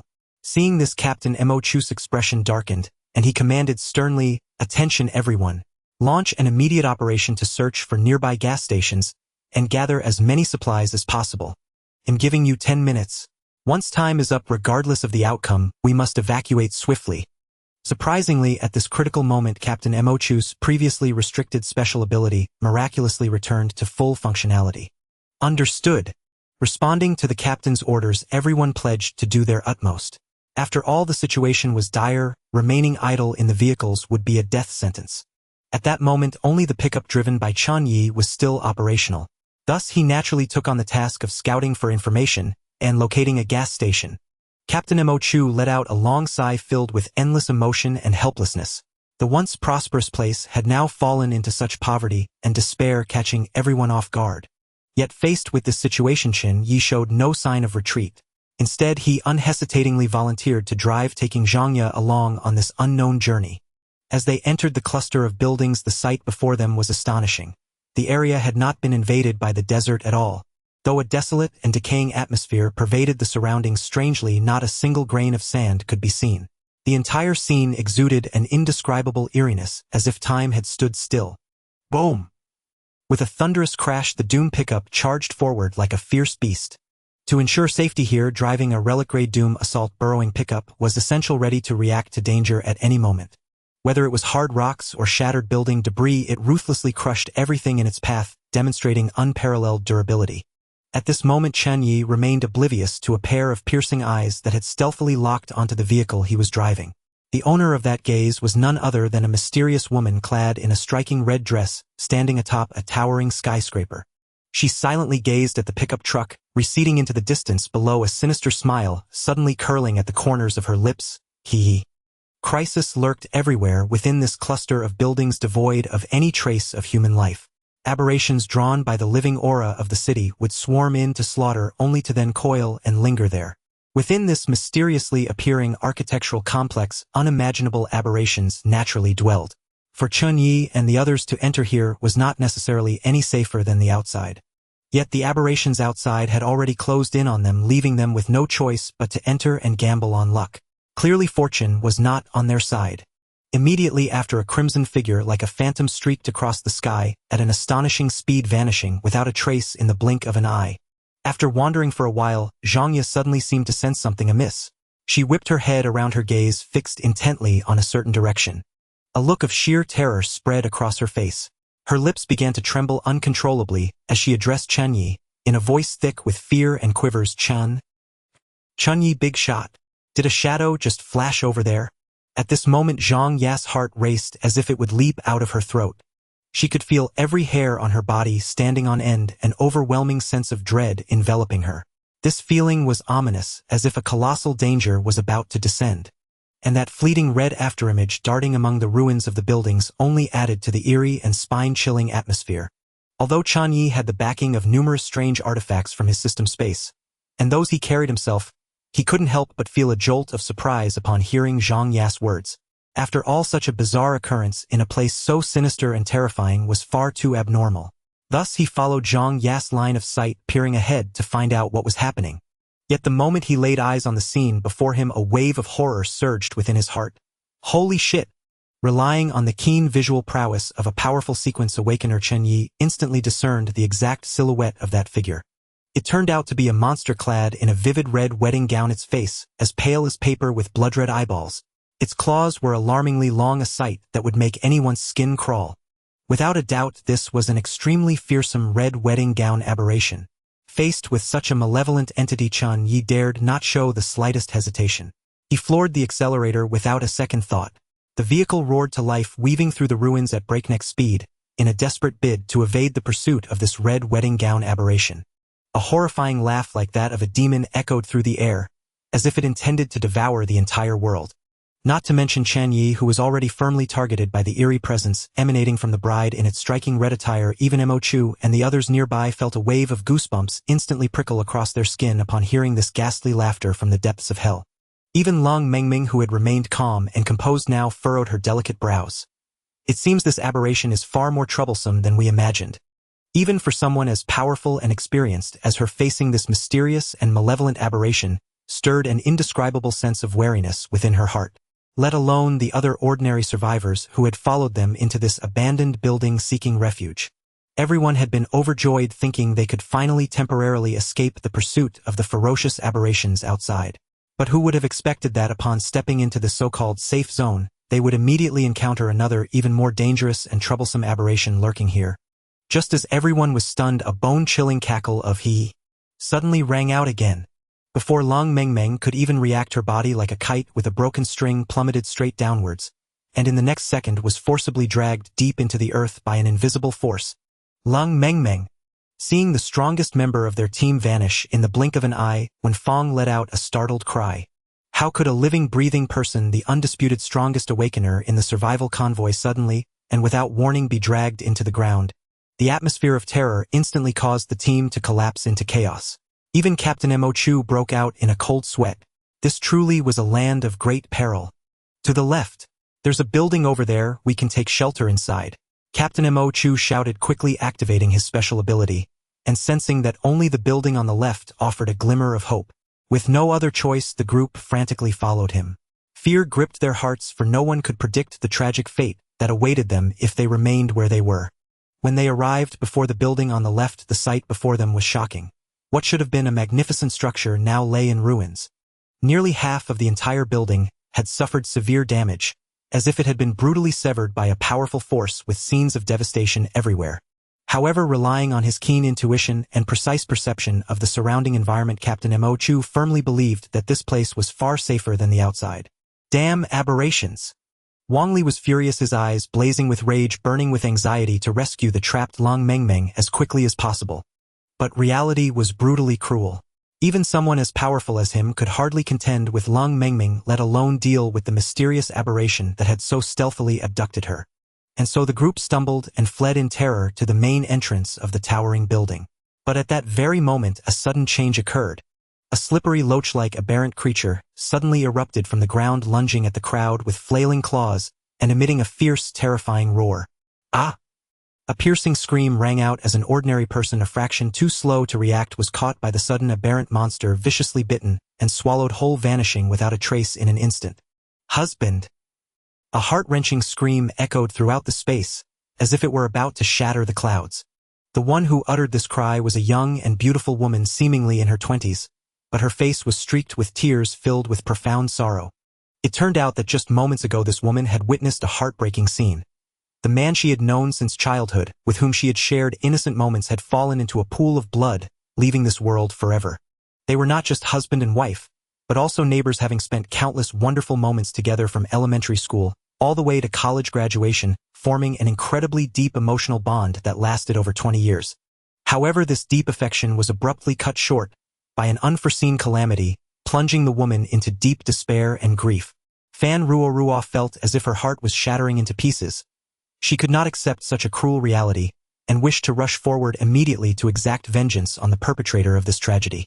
Just as she was consumed by grief and rage, a powerful and mysterious force suddenly surged forth from within her, sweeping through her body like a torrent. In an instant, the air around her seemed to be stirred by this force, forming visible whirlwinds of energy. Soon after, a dazzling light erupted, illuminating the entire dark corner. At that moment, Fan Ruorua appeared, as if she had been reborn, exuding an unparalleled aura of majesty. This phenomenon clearly exceeded the understanding of ordinary people. In fact, it represented the birth of an extremely rare and special identity, the Awakener of the Sequence. An Awakener of the Sequence is someone who possesses abilities that transcend the limits of ordinary humans. Their awakening process is often filled with randomness and uncertainty, sometimes appearing in astonishing forms. For instance, some people may awaken inexplicably, while sleeping, or others may require specific events or conditions to trigger such a miraculous change. Fan Ruorua's awakening undoubtedly belonged to the latter category, and even more astonishingly, the Awakeners were shocked to discover that her sequence level had reached a rank. Moreover, this sequence was rank 12th among all known sequences. Only the top 100 Awakeners would be known to all other Awakeners. Her sudden awakening, combined with the ranking, was evidently significant. Such terrifying power was truly astonishing. Zzzz. Accompanied by a piercing sound of electric current, Fan Ruorua's body began to tremble violently, with ominous blue lightning flickering all around her. In the blink of an eye, she had completely transformed into thunder, wielding a weapon that sparkled with electric light, seemingly capable of effortlessly tearing apart the fabric of space. Fan Ruorua felt the surge of her sequence abilities and grasped them instantly. How could she remain indifferent in the face of the bizarre creature before her that would not cease its assault? Without hesitation, she took action. Let those who have harmed us pay the price and seek justice for her lost loved one. Her movements were swift and decisive, like a lightning bolt cutting through the night sky. The speed was astonishing. Like a thunderclap, it was deafening. The power of thunder surged like a violent torrent, rushing towards the endless darkness, turning everything in its path into nothingness. The destructive power brought by this force was truly extraordinary. Even in its initial display, it was far more fierce and resolute than when Fang's healing techniques, representing pure annihilation. Sizzle! Accompanied by a deafening roar, a dazzling bolt of lightning suddenly struck down like a razor-sharp blade, easily slicing the bizarre creature akin to an eel in two. In an instant, blood and flesh flew, the dismembered body soared through the air, and then quietly disintegrated into nothingness. Next, there was a muffled thud as the humanoid corpse, not yet fully disintegrated, fell heavily to the ground, kicking up a cloud of dust. Upon closer inspection, the corpse was now a ghastly sight covered in marks of corrosion from strong acid, and the originally discernible features were now grotesquely distorted. Such a bizarre and terrifying ability to devour was indeed beyond imagination. Yet at this moment Fan Ruorua felt no joy after avenging her great grievance. On the contrary, her gaze was filled with fear and unease, staring intently at the man who had once vowed to protect her for a lifetime. This was the man who had loved her deeply and accompanied her through countless hardships. Even once when faced with a perilous encounter, he had stepped forward without hesitation, standing before her, as if to block all threats and fears with his own flesh and blood. Perhaps it was truly divine intervention. At this critical moment, the Awakener, who descended like an angel, appeared just in time and successfully saved both of them from danger. However, it was regretful that this kind and brave Awakener, akin to the Virgin Mary, ultimately found herself trapped and unable to escape, tragically dying at the hands of those terrifying and grotesque creatures, her fate too tragic to behold. Now separated by the realms of life and death, how could such a cruel and merciless ending not bring unbearable heartache? Zheng Chong, may you rest in peace. Fan Ruorua gazed at the countless bizarre creatures that suddenly surged before her, contemplating silently how tragic and blasphemous it would be if they defiled the body of her beloved. Thus she decisively ignited Zheng Chong's body, hoping to grant him dignity and peace in this final act. At the same time, memories of their past together and the warm words Zheng Chong had spoken to her floated involuntarily in her mind. Ruorua, if one day I unfortunately pass away, please remember to carry on alone with strength. Upon thinking of this, Fan Ruorua nodded vigorously, indicating that she understood his intentions. Then she took a deep breath, her gaze growing ever more resolute and courageous. At this moment, Captain Mo Chu and the others had already entered the towering building, but they had no intention of easily abandoning their powerful new ally Fan Ruorua. Mo Chu turned to Wang Li beside him and solemnly ordered, "Wang Li, go retrieve our teammate, who just awakened their abilities immediately. The sooner the better." Understood. Without hesitation, Wang Li accepted the order and headed out, showing no fear of the at least 7 or 8 grotesque beings around him that exuded a chilling aura. Other awakened ones, if they rashly advanced, would likely meet with misfortune, but he showed no trace of fear. With a thunderous roar, the barbaric giant descended like a mountain. Gripping an enormous battle axe, he charged straight at Fan Ruorua, who seemed frozen in place with a fearless demeanor. Perish! Wang Li was undoubtedly the embodiment of extreme violence. After completing his barbaric giant transformation, though his rationality diminished, he gained unparalleled courage and audacity. The terrifying giant axe swung through the air, and in an instant 2 streaks of cold light shot forth like lightning across the night sky. In the blink of an eye, 2 grotesque creatures were brutally sent flying dozens of meters, crashing heavily to the ground and raising a cloud of dust. At this moment, it was not the best time to slay these strange monsters. The priority was to escape this place with Fan Ruorua.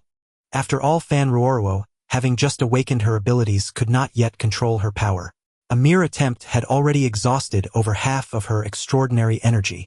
Thus, facing the relentless assaults of the creatures, she gradually grew overwhelmed, her movements becoming clumsy and desperate. Fortunately, Wang Li arrived in time, like a beacon illuminating the dark path, offering Fan Ruorua a glimmer of hope. Wang Li, swift as lightning, reached out and firmly grasped her delicate form, effortlessly placing her upon his broad, sturdy shoulders. Then, in a low, resolute voice, he instructed her, "Stay put on my shoulders and hold tight. I'll fight our way out." These words, brimming with dominance and confidence, infused Fan Ruorua's heart with a newfound sense of security and peace. This feeling of being protected and cherished reminded her of a man who had once offered her the same warmth and safety, Zheng Chong. Yet, in this cruel, merciless, apocalyptic world, could she still find such reliable and reassuring support? A wave of confusion and doubt washed over Fan Ruorua. "All right." Despite her swirling thoughts, she answered softly, without hesitation. Perhaps she herself did not realize that she was now utterly captivated by the unique charm and sense of security Wang Li provided. At that moment, Wang Li had already broken into a stride, dashing forward. From their position to the towering skyscraper ahead was roughly 100 meters. For an ordinary person, covering this distance might take a dozen seconds. But Wang Li was no longer mortal. He had transformed into a massive, formidable, barbaric giant. Now over 4 meters tall, nearly reaching 5 meters, his strength had peaked at the first-order zenith, making him nearly invincible. Yet even with such terrifying combat prowess, breaking through the encirclement of these strange monsters blocking their path would still require a heart-stopping life-or-death battle. Its ugly, bloodshot eyes stared fixedly at them, as if ready to devour them alive, revealing insatiable greed and desire. This monster was not only enormous, even taller than Wang Li, but stood like a small mountain, exuding a suffocating pressure. Without hesitation, it charged at them with thunderous momentum. Facing such a formidable foe, both Wang Li and Fan Ruoruo felt unprecedented pressure, yet they did not retreat. As the saying goes, a single pair of fists is no match for 4 hands, let alone this monster with 8 arms and 5 heads, whose very sight was horrifying and unsettling.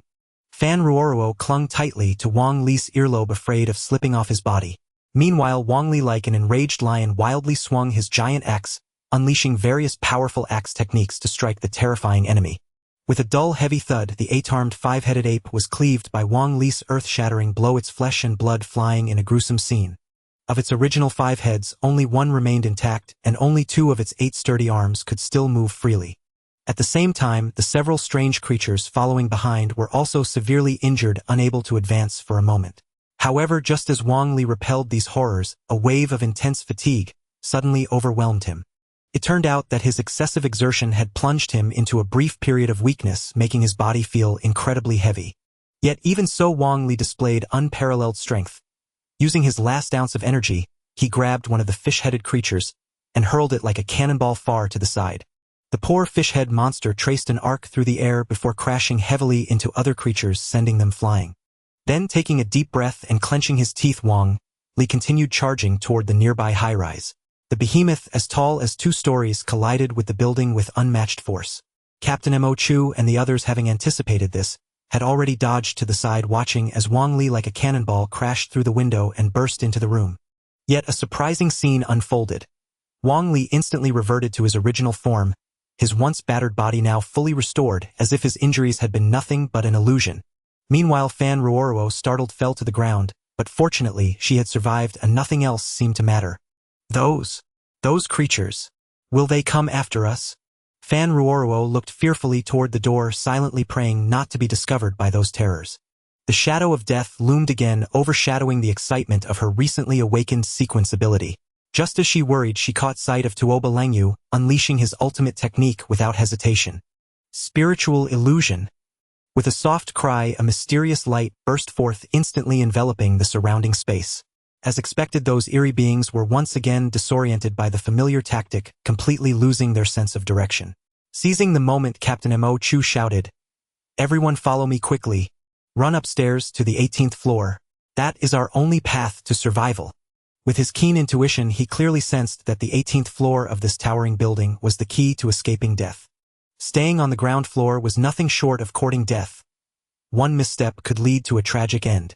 Upon hearing this, no one dared to hesitate, rising to follow Captain Mo Chu as they rushed toward the stairwell. In an instant, the sound of footsteps and gasping breaths echoed through the corridor, enveloping the area in a tense atmosphere.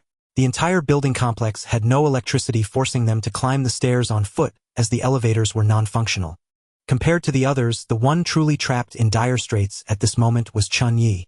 The spine-chilling ghost bride in red moved with unimaginable speed, darting straight toward him like a crimson bolt of lightning. Chen Ye desperately maneuvered the Doom Charge burrowing pickup truck, racing wildly through narrow winding streets, swerving left and right, but no matter how hard he tried, he could not shake the relentless pursuit of this eerie creature. "Get lost!" Chen Ye roared in fury. He was never one to flee blindly. Seeing the foe lunging at him again, he activated a powerful skill unique to the Doom Charge burrowing pickup truck without hesitation. Just as the ghost bride in red charged heat, Chen Ye gripped the steering wheel tightly and slammed the accelerator. Boom! With a deafening explosion, the speeding pickup unleashed astonishing force, in an instant like a ferocious beast, unstoppable in its momentum. Caught off guard, the ghost bride in red was violently struck by the full-speed pickup, hurled into the air, then flew backward like a broken kite, crashing heavily into a dilapidated house, completely obliterating the structure beyond recognition. "Ha ha ha! Is that all you've got?" Watching the ghost bride in red sprawled on the ground in disgrace, Chen Ye stood by the truck, laughing triumphantly. Having been somewhat frustrated by flying foes earlier, he now saw the enemy willingly deliver itself to be vanquished, leaving him with no further hesitation or mercy. Who would have thought? This ghost bride in red lived up to her fearsome reputation, truly perilous and dreadfully sinister to the extreme. She managed to withstand the earth-shattering charging technique of the Doom Charge burrowing pickup truck and recovered in the blink of an eye. Then a bone-chilling, piercing shriek tore through the sky as if to shatter the heavens themselves. In an instant, the surrounding buildings cracked and shattered, fragments flying everywhere. Inside the doom-charged burrowing pickup truck, both occupants suffered excruciating pain, as if plunged into a fiery hell.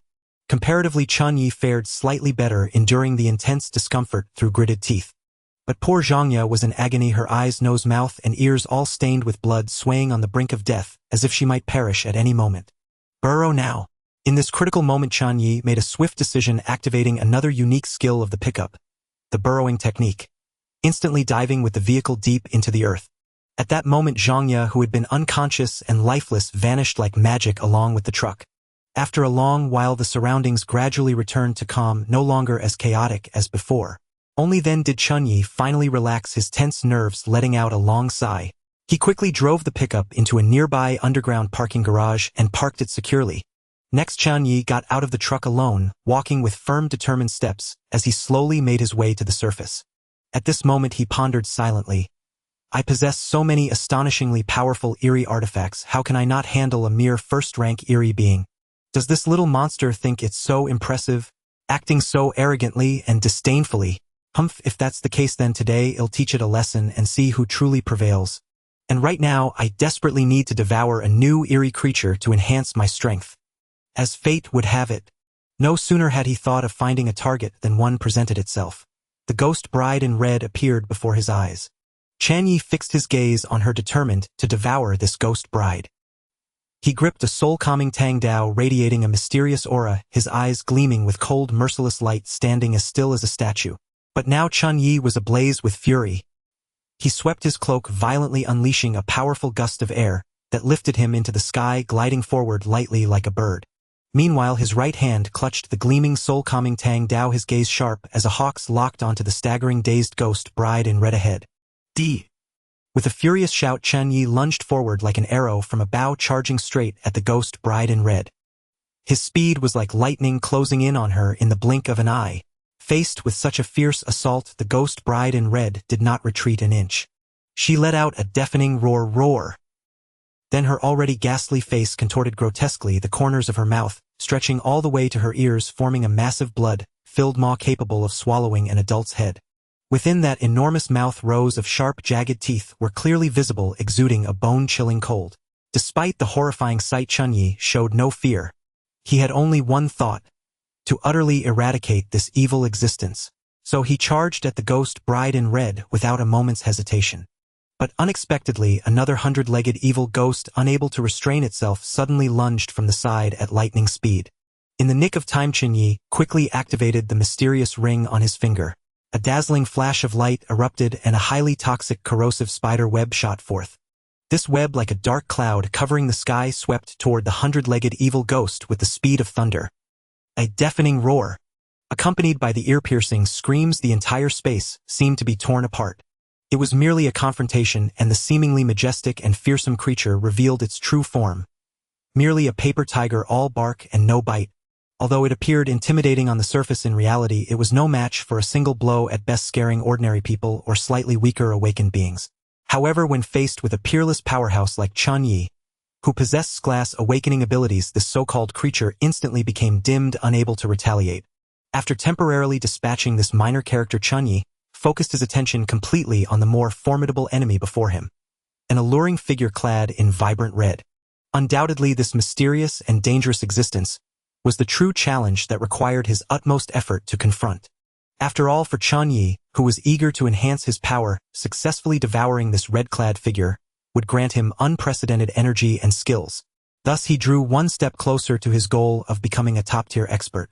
At this moment, Chen Ye was fully focused on the approaching red-clad figure, not daring to show any sign of laxity.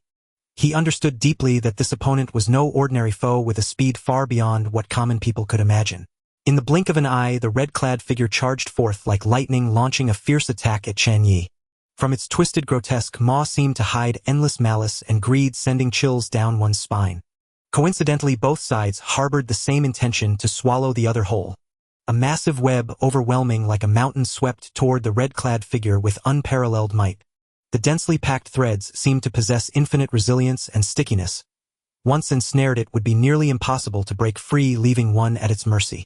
However, just when he thought this battle was without suspense, something astonishing occurred. A deafening roar erupted, and the red-clad figure opened its gaping maw, unleashing an immense force of attraction.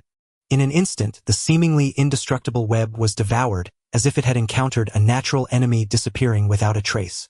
Faced with such an unfathomable scene, Chen Ye was slightly taken aback. A hint of barely perceptible excitement flickered in his eyes, and the corners of his mouth curved upward, as if he was becoming increasingly intrigued by this opponent.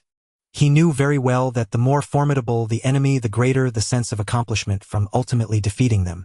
At this moment, he eagerly anticipated an exhilarating confrontation with this red-clad figure of unfathomable strength. In a flash, Chen Ye moved like a ghost, swiftly closing in on the red-clad figure, wielding a tang dao that shimmered with a cold light, and without hesitation he struck. In an instant, the blade radiated brilliance, resembling a dazzling sun, cleaving directly toward the red-clad figure.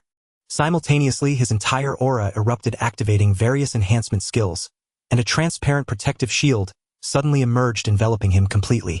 At this moment, Chen Ye, both in physical strength and attack power, had surpassed the limits of ordinary beings, even rivaling the most terrifying giant creatures. He resembled a blazing meteor crashing into the red-clad figure with an unstoppable and domineering posture. A radiant smile adorned Chen Ye's face, as brilliant as sunlight. However, just behind him, a chilling shadow quietly emerged. The shadow exuded an endless aura of evil, akin to a demon crawling out from the depths of hell. It opened its gaping maw and in an instant swallowed the red-clad figure whole. In the blink of an eye, the red-clad figure vanished without a trace, as if it had never existed. Chen Ye stood silently in place, feeling the powerful energy surging within him.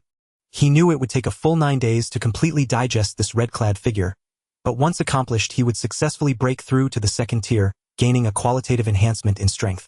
Just as Chen Ye was immersed in joy, an unexpected event occurred. The artifact left behind by the red-clad figure appeared before him. It turned out to be a set of gorgeous and mysterious bridal attire. Chen Ye focused his gaze and discovered that this bridal attire seemed to hide some special abilities. After some exploration and study, he finally understood the purpose of this artifact. Sequence 521, Bridal Transformation Outfit. When the user wears this bridal attire, they will instantly transform into the red-clad figure, gaining all its abilities and characteristics. However, this skill also has a significant side effect. After the effect ends, the user must engage in 1 hour of intimate contact with the opposite sex, commonly referred to as cohabitation, to return to their normal state. Upon reading this, Chen Ye couldn't help but widen his eyes, secretly exclaiming, "Good heavens!" He never expected to obtain such an incredibly bizarre artifact. Nevertheless, since he had acquired it, he might as well store it in the system space. It might come in handy in the future. Just then, a piercing roar suddenly echoed. It turned out that the gigantic creature was swaying unsteadily as it charged toward Chen Ye. Its massive and elongated body loomed like a mountain, each step causing violent tremors in the ground, as if the entire world were about to be crushed beneath it. Despite Chen Ye having just slain the red-clad figure, the other creatures clearly showed no signs of fear. They continued to follow their instinct to devour human flesh, attacking Chen Ye frantically. Without the aid of any weapons, his unmatched strength alone made him appear unstoppable and imposing. He suddenly threw a punch, striking the target ahead with unparalleled might. The power contained in this punch was simply beyond imagination, as if it could easily shatter everything in existence. Even the towering buildings were no exception. Considering his current strength, destroying such a colossal structure with a single punch was as easy as pie. This was the power feedback he received from devouring two creatures. As for the seemingly gaudy yet utterly fragile creature before him, that would be even easier. After all, compared to those truly formidable opponents, it was far too weak and insignificant. As expected, what happened next was utterly astonishing and bewildering. Although Chen Ye's body was much smaller than one of the centipede aberration's legs, he charged forward like a war god incarnate, invincible and fearless. With a single punch, he effortlessly pierced the creature's rock-hard skull and sent its entire body flying into the distance. After suffering such a devastating blow, the centipede aberration instantly shattered into pieces, its dismembered limbs scattered across the ground in a scene of brutal carnage. However, this centipede aberration seemed to possess an astonishingly tenacious vitality. Even though it was grievously wounded and teetering on the brink of death, it still refused to draw its last breath, remaining in a half-dead state. Seeing this, Chen Ye showed no hesitation or mercy. He quickly reached out, gripping the soul-calming tang blade firmly, and lunged at the centipede aberration without a second thought. Then he unleashed a frenzied storm of slashing strikes. After a fierce and bloody struggle, he finally succeeded in slaughtering the loathsome centipede aberration. Only after confirming that it was completely lifeless did Chen Ye breathe a slight sigh of relief. At that moment, a mysterious object emitting a faint glow slowly floated out from the centipede aberration's body. Upon closer inspection, it turned out to be a strangely shaped eye. Clearly accustomed to such eerie items, Chen Ye deftly collected it and stored it safely in his system space, which was specially designated for holding peculiar objects. After finishing these tasks, he turned and strode away, intending to find Chen Ye, his companion, who had been separated from him earlier. Chen Ye, whose face had been savagely disfigured by the bride in Red's piercing scream causing blood to ooze from nearly every orifice, now lay limp and lifeless in the passenger seat. Her once fair and snow-like complexion had turned deathly pale. She was utterly cold. The fleeting tenderness of the past, even the brief warmth of the apocalypse, and the carnal pleasures were merely enough to make him vaguely remember that such a woman had existed. After gently pushing open the heavy car door, Chen Ye paused for a moment, as if lost in thought, but ultimately stepped out without a word. He was long accustomed to death, for in this world, fraught with danger and terror, life was always so fragile and brittle. Chen Ye carefully lifted the unconscious Chen Ye, and without hesitation ignited a roaring blaze. The flames spread rapidly, engulfing them both in an instant. As a pungent smell of burning filled the air, everything turned to ashes. After doing all this, Chen Ye took a deep breath and told himself inwardly, "It's time to regroup with Captain Mo Chu and the others."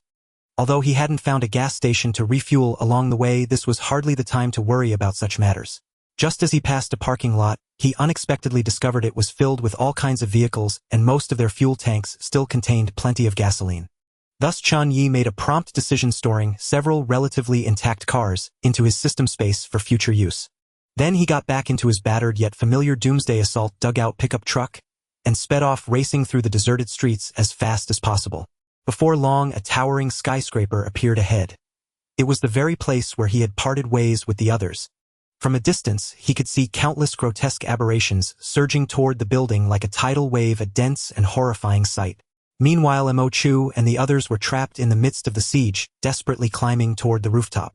With a thought, Chen Ye stored the dilapidated, dust-covered pickup truck into his system space. Then, moving like lightning, he dashed forward with the speed of a loosed arrow. But at that moment, a dark shadow suddenly darted out from the gloom.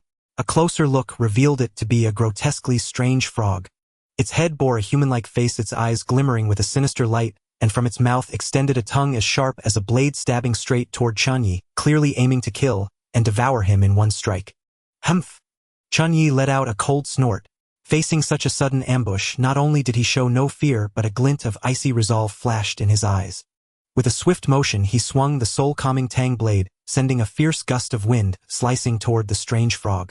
In an instant, a dull thud rang out as the once menacing tongue was cleanly severed, blood splattering everywhere.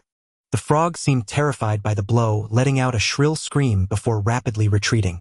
Chen Ye gave it no chance to recover. Seizing the moment, he dashed straight into the stairwell on the 10th floor. As soon as he entered, he saw Mo Chu and the others standing there, watching their surroundings with tense vigilance. To be honest, although this anomalous weapon was astonishingly powerful, it consumed a great deal of supernatural energy to use. Even for an S-Rank Awakener of Chen Ye's caliber, he was beginning to feel drained. Without hesitation, he sprinted toward Mo Chu and the rest. Chen Ye.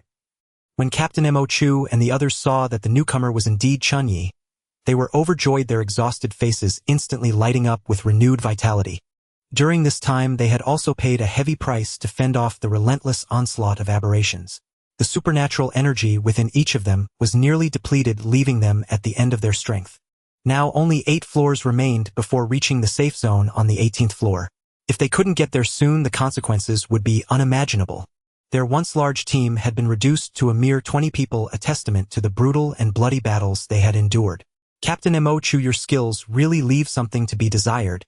You confidently promised it would take only 10 minutes to handle everything, but what happened? Before 3 minutes had even passed, all those bizarre and sinister creatures came pouring out like a flood. Chen Ye mercilessly launched a scathing critique at Captain Mo Chu. As these inflammatory words left his mouth, true to form, Captain Mo Chu was instantly enraged and completely lost his composure. Stop your damn nonsense. This is no time to discuss such trivial matters. We must get to the 18th floor immediately. That's the only place that's absolutely safe. At this moment, Captain Mo Chu was deeply shocked and impressed by the powerful strength displayed by Chen Ye. It is known that even the formidable and awe-inspiring Lung Mengmeng would likely choose to temporarily avoid confrontation when faced with such a multitude of ferocious and bizarre creatures. Yet the man named Chen Ye before him was able to bravely forge ahead alone, fighting valiantly until he successfully broke through and returned. His courage was simply extraordinary. However, at the same time, a hint of doubt and distrust toward Mo Chu began to stir in Chen Ye's heart. After all, under the current circumstances, Mo Chu's so-called abilities seemed to always be in a state of uncertainty, sometimes shining brilliantly yet at other times completely ineffective. He must do everything he can to restore those extraordinary powers. At this moment, everyone was inside a towering building and they were in the stairwell. Every person was pushing themselves to the limit, racing upward without pause. However, climbing the stairs alongside the group of awakened elites was undoubtedly a nightmarish torment and trial for the ordinary people behind them. After all, they could not possibly match the level of strength possessed by these powerful beings, and each of them appeared emaciated, severely malnourished. Merely ascending a few floors was akin to climbing to the heavens for them, filled with difficulties, and having already placed them in a dangerously exhausted state, as if they were on the brink of collapse. At this moment, these poor ordinary people all had faces as pale as paper, utterly devoid of color, appearing extremely weak. They gasped for breath, mouths agape, as if they might collapse at any moment. Despite the immense hardships, they dared not show any intention of stopping, because right behind them was a terrifying group of bizarre creatures in relentless pursuit. From a distance, one could see a gigantic mantis-like creature, frantically clawing and devouring something. Clearly, it had just successfully captured its prey, and was now indulging in a feast, utterly ignoring everything else. Just as everyone was filled with terror, suddenly an eerie, transparent entity, without any physical form, silently approached from behind, and ultimately caught up with Mo Chu and the fleeing team. He. A chilling and hair-raising laughter abruptly invaded the minds of everyone present. Accompanied by this spine-chilling laughter, the formless shadow vanished without a trace in the blink of an eye. Simultaneously, the once familiar surroundings underwent a shocking transformation. It was as if the sky had suddenly lost its light and the entire world plunged into darkness. Mo Chu and his companions found themselves in a terrifying underworld, with only the lonely stairwell still standing. What on earth is this place? Captain Mo Chu's face turned as pale as paper as he pondered inwardly. Faced with such an unexpected turn of events, they were unable to react, and everyone fell into the carefully laid trap of the enemy, without any defenses. Chen Ye's expression also changed slightly, but he remained relatively calm. However, those with weaker nerves were already terrified by the scene before them, some collapsing directly to the ground, sitting on the cold steps trembling. At this moment, the once familiar environment had vanished. There were no longer solid walls surrounding them, replaced instead by boundless darkness and eeriness, as if a single misstep would send them plummeting into an endless abyss. Just then a terrified scream rang out from the crowd.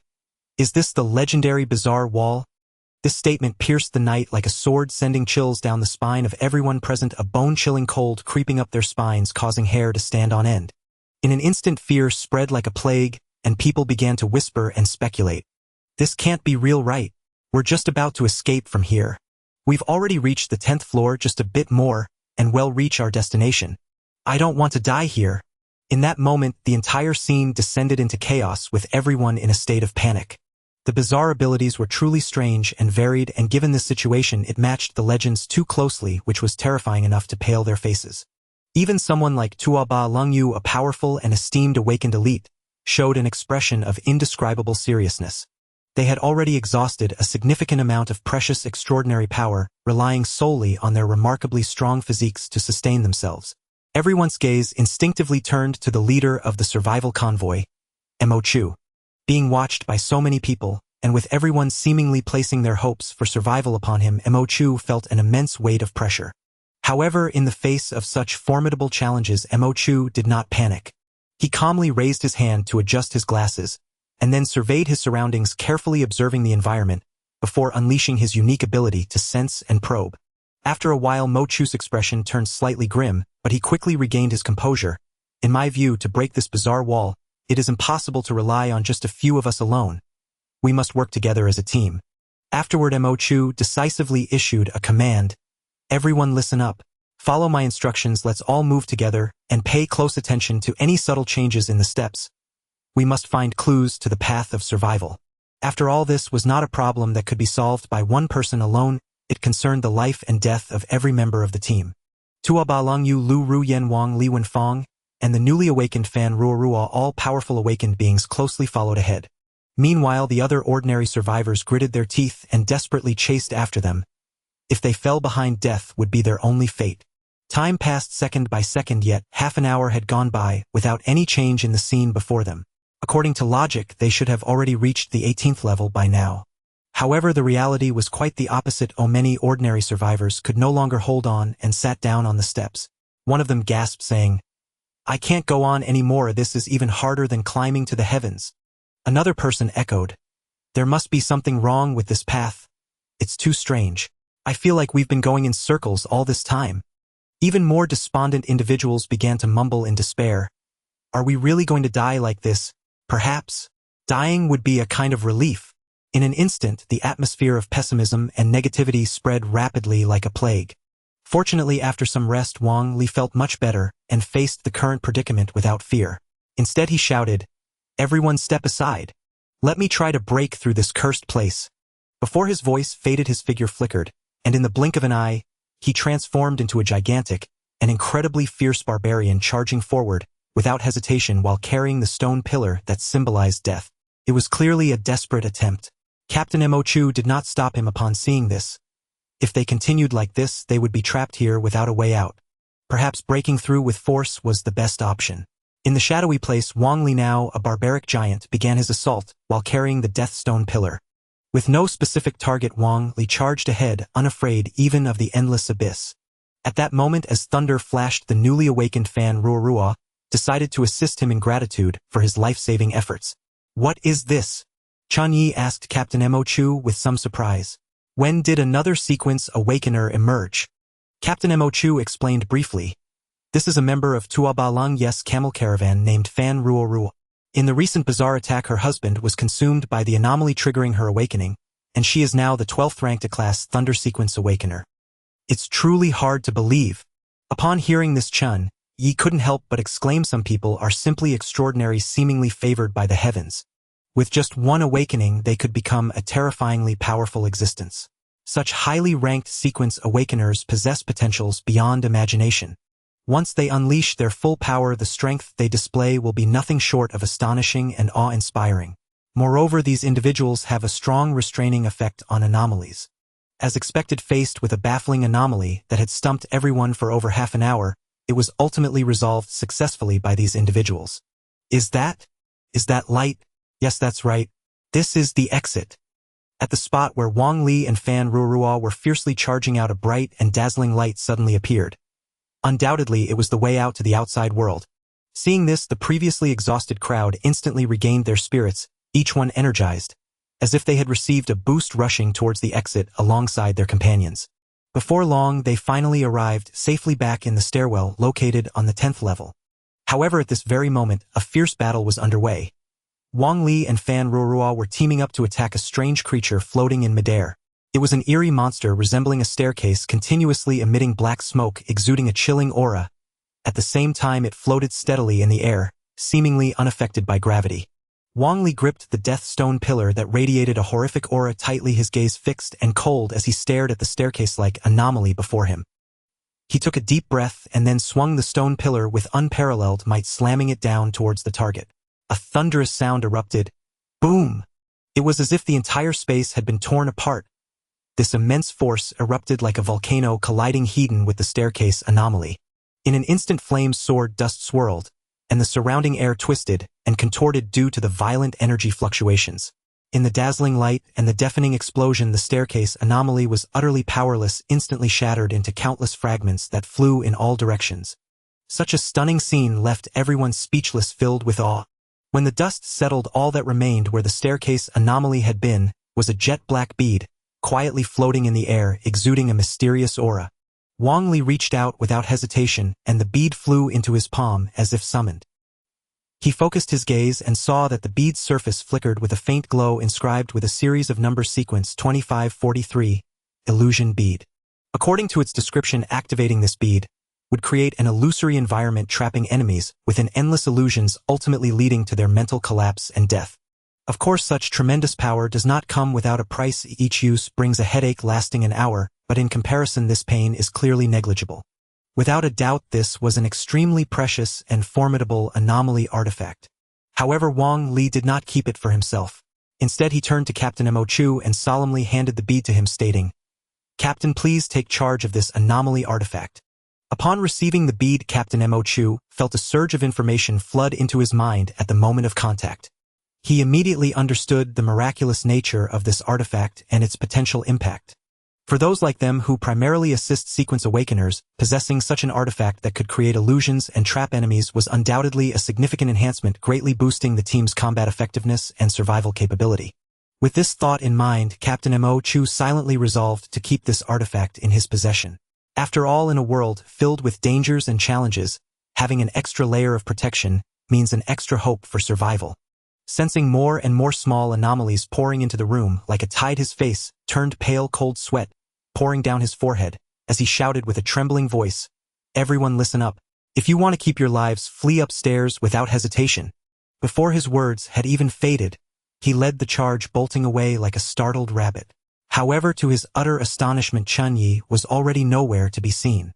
It turned out that Chen Ye, acutely aware of the dire situation, ceased all pretense and, leveraging his innate gliding ability, launched himself into the air, speeding away like a bird with breathtaking velocity. Witnessing this, the others dared not hesitate for a moment and broke into a desperate sprint. After all, the relentless horrors chasing them were harbingers of death itself. Unquestionably, the formidable awakened one among them sprinted with the greatest speed, leaving the rest far behind. Trailing at the very end were two elderly men with snow-white hair, both well past their 60s. That they had managed to survive until now at such an advanced age was nothing short of a miracle. "Old Bao, come and lend me a hand. I feel like I'm suffocating," one of them gasped out. "Old Dai, it's not that I'm unwilling to help, but the situation is too perilous. There's truly nothing I can do," replied the other old man known as Bao without even turning his head. At this moment, facing the death-dealing mantis horror mere steps away, and the life-or-death crisis, even decades of deep friendship paled into insignificance under the primal urge to survive. Having weathered countless life-and-death trials, old Bao understood clearly that old Dai was beyond saving. This was akin to encountering a ferocious bear. One could only survive by outrunning one's companions. Now old Bao was racing up the stairs with all his might. The beacon of hope was near, but it also meant putting ever more distance between himself and death. As for old Dai, he had become the sacrificial pawn the team abandoned in their desperation, sacrificing one to buy the others a chance to live. "No!" A scream filled with despair and reluctance echoed through the silent stairwell. Yet to those around, such a scene was all too familiar. No one so much as paused for a moment. After all, everyone knew their own life was equally precious. To risk oneself for a complete stranger was simply not worth it, and moreover, even if one tried to help, there was no guarantee of saving the unfortunate soul. Furthermore, an unyielding rule of the convoy stood firm: once someone fell behind, death was their only fate. Listening to the agonizing wails of old Dai behind him, old Bao clenched his jaw and quickened his pace. It felt as if death lurked in the dark corners behind him, ready to pounce and tear him apart. At this moment, he dared not slacken in the slightest. It must be said that despite his advanced age, old Bao's physique was still quite robust, his bones and muscles strong and vigorous. Yet, with the situation so pressing, he had already become the last member of the team. A single misstep could see him follow old Dai's fate, so he dared not delay for even a second. When he finally reached the 18th floor, gasping for breath, he saw the crowd ahead blocked by an ancient wooden door radiating a mysterious aura. Chen Ye, who had arrived first, was immediately drawn to the wooden door. After a careful observation, he was astonished to find it was made of precious rare peach wood. What a peculiar door! Chen Ye marveled inartly. He knew peach wood was a special material with the power to ward off evil, but a door of such thickness and sturdiness was exceptionally rare. Just moments ago, Chen Ye had kicked the door with all his might. Yet to his shock, even with his full strength, the door remained as steadfast as a mountain, utterly unmoved. Not only that, but even Wang Li, who possessed the formidable ability to transform into a barbaric giant form, had tried various methods. First unleashing his power to swing a massive axe in a furious chop, then summoning terrifying stone pillars of death to batter the door. But no matter how hard they tried, they ultimately failed to open this mysterious door. Now Chen Ye's face grew heavy and grim. He turned to Captain Mo Chu beside him and demanded urgently, "Captain Mo Chu, is the path to survival? You spoke of this very door. Those dreadful aberrations will catch up soon. If we cannot find a way to open it, we may all meet our doom. Faced with Chen Ye's interrogation, Captain Mo Chu was equally perplexed and helpless. He stared at the tightly shut peachwood door, his heart filled with doubt.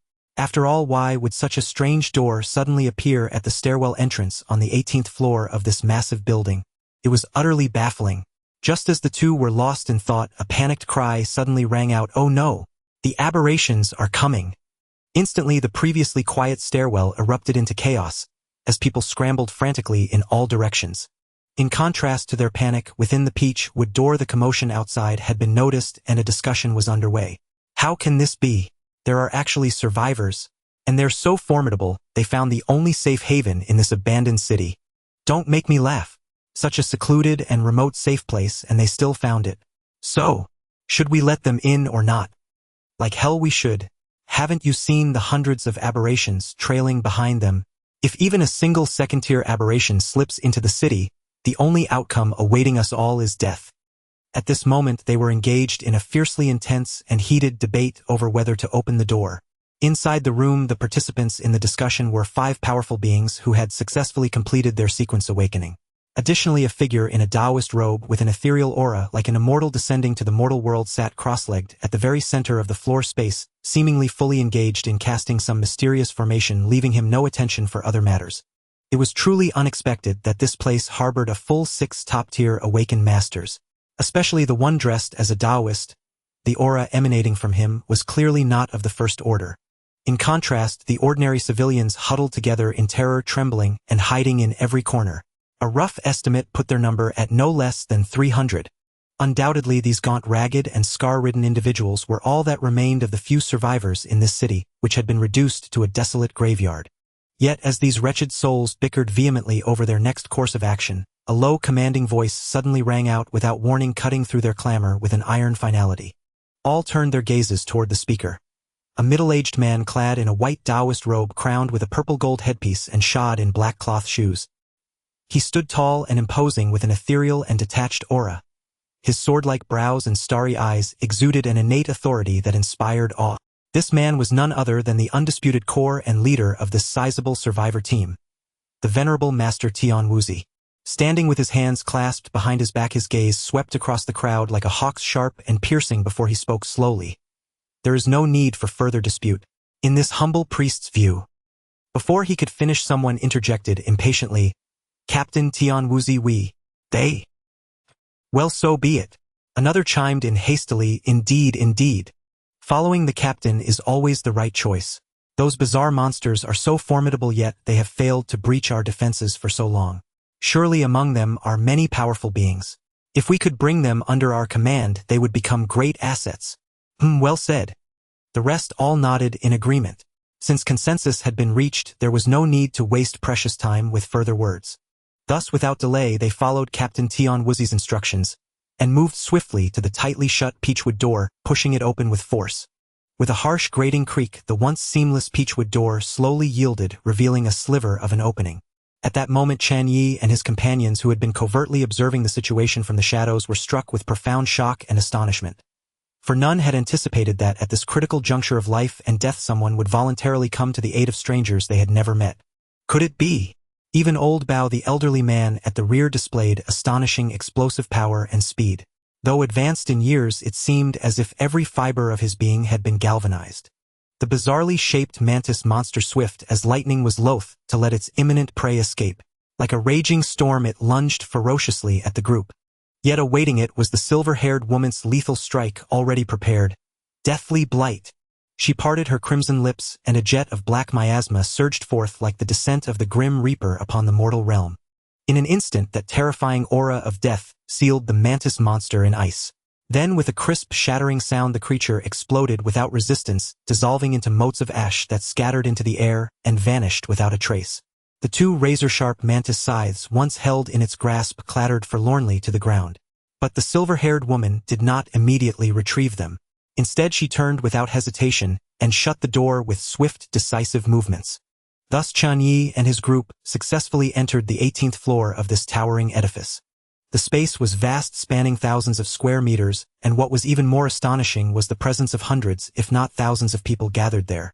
The scene before them was so utterly unexpected that these newcomers felt like uninvited guests abruptly barging into an unfamiliar environment.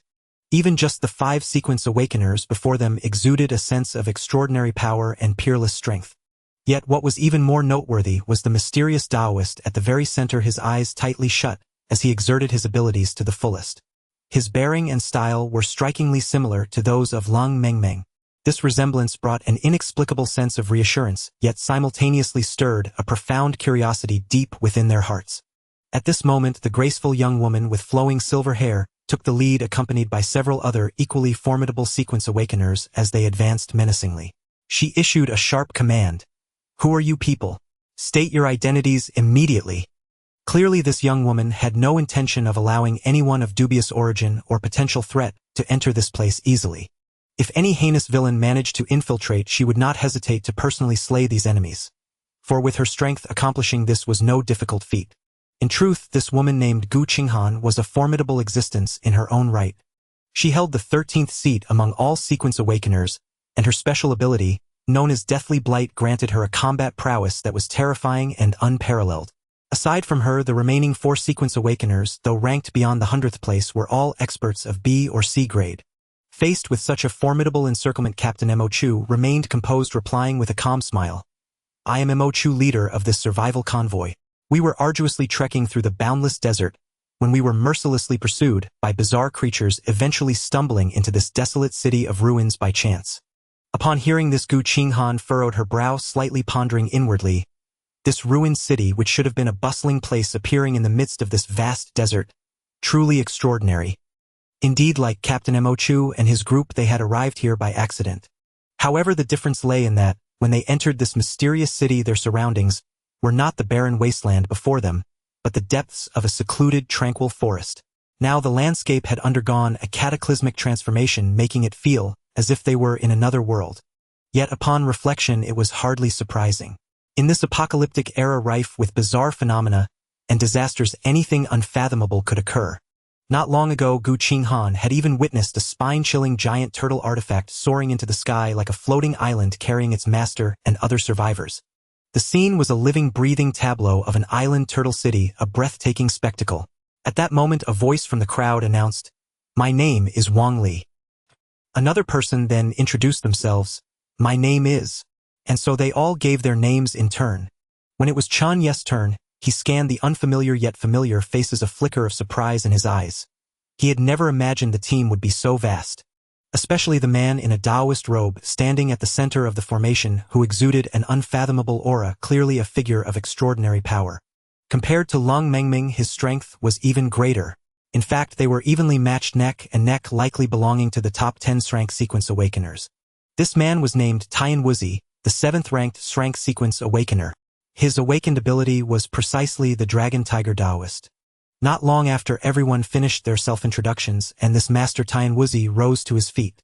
By then, the formation was fully stabilized, capable of lasting an entire day with no need for further reinforcement. As he approached, the crowd's hearts tightened. Yet for Gu Qinghan and the others, it brought a sense of relief. For since Captain Tian Wuzi had risen, it meant there was no immediate danger. "I am Tian Wuzi, the leader of this team."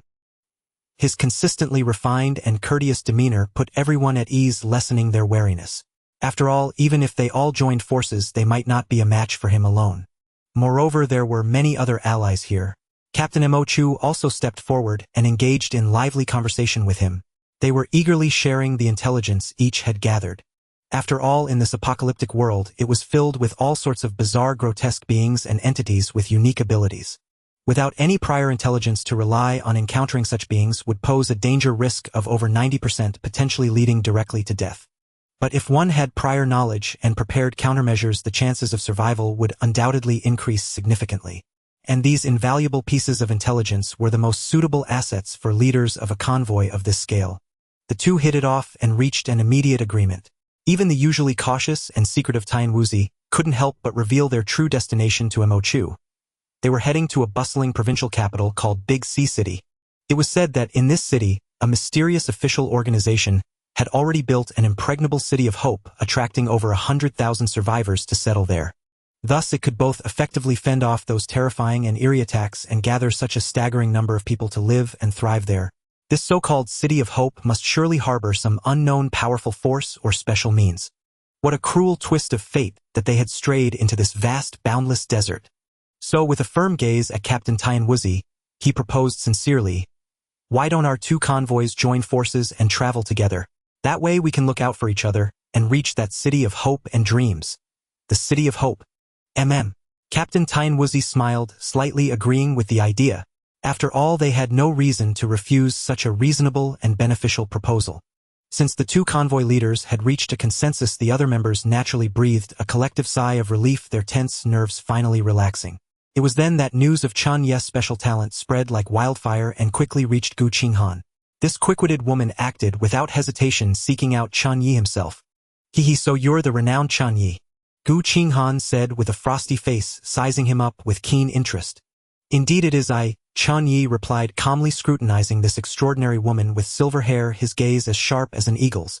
Gu Qinghan appeared very young and delicate, yet she exuded a unique, distinctive aura that stirred a flutter in Chen Ye's heart. "I've heard so much about you, Gu Qinghan. I've long heard you're skilled at crafting mysterious, strange artifacts. Could you forge one for me?" Gu Qinghan stated her purpose bluntly. In truth, she already possessed her own strange artifact, so she was fully aware of Chen Ye's expertise.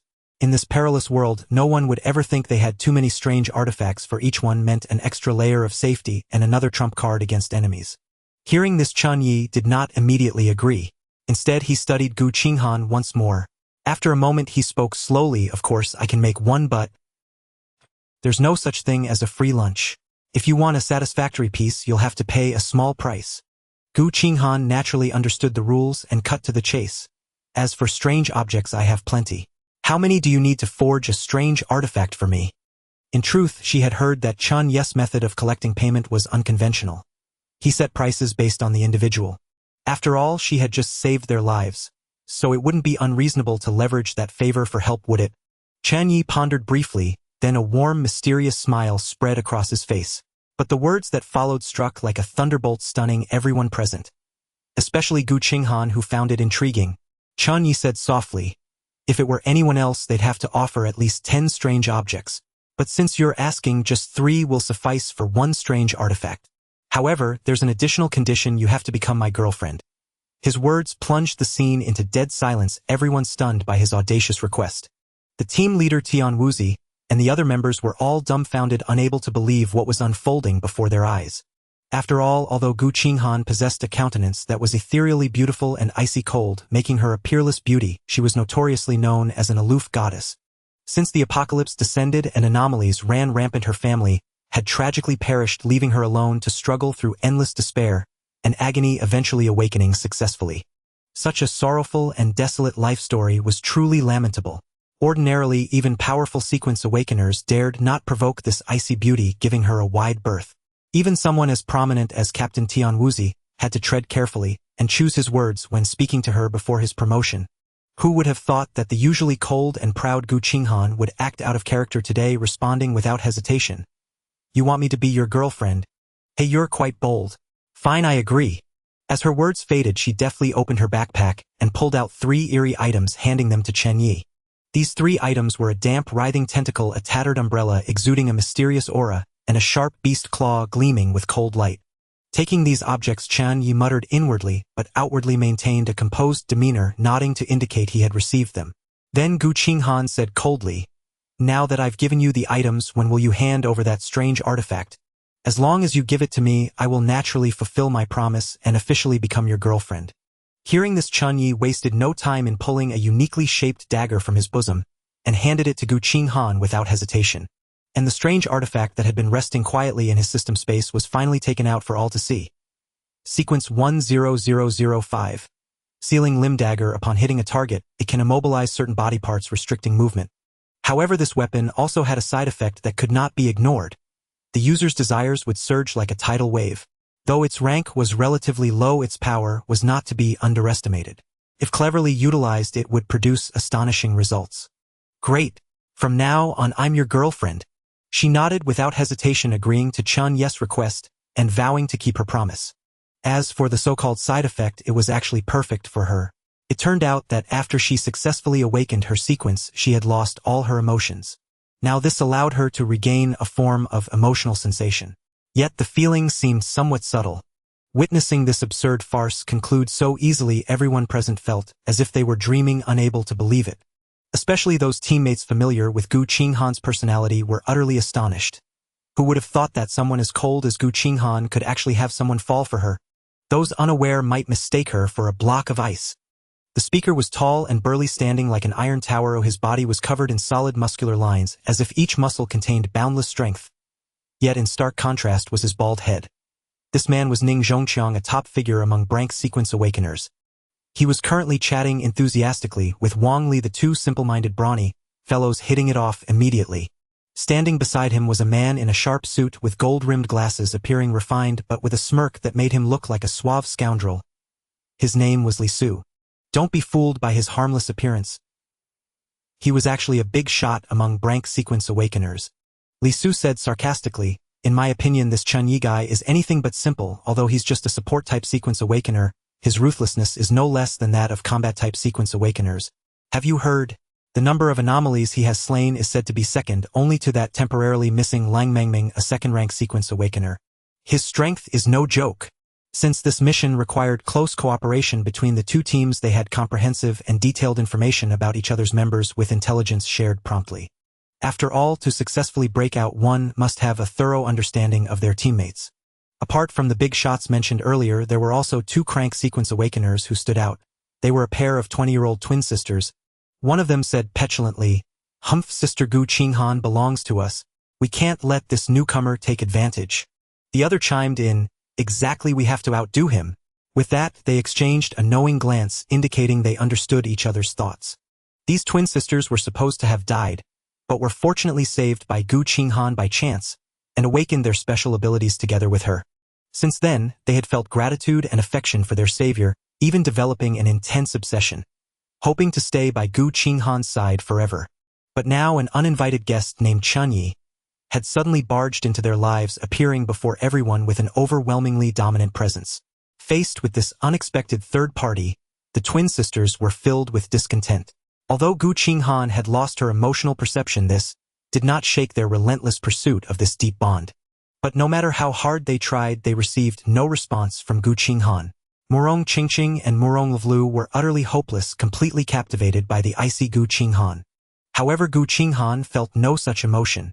Such a secret was of course unknown to Chen Ye. At this moment, Chen Ye was following closely behind Gu Qinghan, without hesitation, secretly scheming. He must win her over tonight. After all, as an awakener, her physical condition was still an unknown variable, and he wondered if he could fully enjoy this wonderful journey. Just then, the system notification chimed again, quality points 100. Then a series of numbers kept climbing quality points. Watching the ever-increasing figures, Chen Ye couldn't help but feel puzzled. What exactly had he done? How could so many quality points be credited to his account? Usually he was quite well-behaved and proper. Could it be that someone else thought he lacked basic decency? The more he thought about it, the more baffling and inexplicable it seemed. Tian Wuzi witnessed the scene of a man and a woman locked in embrace before him, and he gently shook his head but did not intervene. On the contrary, he noticed that Gu Qinghan seemed to be showing signs of emotional revival, which brought him some relief. After all, if a person completely lost all emotions, they would be no different from a lifeless stone, or worse. Still, such a state might make them far more terrifying than those enigmatic and sinister monsters. The group arrived at Gu Qinghan's domain, a solitary room. When she saw Chen Ye enter, she said nothing, merely silently removing her clothes, evidently preparing to sleep. In fact, they had arrived at this desolate, ruined city of buildings earlier than Chen Ye and his companions, and had endured a long, fierce, and brutal battle. During that time, they had successfully slain numerous ferocious and malevolent aberrant creatures, and were now utterly exhausted both physically and mentally. Fortunately, the exorcism array laid by Tian Wuzi, their formidable captain, served as a safeguard, effectively warding off sudden attacks from the aberrations, allowing everyone to rest and recuperate in peace. For Chen Ye, since the agreed-upon conditions had been met, it was time to fulfill his duty as a boyfriend. Thus he too stripped off his clothes without hesitation, standing naked and face-to-face with Gu Qinghan. At this moment no words were needed, everything was understood without speech. In that spine-chilling, terror-filled apocalyptic world, when locked in fierce combat with those mysterious and malevolent aberrations, people often felt their sanity gradually crumbling, their SAN value steadily declining. However, if one wished to regain a glimmer of hope for survival, the only way was to strive to strengthen their own yearning for life and longing for a brighter future, and to transform this intense desire into quantifiable data. Desire points. Only then could one truly become a flesh and blood, emotionally vibrant individual brave enough to face all the hardships that lay before them. Before long the two were seen tightly entwined, yet the scene was eerily strange and absurd. Chen Ye was laboring tirelessly, putting forth his utmost effort. Meanwhile, Gu Qinghan remained utterly expressionless and cold as ice, as if completely detached, her facial muscles stiff as a sculpture, lifeless, making one wonder if she truly played the role of the story's heroine. At that very moment, outside the wall stood the adorable twin sisters Murong Qingqing and Murong Lulu. Due to their special constitution as sequence awakeners, they possessed hearing far sharper than ordinary people, so they clearly heard every detail of what was happening inside the room. Seeing their beloved savior intimately pressed against another man, Murong Qingqing and Murong Lulu ground their teeth in fury, their hands unconsciously clenched into fists, knuckles cracking sharply. That despicable Chen Ye had actually taken the body of their cherished Gu Qinghan. This was a devastating blow, like a bolt from the blue, something they could not accept in this cruel, merciless reality. We absolutely cannot let this bastard go. The two sisters vowed silently in their hearts. No matter what, we must eliminate that scourge Chen Ye and reclaim our beloved Gu Qinghan. Murong Qingqing and Murong Lulu exchanged glances, both seeing the determination in each other's eyes. Inside the room, Gu Qinghan sat quietly by the bed, staring coldly at Chen Ye. When Chen Ye finally finished, she merely said flatly, "Done." Those words struck Chen Ye's heart like a blade. His eyes widened in disbelief as he stared at Gu Qinghan, as if hearing the most grating sound in the world. He felt deeply insulted, as though Gu Qinghan was mocking him for being nothing more than mediocre. A surge of inexplicable rage welled up within him, and Chen Ye resolved to prove his prowess, determined not to be underestimated by this woman. Clenching his teeth, he lunged at Gu Qinghan, once more launching into an even fiercer struggle. The entire night was immersed in the sounds of their panting and the creaking of the bed. Meanwhile, outside the wall, the twin sisters Murong Qingqing and Murong Lulu had long since blushed to the tips of their ears, their hearts racing. They tightly covered their ears, but the unbearable sounds still poured into their minds, unceasingly causing them great agony. After what seemed like an eternity, this protracted battle finally came to an end. Gu Qinghan lay on the bed, as usual, devoid of any emotional fluctuation, not even sparing Chen Ye another glance, and merely said coldly, "Well, it lasted quite a while, so." With that, she turned over and fell asleep, as if what had just happened had nothing to do with her. However, for Chen Ye, this moment was one of immense embarrassment and disappointment. He stood there dumbfounded, his heart a whirlwind of mixed emotions.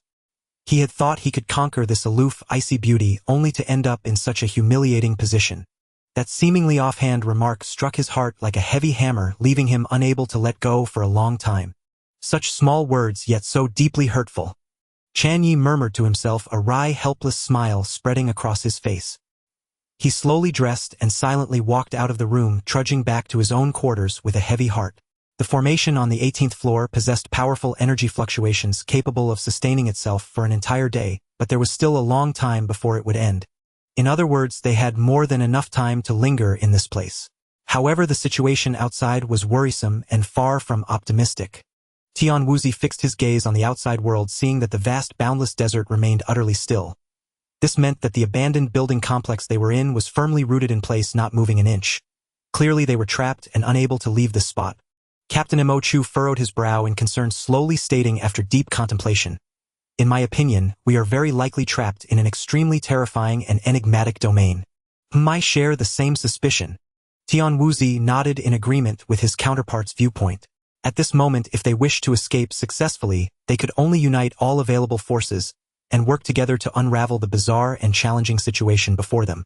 Just then, Tian Wuzi suddenly seemed to recall something, turning to the others and asking, "By the way, do you know where the second-tier awakened one, the great expert Lung Mengming, went missing yesterday?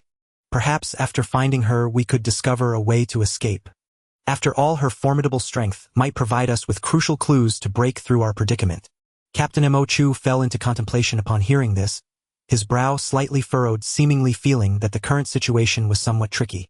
At this very moment, however, Lung Mengming, whom they were discussing, was already in grave danger, severely injured.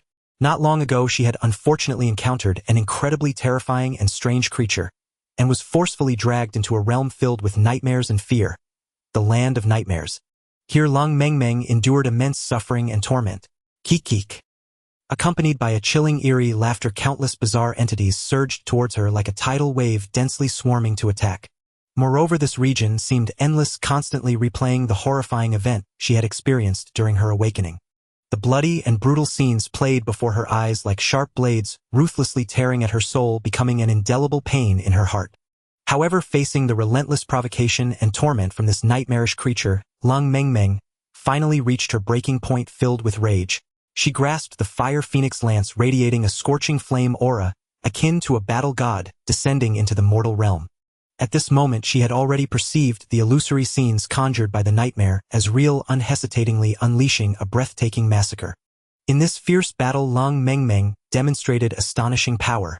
The fire phoenix lance in her hand danced fiercely, each strike igniting fierce flames, turning to ashes those strange entities attempting to approach her. As time passed, more and more bizarre beings fell at her feet, yet simultaneously her extraordinary power was depleting rapidly. Nevertheless, the formidable strength endowed upon Lung Mengmeng by her second-tier awakened status continued to astonish everyone. With her tenacious willpower and exceptional combat skills, she managed to carve a path of survival from that perilous illusion and successfully found traces of the hidden nightmare creature. Inferno engulfing the land. With a furious roar, endless flames erupted like a volcanic eruption, instantly illuminating the entire space in a crimson glow. Those blazing flames seemed to possess life, clawing and pouncing upon the enemy, turning everything in their wake to ashes.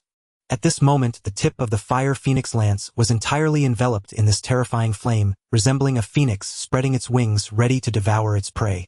However, facing such a ferocious attack, the second-tier nightmare did not show the slightest sign of retreat. Its twisted and grotesque visage revealed hints of cunning and cruelty, seemingly dismissing this formidable foe.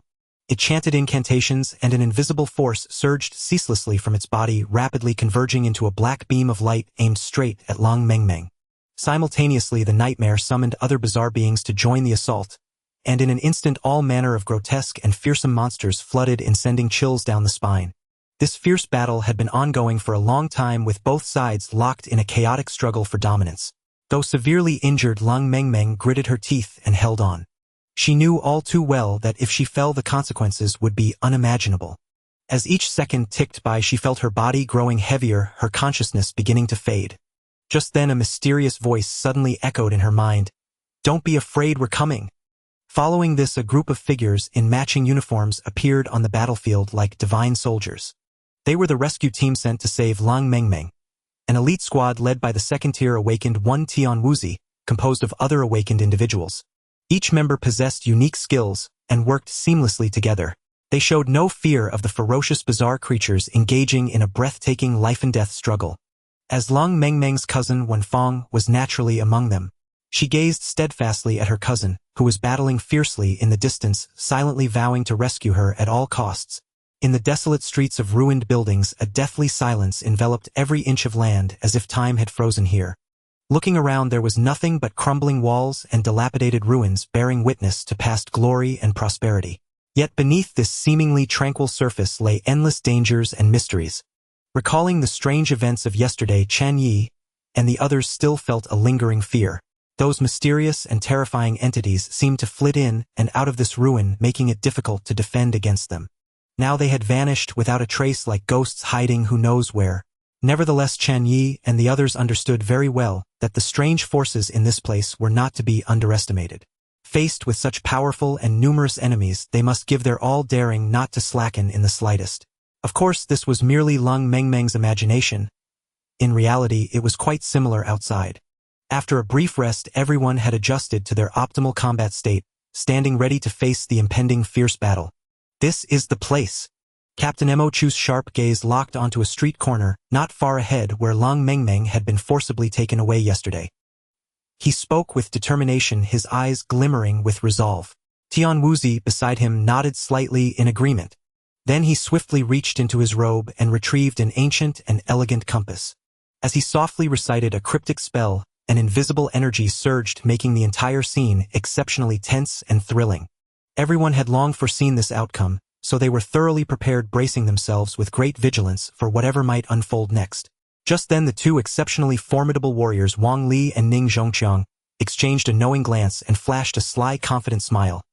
Clearly a breathtaking and fiercely intense confrontation was about to commence. "Brother Li, how about we compete to see who can slay more of those revolting grotesque monsters?" Ning Zhongqiang was the first to propose. "Hee, that sounds fantastic. Brother Chong, bring it on, but let me warn you, there's no way I'll lose to you," Wang Li retorted without a hint of backing down. Before the words had even faded, Wang Li's form flickered, and in the blink of an eye, he transformed into a towering mighty barbarian. Simultaneously, he gripped a massive razor-sharp axe in his hand, as if possessed by a war god, charging fearlessly toward the surging tide of eerie creatures ahead. Seeing Wang Li's ferocious and domineering display, Ning Zhongqiang naturally dared not show any negligence. With a thunderous shout, he cried, "Watch this!" Instantly, his entire body erupted with a dazzling, blazing radiance. It turned out that Ning Zhongqiang's S-Rank Sequence Awakener ability, Blazing Maniac, had been activated. In a flash, a colossal being engulfed in raging flames charged with lightning speed straight toward the eerie entities that had been drawn together. Upon reaching its target, Ning Zhongqiang wasted no words. He extended a hand as hard and powerful as forged steel, swung it forward with precision, and seized the weakest of the grotesque monsters. Then, like a cannonball, he hurled the pitiful creature away with immense force, sending it streaking across the sky like a burning meteor, slamming violently into several other eerie beings. Accompanied by a thunderous, earth-shattering roar, the entire scene seemed on the verge of being torn apart, leaving all who witnessed it in awe. Undoubtedly, at this moment, both Wang Li and Ning Zhongqiang displayed combat prowess that was nothing short of heaven-defying, utterly terrifying in its magnitude. Especially when everyone witnessed Wang Li's simple yet brutally effective fighting style, they were left utterly dumbfounded, secretly lamenting such a sequence awakener, who triumphs through sheer strength alone, is truly enviable and admirable. In particular, the support-type sequence awakeners, Wen Fong and Captain Mo Chu, stood out prominently. Meanwhile, other members, Lu Rian Fan Ruoruo Tuobalengyu Li Su Gu Qinghan Murong Qingqing and Murong Lulu, were all fully focused, poised for battle. In contrast, Chen Ye remained exceptionally calm and composed. After all, he himself belonged to the support-type sequence awakener category, yet his actual capabilities far exceeded the conventional understanding of a support role. At this moment, he quietly observed the surroundings, his gaze fixed on the individual diligently operating the compass artifact to locate Lung Mengmeng's position and attempting to breach the mysterious sealed-off space. As long as they could confirm that Lung Mengmeng was still alive, this incident would likely remain at the second-order eerie level, meaning there was still a glimmer of hope for everyone. However, the reality was far from optimistic. All sorts of bizarre and spine-chilling eerie creatures kept emerging from every corner of the ruins, as if there were no end to them. Facing such a situation, even formidable beings like Wang Li and Ning Zhongqiang, if the stalemate persisted, would ultimately struggle to withstand the enemy's relentless wave-like assault. As the crisis grew increasingly dire, everyone could no longer suppress their inner anxiety and unleash their unique skills, plunging into the fierce battle. Tuoba Lengia's prowess was truly exceptional, leaving all in awe. Several spears in her hand shot forth like shooting stars, tracing sharp arcs through the air, as if guided by some mysterious force, piercing through those eerie entities with deadly precision. These spears were no ordinary weapons. After Tuoba Lengyu infused them with her formidable spiritual power, they became as agile as living beings. Even against such troublesome foes as the eerie creatures, they could easily breach their defenses and deliver a fatal blow. One of the spears directly impaled a jelly-like eerie creature, which instantly resembled a balloon riddled with countless needles, a pitiful and gruesome sight. On the other side, Gu Qinghan performed just as brilliantly, no less than Tuoba Lengyu. With a soft cry, she shouted, "Death Blight!" Then she exhaled a jet-black ink-like breath. This dark aura seemed unremarkable at first, but the moment it touched an eerie creature, it instantly froze the latter into a crystalline ice sculpture, which then exploded with a bang, sending countless ice shards scattering in all directions. Compared to these two experts, the others were evidently somewhat inferior. However, among the group, one individual still stood out: Li Su. It turned out that Li Su possessed a special ability known as Card Master. At this moment, he calmly drew a card shimmering with strange light from the void, a faint smile playing on his lips. After chanting an incantation, Li Su swung the card in his hand and shouted, "Gale Card." In an instant, a fierce wind howled as if a tornado had suddenly descended. These gales rapidly condensed into thousands of razor-sharp wind blades, sweeping toward the eerie creatures in a sky-covering onslaught. Such a large-scale wind blade attack was undoubtedly devastating and intimidating. Unfortunately, due to the skill's inherent randomness and the fact that it could only be used once per day, despite its immense power, it failed to slay a single eerie creature. The others exerted every ounce of their strength to halt the spread of that eerie power, but it was merely a drop in the bucket, unable to alter its course. Nevertheless, they refused to give up, fighting desperately against the enemy, trying to buy time and carve a path of survival for Captain Tian Wuzi. Just as everyone was struggling to hold on, a shadowy figure streaked in like lightning, instantly breaking through the formidable defenses erected by the powerful combat-type awakeners ahead. This newcomer was no ordinary entity. It was an exceptionally eerie presence among the eerie. Upon its arrival, it took everyone by surprise. In the blink of an eye, it charged straight toward the support-type sequence awakeners at the rear. Faced with such a fierce assault, Chen Ye, who had originally remained aloof, could no longer stand idly by. Finally, it's my turn. Sigh, what a nuisance. Chen Ye muttered under his breath, lightly flicking his fingers, as if performing a magic trick. A strangely shaped, mysterious spirit-suppressing Tang sword materialized in his palm. Even Captain Mo Chu and his team, long accustomed to the extraordinary, were astonished by this miraculous feat. Captain Tian Wuzi, witnessing it for the first time, widened his eyes in disbelief. A spatial ability, clearly possessing such skill, was no ordinary feat. At this moment, Chen Ye focused intently on the bizarre creature rapidly approaching him. Though the creature resembled a colossal doll, it exuded a bone-chilling, murderous aura, especially its blood-red eyes, which seemed to pierce the depths of one's soul. This doll-like abomination stood over 3 meters tall, gripping a massive gleaming blue scissors. It wore a strikingly vivid blue dress. Without a doubt, this was an extremely dangerous and formidable foe. Rip! With a sharp piercing sound, the razor-sharp scissors snapped open, as if intent on cutting Chen Ye in half, sending chills down the spine. A dull, thunderous crash followed. Bang! The spirit-suppressing Tang sword clashed violently with the flying scissors, unleashing a deafening screeching roar.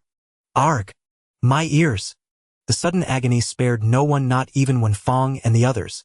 They were besieged by the horrific sound, clutching their ears in pain, their faces turning deathly pale.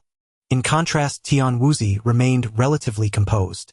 After all, as a second-tier sequence awakener, his strength far surpassed ordinary beings.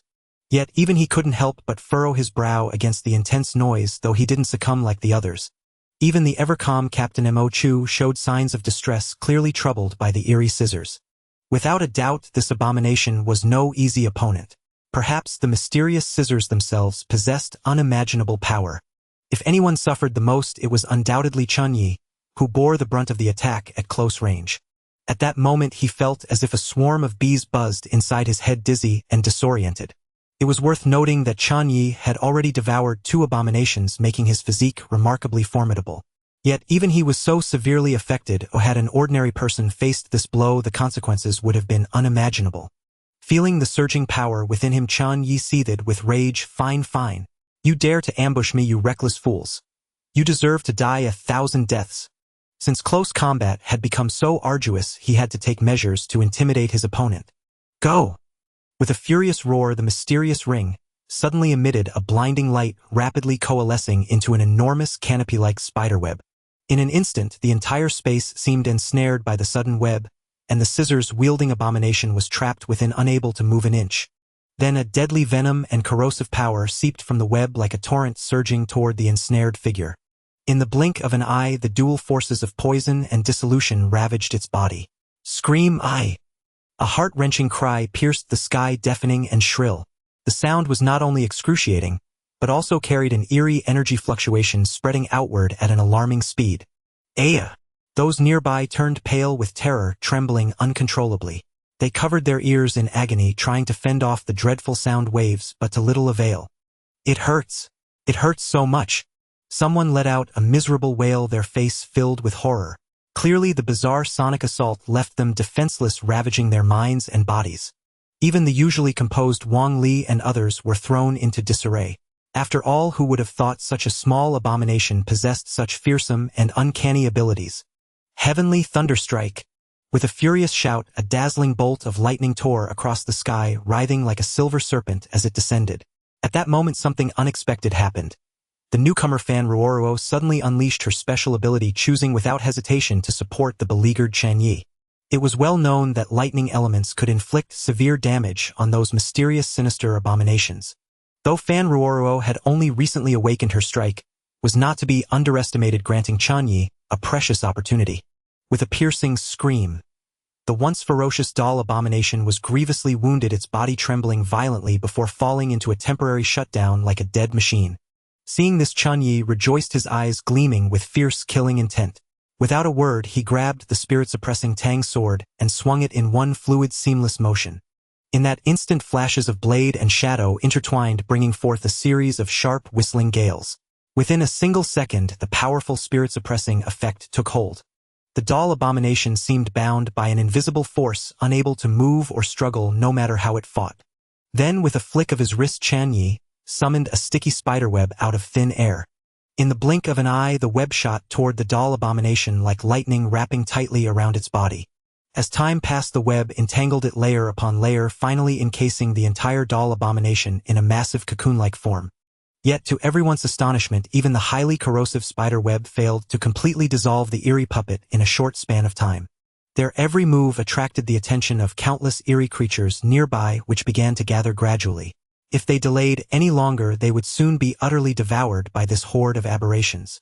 At this moment, what hesitation could there be? Action was imperative. Chen Ye leaped without a second thought, plunging into the passageway.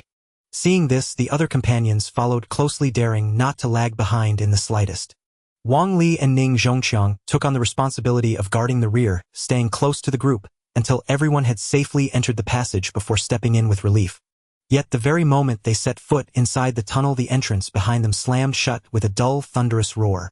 This sudden turn of events caught the ferocious aberrations off guard, leaving them helpless as the connection between them and their prey was severed. In an instant, all the eerie creatures froze, as if they had lost their target, bewildered. After a long while, they snapped back to reality but could no longer breach the sealed passage door. Helpless, the aberrations slowly dispersed, fading into the darkness until they vanished entirely. Notably, the puppet aberration that Chen Ye had trapped using a special method managed to break free.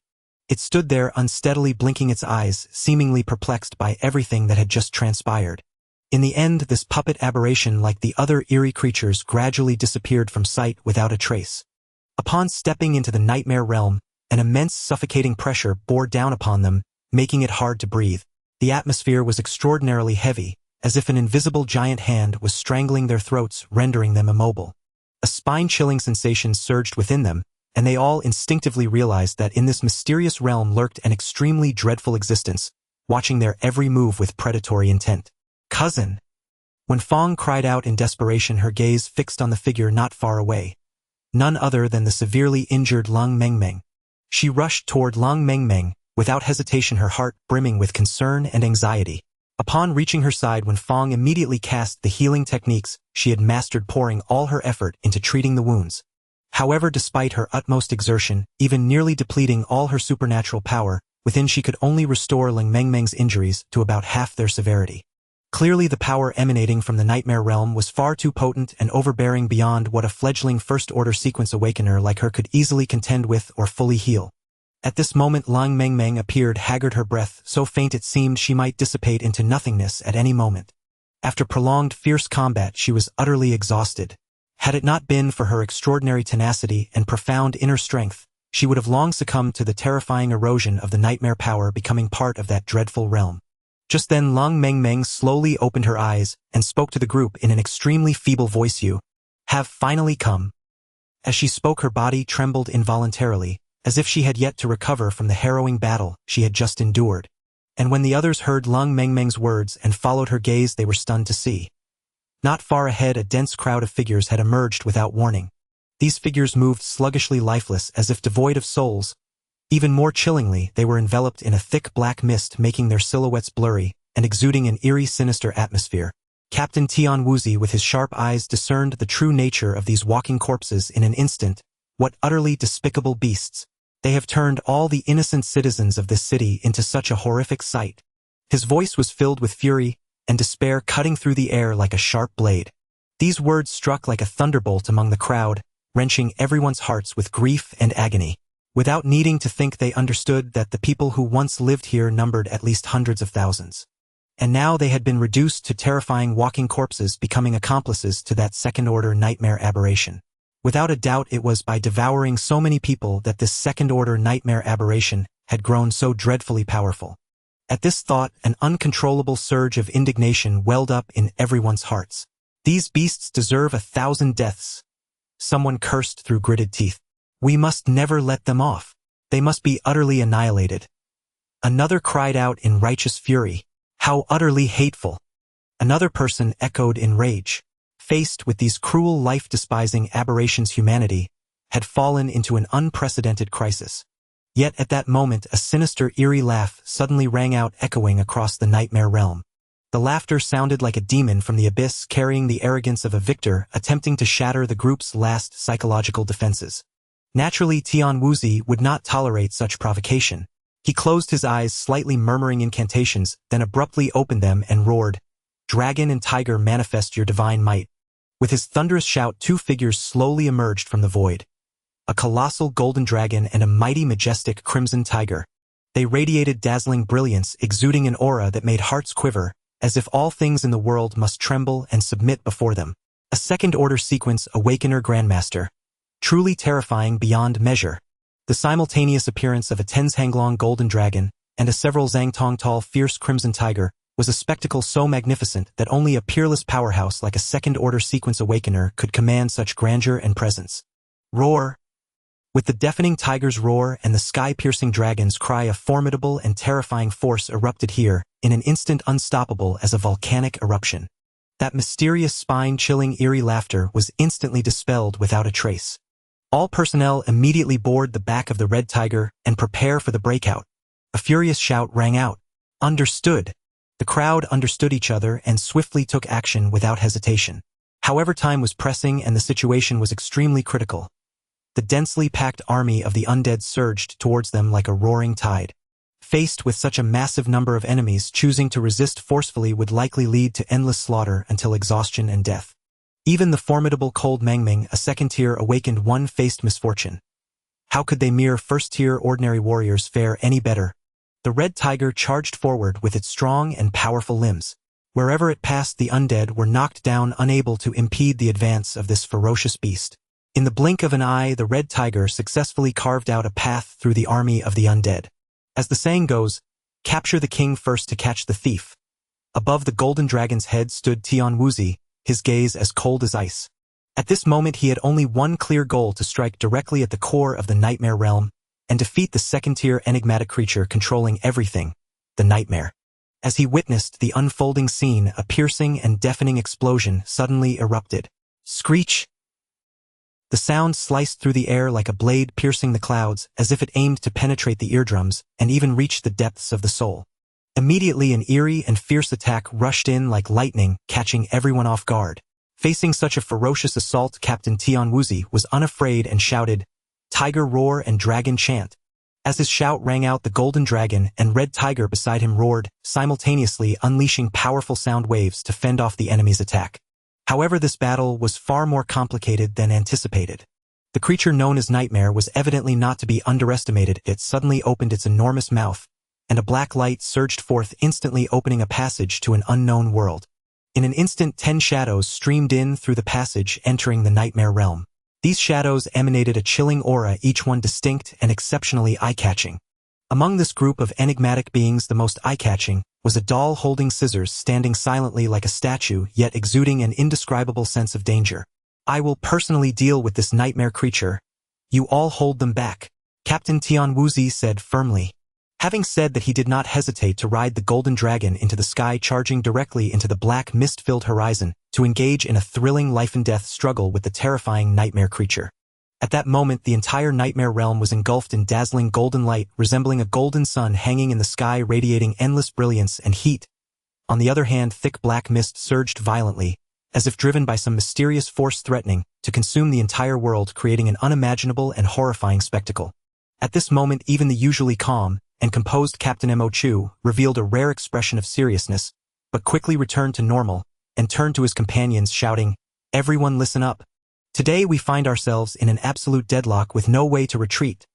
We must fight to the death for a slim chance of survival. Everyone prepare for a decisive battle." With that, the red tiger beneath them flashed, darting like a ghost towards the center of the battlefield, its claws swinging with a fierce onslaught, directly targeting the group of grotesque creatures ahead. Seeing this scene, the other team members were not the least bit afraid or hesitant, gripping their weapons tightly and charging into the enemy ranks to engage in a fierce battle, especially the two renowned battle maniacs, Wang Li and Lu Chong. Without a second thought, they leaped off the back of the red tiger like two burning meteors streaking across the sky, heading straight for the group of 10 grotesque beings taking the initiative in this life-and-death challenge. In an instant, Wang Li's muscles tensed and bulged, and his already towering figure expanded several times, reaching a height of 4 to 5 meters, standing like an immovable mountain. He wielded an enormous battle axe that gleamed with a chilling light, as if it could sever all obstacles in the world. Facing the overwhelming tide of undead, Wang Li showed no fear. He didn't even raise an eyelid, simply swinging his giant axe to effortlessly chop the lowly creatures into pulp, unstoppable in his path. Ning Zhongqiang was the same, rushing forth like a meteor, directly charging at the opponent. The others similarly showed no hesitation, for they understood that if they chose to sit back, only death awaited them. Thus a heart-pounding struggle commenced. As the saying goes, the 8 immortals crossed the sea, each displaying their skills. At this moment, Chen Ye's eyes were fixed on the doll holding scissors, particularly the scissors in its hand, which made his heart race with excitement. Undoubtedly, this treasure was extraordinary. He pondered, if I could possess such a weapon, it would undoubtedly greatly benefit my future cultivation. Thinking of this, Chen Ye could no longer suppress his inner impulse, and with a swift movement he darted forward like a ghost. Meanwhile, the undead that had originally surrounded this area let out desperate howls, but they were powerless to stop him, only able to watch as Chen Ye passed them by. Roar! Just then the scissor doll suddenly sensed Chen Ye's approach, and was instantly filled with fury, emitting a deafening roar. Evidently it harbored hostility and hatred towards this uninvited guest, as if sworn enemies had met. It was foreseeable that this life-and-death duel would be exceptionally brutal, as both sides shared the same goal: to eliminate the other. The battle directly entered a fevered stage. And it is no exaggeration to say that if one were to rank all 10 eerie entities, this scissor doll would undoubtedly rank among the top, perhaps even at the very pinnacle. Just look at the colossal pair of scissors it wields. The terrifying aura emanating from them is enough to chill one to the very bone. Even a single glance from afar sends a bone-piercing chill crawling up one's spine, as if plunged into an icy abyss. Faced with an opponent of such unimaginable power, even Chen Ye, a battle-hardened and seasoned veteran, could not help but feel an overwhelming dizziness wash over him, as if the entire world were spinning in chaos. At the same time, his legs and arms seemed to lose control, trembling uncontrollably. Had Chen Ye not reacted swiftly, and reached out to support himself against the wall, he would surely have collapsed and tumbled into the dense horde of walking corpses below. The consequences would have been unimaginable. Before he could even cause a ripple, he would have been utterly devoured by those monstrous beings. Fortunately, at the critical moment, Chen Ye managed to steady himself. Taking a deep breath, he swept his hand through the air. A gleaming, soul-calming tang blade materialized and landed firmly in his palm. Without hesitation, Chen Ye unleashed his signature spider-web skill. Countless black threads shot forth like raindrops, instantly ensnaring the scissor doll tightly. Prepare to die. Watch how I deal with you, you bastard. The pent-up fury and hatred had completely consumed Chen Ye's reason. His eyes blazing with fire, he let out a thunderous roar and swung the tang blade viciously at the trapped doll. The spider web was truly extraordinary, like a dense layered net that wrapped the scissor doll layer upon layer. Each strand of silk seemed alive, flexible yet resilient, evoking awe. At the same time, the overwhelming pressure from the soul-calming tang blade enveloped the eerie doll like a shadow.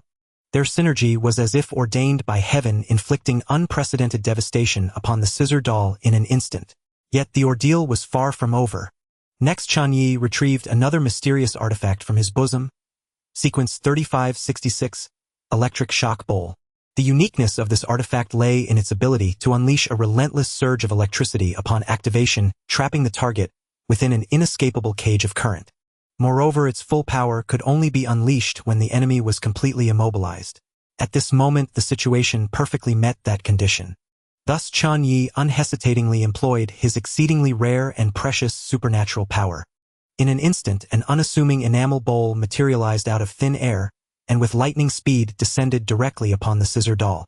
A deafening crackling sound erupted as a terrifying electric shock exploded within the bowl. In the blink of an eye, the once arrogant scissor doll vanished without a trace, replaced by a charred, pungent lump of black carbon. As time passed, the carbon gradually crumbled into ashes, dispersing into the air. Finally, only the enormous scissors remained suspended in place, rapidly shrinking at a visible pace. In the blink of an eye, the once gargantuan scissors became delicate and toy-like, floating lightly in midair. Sequence 777, soul-stirring scissors. When this mysterious item is activated, a powerful and dread-inducing force is instantly unleashed. Its range covers an entire 100-meter radius, and any target within this area cannot escape the nightmare-inducing effect. Those of weaker constitution unable to withstand such a terrifying impact would suffer severe injuries, perhaps even life-threatening wounds. What a remarkable treasure! I marveled inwardly, and without hesitation I stored it securely within the system space. Meanwhile, the other companions were locked in fierce battles, struggling to survive. Tuoba Lengyu stood gracefully atop two spear tips, as ethereal as a celestial maiden gliding on ripples. With masterful dexterity, she manipulated several other spears like a maestro conducting an orchestra, engaging in a breathtaking life-and-death struggle against a bizarre butterfly entity. Suddenly a deafening roar tore through the sky. The butterfly Eerie spread its enormous wings and wildly flapped them, releasing countless clouds of deadly toxic powder raining down densely upon Tuoba Lengyu. Under normal circumstances, even powerful sequence awakeners would find it no easy feat to evade such a ferocious assault. Yet, for this peerless master, before them such tricks were nothing. With a light cry of, "Disperse!" a vast and overwhelming surge of psychic energy erupted like a tidal wave, crashing directly toward the butterfly Eerie. In mere moments, the seemingly indestructible Eerie ability was thoroughly shattered and dissipated into nothingness. Deprived of its support, the butterfly Eerie could no longer fight, helplessly watching its prized toxic powder drift down onto the dense horde of walking corpses below. Instantly, a piercing, sizzling sound arose like thousands of blades, simultaneously scraping against metal. The horrifying dissolving power was on full display. Every walking corpse that came into contact with the butterfly's powder melted away, at a visible rate, turning into pools of foul-smelling pus and blood. It was only because Tuoba Lengyu's abilities perfectly countered the foe that she could evade, or otherwise the outcome would have been gruesome beyond imagination. The scene was utterly brutal and blood-curdling, too horrifying to behold. Yet instead of retreating, the butterfly Eerie charged straight at Tuoba Lengyu, seemingly intent on ending the fight quickly through close combat and feasting upon her. What thought could it possess? It was merely the instinct to devour flesh and blood. Unfortunately for it, toying with such a powerful opponent was child's play for Tuoba Lengyu. Her form suddenly flickered, growing toweringly immense, and at the same moment the mysterious and mighty Iron Camel anomalous artifact materialized once more. With a deafening roar, the Iron Camel anomalous artifact, like an unstoppable mountain, slammed violently into the butterfly anomaly, pinning it relentlessly to the ground without any chance of escape, then mercilessly trampled upon it, as if to utterly crush this foe. Before long, the once arrogant butterfly anomaly dissolved into a wisp of smoke and vanished, leaving only a pair of shimmering anomalous wings floating eerily in the air. After this fierce battle, Tuoba Lengyu's own strength was nearly depleted, leaving her on the verge of exhaustion. Meanwhile, the others riding atop the Crimson Tiger fared no better, as a tide of grotesque and ferocious anomalous creatures surged around them, encircling them in a breathtaking hunt. Mu Rong Qingqing, a Crank Sequence Awakener Vine Striker, and Mu Ronglavlu, a Crank Sequence Awakener Phantom Sound. One possessed the miraculous ability to summon thick, resilient vines to ensnare and strangle enemies, while the other mastered enigmatic phantom sound techniques, luring and slaying foes with melodious yet deadly tones. The two collaborated seamlessly, exerting every effort to contend with the hair-raising Black Widow Spider anomaly. One skillfully used phantom sound to trap the target, rendering it powerless to resist, while the other swiftly unleashed vine summoning techniques, attempting to bind it tightly with these formidable botanical forces, planning to deliver a fatal blow while it was dazed and disoriented. Yet, against their wishes, despite all their efforts, this anomaly proved too tenacious to be completely subdued. At that moment, Mo Chu, and when Fong, not to be outdone, unleashed the unique powers of their anomalous artifacts, launching fierce attacks against two other anomalies. In contrast, Gu Qinghan descended like a merciless assassin. Her face was as cold as stone, her eyes radiating boundless killing intent, and an icy aura of death and decay emanated from her entire being. She fixed her gaze on a boar anomaly before her, then parted her cherry lips and exhaled lightly. In an instant, the chilling breath surged forth like a torrent, freezing the hapless boar anomaly into an ice sculpture, which then shattered with a crash. Moreover, the anomalous artifact she had obtained from Chen Ye earlier now began to display its formidable power. Gu Qinghan shouted, "Coldly go!"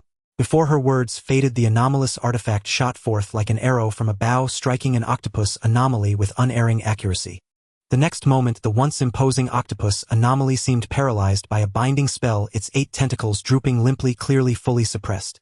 This octopus anomaly exuded an aura that chilled the heart, its formidable combat prowess leaving all in awe.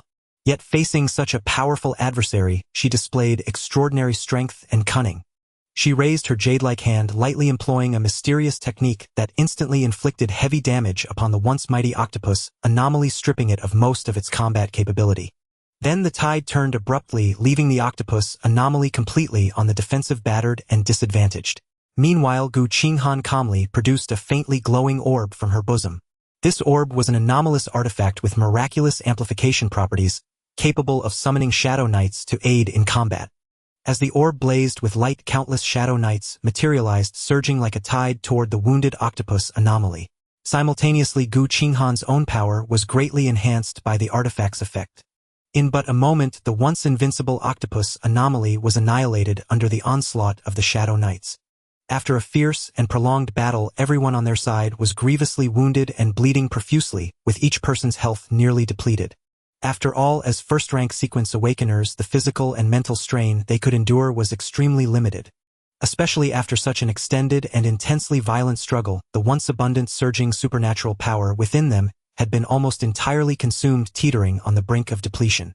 At this moment, among all combatants, only the second-rank sequence awakener Lang Mengmeng could barely keep herself from slipping into unconsciousness. Yet even she was but a spent arrow, unable to hold on much longer. In the end, the true savior in their hour of peril was the Crimson Tiger inherited from Tian Wuzi. With its unparalleled and invincible combat prowess, it successfully repelled the endless, relentless waves of walking corpses that surged forth like a swarm of fish, seemingly inexhaustible. Thus the group managed to hold this crucial strategic point, preventing the enemy from breaching their defenses and ultimately taking it. If even the terrifyingly powerful Crimson Tiger were to fall in battle, then the fate awaiting these survivors would be utterly miserable, even apocalyptic. In truth, a single walking corpse or a dozen or even several dozen were not fearsome. With enough courage and skill, they could be dealt with easily. However, the problem now was the countless densely packed walking corpses numbering in the tens of thousands. Like surging majestic tidal waves, they swept in from all directions in an endless torrent. Faced with such a staggering sight, who could not feel helpless and terrified? Additionally, several other bizarrely shaped monsters with ferocious visages and eerie auras emerged. Seizing this opportune moment, shielded by the colossal army of walking corpses, they launched a sudden assault on the group. In the nick of time, Chen Ye flew back to the battlefield. Seeing the situation, without a second thought, he threw himself into the fray, engaging in a life-or-death struggle with the enemy. At the same time, Fan Ruoruo exerted all her strength, mobilizing the last remnants of her power, preparing to deliver a decisive blow to the enemy.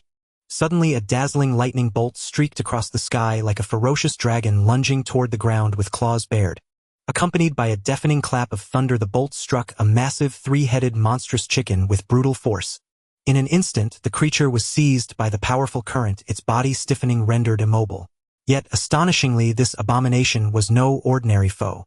Though grievously wounded, it struggled, tenaciously swaying its body left and right with a dexterity that seemed born of long training. With startling speed, it charged toward the Crimson Tiger, spewing raging flames from its maw, murderous intent blazing. Seeing the dire situation, Fan Ruoruo was frantic with worry. By now she had exhausted all her extraordinary powers, leaving only her frail physical strength to withstand this terrifying assault. Just as despair set in, a flash of cold light streaked by, a razor-sharp tang blade materialized like a phantom, cleaving toward the monstrous chicken's neck with lightning speed. D. Chen Ye's roar thundered like a bolt from the blue, shaking heaven and earth. In the same motion, his tang blade swept forth, trailing a fierce gust of wind. The blade clashed against the creature's hard scales with a crisp metallic ring. A tearing sound followed as the monstrous chicken's massive frame shuddered violently, then crashed to the ground. Blood splattered, dyeing the entire ground red. The tang blade was buried deep in the creature's neck, as if to cleave it in two. When the dust settled, all saw the creature's corpse slowly turn to ash, leaving only a single enormous chicken claw floating eerily in the air, conspicuous and uncanny. Another eerie artifact. Gazing at the item radiating a sinister aura, he wasted no time and stowed it directly into his system space. "Thank you for saving me." Fan Ruoruo's face beamed with gratitude, and joy, her gaze fixed intently on Chen Ye. This legendary powerhouse was far more formidable and complex than she had imagined. He claimed to be merely an ordinary auxiliary sequence awakened, but reality told a different story. His combat prowess was astonishing, every move clean and decisive, and his endless array of eerie artifacts dazzled the eyes and inspired awe. Confronted with such a mighty and mysterious existence, Fan Ruoruo couldn't help but feel intense curiosity.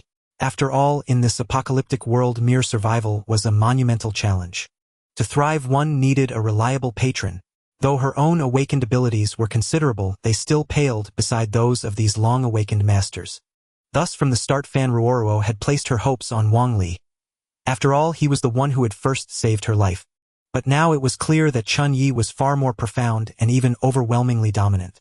Unbeknownst to her, Fan Ruoruo's originally steadfast target of allegiance had subtly shifted. Just as the fierce battle was drawing to a close, the once calm sky suddenly churned with dark clouds, lightning, and thunder, as if about to split apart. Then a earth-shaking roar echoed across the heavens. "Great mighty golden dragon!" With that cry, Captain Tian Wuzi unleashed his ultimate technique with all his might. In an instant, the entire sky, shrouded in black mist, was illuminated by a dazzling golden light. A resplendent radiance that dazzled the eyes and seemed to pierce the soul. Facing such a fearsome attack, the nightmare let out a piercing, agonized shriek that shook the heavens and made one's hair stand on end. Simultaneously, the entire nightmare realm began to tremble violently. The ground cracked, buildings collapsed, leaving utter devastation in its wake. Seeing his enemy gravely wounded, Captain Tian Wuzi would not let this golden opportunity slip. With a flicker of movement, he gripped a mysterious Dharma sword crackling with lightning and dashed forth like a bolt of lightning. In an instant, the sword light streaked across the sky, carrying boundless might as it struck down upon the nightmare. A dull, heavy crash resounded as the nightmare's colossal form collapsed to the ground, completely devoid of life. But before anyone could recover from the breathtaking scene, a powerful wave of dizziness washed over them. Everything around them grew hazy, as if they were being sucked into a giant vortex. In the blink of an eye, everyone found themselves back inside the ruined building from before. The surging horde of walking corpses had vanished without a trace, and even the golden dragon and crimson tiger gradually dissolved into specks of starlight. After the prolonged, high-intensity battle, Captain Tian Wuzi had clearly exhausted most of his extraordinary power. Gritting his teeth, he resolved to conserve his remaining strength to safely return to the 18th floor of the tower. Now only 3 powerful aberrant creatures remained on the field, but they seemed unaffected by the change in scenery, standing silently in the center, exuding a chilling aura. They charged fearlessly at the crowd, as if intent on tearing everyone apart. "No!" Murong Qingqing let out a shrill, despairing scream that echoed throughout the space. For just moments ago, she had witnessed a heart-wrenching scene. Her beloved younger sister Murong Lvlv had been attacked by a mysterious, spine-chilling aberrant creature. The creature was enormous, over 10 meters long, its body covered in shimmering cyan scales that gleamed coldly. With lightning speed, it lunged at Murong Lvlv and swallowed her whole into its gaping maw. Without a doubt, this was an aberrant with a speed ability. Despite its massive size, its movements were incredibly agile, like a flash of lightning across the sky. Seizing the moment, it mercilessly delivered a fatal blow to Murong Lvlv. Caught off guard, Murong Qingqing was utterly stunned, frozen in place, unable to move a muscle. Her eyes wide, she stared fixedly at the cyan-scaled giant serpent that had just devoured her sister, her heart filled with grief and fury. But no amount of screaming or raging could change anything. In that moment, Murong Qingqing realized the vast disparity in power between herself and this aberrant. She strained with all her might to give chase, but her legs felt as heavy as lead, refusing to move. As death drew ever closer, a profound terror surged within her. Meanwhile, Captain Tian Wuzi, seeing the dire situation, unhesitatingly unleashed his signature technique. He clasped his hands together and murmured, "Freeze!" As the word fell, a powerful force surged from his palm, hurtling straight toward the azure-scaled giant serpent that was about to continue its murderous rampage. A flash of cold light streaked by, and the azure-scaled giant serpent was frozen in place like a statue, unable to move. Chen Ye, standing nearby, naturally seized this golden opportunity. With a swift motion of his blade, he struck fiercely at the serpent's neck. Thud! A dull sound rang out as the massive serpent head shot up like a cannonball, splattering a pool of crimson blood. Yet, unexpectedly, despite such a grievous wound, the azure-scaled giant serpent was not entirely dead. Its head stiffened momentarily in the air before letting out a piercing shriek, then lunged ferociously toward Murong Qingqing with flailing jaws. "No!" Witnessing this, Li Su was horrified, his face twisted in sheer terror. His heart raced as he yearned to rush and save Murong Qingqing, but he was ultimately too late. Ah! In an instant, a gruesome scene unfolded. Murong Qingqing was clamped in the ghastly severed head of the azure-scaled giant serpent, which madly tore and chewed at her body. Blood sprayed everywhere as Murong Qingqing wailed in agony, her hands clawing desperately at the air in a futile attempt to escape this terrible fate. Half of her body twitched and convulsed incessantly, as if clinging to life with intense longing. Save me. I don't want to die. At that moment Murong Qingqing was drenched in blood from head to toe, resembling a tragic flower blooming in a pool of gore. Her despairing and sorrowful gaze pierced the hearts of all who saw it. Yet faced with this bloody and brutal scene, everyone was helpless.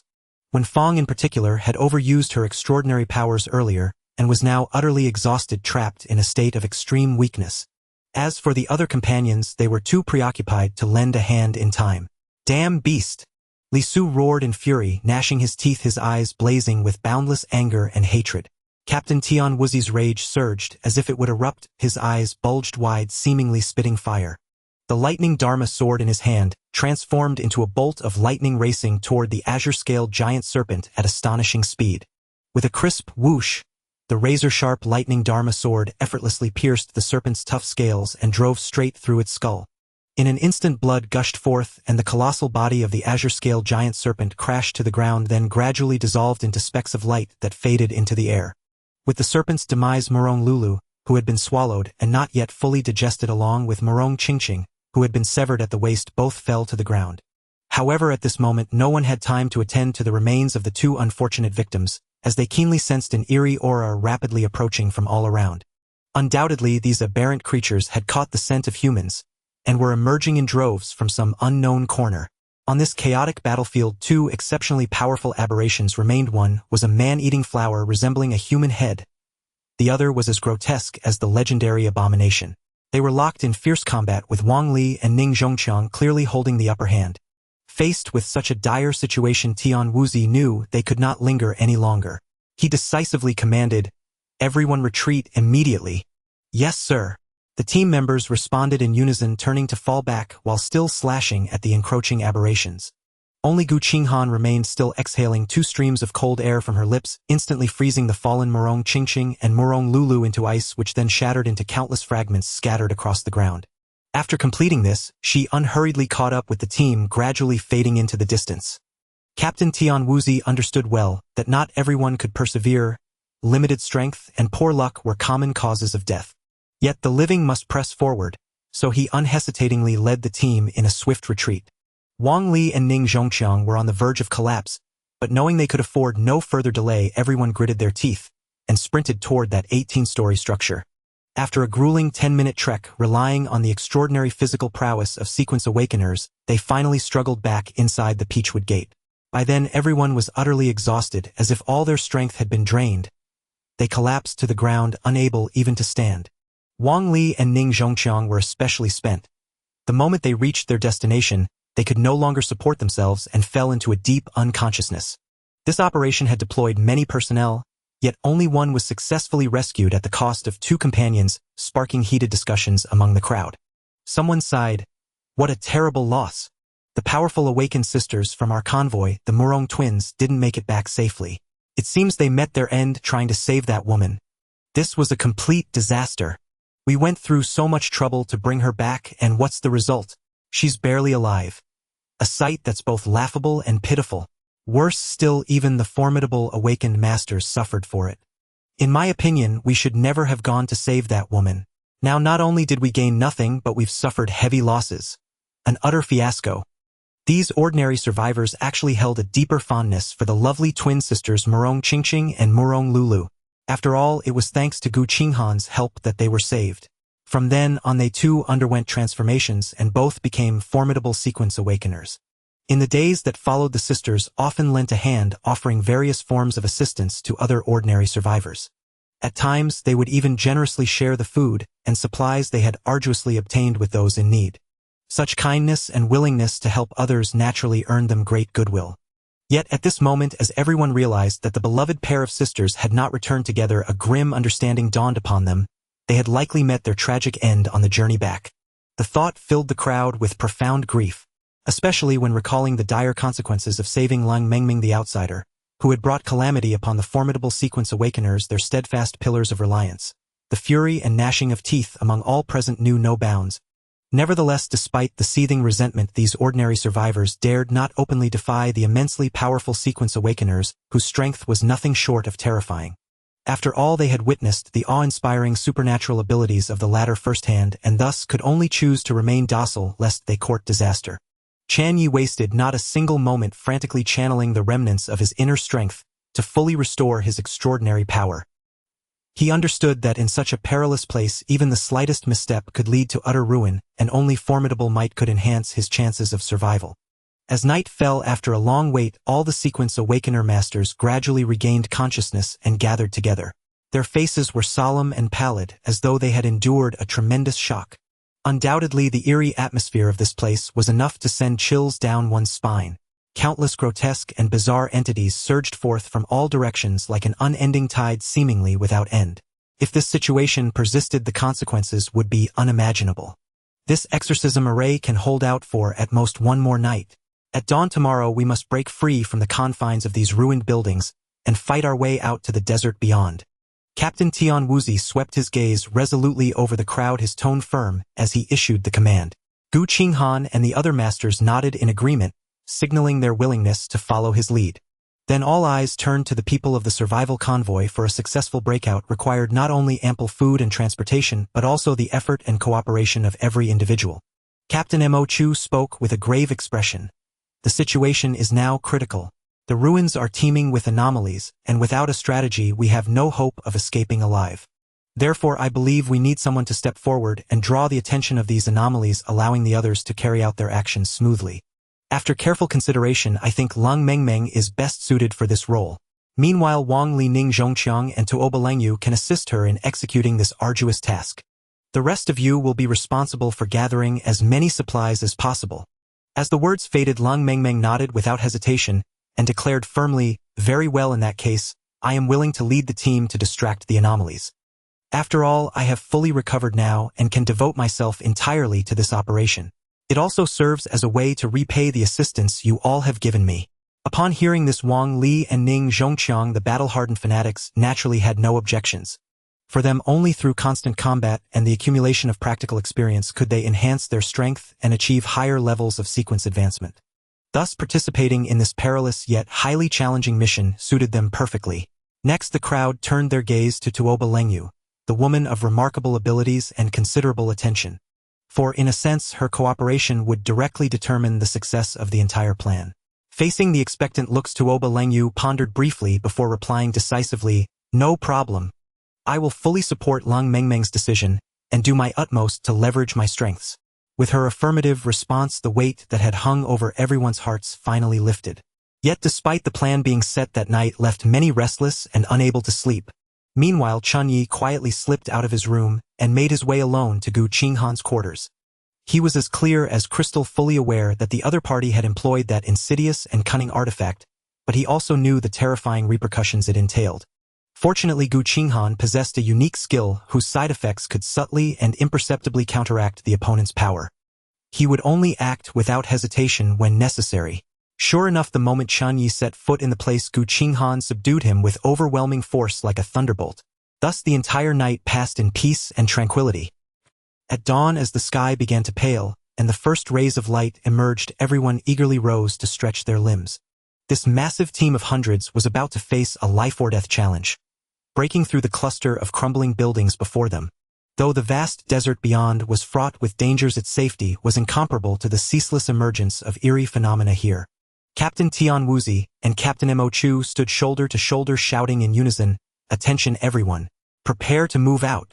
As the words faded, the mysterious array atop the 18th floor of the towering structure dissipated like smoke, vanishing without a trace. In an instant, the vital essence of countless living beings was laid utterly bare. Countless unknown dangers lurked in the darkness. These anomalies, as if catching the unique scent of humans, stirred restlessly and gradually revealed their forms from hidden corners. Lung Mengmeng, gripping the Fire Phoenix long spear, darted forward like an arrow from a bow, shouting, "Wang Li Ning Zhongqiang Tuoba Lengyu, follow me." Her voice was crisp and resolute, as if carrying an irresistible force. The three replied in unison, "As you command." They followed closely behind Lung Mengmeng, without a moment's hesitation, having meticulously planned every action the night before. Faced with these anomalies that had yet to evolve to the second stage, their current strength was more than sufficient to handle them with ease. Lung Mengmeng's spear, like a phoenix ablaze with flames, thrust fiercely at the transparent glass curtain wall. With a deafening crash, the glass shattered into pieces. Then, as light as a swallow, she leaped from the 18th floor, diving rapidly downward. Just as she neared the ground, Lung Mengmeng suddenly raised her spear high, and from its tip burst forth a blaze of roaring fire. With the immense thrust generated by the blazing flames, she descended gracefully onto the solid ground like a soaring firebird. At the same time, Wang Li leaped into the air, chanting incantations as he unleashed his unique skill, Leap of Faith. Just as his body was about to touch the ground, Wang Li's muscles tensed, and in the blink of an eye, he transformed into a massive and formidable barbarian giant. Accompanied by a deafening roar, Wang Li slammed his foot onto the ground, causing the earth to tremble beneath him. At that moment, Ning Zhongqiang grabbed the tent beside him and jumped down. As he fell through the air, a surge of scalding air erupted, allowing him to complete this thrilling jump safely. Lastly, Tuoba Lengyu was the most graceful. She lightly raised her finger, wielding her immense mental power to control the spear in her hand. The spear flew towards them as if imbued with life, without the slightest hesitation. Roar! Just then a deep and chilling roar rang out. Following that, a shadow darted from the darkness and appeared before everyone in the blink of an eye. Upon closer inspection, it turned out to be a gigantic orange cat, as large as a tiger, but with a human-like face and filled with sharp, eerie fangs, looking extremely ferocious, as if it intended to tear all present into pieces. However, in the face of such a terrifying foe, these seasoned warriors showed no signs of fear. On the contrary, their eyes were resolute, filled with confidence and courage. Without a second thought, Wang Li's figure flashed, charging straight at the monster. He gripped his massive axe tightly and swung it violently, releasing an unparalleled surge of power. In an instant, cold light flashed and sword energy crisscrossed. The once menacing orange cat didn't even have time to react before it was brutally cleaved in half. Although Wang Li, in his barbarian giant form, had lost some sanity, his strength had dramatically increased, allowing him to unleash his full potential. Moreover, being naturally strong and now wielding a power-boosting weapon like the explosive giant axe, he was like a tiger with wings, his combat prowess reaching its peak. However, despite Wang Li's exceptional strength, the sheer number of these bizarre creatures was overwhelming to the point of disbelief. Inferno! Seeing the dire situation, Lung Mengmeng decisively unleashed a large area attack skill. Suddenly, blazing flames erupted into the air, forming a sea of intense fire, mercilessly consuming everything around. The bizarre creatures seemed extremely wary of the sea of flames, all drawn towards it, causing the scene to become chaotic. In the towering building, Captain Tian Wuzi and Captain Mo Chu stood side by side, leading the remaining team members into action. Thanks to Lung Mengmeng and the team members successfully diverting the attention of those bizarre creatures, they were able to safely reach the ground. At this moment, Chen Ye suddenly spoke up. Look over there. There are many cars parked in the underground parking lot. If we can seize those vehicles first, not only will it speed up our search for supplies, but it will also allow for a quicker retreat if needed. This suggestion indeed sounded quite wise. After all, there were over 300 people in the team. If everyone chose to walk, it would surely attract the attention of more bizarre creatures, making it difficult to escape.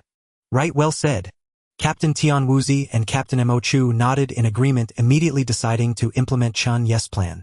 However, just then a voice from the crowd questioned.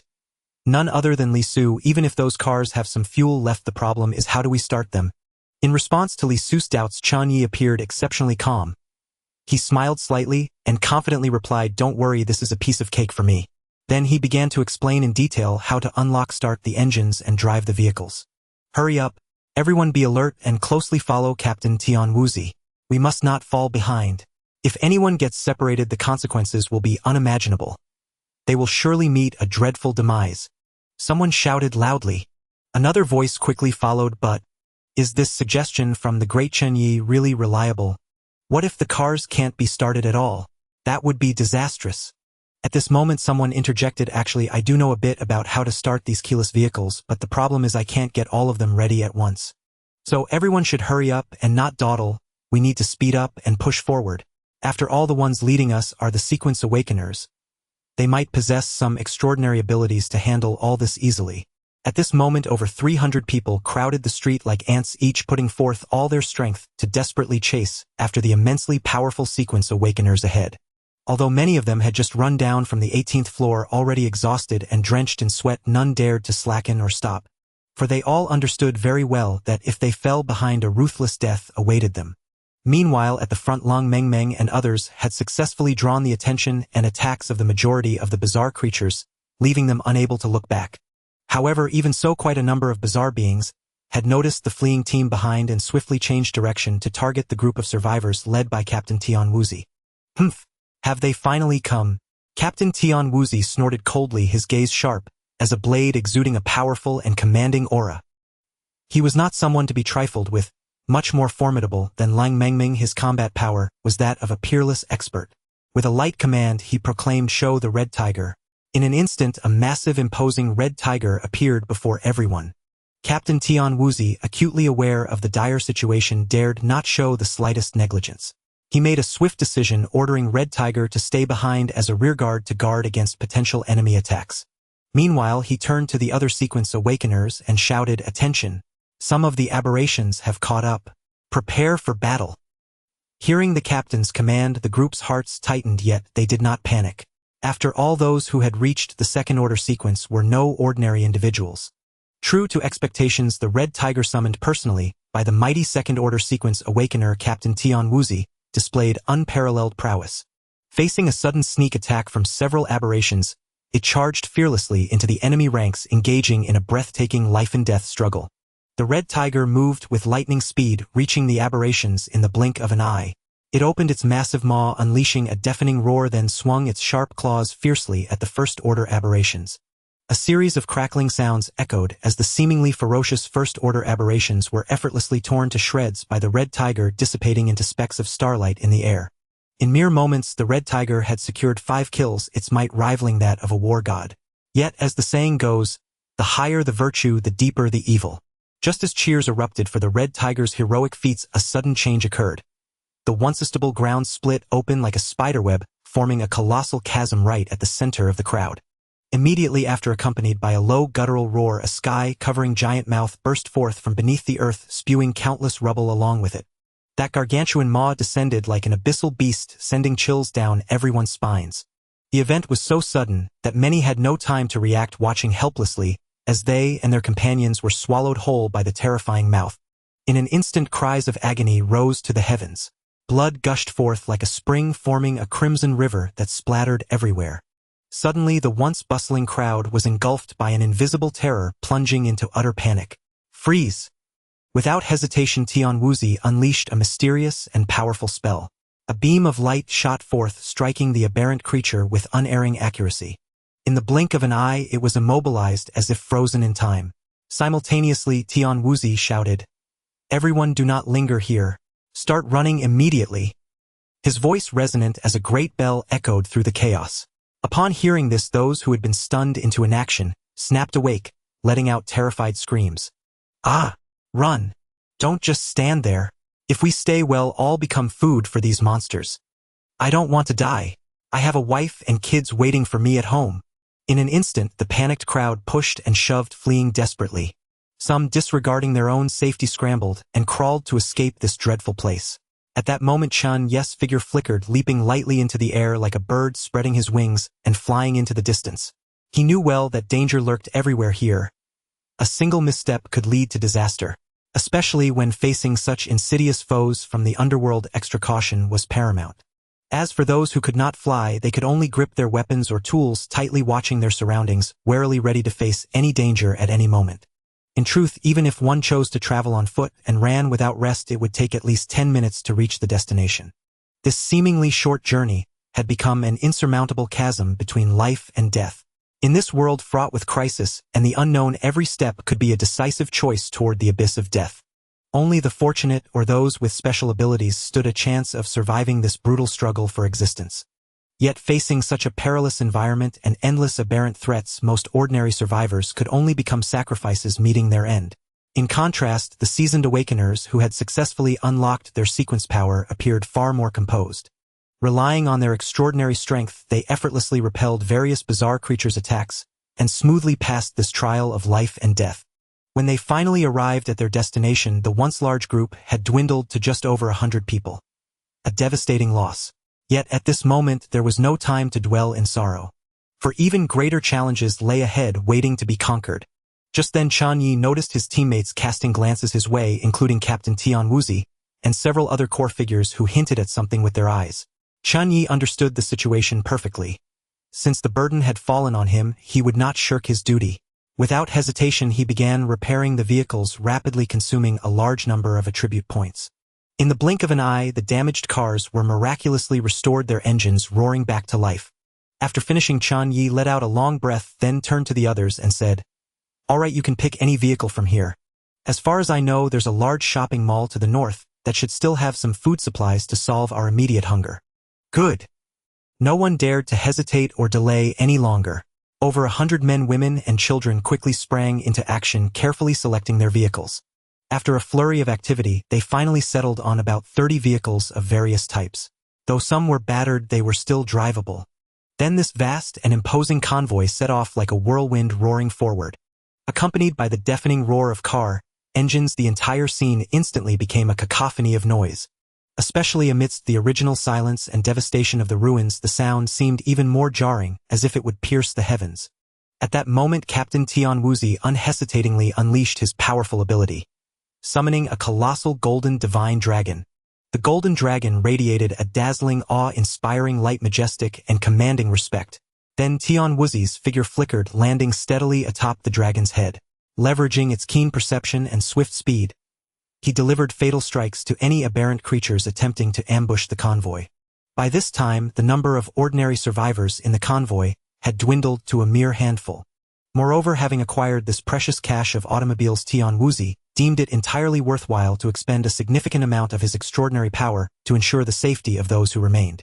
Meanwhile, Lung Mengmeng and her companions, who had been covertly observing all along, noticed their presence and were pleasantly surprised to find that their progress was quite smooth and their gains substantial. If everyone could just muster a little more effort, grit their teeth, and endure for a while longer, once our supplies were ample enough, we would surely be able to rendezvous smoothly, and with one concerted effort break through the enemy's encirclement, successfully escaping this perilous and treacherous place. In comparison, choosing to venture into that vast, enigmatic, unfathomable desert, shrouded in an eerie and terrifying atmosphere, might actually be relatively safer. Time flew by like a fleeting steed glimpsed through a crack. Before long, the entire convoy had sped to the vicinity of the shopping mall located in the northern part of the city. It is worth noting that in days gone by, this area was undoubtedly one of the most prosperous, bustling, and vibrant core districts of this long-abandoned city, and legend has it that a grand and colossal supermarket once stood here. Even though it has now been reduced to a heap of ruins, it still retains a few accessible passageways. When they finally reached their destination, Captain Tian Wuzi, leading by example, did not hesitate to shout loudly, "Attention everyone. Start gathering all kinds of supplies immediately. No matter what it is, if you think it's useful or might come in handy, take it all. As for the rest, leave it to your captain. I will do my utmost to protect each and every one of you out here." Before his words faded, a mighty roar tore through the sky. Charge!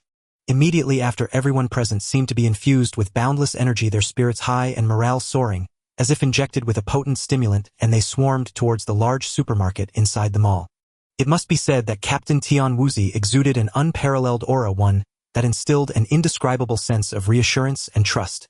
It felt as if, as long as they followed him, any difficulty could be overcome. When Chen Ye stepped into the supermarket, the sight before him left him astounded. Various supplies were scattered everywhere throughout the supermarket, clearly indicating it had been looted multiple times. However, despite this, the remaining goods were still considerable, which was undoubtedly reassuring. "Everyone get moving. Grab as much as you can." Someone shouted. "Don't dawdle, whatever you get is a gain. Hurry up." Another voice chimed in. "Stay safe, don't be greedy, and bite off more than you can chew. If you fall behind, we'll be in big trouble." Yet another person cautioned. In an instant, the once quiet supermarket erupted into a cacophony of noise. People surged like a turbulent tide, darting between the shelves, frantically searching for anything they could carry away. Whether it was food, drinking water, or warm clothing and bedding, nothing was spared. Everyone was fraught with anxiety, terrified of falling behind the others. Unlike the others, Chen Ye did not join this melee. He flickered, darting straight towards the supermarket's warehouse like a bolt of lightning. For he knew well that true treasures often lay hidden in the deepest places. Upon entering the warehouse, Chen Ye immediately sensed a rich aura of supplies washing over him. Sure enough, before him towered a mountain of goods, containing not only vast quantities of food and water, but also a wide array of daily necessities and other vital materials. Faced with such bountiful harvest, Chen Ye unceremoniously unleashed his unique ability, absorbing all these precious resources into his system space. A full 1,000 cubic meters of system space. At this moment it was nearly filled to the brim, yet even so the supplies they had collected hadn't even reached half of the total. It was quite absurd. We can't wait any longer. We must leave this place immediately. He understood perfectly well that the time they had left was truly running out. For every moment they lingered here, more aberrant creatures would be attracted. If they continued to delay without taking any action, the consequences would be unimaginable. Outside, chaos reigned.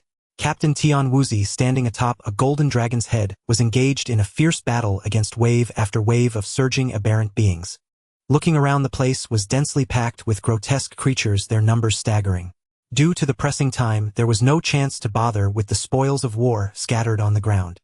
And as time ticked by, these aberrant beings seemed to be gradually growing stronger, making it increasingly difficult to slay them easily. Seeing the countdown in his heart about to hit 0, he did not hesitate to bellow at the top of his lungs, "Attention, everyone. Move out now. We're going to break through the encirclement with full force." Before his words died down, everyone responded in unison. In an instant, the roar of vehicle engines was deafening, shaking the very skies. Even the usually calm and composed Lung Mengmeng could no longer remain unruffled. She shouted loudly, "Stop clinging to the fight. Hurry up and follow the convoy, find a breakthrough point, and strive to escape this danger as soon as possible." Orders received. Everyone responded in unison, signaling their understanding of the mission, and swiftly threw themselves into the tense and thrilling breakout operation. Wang Li and the others had been immersed in the fervor of battle, but suddenly they snapped back to reality as if waking from a dream. If they didn't leave now, they would likely be trapped here forever by these aberrations. Phoenix Blaze Strike. A crisp shout rang out. Lung Mengmeng's beautiful eyes narrowed, and the phoenix spear clenched in her hand spun, abruptly erupting with a heart-stopping formidable aura. Like a phoenix reborn from the flames, she carved a bloody path through the dense encirclement of aberrations with overwhelming force. She led the charge, darting forward like a red streak of lightning, with Wang Li and the others following closely on her heels, not daring to slacken their pace in the slightest. The desire to survive was the wish of every individual. The mission to lure the aberrations was complete. There was no need to prolong the engagement. Their goal was crystal clear: to race towards where Captain Tian Wuzi was stationed. Before long, the group arrived beside the vehicles and swiftly boarded them. However, at that very moment, some insatiable individuals emerged. It turned out that in the underground supermarket, a few people were still pushing shopping carts, frantically stuffing them with all kinds of supplies. "Ha ha ha. This is absolutely exhilarating. It's been ages since we've seen so many good things. Everyone load up as much as you can carry." One of them shouted excitedly. Another person chimed in. "That's right. If we take all this loot, we'll have plenty to eat from now on." As he spoke, his gaze fell upon the beef jerky and dehydrated fruits and vegetables placed nearby, and he exclaimed with fervor, "Wow! There's even beef jerky and dehydrated fruits and vegetables. Brothers, charge ahead." They were completely immersed in this frenzied atmosphere, as if they had lost all reason, having utterly forgotten the orders entrusted to them by Captain Tian Wuzi. When Captain Tian Wuzi led the team to successfully break through the encirclement, he didn't even glance back, leaving the place without the slightest hesitation. For the remaining few vehicles were now insignificant to the entire convoy, and lingering any longer would only squander precious time and energy. This was the decisive choice people must learn in the face of the apocalypse. Abandon without a second thought what must be abandoned. But just then a sudden roar shattered the silence. Roar! The sound exploded within the supermarket like a thunderclap, sending chills down the spines of the few remaining souls, filling them with terror. A grotesque creature of bizarre form abruptly appeared before them, its twisted and hideous visage sending a shiver down their spines. In an instant, fear surged like a tidal wave into their hearts. The survivors' pupils dilated wildly, their faces etched with horror, and a fine sheen of cold sweat broke out on their foreheads. Then piercing screams echoed through the air, rising and falling, lingering without end. But alas, no one could lend a hand now. Who could tell if, in their final moments, these people were filled with regret? Time flowed swiftly, and all had faded into memory. Now only a desolate and ruined scene remained. On the streets, amidst this rubble of buildings, the group finally gathered together. A majestic golden dragon strode proudly at the front, leading everyone toward the vast desert beyond. According to estimates, reaching the border adjacent to the desert would take a full 9 minutes by vehicle. Meanwhile, those eerie figures were pouring in from all directions in staggering numbers. They seemed to catch the scent of humans growing increasingly restless. Numerous, they were yet mediocre in quality. The most formidable among them were the two monsters that had survived yesterday, the human-faced man-eating flower and the five-handed abomination. They flanked the tide of anomalies creeping like phantoms toward the crowd before launching a sudden assault. More than 20 vehicles surged forward with overwhelming momentum, charging straight toward the desert in a bid to break through the encirclement. With so many vehicles moving at high speed, the entire convoy formed a long sweeping line. At the forefront was Captain Chen Ye, bearing the heavy responsibility of clearing the path ahead to secure a glimmer of hope for those behind him. A mighty roar split the sky, mighty golden dragon. In that instant, the dragon beneath Chen Ye blazed with dazzling golden light like a bolt of lightning tearing through the sky, ripping apart the eerie creatures blocking their way and carving out a path to survival. The others followed closely, not daring to lag behind. But just then Tuoba Lengyu, who was guarding the flank, suddenly felt a surge of immense force. She looked sharply and saw a massive blood-soaked branch hurtling toward her with lightning speed. Before she could react, the branch had already coiled tightly around her body, dragging her like a mere chick into the horde of anomalies. If this human-faced man-eating flower succeeded, the consequences would be unimaginable. The team would surely lose a formidable warrior, a sequence awakener of extraordinary and awe-inspiring power. Thus, the entire battle situation could undergo a seismic shift. And at this moment, the closest person to her was none other than Long Mengmeng. Long Mengmeng's gaze sharpened, and the fire phoenix spear in her hand shot forth like a blazing flame. Simultaneously, her figure flickered as she seized the soaring spear, charging toward the human-faced man-eating flower like a spirited phoenix. One spear peerless. With a furious cry, Long Mengmeng unleashed her most powerful single-target spear technique without hesitation. In an instant, flames soared to the heavens with overwhelming grandeur, as if the world held only that one spear blazing with incandescent light. With a muffled thud, Long Mengmeng, a second-tier sequence awakener, displayed astonishing strength and masterful skill. In the blink of an eye, the seemingly indestructible fire phoenix spear effortlessly pierced through the body of this top-tier first-tier anomaly. Having rescued Tuoba Lengyu, Long Mengmeng stood steadily in midair. Then alongside Tuoba Lengyu, she stepped onto the fire phoenix spear and sped back to the convoy like a shooting star. "Thank you for saving me. If you hadn't arrived in time, I would have surely fallen to those eerie monsters." Tuoba Lengyu said, her voice still trembling with lingering fear. Recalling the harrowing moment, if Long Mengmeng hadn't passed by and acted decisively, she wouldn't have had a chance to even fight back, let alone escape the dreadful anomaly horde. In response to Tuoba Lengyu's sincere and fervent gratitude, Long Mengmeng merely smiled faintly and gave a slight nod. Then, with the grace of a swallow, she leaped lightly from the blazing majestic fire phoenix spear, descending like a dancing phoenix fairy, her movements elegant and nimble, landing perfectly unharmed into the off-road vehicle driven by Wenfeng. At this moment, bizarre and grotesque creatures occasionally lunged from all sides, but they were no match for the exceptionally skilled Long Mengmeng, who effortlessly dispatched them one by one. Still, now and then a few unfortunate ones slipped through as stragglers. A thunderous roar echoed as one of the cars was crushed by a colossal hill-like creature over 7 meters tall. The five-handed abomination slammed its palm down, shattering the vehicle into pieces. The survivors inside were instantly reduced to a bloody pulp, a sight too horrifying to behold. Yet the terrifying five-handed abomination did not relent. It continued to advance menacingly toward the crowd. Wang Li, being the closest to the giant, saw the imminent danger and immediately unleashed his unique ability. He transformed into a massive, ferocious barbarian giant wielding a colossal battle axe. With all his might, he executed a powerful skill known as Power Burst. In an instant, a piercing sound of air being split rang out. In the blink of an eye, the seemingly indestructible five-handed abomination was cleaved in two by Wang Li's giant axe. Blood and flesh splattered from the severed wound. However, even with such a devastating wound, the two halves of the five-handed abomination's body continued to twitch and struggle, seemingly unfazed and still possessing considerable combat power. In a flash, it extended two thick, powerful arms to grab Wang Li, attempting to devour him alive and tear him to shreds. "Damn it! This thing is too tenacious. Let him go." Seeing Wang Li in peril, the others erupted in fury, shouting as they desperately rushed forward to rescue him. Witnessing this, Fan Ruoro's fury ignited. Without hesitation, she unleashed the power long dormant within her. In an instant, the sky darkened with ominous clouds, thunder roared, and lightning flashed as if the entire world trembled.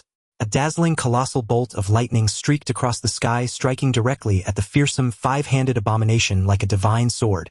With a deafening roar, the unparalleled power of the lightning bolt struck its target with overwhelming force. The five-handed abomination, racked with pain from the devastating blow, trembled violently. Its 5 arms, which had been gripping Wang Li, involuntarily released him. Wang Li, losing his support, plummeted straight toward the ground like a kite with a broken string. Unexpectedly, just as Wang Li was about to hit the ground, the five-handed abomination opened its gaping maw, revealing vicious fangs, as if to swallow him whole. Seeing this heart-stopping scene, Fan Ruoruo was frantic. She let out a piercing, desperate scream. No. If Wang Li hadn't bravely stepped in to save her life, she would have been the one lying on the ground. With that thought, Fan Ruoruo could not stand by and watch her savior fall into danger again. Just as she was at a loss, a figure flashed by like a phantom. It was Chen Ye. In a blur of motion, he arrived beside Wang Li and scooped him out of midair. Thanks, Fan Ruoruo said to Chen Ye, tears of gratitude welling in her eyes. Chen Ye replied simply, then gently placed Wang Li on the roof of a nearby car. Without a moment's delay, he turned to face the abomination, which, though cleaved in two, remained ferocious and relentless in its pursuit. The abomination was now in a state of extreme rage, its bloodshot eyes glaring as it spewed foul breath, relentlessly chasing the convoy ahead. If allowed to rampage unchecked, it would undoubtedly bring catastrophic disaster. In the nick of time, Chen Ye wasted no words and cast his unique technique, Spider Web. Countless crystalline spider threads surged from his hands, rapidly forming an impenetrable net that enveloped the roaring abomination. Following that, the soul-calming Tang Dao swept in like surging waves, striking the enemy with unmatched fierce momentum. In an instant, a dull, heavy thud echoed as the opponent's neck was severed halfway through. With a deafening crash, the half-torso, losing its support, toppled to the ground, kicking up a cloud of dust. Yet, astonishingly, the other half of the body did not die. It stubbornly struggled to its feet and swiftly extended a massive hand, lunging at Chen Ye in a frenzy, as if to crush him to death. Facing such a brutal foe, Chen Ye curled his lips into a disdainful smile. Hey, is this all you've got? He was no longer the same person. He was not someone who could be easily defeated. Trying to capture him alive was nothing but a fool's dream. With a flicker of his form, Chen Ye soared into the air. Simultaneously, he wove hand seals and cast a devastating spider web technique. The dense net spread out like a heavenly snare, entangling the giant hand in a flash. Seizing the advantage, Chen Ye showed no mercy. He once again propelled the soul-calming Tang Dao forward with a fierce charge. This strike carried boundless killing intent and might, as if it could tear the very world asunder.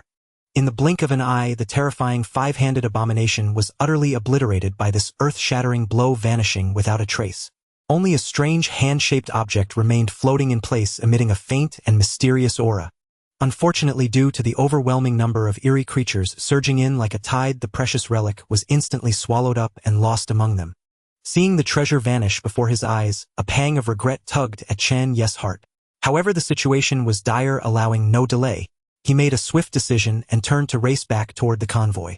Risking so much for a mere relic, possibly even dying for it, the choice was clear without much deliberation. They were in the most urgent struggle between life and death. There was no time to waste. They had to flee lest greed become their undoing. At that moment, they were only a mere 100 meters from the border. This short distance was the line between life and death, the crucial point that would decide their fate. Given the convoy's current speed, reaching their destination would take only a few moments. With a cataclysmic tremor, the entire ruined city began to shudder violently, as if a colossal earth dragon was writhing and tumbling deep beneath the ground. This overwhelming tremor instilled a sense of panic in all, as if the apocalypse was imminent. "Not good!" exclaimed Tian Wuzi, the captain, standing at the forefront, his complexion turning ashen as an unprecedented fear surged within him. He keenly sensed that this ruined city harbored an extremely terrifying force, one that would not easily let any intruders escape. His gaze swept over the bewildered crowd behind him. Tian Wuzi clenched his jaw, a silent determination taking root in his heart. He took a deep breath, then mustering the last vestiges of his transcendent power, he softly uttered, "Open." In an instant, 2 dazzling golden dragons and a crimson tiger roared forth from within him, intertwining like bolts of lightning. They coiled and merged, ultimately transforming into a resplendent beam of light, resembling a spinning yin-yang taiji diagram. This overwhelming energy, like a divine sword, forcefully cleaved through the formidable obstacle ahead, carving out a narrow and rugged passage. Having expended all his strength, Captain Tian Wuzi was utterly exhausted, yet he still rallied himself and shouted to his teammates behind him, "You must survive. With those words, he resolutely turned and remained in place, prepared to face the unknown danger alone, buying time for the others to escape. Captain Tian Wuzi. Hearing this, a chorus of screams and sobs erupted from the convoy. No one had anticipated that the usually composed and steadfast Captain Tian Wuzi would make such a startling decision, standing alone against the enemy so that others might live. Yet hesitation was no longer an option. Any delay could lead to catastrophic consequences. Thus, under Captain Mo Chu's leadership, everyone mustered their courage and charged without hesitation into the newly opened passage. As they emerged from the passage, they were greeted not by a safe haven but by swirling yellow sand and an endless desert. Unexpectedly, this desert, once deemed worthless and discarded like a worn-out shoe, had now become a tranquil and comfortable refuge. Standing atop this sea of sand, Gu Qinghan called out with a cold, resolute voice, "Captain Tian Wuzi, show yourself now." Her voice was clear and icy, as if from millennia-old permafrost, exuding an irresistible authority. Yet despite her desperate cries, the mysterious passage gradually dissipated, and the colossal ruined city vanished without a trace, like a fleeting mirage disappearing in the blink of an eye. Even so, the highly anticipated Captain Tian Wuzi never appeared. Everyone knew in their hearts that Captain Tian Wuzi had likely left this world forever. As for where that perplexing ruined city lay hidden, no one could say. What was certain was that it could not exist within this vast, boundless desert. Time passed, and after a long silence and waiting, the entire convoy began to methodically reorganize their equipment and swiftly embark on a new journey. At that moment, the ever-vigilant Captain Mo Chu suddenly detected an anomalous aura approaching. He immediately warned, "Attention, everyone. Be prepared for any contingency at all times and never let your guard down. Also stay with the group and do not stray." With the command given, the team members started their vehicles. A new survival convoy of 25 assorted cars like a steel dragon roared with momentum towards the unknown horizon. Chen Ye took a deep breath, and with a flick of his finger, a bizarre-looking pitch-black metallic pickup truck appeared before them. The legendary Doomsday Charge earth-diving pickup. It was like a dormant beast quietly awaiting its master's command. Chen Ye walked towards Gu Qinghan, a reassuring smile on his face. He said softly, "Qinghan, I believe this ruined city wasn't originally in this desert. It fell from the sky. So perhaps Captain Tian Wuzi isn't lost and is still alive. If we can just leave this vast sea of sand, we might find clues about him." These words flowed into Gu Qinghan's heart like a clear spring, prompting her to nod faintly in agreement. Then, without hesitation, she climbed into the passenger seat of the Doomsday pickup. However, as her eyes swept over the somewhat empty cabin, her brow furrowed tightly. She demanded coldly, "Why is there so little supplies in the car?" After all, during their looting of the supermarket earlier, all kinds of daily necessities had been abundant. At that time, Gu Qinghan had taken a large amount of supplies without hesitation and distributed them to other survivors. Given her skills and abilities, acquiring more supplies was a trivial matter. Yet now, faced with such meager equipment, she couldn't fathom why Chen Ye hadn't prepared ample provisions. After all, from their previous dealings, he was hardly the generous or magnanimous type. Just thinking about the cunning schemes and shameless conditions he had used to exploit her made Gu Qinghan deeply suspicious of his character. How could such a selfish, calculating individual be willing to make a losing deal? Hearing this, Chen Ye's lips curled into a faint smile. Don't worry. "Want to eat or drink? That's as easy as snapping my fingers. I have everything you need." With a sweep of his arm, a flash of white light appeared, followed by a huge pile of assorted food and drinks. These items were piled high like a small warehouse, and Gu Qinghan, standing nearby, was instantly buried in them with only her head poking out. Yet faced with this scene, Gu Qinghan showed no sign of anger. Instead, she stared at Chen Ye with a thoughtful expression. Clearly, she was pondering something. After all, who would have thought that the usually low-key and reserved Chen Ye could pull off such a startling feat? For a moment, Gu Qinghan's curiosity and desire to probe Chen Ye grew even stronger. After a moment of silence, she quietly picked up a biscuit and began to chew, then unscrewed a bottle of milk and took a large gulp. Only after she had filled her stomach did she slowly rise to her feet, tidying up the remaining supplies and placing them in the back seat of the vehicle. Then she stepped out of the car and began to scrutinize the vast, boundless desert landscape. "Something's off," Gu Qinghan muttered under her breath, furrowing her brow after just a few glances.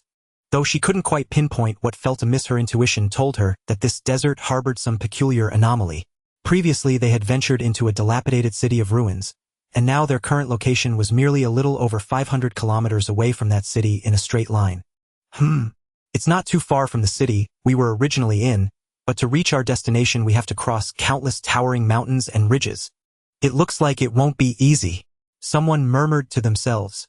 On the surface, this journey didn't seem long, or in the past, it would have taken just a few hours by car to reach the endpoint with ease. But times have changed. Now that the apocalypse has arrived, the distance has stretched at least tenfold, and the situation is far worse than that. Moreover, the once familiar terrain and climate have undergone astonishing transformations, with all sorts of bizarre and unpredictable obstacles emerging endlessly, turning this journey into a nightmare of terrifying proportions. After a brief silence, the group finally arrived at a service area. At this moment, Captain Mo Chu, the leader, stood at the forefront of the team, swiftly deploying his keen sensory detection. Following a meticulous investigation, he unhesitatingly opened the vehicle's radio and issued commands in a clear, resonant voice. Listen up, everyone. The service area ahead shows no signs of danger. You may enter safely and begin searching for supplies. A special reminder, make sure to collect enough gasoline for backup. Finally, a moment to catch one's breath. At this moment, the convoy was dazzling, its lineup astonishingly formidable. First up was the second-order sequence awakener, the formidable Lung Mengming, whose combat prowess was off the charts. In addition, we have a group of exceptionally powerful combat sequence awakeners, Wang Lining, Zhongqiang Li Su, Tuoba Lengyu, Gu Qinghan, and Fan Ruoruo. Each of them is a master on the battlefield, capable of swiftly responding to various crises and challenges.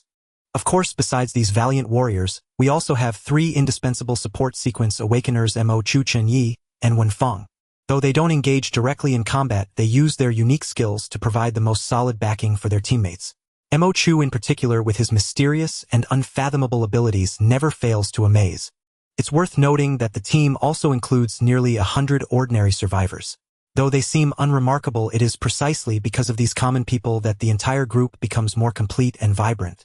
And this undoubtedly provided Mo Chu with immense support, empowering him like a tiger gaining wings. After a long journey, the survival convoy drove one by one into the service area gas station. Everyone got out of the vehicles and immediately set to work, carefully inspecting the various facilities and equipment at the gas station. The results were pleasantly surprising. All the fuel pumps were still functioning perfectly, and the oil reserves were ample enough to meet their needs for a considerable time to come. No need to worry about running out of fuel. Once everything was ready, Captain Mo Chu made a decisive call, gathering all the sequence awakener masters into a room aside. Then a unique meeting commenced. Gu Qinghan Ning Zhongqiang Li Su, who can feel good about Captain Tian Wuzi's fate, but reality is so cruel. However, the good thing is that we're still alive. As long as we live, there's still hope. And to survive, we survivors must unite. As an S-Rank sequence convoy Captain Awakener, I believe I have some skills. If you trust me, consider joining us. The speaker looked earnestly at the three before him, then added, and our survival convoy doesn't lack formidable talents. Especially Lung Mengmeng. She's a second-order sequence awakener. With her strength, she can safely protect everyone to the City of Hope. Once we arrive, we can decide our next steps based on the actual situation. It had to be admitted that every word he spoke was reasonable. Whether analyzing the current situation or considering their own conditions, Gu Qinghan and the others could find no one more suitable than this man to serve as the convoy captain. Recalling the past days, it had been Captain Tian Wuzi, with his sharp insight and decisive judgment, who had steered them through crisis after crisis, successfully leading them to this point. Even during the final rearguard action, the fearless spirit and strong sense of responsibility displayed by Captain Tian Wuzi remained vivid in their memories and deeply moved them. After a moment of silence, the three exchanged glances, and finally Gu Qinghan spoke. Captain Mo Chu, after careful consideration, we have decided to join the survival convoy. In truth, this choice was made out of necessity. In such a harsh environment, to stay alive, one must set aside personal pride and cling to the strong. At present, there was no other option but to join this survival convoy. Captain Mo Chu, with a solemn expression, looked at the group, took a deep breath, and slowly began. Everyone, let me now introduce the rules of the survival convoy. The crowd gathered around, listening quietly to Captain Mo Chu's words. Though puzzled by this sudden change, they felt more anticipation and anxiety about the future. Meanwhile, the world outside the windows remained fraught with peril. The ordinary survivors were busily searching for necessities: food, water, and crucially gasoline. During a brief stop at a supermarket earlier, everyone had gathered as many resources as possible, but the quantities varied from person to person. Yet no matter how hard they tried, these supplies never seemed to satisfy the ever-growing needs. Thus, only by ceaseless searching and gathering could they ensure their continued survival in this desolate land. Meanwhile, after intense and heated discussions, the awakened leaders finally reached a consensus and decided to announce the relevant matters to all convoy members. Captain Mo Chu strode confidently at the front of the line with Lang Mengmeng and several other core figures following closely behind. Holding a worn-out megaphone, he declared in a loud and resolute voice, "From now on, Gu Qinghan Ning Zhongqiang Li Su and all other ordinary survivors are officially members of our survival convoy." Then Captain Mo Chu paused briefly before continuing in an unequivocal tone. "I am the leader of the survival convoy, Mo Chu. Today I hereby announce the rules and regulations of our team." This left the ordinary survivors utterly astonished, their mouths agape and eyes wide as if they could swallow an egg whole. After careful consideration, they exchanged glances, yet none dared to voice dissent. After all, these were extraordinary times, and no one wanted to court trouble. Moreover, Captain Tian Wuzi had long vanished along with that abandoned building. Faced with such a perilous survival environment, if they wished to continue living, they indeed needed a respected and exceptionally capable leader to guide them forward. However, the newly appointed captain's demand to hand over half of their supplies was so harsh that it stirred resentment in many hearts. Just then, several burly, fierce-looking men in the crowd could no longer contain their discontent and stepped forward. One of them glared angrily and roared, "Why should I hand over half of the supplies I risked my life to get? These are treasures earned with our own blood and sweat. How can we just give them away?" Even Captain Tian Wuzi never asked such a thing. Another chimed in, shouting, "That's right. Well said, brother. How can you be so heartless? We're all survivors of this great disaster, brothers in hardship. We should help each other and stand together." Another person directly slammed the table and yelled, "Humph! I refuse. Even if I had to hand over something, it would be at most a tenth. No, it should be 100th. He grew angrier with each word, gesticulating wildly, as if he had suffered a great injustice. Seeing this, Captain Mo Chu's lips curled into a faint smile. His gaze swept over everyone, and he said in a firm, powerful voice, "If anyone is unwilling to hand over their supplies, then leave this survival convoy immediately. We will offer no protection to such people." These words struck like thunderclaps in the air, instantly silencing the chaotic clamor. Everyone was stunned speechless by Captain Mo Chu's declaration, and the entire scene fell into a deathly stillness. The sequence awakened leaders silently observed Captain Mo Chu's every move, pondering inwardly. They understood all too well the immense difficulty of engaging in a life-and-death struggle with the anomalies where even the slightest mistake could cost them their lives. Moreover, besides confronting the terrifying anomalies, they also had to scour for resources essential for survival. In such harsh conditions, what was the point of supporting a group of freeloaders who refused to lift a finger? Captain Mo Chu's move was a masterstroke, a drastic measure. In just a few minutes, those who had vehemently opposed him had their last psychological defenses shattered and completely broke down. Because without the backing of the survival convoy, they would have to face the terrifying world of anomalies alone, which was nothing short of courting death. After all, they had long relied on the protection of Captain Tian Wuzi and other strong figures, forgetting the harshness of reality, and that anomalies showed no mercy to anyone. At that moment, those who had been aggressively protesting felt utterly ashamed and could only close their mouths, awkwardly falling silent. Most others harbored no objections to Captain Mo Chu's decision, as they were well aware that these precious supplies were hard-won, obtained through the valiant efforts and bloody battles of many fearless awakened. When encountering anomalies, the awakened leaders were always the first to step up, bearing the brunt of the danger. To survive, one must inevitably give something to gain something. "We have no objections." Soon enough, the obedient crowd unified their stance. Even those who were unconvinced had to yield, otherwise being cast out to face the anomalies directly would be suicide. Seeing this, Captain Mo Chu seized the moment and began collecting the supplies. "In that case, let's begin." As his words fell, these people had no choice but to hand over half of their supplies. The mountains of goods were then evenly distributed among the sequence awakened leaders. Now, with a large number of awakened, whether from combat or support sequences, everything was divided equally. This was because sly old foxes like Chen Ye were masters of disguise, possessing extraordinary combat power. The vehicle arrangements for the survival convoy sequence awakened saw slight changes. Captain Mo Chu and Tuoba Lengyu shared an off-road vehicle. Lang Mengmeng and Wenfang were in one car. Chen Ye and Gu Qinghan were in one car. Ning Zhongqiang and Li Su shared a vehicle. Wang Li and Fan Nuonyuo were together. Lu Ruyan had a car to herself. With a total of 11 sequence awakened leaders, the lineup was exceptionally luxurious. After distributing the supplies, Chen Ye stored 2 full truckloads worth into his system space.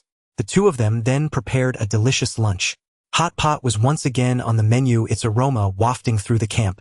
Such delicacies were not uncommon in the camp. The supermarket windfall had left everyone with ample supplies. Even after the ordinary survivors handed over half of their goods, they still had enough for a hearty meal. Gu Qinghan was a local of this basin, accustomed to eating spicy food. After preparing the dipping sauce, she began to indulge in the culinary feast. At this moment she felt truly alive. Chen Ye also joined the battle of the feast, as the meals over the past few days had left much to be desired. In the great battles against the anomalies, a single misstep could mean the difference between life and death. Now, in the desert, the level of threat was much lower.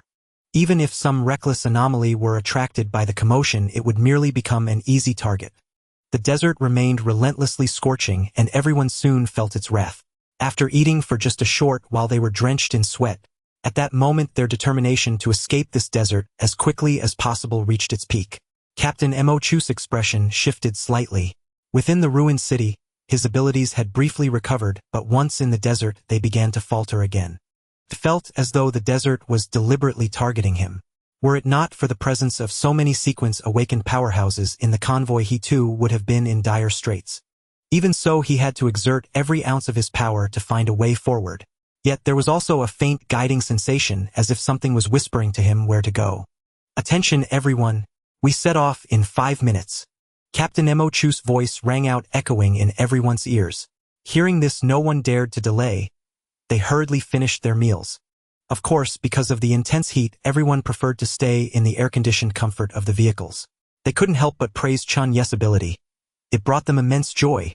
The vehicles were completely restored, and aside from needing gasoline, everything was perfect. As the survival convoy set off in full force, the sight was truly spectacular.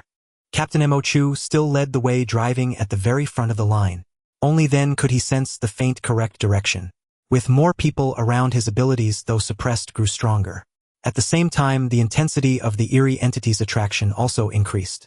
A 3-meter red ant-like eerie entity appeared directly in front of the convoy.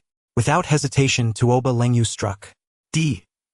Her formidable power surged forth, and 2 spears imbued with spiritual force pierced through the creature's head. Beft! In an instant, 2 bloody holes appeared on its body. It had no idea that a mere first-rank eerie entity was nothing but a mantis trying to stop a chariot before this convoy. Her overwhelming strength was undeniable. Soon the ant-like entity perished and dissipated, leaving behind an eerie ant antenna artifact. Tuoba Lengyu promptly collected it as if nothing had happened. The sequence awakened powerhouses found it unremarkable. But the ordinary people felt an overwhelming sense of security. How incredible! With these awakened powerhouses around, our safety is guaranteed. Exactly. Though Captain Tian Wuzi is dead, following these folks isn't so bad either. Except for having to hand over half of our supplies, everything else is fine. As they traveled on the other side of the desert, a battered convoy with heavy casualties trudged forward in a daze. From time to time, team members lacking water and scorched by the blazing sun collapsed to the ground as they walked, dying on the spot. "Old Lon, if this keeps up, we're all doomed." "You?" A red-haired man complained bitterly to the leading captain. He had no idea how the captain had chosen this route, plunging them headfirst into this desert. It was a disaster. There was no way back. The desert stretched endlessly in every direction. The vehicles had long since broken down, forcing them all to travel on foot. Walking through the desert was terrifying beyond belief. Now, at the end of their rope, they saw no hope of survival. Especially with the boundless, empty desert all around.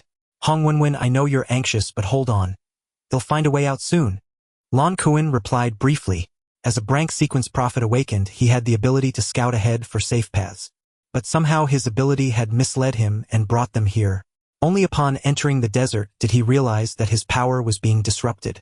Of course, he couldn't tell the truth now. He had to keep the team moving with vague reassurances. After all, Hong Wenwen was also a Brank sequence awakened with the ability Steel Right Hand. Though neither of them ranked in the top 100 of the sequence, the gap in their combat strength was significant. Hong Wenwen could easily defeat Lon Kuan. Yet Lon Kun's ability was crucial, so Hong Wenwen had to listen to him. Just then a team member pointed ahead and shouted excitedly, "An oasis! It's an oasis!" These words caused an instant uproar. "An oasis? Really? We're saved? Ha ha ha ha! We're saved!" I knew it. I knew it. Heaven never seals off all exits. Captain Lan Kuan truly led us to water. We're saved. Amazing. As reliable as ever, Captain Lan Kuan has saved us again. Everyone attributed the appearance of this oasis entirely to Captain Lan Kuan. His ability had often helped the convoy find safe spots, locate supplies, and avoid eerie attacks. Even Hong Wen clapped him on the shoulder cheerfully. Damn. Good job, old Lan. As dependable as always. Everyone was immersed in the joy of discovering the oasis, but only Lan Kuan knew that he hadn't used his ability to sense it at all. The oasis had simply appeared on its own, as if conjured out of thin air. Well, I found it, but this oasis still needs to be explored. Who's willing to be a scout? You'll get priority access to 10% of the resources. Every convoy had its own rules, and the Prophet convoy was no different. However, an oasis appearing in the desert was far too eerie. As soon as he said this, everyone fell silent. But the desert's terror continued to claim lives. Several people on the verge of death weakly shouted, "Well, go." Good. Lan Kun's eyes lit up and he nodded without hesitation, signaling them to proceed. The 5 severely dehydrated had cracked lips and parched throats. Their bodies were racked with dehydration as they stumbled, supporting each other toward the oasis. The rest waited where they were. Once the area was confirmed safe, they would rush in to enjoy the water. Of course, if danger lurked within the oasis, the sequence awakened would have time to react. Step by step, the 5 gradually approached the oasis. A small pool of water appeared before them, with spring water bubbling up from underground. It looked refreshing and inviting. Unable to hold back any longer, they rushed over to drink. Gulp, gulp. So delicious. We're alive. We're alive. Ha ha ha ha. The mere act of drinking water filled them with bliss and comfort. But in an instant they fell silent, their bodies reduced to 5 skeletons. What's happening? Lan Kun's expression shifted abruptly. As he stared at the oasis, his eyes filled with wariness. Hong Wen, when asked curiously, "Old Lan, what's wrong? What did you discover?" The oasis was now their lifeline. Without it, they would all perish from dehydration. Lan Kuan spoke slowly, emphasizing each word. "They're all dead." What? Hong Wen was shocked. He had sensed no danger from the oasis at all. Yet they were all dead. The 30-plus convoy members behind them turned pale with fear, their sunburned faces showing an eerie disbelief. What do we do? Without water, we'll die of thirst. Zhang Wangue and the other 4 went to the oasis and died. We'd meet the same fate. Water. I need water. I'm dying of thirst. Everyone was panicked and restless. Without water, their situation was dire. For a moment, the group was frozen. With a thud, another person collapsed from the scorching sun, dead without warning. A rumbling engine sound reached them, lifting their spirits. We're saved. Someone's coming. Shout to them. We're here. It's great. They must have water. Even Lan Kuan and Hong Wen felt a surge of excitement. This eerie desert was terrifying, and encountering others was a stroke of luck. Captain Mo Chu at the forefront spotted the survivors first. Through his ability, he sensed no danger this time. With the 11 sequence awakened masters, they were practically invincible. His power had grown significantly since the desert. The more people in the convoy, the stronger his ability and the easier to find a way out of the desert. Here was a stranded group without vehicles, perfect to recruit. Soon the convoy stopped before the isolated group. Captain Mo Chu alighted calmly, followed by Chen Ye and the others. The oppressive presence of the 11 sequence awakened masters made Lan Kuan and Hong Wen's faces change dramatically. So many awakened. My God! That woman is incredibly strong. A second-order sequence awakened. Lan Kuan and Hong Wen felt overwhelming pressure, especially from Lung Mengming, whose terrifying power was immense. They were ready to kneel. Hello there. Captain Mo Chu greeted warmly, his smile disarming Lan Kuan and the others. Hello, Sir Lan Kuan, the leader of this group. We're trapped here. Can you save us? We need water. Lan Kun spoke honestly. Against absolute power, they had no resistance. And there was no need. Joining was the best option. He had made up his mind. Oh, Lan Kuan, you're the leader. And what about this one? Mo Chu was in no hurry. He needed to know their background. Evil people were not welcome. Im Hong Vinven. Sir, please give us some water. We're good people, never done anything wrong. Hong Wen appeared obedient. Many eyes were on him, the strongest in the convoy. But how could he dare to be dishonest? Lung Mengmeng's terrifying pressure made him tremble. The other battle-awakened masters were equally imposing. Mo Chu assessed them, finding them merely disheveled but harmless. He asked Lung Mengmeng and the others, "What do you think?" He wasn't a dictator, he needed their input. But Lung Mengmeng's word sufficed. Of course, ordinary survivors had no say. The decision lay with the sequence-awakened masters. Lung Mengmeng spoke directly, "Should be fine. Give them water and let them join our convoy." Wang Li agreed, "Yes, Lung Mengmeng is right." The others nodded silently. Mo Chu opened his car door and brought down 2 cases of bottled water. Each case held 24 bottles. A generous gesture. "Drink this water and you officially join our survival convoy. I'll assign you to vehicles. Sequence Awakened will join our decision-making group." Hearing this, they could no longer hold back. They grabbed the water, quenching their parched throats and dehydrated bodies. Soon they felt much better. They gained a favorable impression of the survival convoy and felt no hesitation in joining. Lan Kuan then said to Mo Chu, "We spotted an oasis ahead and sent 5 scouts. None returned. My ability tells me they're all dead." "I noticed it too. That oasis is dangerous." Mo Chu's expression shifted. He saw the oasis Lan Kuan mentioned. Recalling the oasis he encountered with Tuoba Lengyu, it was perilous. This desert was bizarre and everything in it hid great danger. Especially the ruined city structures. Tuoba Lengyu had never faced such danger even after all her time in the desert. "I'll check it out." Lung Mengmeng volunteered to investigate the oasis. Her strength was unquestionable. Even a second-order anomaly couldn't stop her from retreating safely. Wang Li also offered Mo Chu I'll go with Lung Mengmeng. He sensed he was nearing the bottleneck to advance, the path was ahead. Each sequence awakened had different abilities and advancement conditions. For Wang Li, endless battle was the key. This eerie oasis was perfect for his advancement. Lan Kuan and Hong Wenwen couldn't believe their ears. Who would face such danger instead of avoiding it? Confronting the anomaly directly was terrifying. Was this why so many sequence-awakened masters thrived, while they with only 2 nearly faced annihilation? They were in awe. Chen Ye also suspected that each person's advancement conditions differed. Wang Li's expedition would be significant. "I'm going too." Chen Ye suddenly spoke, drawing astonished glances from everyone. His ability was a terrifying existence second only to Lung Mengmeng's even among these sequence awakeners. Since he was going, Gu Qinghan was about to speak, but was interrupted by him. "You stay here." "Oh." Gu Qinghan did not argue upon hearing this. Captain Mo Chu cast a puzzled glance at him as a flicker of insight crossed his mind. It seemed the guidance toward the desert's exit had become clearer. Could it be related to these oases? "All right, the 3 of you should join forces to explore this oasis. Perhaps you might find clues to the desert's exit." Without concealment, he revealed such crucial information. The newly joined Lan Kuan and Hong Wenwen were astonished. Could this oasis really hold such clues? This desert was utterly bizarre. It felt endless, as if they might perish here within days of entering. Had they not encountered the survival convoy, most would have died today, and the others would likely be trapped here to die. Upon hearing such important news, the others' expressions shifted dramatically. Vaguely expectant gazes fell upon Lung Mengmeng and her 2 companions as if they were saviors. "Oh, Captain Mo Chu has discovered clues to the desert's exit here. Then we definitely can't let this slip away." Lung Mengmeng brandished her Fire Phoenix long spear, her battle intent soaring. Moreover, the spear grew stronger with her use, advancing her sequence ranking by 100 places. Evidently, cursed artifacts could also grow stronger over time. Lung Mengmeng led the charge with Wang Li and Chen Ye following closely behind. For Wang Li, it was purely about keeping up. Meanwhile, Chen Ye needed to keep the 2 in front to maximize his own abilities. Otherwise, faced with a powerful anomaly, he lacked Lung Mengmeng's formidable defense.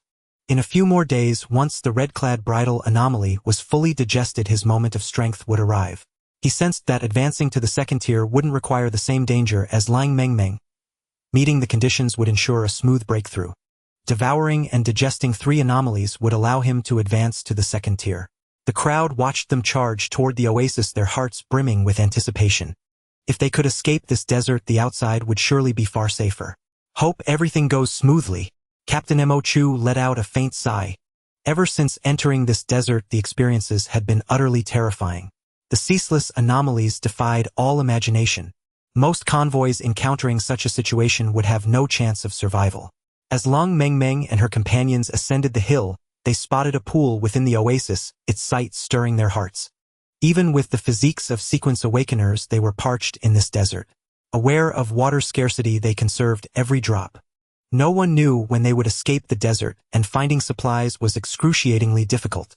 5 skeletons lay conspicuously by the pool, frozen in the act of drinking, their expressions seemingly serene.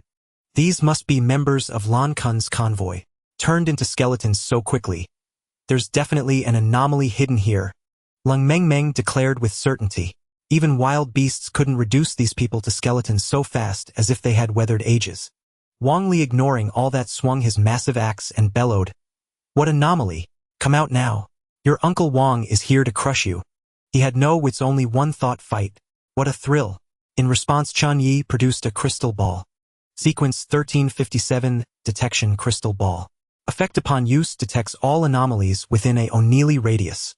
Side effect: the user will gradually lose vision in one eye. Special note: the creator Chen Ye is unaffected. As a first-tier sequence awakener, he could only detect first-tier anomalies. Reveal yourself.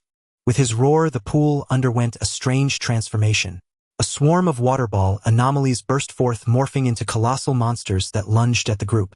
Bring it on. Lung Mengmeng's eyes sharpened as her fire phoenix long spear erupted with awe-inspiring might. A pair of flaming wings sprouted from her back. Blazing Inferno. In an instant, a sea of fire materialized, engulfing the anomalies before her. Wang Li didn't idle. He swung his massive axe, cleaving into a giant water monster anomaly. With his formidable strength, the axe effortlessly split the anomaly in two. Chen Ye didn't even need to act, as the two had already taken care of the anomalies. Yet his expression didn't ease. Instead, it grew more somber. Now nearing the second tier, he clearly sensed that this pool was far from simple. Recalling the ice spirit serpent from the previous oasis, this one, though lesser, was equally treacherous. As expected, the pool soon began to tremble, as if some massive entity was about to emerge from below. Roar! A whale-like cry pierced the skies. Dark clouds gathered above the desert, and in an instant the heavens and earth changed color. Clearly, the emerging entity was extraordinary. When it finally stood before them, it was still utterly bizarre. Over 30 meters long, pristine white, and of breathtaking beauty, the whale anomaly appeared before them. Even Lung Mengmeng momentarily felt such a holy creature must be benevolent. She felt an urge to be devoured by it. Wang Li was even more direct, dashing toward the white whale anomaly, eager to touch it. Chen Ye also moved forward uncontrollably. Soon Lung Mengmeng's formidable power burned away this unsettling thought. Regaining clarity, she witnessed the eerie scene. Not good. She quickly grabbed Chen Ye and flung him back, then flew forward and snatched Wang Li back as well. Screech! This act enraged the white whale anomaly. Having its offering snatched away was infuriating. It opened its massive maw, unleashing a terrifying suction that drew everything around into its mouth. Blazing Inferno! Lung Mengmeng didn't hesitate, sending a sea of fire to clash with the terrifying anomaly. Boom! The intense fiery explosion detonated inside the white whale anomaly's mouth, searing it into a series of agonized shrieks. Wang Li and Chen Ye, now fully alert, broke into cold sweat at the sight. Damn! That creature actually made us hallucinate. We almost died. Beast! How dare you treat me, Wang Li, like this? I'll split you apart. After regaining their senses, Chen Ye and Wang Li were consumed by rage and humiliation. They had nearly perished. Facing such a formidable anomaly, they naturally chose to cooperate with the formidable Lung Mengmeng. Wang Li charged forward without hesitation.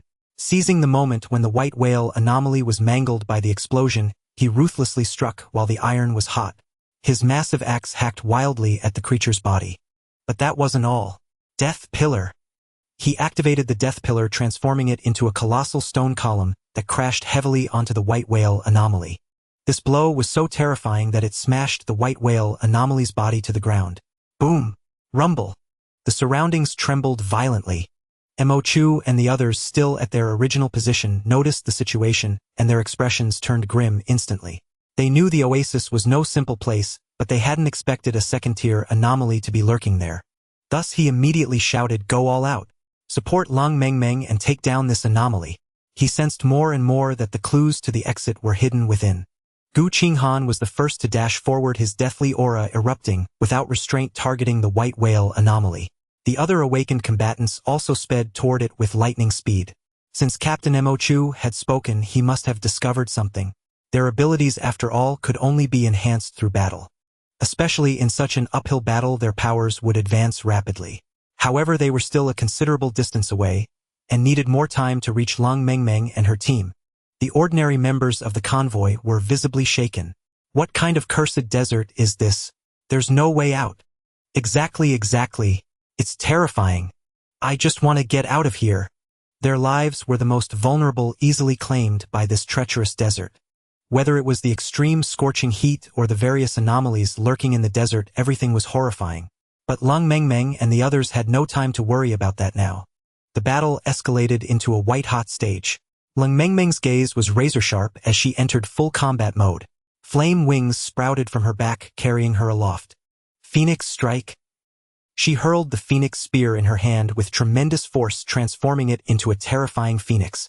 It was condensed with an immense amount of energy. With an aura of devastation, it shot straight toward the white whale anomaly. This attack was her full power unleashed. A thunderous strike destined to leave the white whale anomaly in a wretched state. Seeing this, Chen Ye also cast his spiderwebs without holding back, unleashing all 3 layers. The sky-filling webs instantly bound the anomaly, entangling it in 3 layers and corroding it. This prevented it from breaking free and also kept it from escaping. Wang Li meanwhile transformed into a savage giant and swiftly retreated. Coordinating with his teammates was a matter of mutual understanding. They had been through many battles, so they shared this tacit understanding. Roar!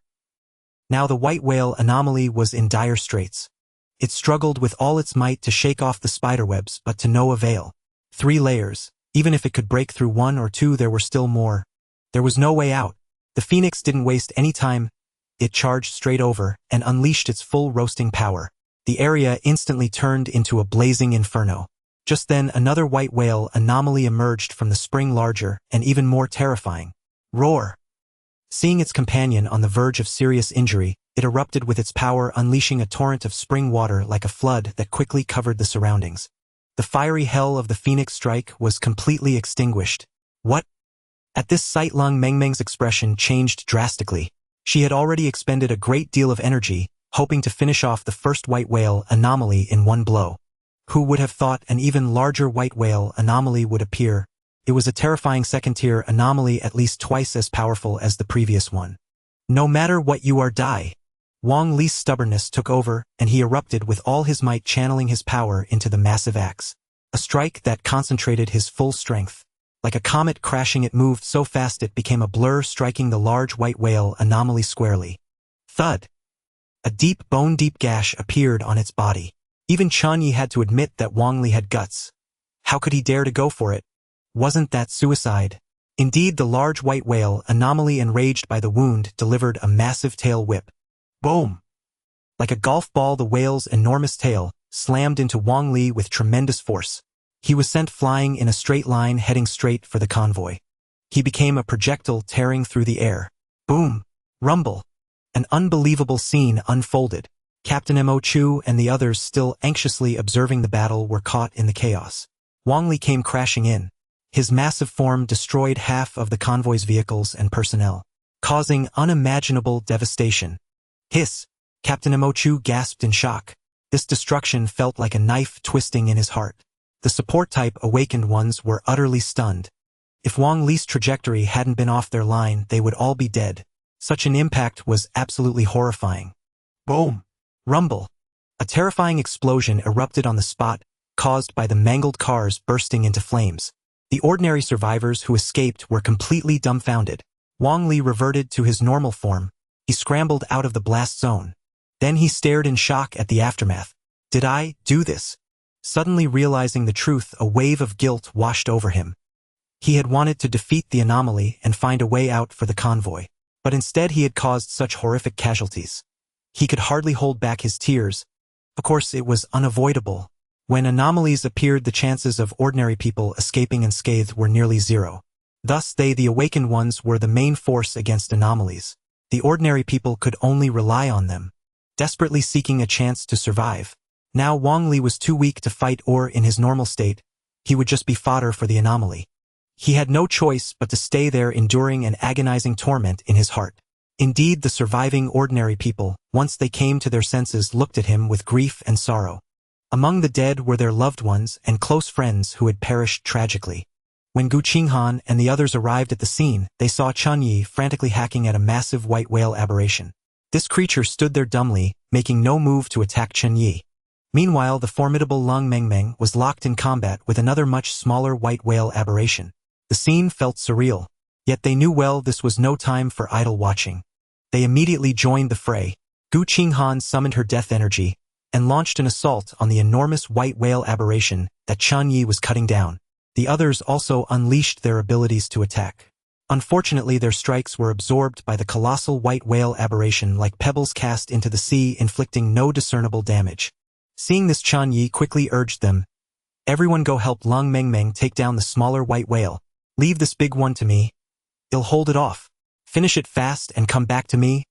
I can't last much longer." His ability energy continuously poured into the soul-calming Tang blade in his hand. Striking this second-tier aberration only managed to briefly stun it. Not even for a full second, just at the moment of impact. Thus he had to land uninterrupted blows to keep it under control. The pressure was immense. Death blight. Gu Qinghan did not hesitate, her cold face was etched with murderous intent. This aberration dared to be so arrogant. She would slay it first, then assist Chen Ye. Tuoba Lengyu also activated the black iron camel artifact, which swelled into a massive form and crashed heavily onto the white whale aberration that Lung Mengmeng was fighting. The immense pressure forced it to the ground. This was the second time the smaller white whale aberration had been pinned down following Wang Li's death pillar technique. The death pillar had shrunk to the size of a stone, resting on the white whale aberration inconspicuous. Its master Wang Li had been knocked away, leaving the pillar without sustaining power, now masterless. But this was not all. Tuoba Lengyu once again used her psychic ability to control 5 spears, driving them fiercely toward the white whale aberration's eyes. Clang! However, its defenses were too terrifying to breach. Ning Zhongqiang transformed into a blazing maniac, a colossal flame giant, only slightly smaller than Wang Li's barbaric giant form. His combat prowess was extraordinary. He charged forward with explosive force. Boom! Fists wreathed in flame pummeled the white whale aberration. Li Su did not hesitate, summoning a lightning card. Go! He activated it, instantly conjuring a dark cloud in the sky from which countless bolts of lightning struck the white whale aberration. Seeing this, Fan Ruoruo erupted with lightning from her body. Using the attack from Li Su's card Master Summon, she manipulated the scattered lightning into an even more devastating assault. Boom! The electricity tore the white whale aberration's flesh open, charring it black. At that moment, Lu Ruyan drew her spine whip and lashed out fiercely, targeting the wounds on the white whale aberration to widen the damage. The spine whip, with its jagged blade-like edges, relentlessly expanded the enemy's injuries. Their coordination was remarkably effective. Lung Mengmeng leaped into the air. The descending Fire Phoenix Spear radiated an incredible aura. As a second-tier sequence awakener, she was extraordinary. A concentrated force in the form of a massive fire phoenix exploded within the smaller white whale aberration. Boom! Like an unstoppable torrent, it gradually incinerated the creature from within. Finally, the white whale aberration perished, dropping an artifact. Sequence 995, Tremor Horn.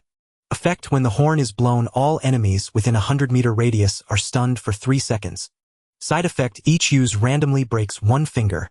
The effect was formidable and the side effect significant. A true lifesaver. Since when Fong could heal, it was practically without side effects, merely a moment of pain.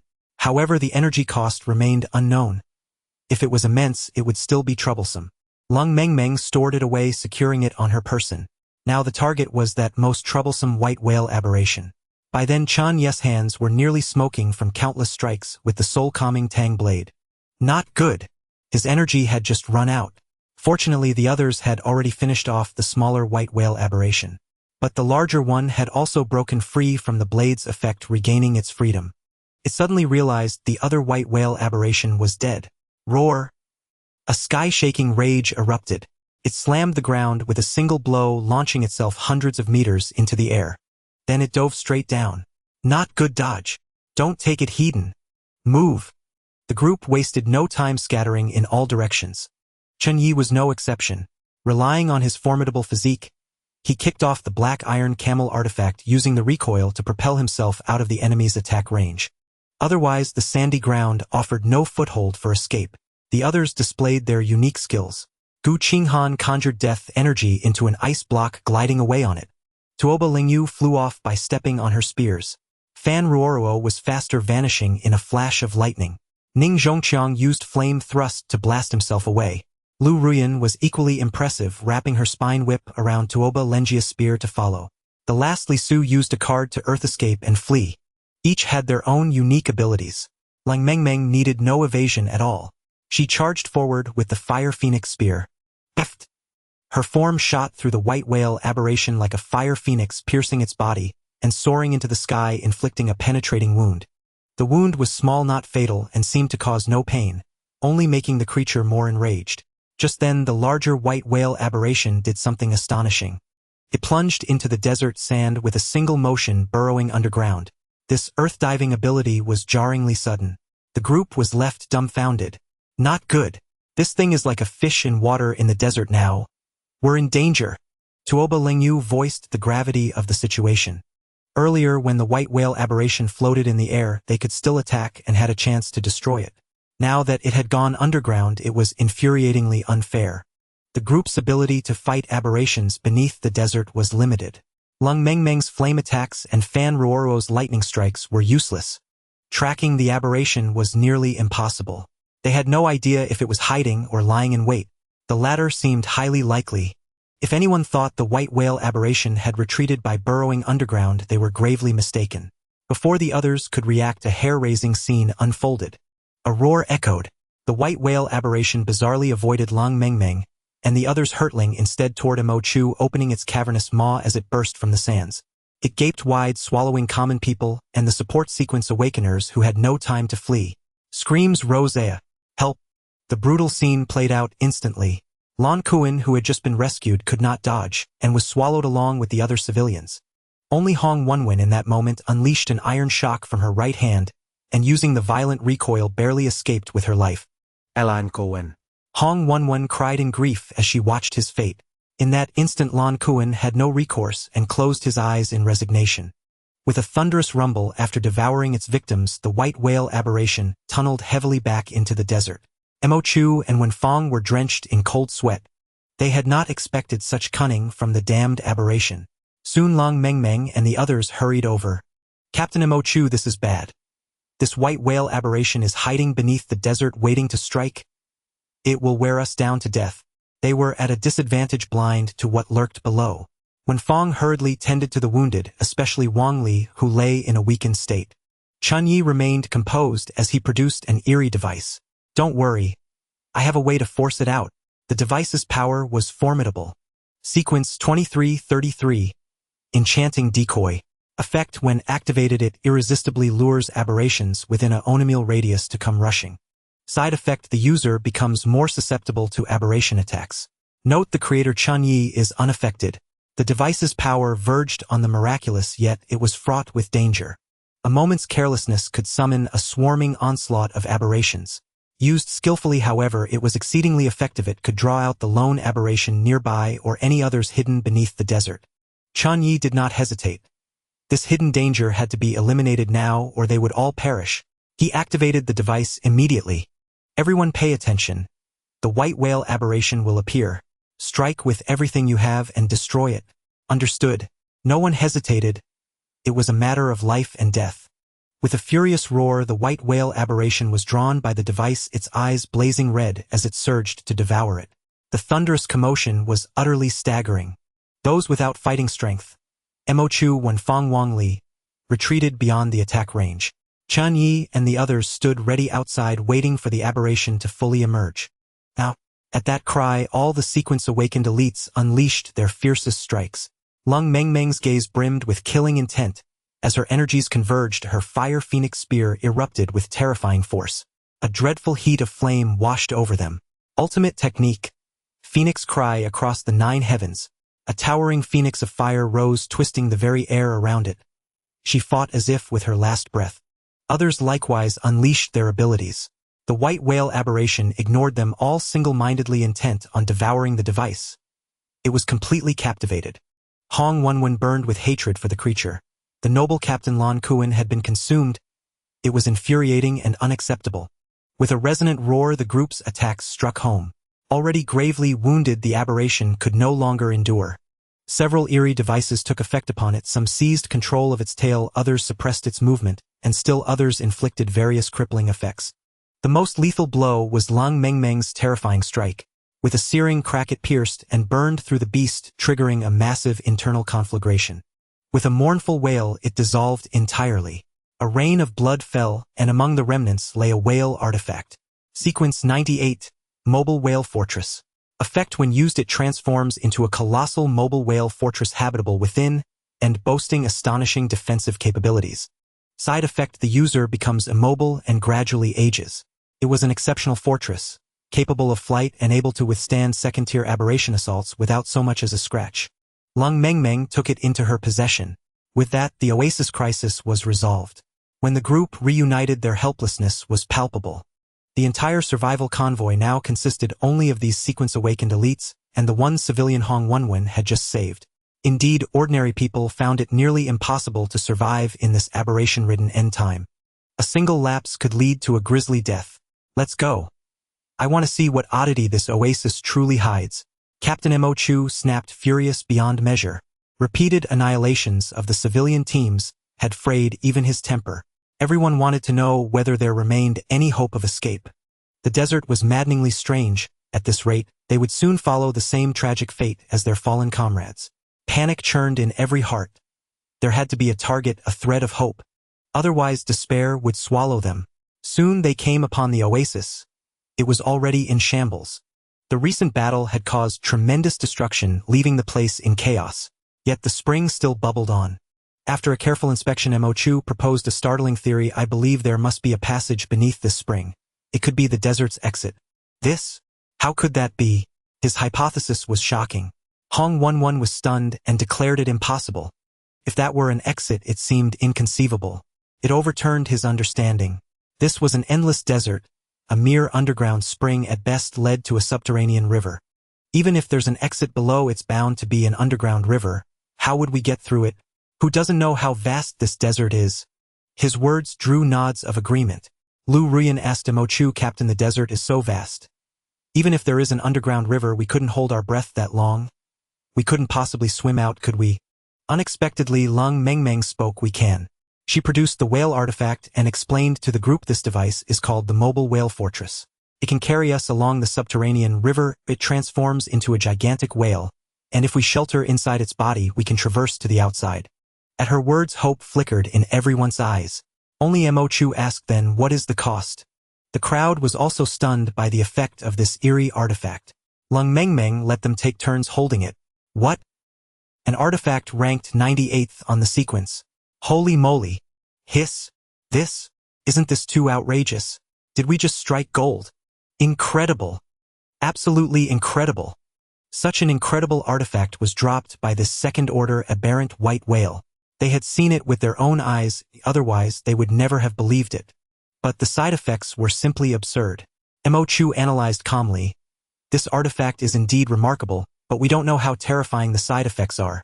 Clearly this artifact was excellent, but the cost was too absurd. Who would willingly sacrifice their life to use it? It would cost a life to use this artifact. Even with the escape route right before them, the crowd fell into a heavy silence. At that moment, Wang Li stepped forward.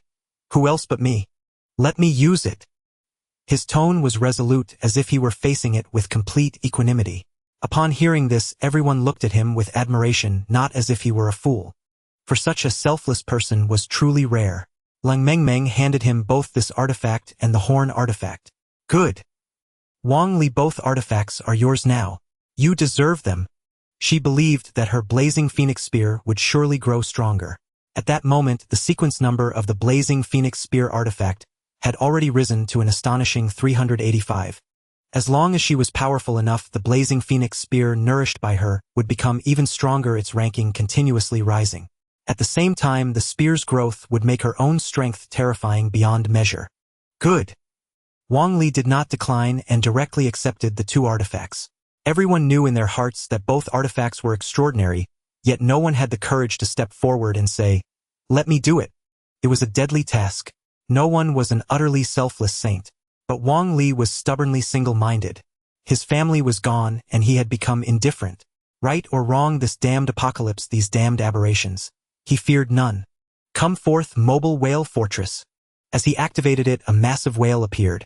He himself entered the core area within the giant whale to control its movements. Opening its enormous maw, it swallowed everyone. Before they could react, they found themselves in a strange space. It was vast, exceedingly vast. From the outside, the whale appeared only about 100 meters long, but inside the area spanned over 1,000 square meters. So this is the interior of the whale artifact. Amazing. We can even see the outside. Truly remarkable, remarkable. Incredible. As everyone marveled, a voice rang out. Everyone get ready. I'm setting off. Wang Li's voice reminded them, though he himself was nowhere to be seen. Mo Chu asked, Wang Li, where are you? How do you feel? He was unwilling to lose this teammate. They had endured so many hardships together that bonds had long formed. To this Wang Li laughed. I'm in the core area of this whale fortress. You can't get in, but the good news is I can withstand the consumption of this artifact. As long as we don't encounter a terrifying attack, I can manage for a year. Upon hearing this, everyone breathed a sigh of relief. In a year, no one knew what would happen. Perhaps the next moment, they would encounter an unimaginable aberration and die. That's good, that's good. Mo Chu was also filled with emotion. Lung Mengmeng was even more direct, lying down to sleep. Wang Li, call me if something happens. I'm going to sleep now. When Fong walked over to watch over her cousin, the others also rested. Gu Qinghan approached. Chen Ye, I'm hungry. She asked bluntly. So many people here heard her, and they too suddenly felt hungry. But during the battle, all the vehicles and supplies had been devoured by that damned white whale aberration. Even Chen Ye's backpack was gone. Where was there any food? However, Chen Ye was not ordinary. He directly conjured a huge pile of food stacked on the ground. Bread, snacks, jelly, milk, drinks. Everything was available, tempting beyond measure. But he was no philanthropist. Of course I have food here, but you'll have to trade with oddities. One oddity for all, you can eat as much as you want. Generally, everyone carried their oddities on them, leaving only bulky ones in the vehicles. Most people had oddities on their person. Chen Ye, isn't this profiteering? I've misjudged you. You. Instantly his actions drew furious shouts from the crowd. Morality points, 100 morality points. In no time Chen Ye received over 1,000 morality points, and the count kept increasing. If you want to eat, go ahead. If you don't have an oddity, you can owe me and give it to me later. His kindness only made everyone feel worse. Morality points continued to pour in amid this profiteering and speechless remarks. Even Wang Li spoke up. Seriously, Chen Ye, what kind of person are you? If I didn't have to control the whale fortress, I'd come over and punch you. Morality points kept increasing. Chen Ye was utterly unafraid. Wang Li, if you want to eat, I'll give it to you for free. Then forget it. As soon as he said that, the scene fell into a stunned silence. Everyone was rendered speechless by his shamelessness. Even Hong Wenwen, who was with them, hadn't expected him to be such a scoundrel. Chen Ye remained unfazed, simply shaking the food in his hand. His demeanor was so cheeky that one wanted to punch him. Gu Qinghan asked helplessly, what about me? To her question, Chen Ye replied without shame, you can eat as much as you like. After all, you have ways to repay me. He blatantly looked her up and down, his gaze audacious. The implication was unmistakable. Boring. Having said that, she picked up bread and spicy sticks, eating them with milk in large mouthfuls. Since they were already in this relationship, she was quite open about it. With her graceful figure, she was cold as a corpse, but that didn't stop Chen Ye from easing his urges. At that moment, Mo Chu stepped forward and handed him an oddity. A tentacle. Here. Chen Ye took it, stored it in his system space, and gestured for Mo Chu to eat freely. If that's not enough, I have more. Or if you want something specific, I can take it out for you. Got any pickled pig skin snack or tea leaves? No problem. As iron is to man, so is food to steel, all must eat. Some paid with eerie objects, others simply owed. The whale fortress plunged into the pool, diving downward with a sudden lurch. Those inside felt nothing at all, as if the exterior and interior were separate realms. Before long, they indeed entered an underground river. Not a single fish was seen along the way, a foreboding eeriness. Under Wang Li's control, the whale fortress charged onward relentlessly. The underground river manifested as a realm of gloom and depth. Those within the whale fortress could also observe the outside. Yet it was nothing but river water pitch black and devoid of any spectacle. After an unknown stretch of time, a twisted grotesque face abruptly loomed before them. What the? Everyone jolted in fright. The sudden appearance made their hearts clench. Chen Ye couldn't help but grumble. These aberrations have no manners, startling people out of nowhere. Evidently this was a mere first-rank aberration unqualified to breach the Whale Fortress mystic artifact and was sent flying upon collision. With its appearance, various aberrations came one after another. Bang! Bang! Bang! The Whale Fortress charged straight through, forcibly carving a path. Those inside remained unscathed, not even sensing the collisions. Everyone seized the moment to replenish their energy. They sensed that escaping this eerie desert would still require a hard-fought battle. It couldn't be so easy to leave this place. Boss, we've finally found a way out of this terrifying desert. Truly your wisdom is unparalleled, boss. I am utterly in awe. My admiration for you flows like an endless river. Ha ha ha ha. Yes, that's me. Exactly. Aboard a ship radiating golden light stood thousands of people. At the forefront was a silver-haired youth in cosplay attire. The flatterer was a large, obese man. The silver-haired youth, about 19 years old, was Yi Zhen, ranked second in the sequence, possessing the S-Rank ability Eerie Controller. He had already advanced to the second rank. They too had been inexplicably dragged into this place along with their city by the eerie desert. Relying on his formidable strength, Yi Zhen managed to find an oasis defeat and subdue the second-rank aberration guarding its entrance. However, the aberration remained in a process of continuous recognition, requiring a full week. Fortunately, he still had a second-rank aberration and 10 first-rank ones under his command. The ship beneath their feet was no ordinary vessel. Sequence 18, a versatile cube. Effect: it can transform into any object according to the user's needs. Side effect: loss of humility. Now he was nothing but arrogance. Old Mo, I fancy some grilled fish, he ordered his lackey Mo Lao. It was mainly because the underground river had no fish, which was rather frustrating. Sure thing, boss, I'll see to it immediately, Mo Lao replied without delay. He turned and shouted to the woman in red below. Nyo Mimi, the boss wants grilled fish. It's up to you. Got it. Nyo Mimi was a peculiar sequence awakener with the Brank sequence Eerie Chef, ranked 88th. She specialized in handling aberrations and turning them into eerie dishes. Each dish had bizarre effects: some healed injuries, others boosted combat power, and some reduced the side effects of mystic artifacts. None of these were under her control. Normally, aberrations would dissipate mysteriously upon defeat. But she was different. When she delivered the finishing blow, the aberration would drop a piece of eerie ingredient. As it happened, among the slain aberrations was a fish-shaped one, which dropped a large slab of fish meat roughly the size of a small house. Moreover, these ingredients never spoiled. She cut off a sizable chunk and began preparing the grilled fish. Soon it was cooked.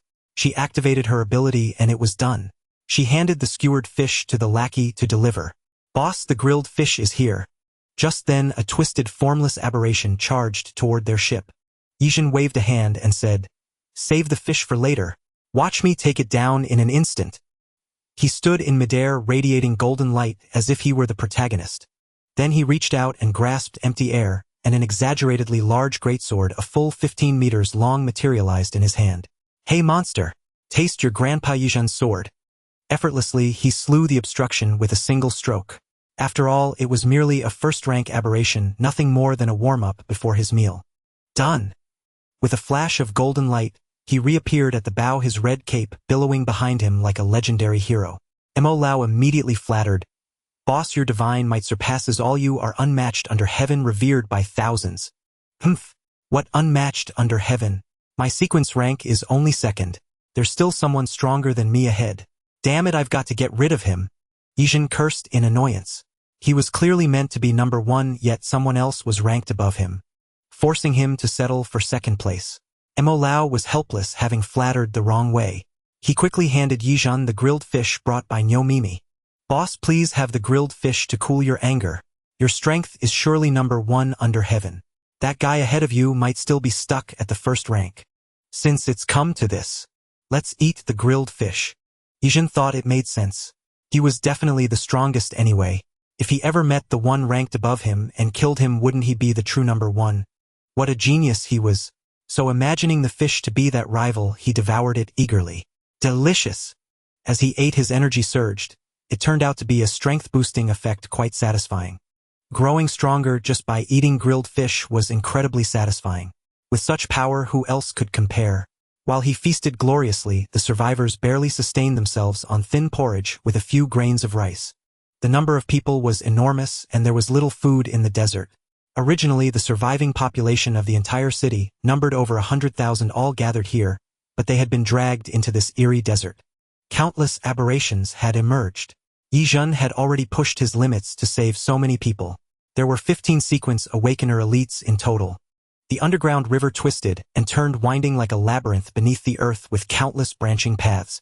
The whale fortress navigated through it, feeling somewhat lost. Wang Li, being a stubborn man, chose to follow one path to the end. Suddenly, a terrifying tremor shook the entire whale fortress, causing all members inside to rise to their feet. What's happening? Could we have encountered some anomaly? Wang Li's voice rang out. There's trouble ahead. It seems Sequence Awakeners are battling several anomalies, and all of them are second tier. All second tier? At these words, everyone's faces turned grim. 2 white whale anomalies had nearly brought them to ruin, and now, facing several, the situation seemed dire. The whale fortress immediately surfaced. The space here was immense, with a vast dome overhead, and in the middle of the underground river lay an isolated island. The battle unfolded there. Everyone emerged onto the whale's back, leaving the interior, and even Wang Li came out. Observing the battle ahead, the crowd was stunned. They also spotted a vessel carrying many people. Mo Chu's eyes lit up repeatedly. If these were his team members, his abilities would soar. They could surely find an exit and break out of this anomalous desert. At the heart of the battle stood Yi Zhen. He single-handedly held off 5 second-tier anomalies locked in a fierce stalemate. Meanwhile, 10 other battle Sequence Awakeners ganged up on a single second-tier anomaly, yet they were losing ground, overwhelmed by its attacks. Casualties occurred. Eft! Ah! One Awakener, caught off guard, was torn apart by a second-tier anomaly that exploited his vulnerability. This anomaly resembled a naga towering over 30 meters tall with 8 arms, each wielding a harpoon. His combat prowess was terrifying. Su-u! The other Awakeners cried out in grief at their fallen comrade, but their shouts did little to boost their strength. Soon 2 harpoons claimed the lives of 2 more Awakeners. Most of them were ordinary C or Drank battle Sequence Awakeners. Only Mo Lao was a Brank Sequence Awakener, the Shadow Assassin. His movements were incredibly agile, a stark contrast to his 500 frame. Shadow Pierce? He instantly dissolved into shadows, evading the harpoon strikes, then launched dozens of shadowy spikes deep into the Naga anomaly's body. Yet it inflicted no real damage, like a mere tickle. Helpless, he resumed his guerrilla tactics. Their misfortune began at a fork with 3 paths. Yi Zhen, overconfident, casually pointed at the largest route. Upon entering, they were ambushed by these anomalies. The cube-formed vessel couldn't withstand such onslaught, so they had to intervene. Yi Zhen's strength was formidable, already holding off 5 second-tier anomalies, while the others struggled to handle even one. Yi Zhen's value was immense. 10 first-tier anomalies formed a 10-fold anomaly array, confusing 3 second-tier anomalies into circling aimlessly. A scarecrow-like second-tier anomaly under his control grappled with another, while he himself brutally pummeled a third. Seeing their dire situation, he quickly hurled a talisman artifact. Great Luo Anomaly Suppression Talisman. Sequence 1081. Great Luo Anomaly Suppression Talisman effect reduces enemy power by 30%. Duration depends on enemy strength. Side effect: each use severs one of the user's toes. Fortunately, Nyo Mimi could heal them with Anomaly Cuisine, though the pain was excruciating. The moment he activated it, his big toe snapped, a piercing agony creasing his brow. The effect was significant. The Naga anomaly weakened noticeably, easing the pressure on the remaining 7. Just then, the whale fortress intrusion caught their attention. Mo Lao shouted, "Friends passing by, save us. Our ship carries thousands of survivors." Saving lives was a noble deed, as all aboard would perish if they fell. Humanity's embers dwindled. Finding so many survivors was rare.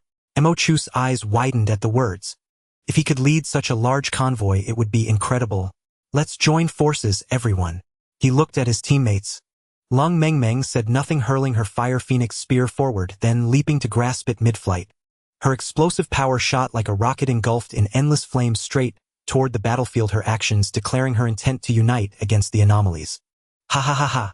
If Lung Mengmeng is charging, how can I? Wang Li lag behind. He hurled his giant axe, grabbed it midair, and rode it toward the enemy. Descending, he transformed into a savage giant, delivering a terrifying downward strike. The others followed suit, joining the fray with their actions. Chen Ye, however, gazed at Yizhan's battlefield, his eyes unable to hide his shock. The disparity in power was immense. Once he reached second tier, he would surely soar and surpass him. The 8-armed Naga anomaly erupted, besieged by so many, especially with its power reduced by 30%. A pitiful sight. Eft! One of its arms was severed by the descending savage giant Wang Li, who landed with blazing eyes and a thunderous roar. Nearing second-tier advancement, Wang Li was wild and unrestrained, his battle fury, sending him into a berserk mode. Devoid of reason, his sole goal was to slaughter the enemy. The more ferocious he grew, the mightier his combat became. Lung Mengmeng unleashed devastating power, her fire phoenix spear, releasing endless flames like a prairie fire roasting the foe. Death Chi lightning, scorching flames, and various artifact attacks rained down. Chen Ye also deployed his artifact skills against the 8-armed Naga anomaly. After their relentless assault, they finally slew it. Boom! As it fell, Nyomimi swiftly cut a piece of anomaly meat for ingredients. Upon its dissipation, the harpoon artifacts merged into one. Chen Ye grabbed the harpoon-like oddity and examined it. Sequence 856, or gigantic harpoon effect. As the user pours in their ability, it becomes immensely large, wielding tremendous power. Side effect: the user will gradually shrink. Mediocre. Chen Ye quickly stored it into his system space. The others had no time to see what he was doing. 3 second-rank aberrations suddenly broke through the formation cast by Yizhan's 10 first-rank aberrations, charging madly toward them. Even a single second-rank aberration had put them in peril, let alone 3 attacking together. Though they had rested for half a day, they had only recovered a little over half their energy. Now they had consumed even more. Blazing prairie. Lung Mengmeng had no time to recover. She stepped forward and blocked 1 second-rank aberration. Seeing this, the others wasted no time and each held back another aberration. Mo Lao shouted, "Everyone hold on. Stall these aberrations. Boss Yizhan will soon finish that one and come to help us." That's right. Boss Yizhan is invincible. Trust in Boss Yizhan. In an instant, they were filled with fervor, as if injected with adrenaline. Chen Ye and his group, however, could not understand their exaggerated confidence. There were still 5 second-rank aberrations. But the next scene would show them what true terror meant. Yizhan, losing patience with the mountain-sized crab aberration, erupted in a frenzy. The oddities on Yizhan's body were all trophies from countless aberrations he had slain. Coupled with Nyomimi's meals that could neutralize side effects, he cared little about the drawbacks of various oddities and used them directly. His hand broke, his eyes went blind, his teeth shattered one by one. Various side effects could not stop his madness. Boom! As the crab aberration dissipated, a crab-shaped oddity floated there. Sequence 773, Battle Crab Puppet effect. Upon use, transforms into a 20-meter-tall crab puppet for combat. Side effect: the user becomes mute. Trash. Yizhan threw it away. He loved to show off. How could he bear to become a mute? Having dealt with that, he looked over to see his controlled second-rank aberration locked in battle with a 1-armed aberration general. The general was hideous, wielding a 10-meter broken blade, shrouded in black mist, and they were at a stalemate. On the other side, his underlings and the awakened sequence users who had come to help were in dire straits. Of course, he would save them first. "I, Yizhan, am here. Fear not." With that, he shone with golden light and flew over swiftly. He kicked fiercely at the octopus aberration that was about to finish off Mo Lao. Bang! The octopus aberration was twisted, covered in tentacles, and over 50 meters large. The biggest one here, yet it could not withstand that kick. Truly terrifying. Sequence 1234. Flying Kick Boots effect unleashes a flying kick skill that sends any enemy flying. Side effect: kidneys gradually atrophy. Such trivial side effects were routine for Yizhan. After all, a flying kick was just too cool. Especially his dramatic entrance. Unparalleled. Sure enough, Mo Lao exclaimed with tears of excitement, "Boss Yizhan, that was incredibly cool." "Oh, it's nothing." Despite the praise, Yizhan felt a secret thrill but maintained a calm demeanor, waving his hand dismissively. Roar! The octopus aberration, unwilling to give up, lashed out with countless tentacles at everyone. Its twisted form was hair-raising. Chen Ye exclaimed dumb. "What kind of disgusting thing is this?" He then retreated to the back, putting everyone else in front of him. Some were unlucky. A sequence awakened was caught before they could react, devoured flesh and blood. This enraged Yizhan immensely. Proud as he was, his underlings were dying one after another. Even a second-rank aberration would pay with its life. So he charged fearlessly with a heavy sword. Roar! For a time he fought the second-rank aberration in a chaotic, inseparable battle. Meanwhile Lung Mengming like a sea of flames furiously attacked a green-haired corpse-like aberration. Another aberration resembling a giant crayfish was equally brutal. Ning Zhongqiang, caught off guard, was seized by it. No! The second-rank aberration was too powerful. Even as Ning Zhongqiang's scorching flames burned it, they only reddened it further, unable to stop its movements. With a snap, its pincer cut him in half, and then it nonchalantly devoured him. No one could stop it. Damn it! Wang Li was furious, but he had no energy left. He had to pilot the whale fortress and fight, having recovered little. Now things were dire. Suddenly his face flushed crimson, and the long-awaited advancement began. The timing was terrible, but there was no help for it. Wang Li lay on the small island, surrounded by violent energy, falling into slumber. Wang Li is advancing. At a time like this? Really? Montag Chu was helpless. Not advancing earlier or later, but now. Wasn't this causing trouble? Yet they couldn't afford to lose such a strong fighter. So he shouted to Tuoba Lengyu, "Tuoba Lengyu, quickly take Wang Li to that ship. He'll die here for sure." All right.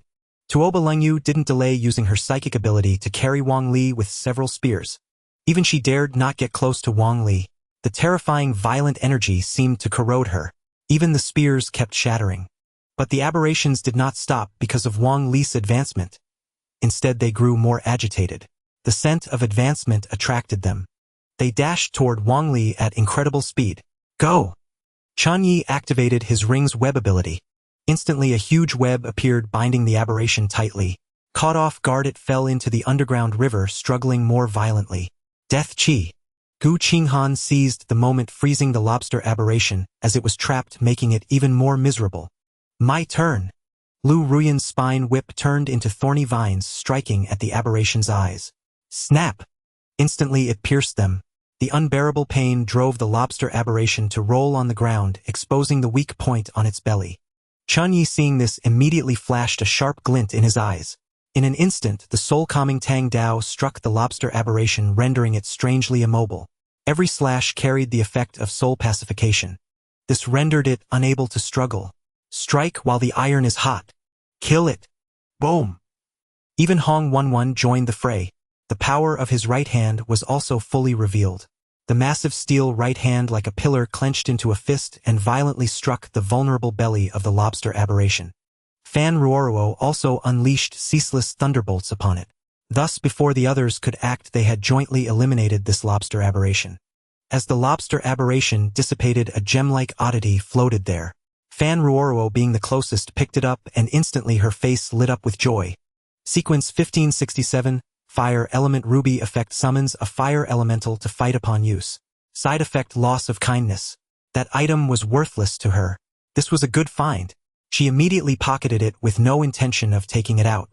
The battle was intense at the moment, and no one paid attention to her little move. Yizhan was constantly severing the tentacles of the octopus aberration, which kept regenerating endlessly, making it quite troublesome. What kind of weird thing is this? How is it so disgusting? Even he was thoroughly disgusted by it. It completely left him without a way to attack. The unfortunate teammates were constantly caught by the octopus tentacles, which devoured their flesh and blood to restore itself, making it even more reckless. If this continued, it would deplete his underlings. As their leader, how could Yizhan allow such a thing to happen? He immediately summoned his second-tier aberration and directly ordered it to self-destruct. Boom! He showed no hesitation, as if it were not one of his strongest trump cards. The explosion was sudden. Yizhan, displaying terrifying speed, took the remaining few teammates and returned to the ship. The ship's defensive shield was quite good, allowing them to use this force to escape. Chen Ye had long noticed the situation and did not hesitate to follow, taking Gu Qinghan along with him. The others were also quick to act, as they were already close to the ship. Lung Mengming, start the retreat. Mo Chu shouted toward Lung Mengming. Lung Mengming, who was engaged in a fierce battle with the green-haired corpse general aberration, dared not delay. It was time to retreat. Instantly a pair of flame wings sprouted from her back and she flew onto the ship. As for her opponent, it had no time to react and was engulfed by the explosion. Seeing this, Yizhan looked at these helpers with slight surprise. His gaze was strange. Especially toward Lung Mengming, it instantly burned with intensity, as if it were love at first sight. However, it was time to escape. The ship rode the wind and waves, speeding away from the place. The aberrations were left behind, roaring in place. After things calmed down somewhat, the two groups of sequence awakeners began to converse. In a meeting room on the ship, Yi Zhen sat at the head. With missing limbs, a blind eye, and rotten teeth, a series of side effects left him looking battered and disheveled. Only after Nyo Mimi's ability recovered could she make aberrant dishes to treat his side effects. Only 8 underlings remained, 5 combat-type sequence awakeners and 3 support-type sequence awakeners. It was a tragic sight. Mo Lao, Yi Zhen's top underling and a fat man, weighing over 500 jin, stood up and introduced, "Dear new friends, this is the leader of our Quangao Tian convoy, Boss Yi Zhen." He first introduced Yi Zhen to everyone. Mo Chu Chen Ye Li Su Hong Wenwen Lang Mengming Gu Qinghan Wen Fang Tuoba Lang Yu Lu Rian and Fan Ruoruo sat on the right side, nodding in acknowledgement. As for Wang Li, he was left on the deck. The berserk power within him was too terrifying. Ordinary people approaching would instantly become beasts of slaughter. Even first-tier sequence awakeners couldn't stay near him for long, or otherwise they would suffer greatly. "I am Yi Zhen, the strongest man." Yi Zhen remained as arrogant as ever. Mo Lao then said to the group, "We don't know the names of you 10. Introduce yourselves." With that, Mo Chu began to speak. "I am Mo Chu, the captain of the survival convoy. These are all members of our convoy. There were many more, but this aberrant desert." He briefly explained the situation. This allowed the two teams to get to know each other. Next, everyone briefly introduced their names to gain some understanding. Clearly, the encounter in the aberrant desert had fostered a sense of mutual empathy among them. "We were also planning to head to Hope City. It just so happens that I'll hand over the convoy captain position to you, but I'm still the strongest man." Yi Zhen suddenly offered the position of convoy captain to Mo Chu. This was because after Mo Chu revealed the nature of his captain sequence ability, Yi Zhen decided to shed these burdens. He only enjoyed the thrill of battle. Saving so many people was merely incidental. Now that a better path had appeared, he was quick to pass it on. "Mo Chu, is this really happening?" He was instantly stunned. Happiness came too suddenly. According to them, there were at least over 3,000 ordinary survivors in the hold. That was fantastic. Mo Chu's ability was about to receive an incredible boost. "I accept." As Captain Mo Chu's words fell, immense energy surged through him. At the same time, his power underwent a terrifying enhancement. He immediately found the route out. Without delay, he fetched a blank piece of paper and drew the route. The others did not disturb him. The uncontrollable advancing energy within him was about to be released. "This is the route out of the desert. Follow it and you'll get out. I need to start advancing." As soon as he finished speaking, strange energy fluctuations emanated from him. Tuoba Lengyu immediately restrained him and threw him near Wang Li. 2 sequence awakeners were about to advance to the second tier, requiring a full day. "I never expected your team to be so interesting. Lung Mengmeng is already a second-tier powerhouse, and soon there will be 2 more. Mo Lao sighed with emotion. The strength of a second-tier sequence awakener was truly terrifying. Yi Zhen nodded, and then directly said to Lung Mengmeng, "Lung Mengmeng, will you be my girlfriend?" He spoke with utmost sincerity, his single eye exuding a romantic glow. Peft! Everyone drinking tea simultaneously spat out the tea in their mouths. There was no helping it. Springing such a move out of the blue was indeed bizarre. "Oh, I'm afraid not. I don't like your kind." Lung Mengmeng rejected Yi Zhen's confession outright without a moment's hesitation. Despite her seemingly adorable demeanor, it was but a facade. Her inner nature repelled everything. Yi Zhen never expected that he, the unparalleled champion of the world, would be turned down. "What if I take a forceful approach?" His tone turned icy cold. "I'm ready anytime," Lung Mengmeng declared fiercely in her charming voice. They stared at each other for a long while. Finally, Yi Zhen burst into laughter. "Ha ha ha ha ha ha." His laughter was wild and unbridled. Mo Lao's expression shifted slightly. It's rare for Boss Yi to show such a side. Truly remarkable. The others were equally astonished. Is Boss Yi angry now? I wonder what will happen. I've never seen him like this. His temper is always terrifying. Maybe a fight is about to break out. Chen Ye and the others tensed up in vigilance. Captain Mo Chu was advancing in rank, as was Wang Li. Lung Mengmeng was the pillar of the original convoy, now the one in charge. She was also a powerful second-order sequence awakener, the strongest among them. Even considering past bonds, she should stand by her side. Yi Zhen and his group had only recently joined them, Who would have thought that after his laughter, he would declare, "Good. You've got character. I Yijin love a challenge. Lung Mengming, I've made up my mind. I'll pursue you relentlessly, and in the end you will be conquered by me." Leaving those words behind, Yijin headed to his room. After battling so many second-order aberrations, even he was in an extremely poor state. He needed to recover his energy. The boat sailed on toward the exit marked on the paper map. Everyone else went to rest. They trusted the vessel's sturdiness. As long as it wasn't a second-order aberrations attack, it could plow through anything. The underground river churned with violent waves. When a first-order aberration approached, it was crushed under the boat. After a while, it crawled out of the riverbed's silt, watching the departing vessel, unable to catch up. Nyo Mimi exhausted her energy to prepare 5 aberrant dishes for Yijin. After eating, his teeth grew back and his hands and feet gradually recovered. He still had one blind eye, but it wasn't a major issue. His energy had recovered by nearly half, far faster than the others. With 2 individuals advancing on the boat, it attracted aberrations quite severely. From time to time, a first-order aberration surfaced only to be crushed by the vessel. In the underground river, day and night were indistinguishable. They could only guess that it was now around midnight when aberrations were most active. Whoosh! Suddenly a fierce gale blew.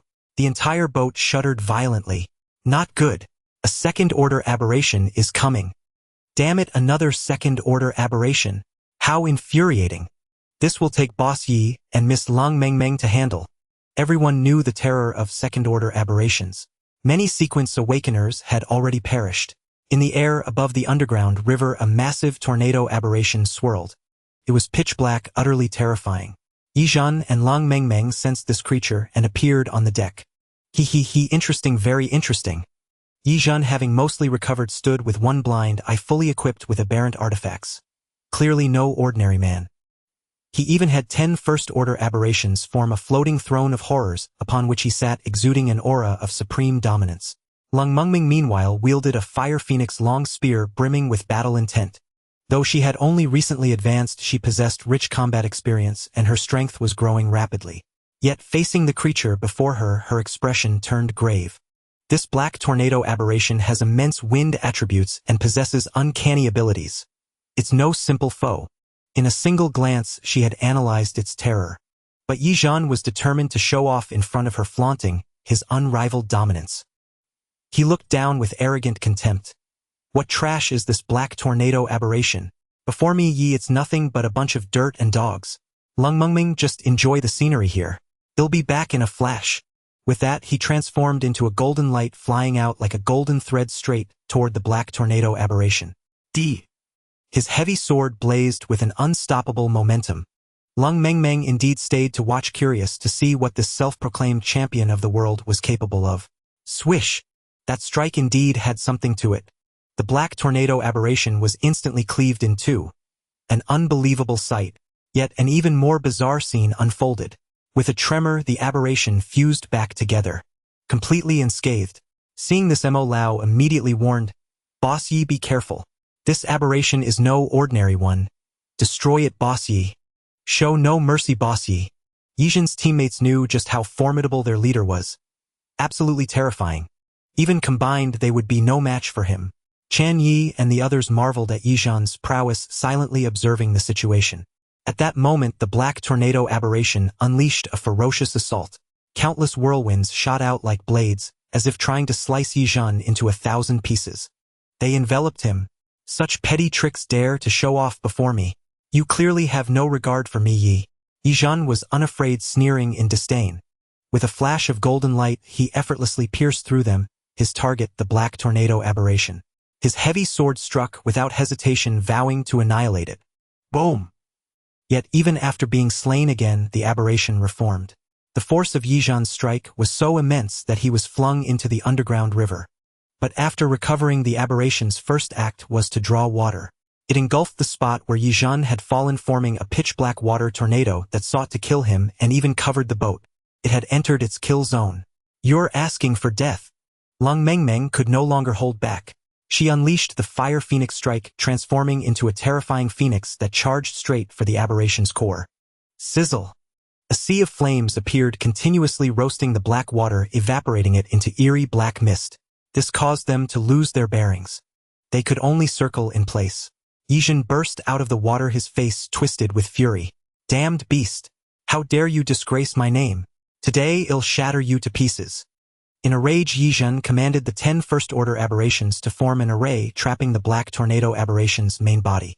The flames of the purgatory incessantly consumed the bizarre power of the black dragon vortex, causing its size to continually diminish. Yizhen also erupted with astonishing combat strength. Finally, a flash of golden light appeared as he obliterated this second-tier anomaly. He still had another second-tier anomaly that he had yet to control, so he could not capture this one. What a pity! The two returned to the deck and Yizhen began. Not bad, not bad. Lung Mengmeng, you really are quite interesting. Truly worthy of being the woman I have set my sights on. He spoke arrogantly. I can't be bothered to deal with you. Lung Mengmeng left this remark and headed straight to her room. Mo Lao and the others also gathered around. Boss is remarkably powerful, defeating the second-tier anomaly with just a few punches and kicks. Surely Lung Mengmeng must be playing hard to get. As long as you, boss, show a bit of strength, you can win her over. Well said. As expected of Yizhen's number 1 subordinate, his words were exactly what Yizhen loved to hear. This battle also had the side effect of breaking a few fingers. Yet Yizhen showed no sign of discomfort, as if it were not his own pain. It was truly astonishing. The ship sailed through the underground dark river, encountering some first-tier anomalies along the way with no issues whatsoever. Until the next day, Wang Li was the first to wake up. Roar! The violent power surged directly into his body, making him even stronger. As the second-tier awakened one, how terrifying. I, Wang Li, have returned. His declaration was incredibly domineering. Fan Rural rushed over first. Wang Li, you're awake. That's great. She placed a lot of importance on Wang Li. Not only did he save her during a time of crisis, but Wang Li's own powerful strength also gave her a sense of security. It's fine, Fan Rural, didn't I just wake up? Wang Li moved his body a bit, feeling an unprecedented strength, and he was overjoyed. Lung Mengmeng also approached. Wang Li. The voice of surprise instantly made Wang Li smile. This was the tacit understanding cultivated through long-term battles. Lung Mengmeng, I'm also second-tier now, ha. That's great. Lung Mengmeng was also happy for Wang Li, as they had been teammates since the beginning of the apocalypse. And that Captain Mo Chu was still in the process of leveling up, it wouldn't be long now. Chen Ye was also quite envious, but he was about to advance to second-tier himself. He just needed to hold on for a few more days. Yizhen watched this scene, his expression slightly changing, but he said nothing more. He went back to sleep. Finally, Captain Mo Chu also completed his advancement. There was no shouting, only the calm demeanor of Captain Mo Chu, who had also become a second-tier awakened one. Moreover, he had gained combat power. Soon he summoned everyone together. In the conference room, the main seat had changed hands, becoming that of the convoy leader Mo Chu. The once arrogant convoy had no capable support abilities, relying entirely on Yizhen's immense strength to charge through. Many times encountering bizarre attacks was not unusual. Yizhen was indifferent to the position of convoy leader. Once he found someone suitable, he would immediately hand it over to Mo Chu. However, Captain Mo Chu desperately needed this position. There are at least 7 days and nights of travel to the exit. I think with so many ordinary people in the convoy, food will definitely not be enough. We must find a way to search for food. He was in excellent condition now and had such a large number of convoy members, incredibly powerful. Therefore, it was essential to ensure the survival of the survivors. At the same time, this powerful ability made him sense that there was a place in the underground dark river where food was abundant. Of course, the danger was not small. It was also necessary to ask everyone's opinions. In a large pond at least 2 days' journey ahead, there are countless fish schools there. The food is quite sufficient enough for the survivors on the ship to eat well for 10 days to half a month, enabling them to survive and rush out of the desert. Upon hearing this, everyone was astonished. The food on the ship was scarce, barely enough for everyone to survive, and even a small portion was difficult. From time to time, some survivors had unfortunately passed away, which was truly regrettable. I think that place must be extraordinary, right? A first-tier awakened one asked this question.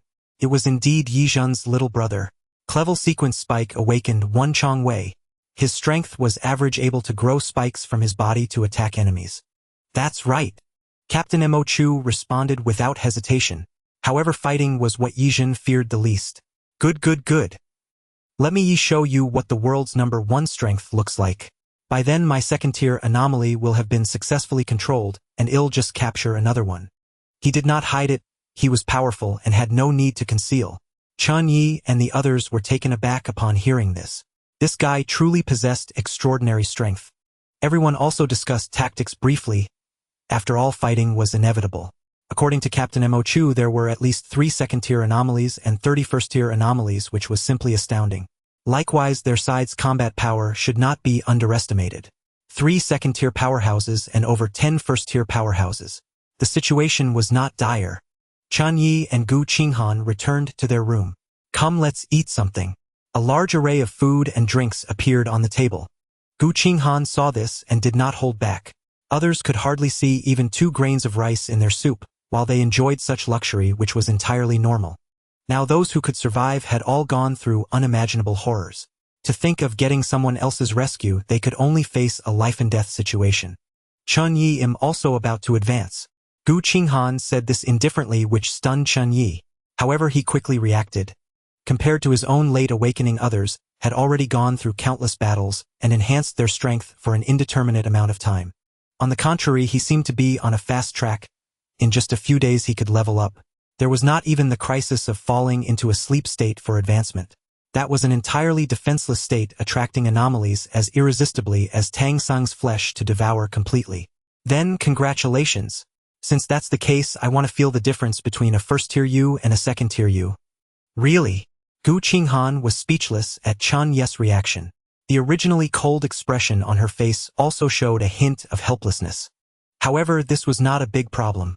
With so many strong individuals on the ship, even advancing felt entirely secure.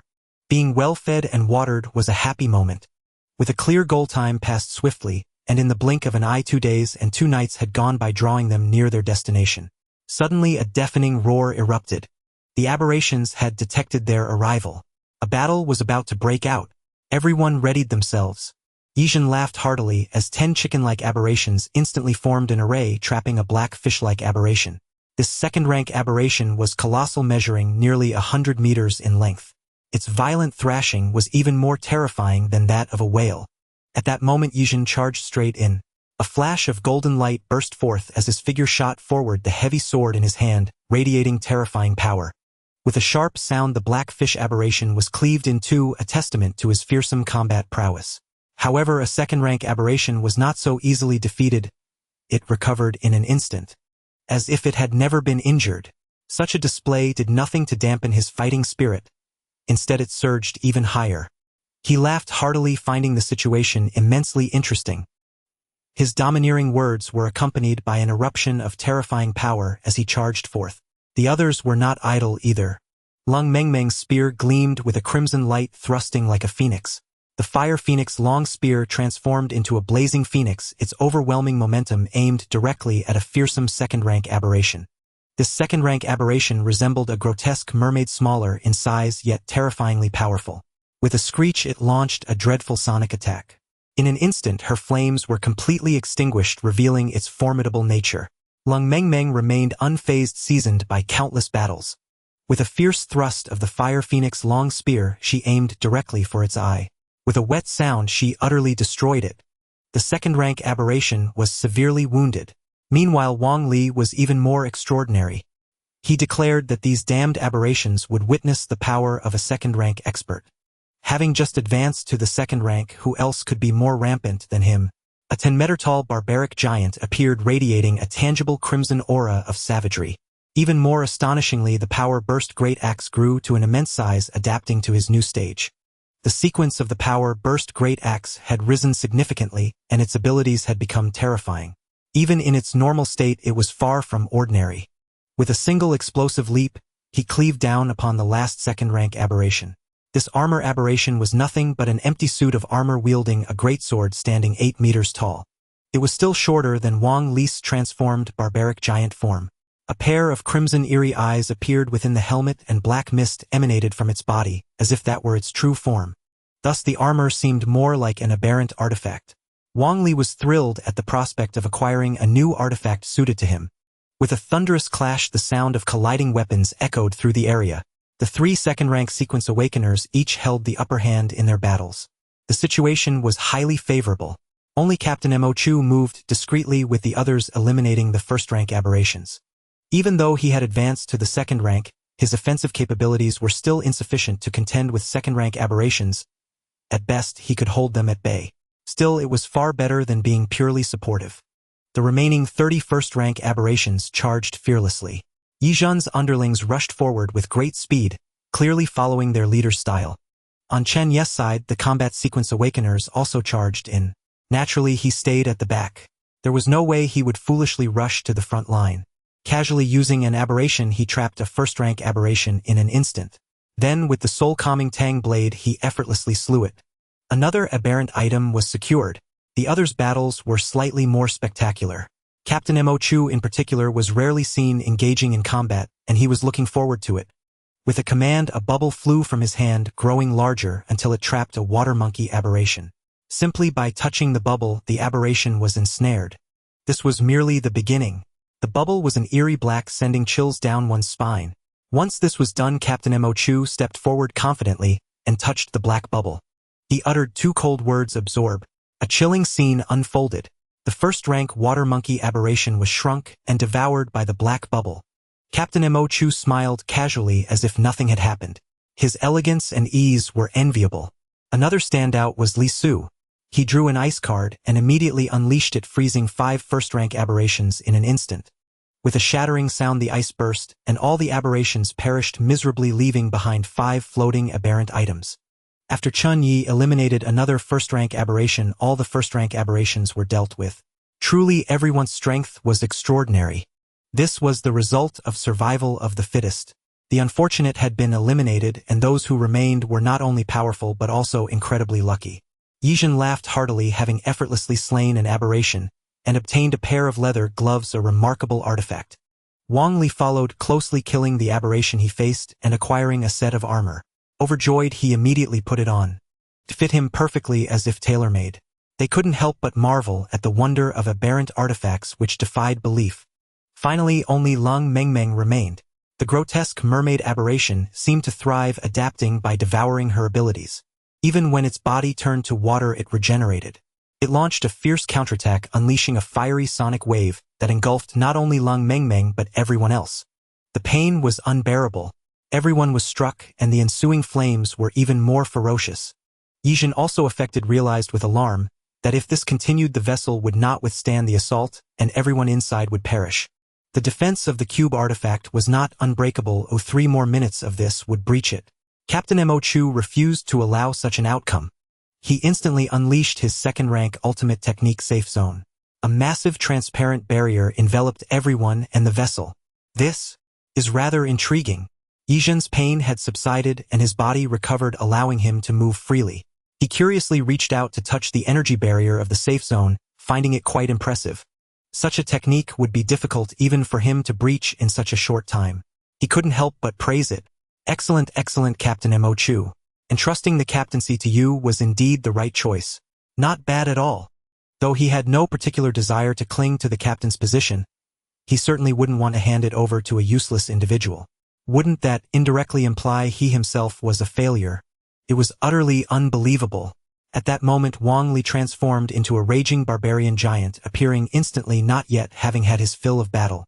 He charged straight ahead, enduring the enemy's sonic flame attacks, and hurled a massive deathly stone pillar. The armor was remarkably effective, effortlessly withstanding all damage. This greatly enhanced his combat prowess. GG. Unexpectedly, the grotesque mermaid dodged with a strange flicker, evading the blow. It then spat a water spike from its mouth, piercing Wang Li's neck. Not good. Suddenly, Captain Mo Chu sensed something amiss. Wang Li had been controlled. Immediately, he was directed to strike the safe zone. Boom! The giant axe came crashing down with explosive force, the terrifying sound causing tremors, while the surrounding waters churned violently, raising massive waves. That water spike on the back of Wang Li's neck must be destroyed, and someone needs to distract that aberration. Captain Mo Chu quickly devised a strategy. Yi Zhen and Lung Mengmeng stepped up without hesitation. Let us handle it. Well, hold off this freak until it's dealt with. I'm ready. Lung Mengmeng's face darkened. That abominable mermaid aberration dared to control Wang Li. It was courting death. The others, their expressions shifting, watched the 10-meter-tall raging barbarian giant, that Wang Li had become swallowing hard. This was no joke. One wrong move and they'd be obliterated. Of course, that aberration was even more critical. It had to be eliminated. Otherwise, if it controlled other sequence awakeners, the consequences would be dire. Yi Zhan and Lang Mengming, possessing extraordinary combat abilities, were less susceptible to control. Anyone else would be doomed. The only option was to neutralize Wang Li's threat. Tuoba Lengyu immediately manipulated her newly acquired weapon, unleashing a barrage of spears aimed at Wang Li primarily to draw his attention. Go! Chen Ye cast his spider webs, unleashing all 4 layers, consecutively one after another, with the final layer completely enveloping Wang Li. For a moment he couldn't break free. Perfect opportunity. Fan Ruoruo seized the moment, flashing like lightning to Wang Li's neck, ready to destroy the water spike. Boom! But then a hair-raising event occurred. A terrifying burst of berserk energy erupted, flinging Fan Ruoruo away. She was filled with despair. Wang Li had saved her, yet she couldn't save him. How agonizing was that?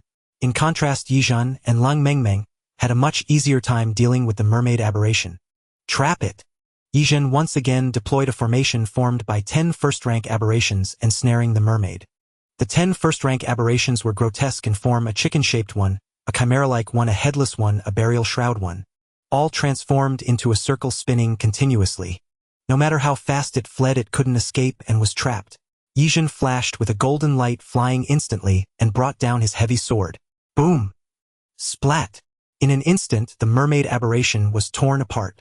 Still not dead. Take this!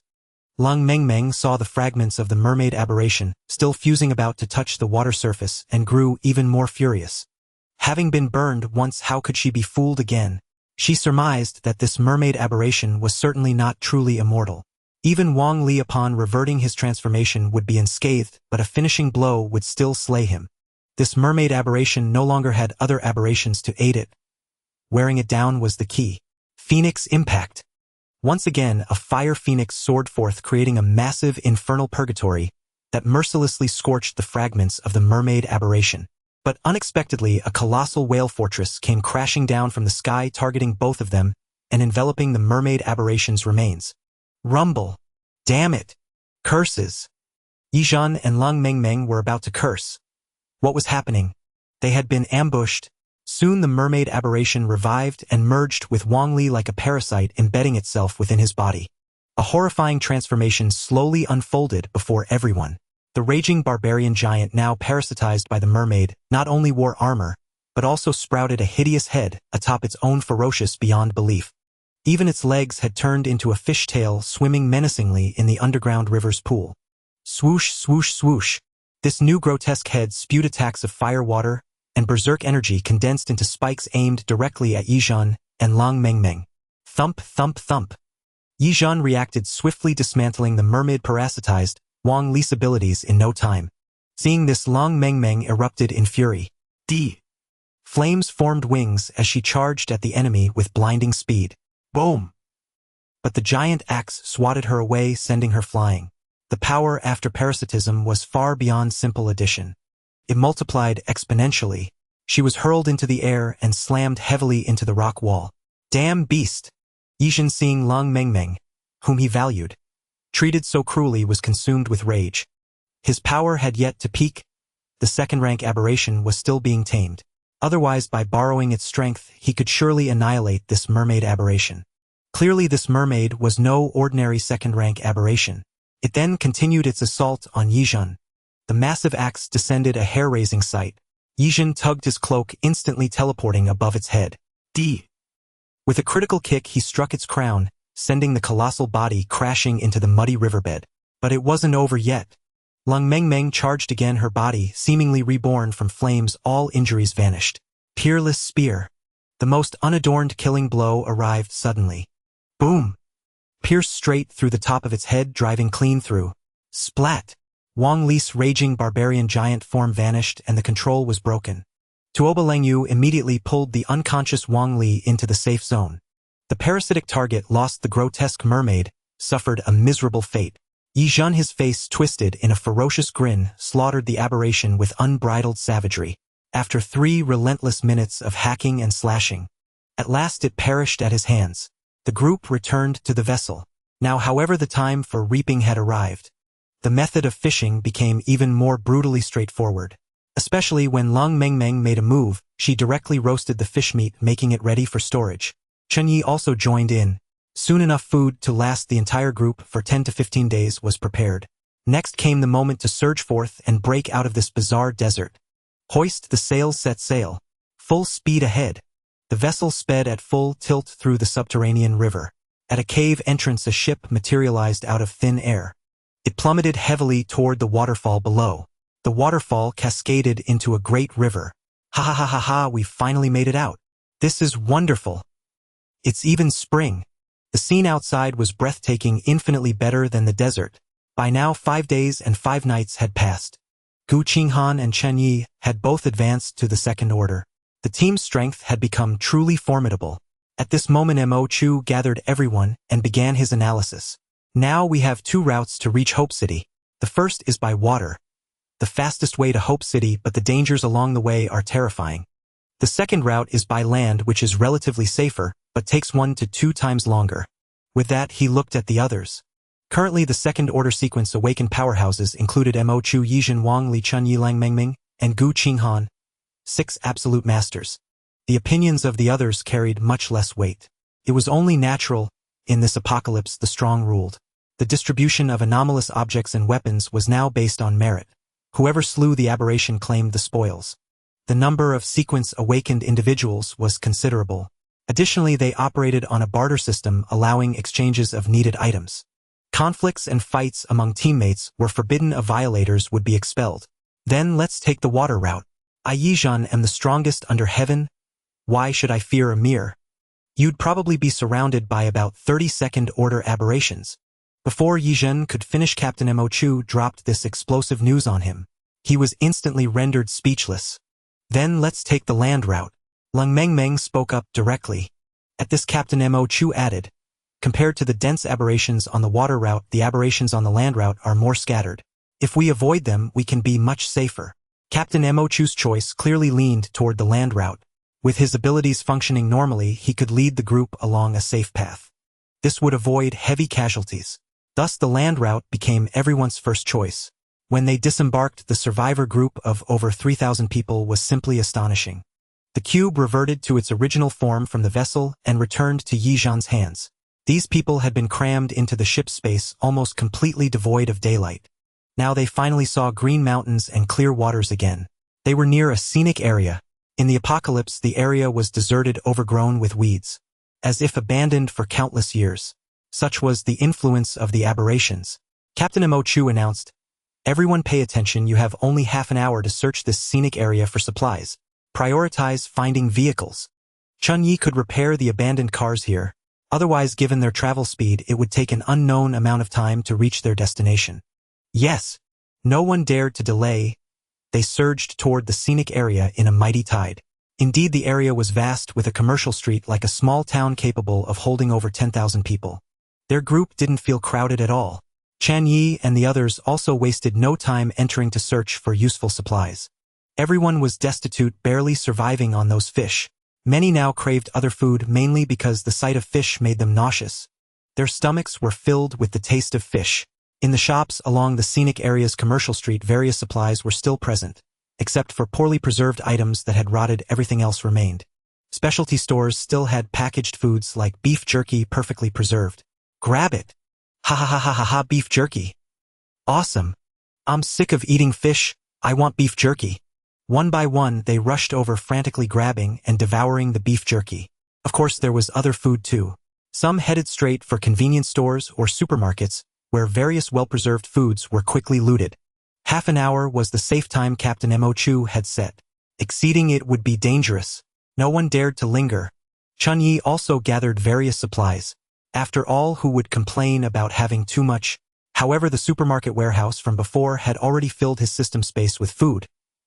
He only needed to supplement a bit to reach capacity. Outwardly, he just carried a backpack with simple food items.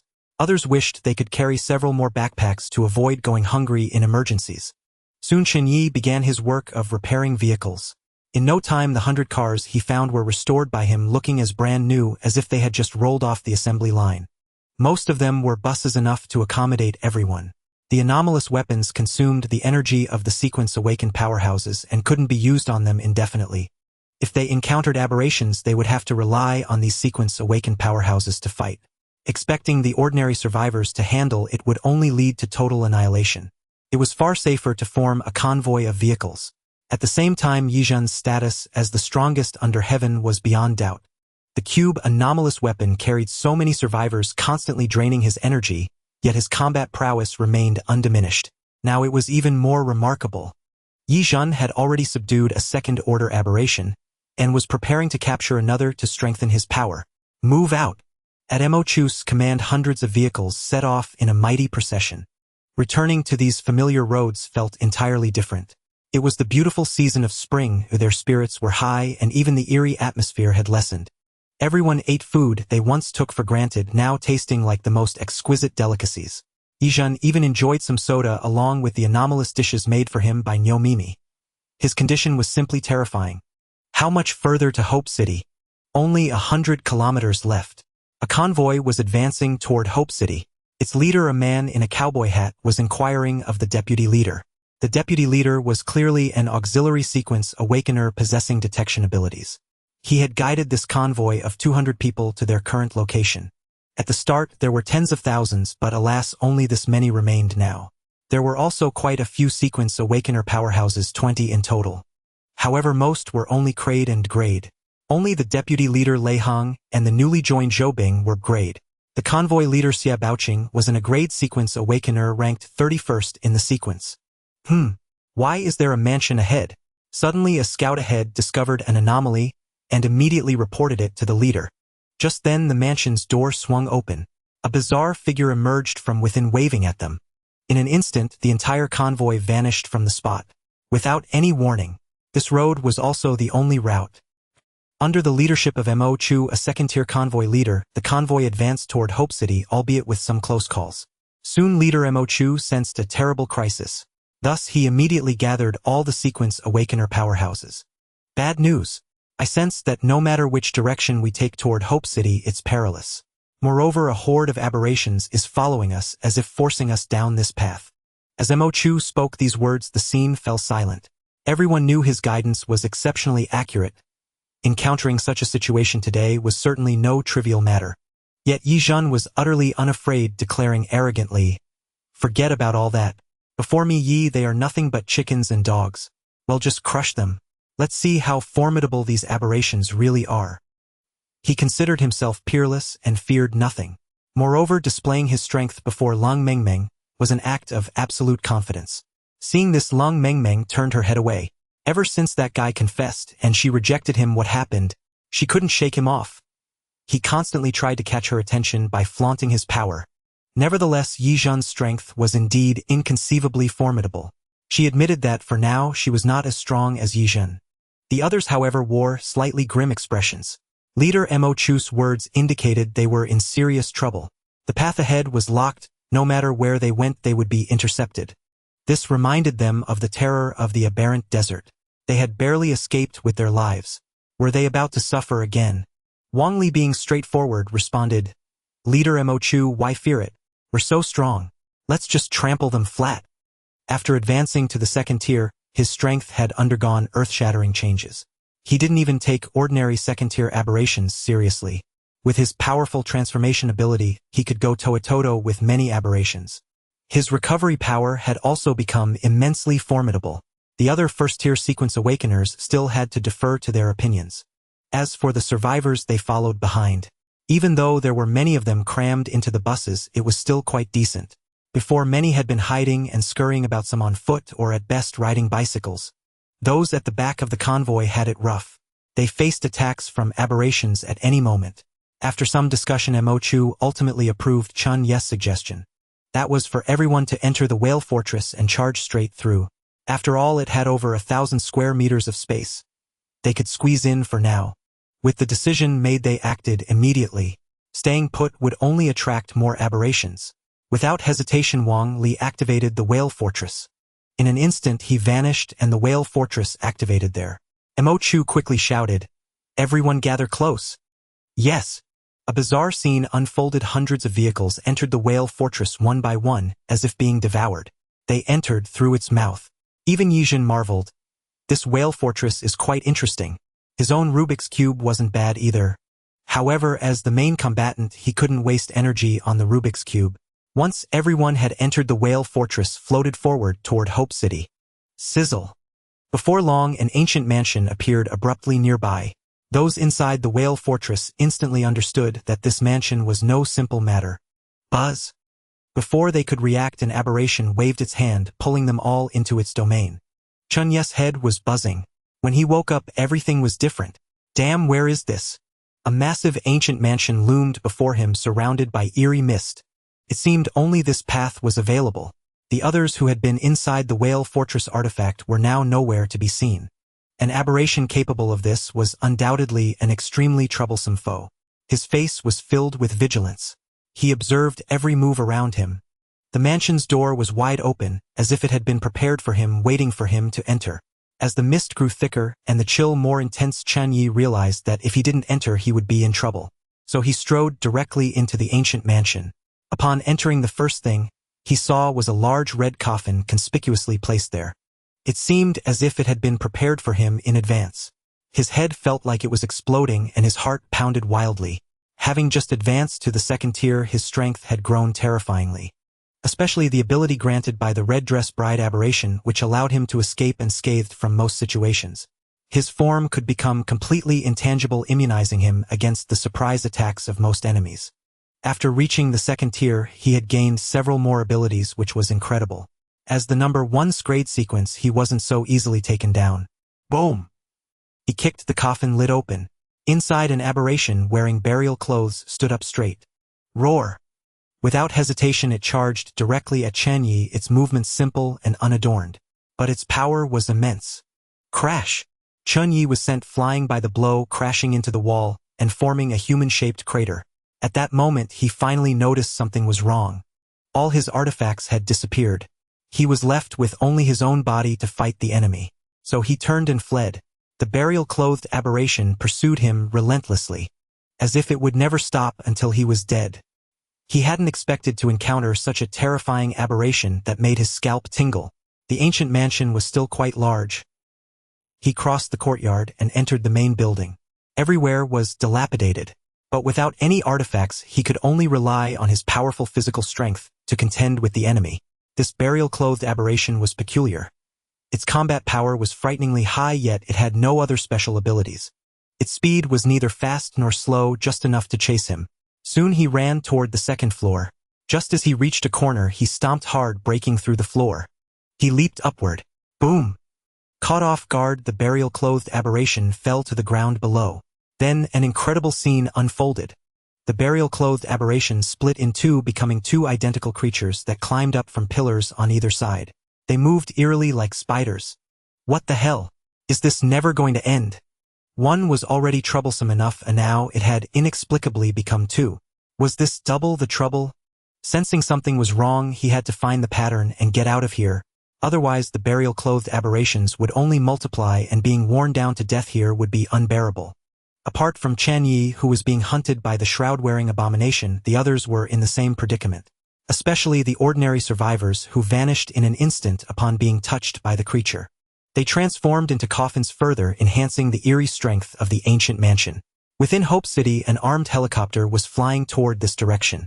Seated inside were all second-tier sequence awakeners, powerful figures. The strongest among them was especially remarkable, having reached the pinnacle of the second tier and on the verge of advancing. It's incredible.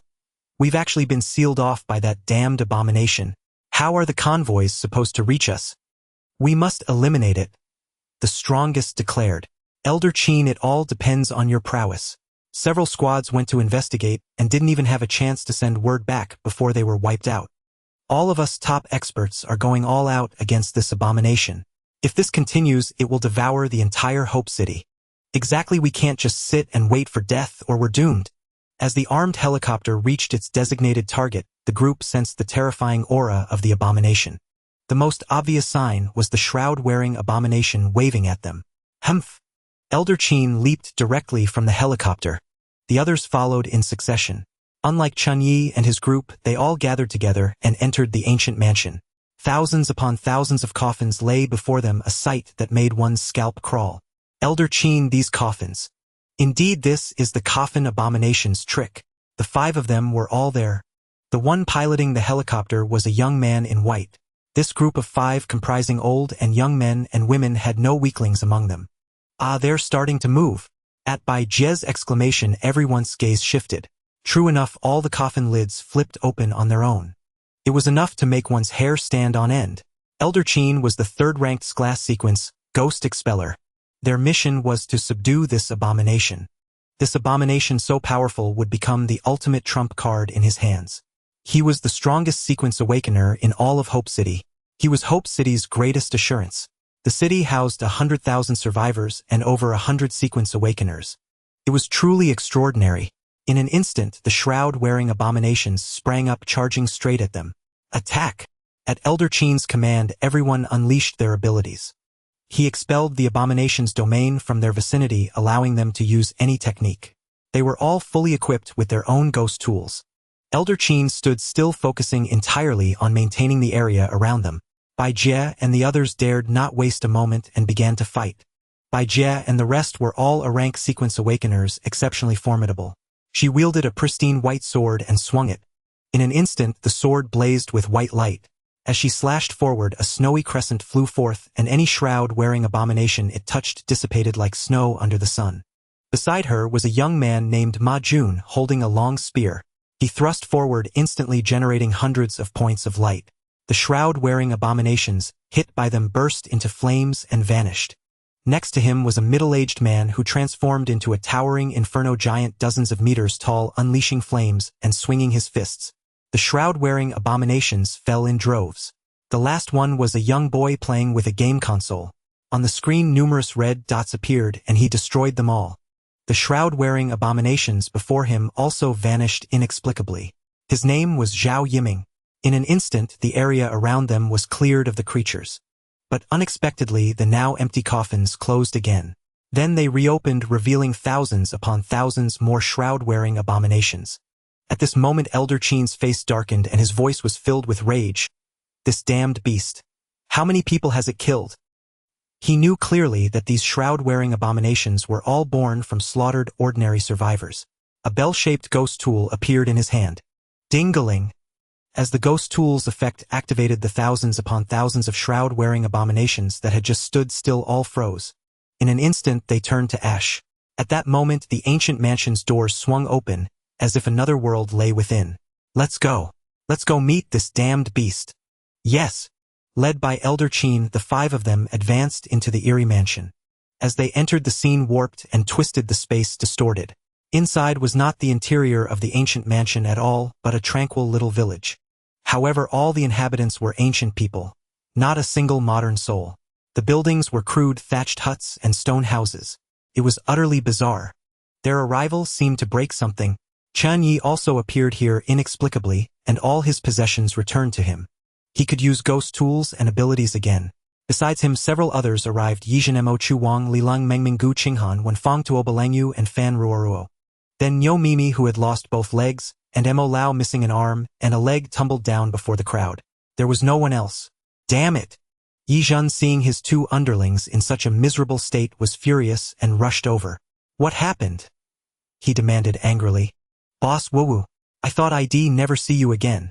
That perverted shroud-wearing abomination was terrifying. Any later and I'd have been done for. That shroud-wearing abomination erased both my legs. The 2 were in a pitiful state.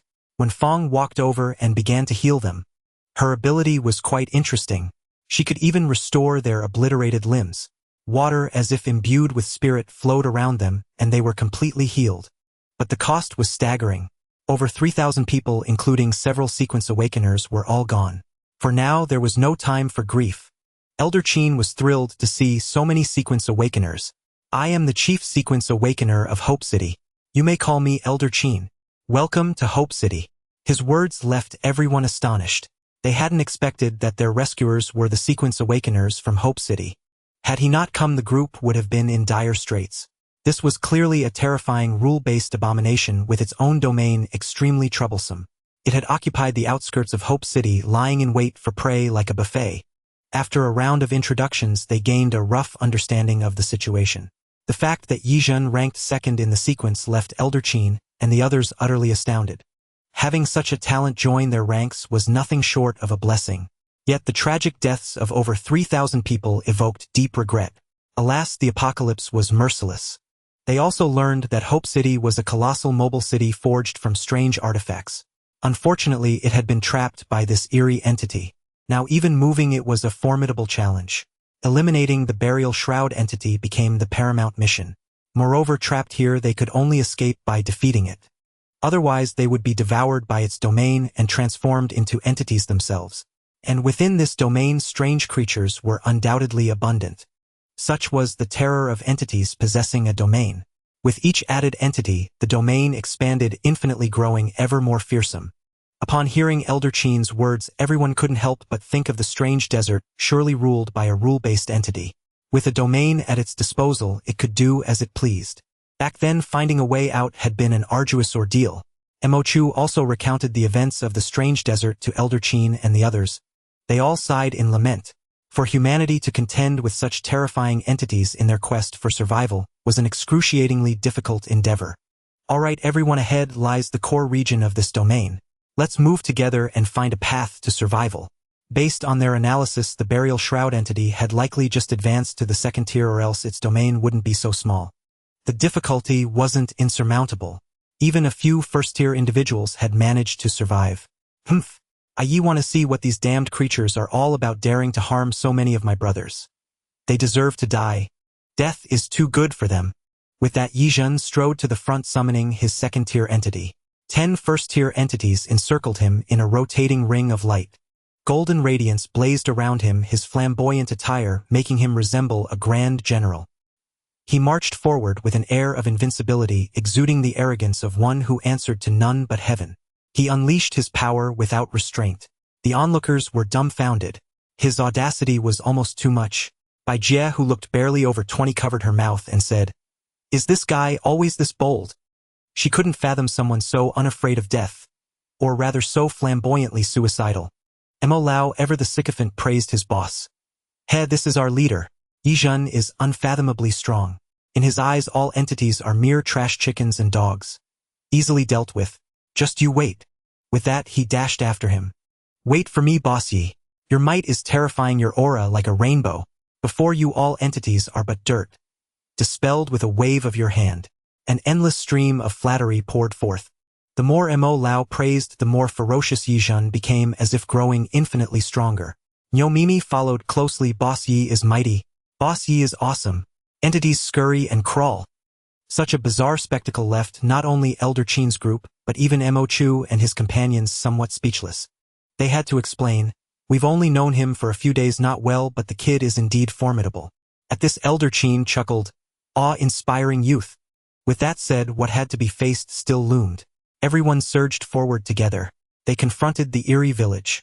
Behind them, endless black mist roiled, as if ready to devour them at any moment. There was no choice but to press on. Chen Ye walked over to Gu Qinghan and asked, "How are you?" "I'm fine," Gu Qinghan replied coldly. Clearly, the crisis in the old mansion had not been trivial. The giant locust tree at the village entrance suddenly sprang forth, transforming into a towering tree hundreds of meters high, blocking their path. Countless branches extended outward, accompanied by eerie, terrifying laughter. Hee. It sent chills down their spines, raising goosebumps. Playing tricks. Yi Zhen swung his heavy sword, a flash of golden light slicing through the air. A sword aura shot forth. Boom! The giant locust tree was cleaved in two at the waist. Countless branches lashed out, but under his golden radiance, they melted away like snow under the sun. So it's just a second-tier entity acting so arrogantly. Perish! He could have subjugated this second-tier locust tree entity, but it was too weak for his liking. Then everyone watched as he rampaged in a frenzy of slaughter. Even as a second-tier entity, the locust tree couldn't withstand his lethal strikes, and was soon annihilated, vanishing from sight. The spot stood empty as if nothing had ever been there. Elder Qin and the others were overjoyed. Truly worthy of a second-rank sequence powerhouse. Remarkable. Elder Qin praised without reserve. Bai Jie and the others were also deeply impressed. The gap between sequence ranks was unimaginable. Even the combined might of their 4 top experts might not match Yizhen. It seemed only Elder Qin could hold his own against him. By then Yizhen had already entered the village. Who are you people? You're not from our happiness village. Get out. Roll out. We don't welcome you, leave. All of you get out. If you don't leave, well, take action. The villagers were incredibly agitated. Seeing these oddly dressed strangers, they erupted in fury, vehemently rejecting them. Yizhen dismissed them with contempt. They were all constructs of the domain, utterly fake. He stepped forward and declared arrogantly, "Who dares stop me?" His dominance was unmistakable. Then a robust villager bellowed, "I'm a farmer. Watch me toss you aside." He grabbed Yizhen and, to the latter's disbelief, hurled him away. Whoosh! Yizhen, utterly powerless, was flung back to where he had just woken up. Meanwhile, the surrounding black mist crept closer, eerily ominous. I flew here. Yizhen stood up, groggily bewildered by the bizarre event that had just occurred, leaving him momentarily disoriented. He, the self-proclaimed mightiest under heaven, had been grabbed by an ancient villager who claimed to be a farmer and flung here without any resistance. Humiliation. Sheer humiliation. Never had he suffered such an indignity. It made him seem utterly pathetic. Before he could get up, his 2 lackeys Mo Lao and Yo Mimi also landed here. The same ancient farmer was responsible. I'm a farmer. An ancient villager tilling the fields sent Yizhen, who claimed to be the best under heaven, flying. The scene was utterly bizarre. Recalling the strangeness of this place, it was only natural. Elder Qin's expression shifted slightly as he surveyed the village. The other villagers appeared remarkably lifelike, as if they were truly alive. This was wrong. How could ancient villagers still be alive? But it was merely a trick of this eerie phenomenon. At that moment, Wang Li could no longer restrain himself and transformed into a berserk savage giant. Let me see how formidable you, a mere farmer, truly are. With a thunderous roar, he wielded a massive axe and leaped into a strike carrying an overwhelming aura. The result was astonishing. Ah! The sturdy ancient villager was cleaved in 2 and died on the spot. He. Instead of grieving, the surrounding villagers each displayed eerie grins. The laughter, starting softly, spread and grew strange, echoing all around. He. When Fong, who was weaker, began to laugh along, her entire body out of control. She seemed to struggle but could not break free. Humph! Elder Qin let out an angry snort, dispelling the eerie effect on when Fong. Cousin, wake up! Wake up, Long Meng frantically shook when Fong to bring her back to her senses. Otherwise, succumbing would lead to dire consequences. Even Chen Ye felt deeply unsettled. An indescribable presence seemed to try to seize his consciousness, but it was dispelled. It wasn't just when Fong, everyone had been affected until Elder Qin intervened. The group's expressions darkened as they faced this eerie entity. It seems we've been thoroughly tested by this anomaly. If this continues, we'll be in trouble. Mo Chu analyzed the peculiarities of this eerie domain with keen insight. Just then Yizhen and Mo Lao arrived. Humiliated so thoroughly, Yizhen was visibly furious. Glancing at Long Mengming, he knew his image had plummeted. Humph! Isn't it just a mere second rank eerie? After all, it's only second rank. I, Yizhen, am also second rank, the best in the world at this rank. Should I fear it? He was deeply unconvinced. No one had yet earned his respect. He immediately unleashed his full power, determined to break through with sheer force. Golden light appear.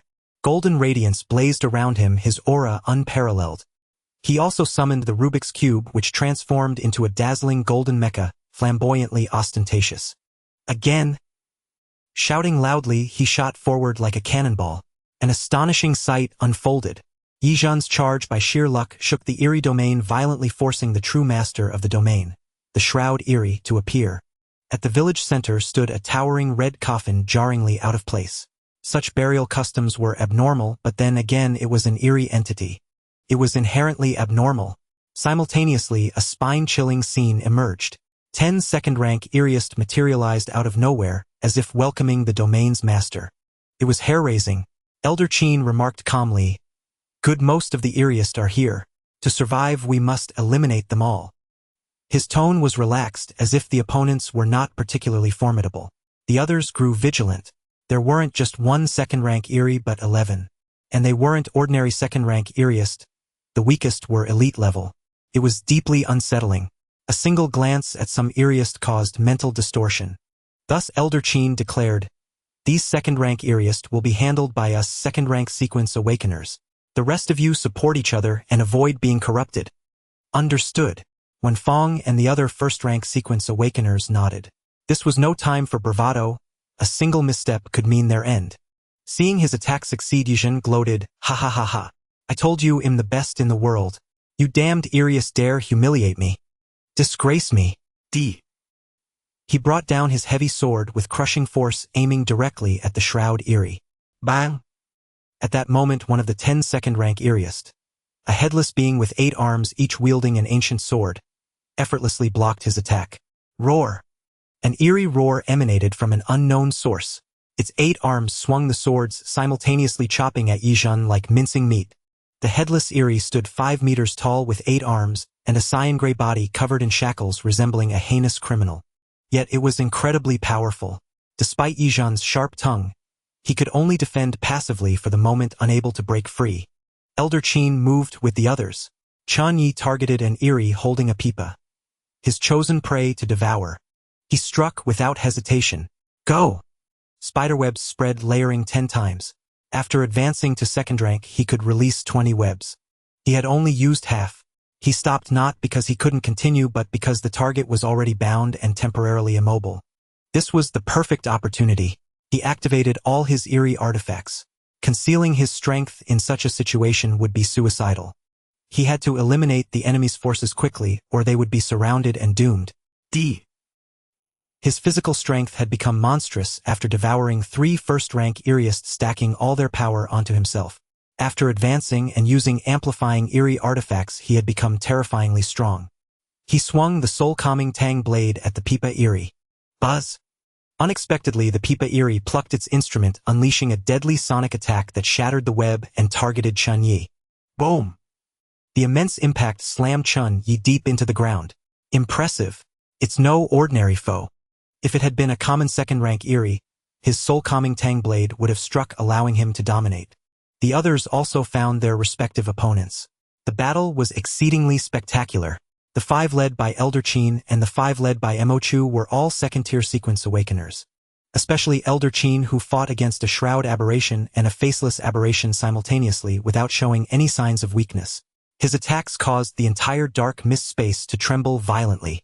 When Fong and the others could only watch intently on the sidelines, observing the development of the battle. The most pitiable was Captain Mo Chu. As a support Sequence Awakener, he could only do his best to stall the gorilla-like aberration before him. Standing at a full 8 meters tall, it exuded an overwhelming sense of oppression. Every punch it threw was a terrifying blast of aberrant energy, explosive and devastating. If not for his ability to protect himself, he would have been utterly annihilated.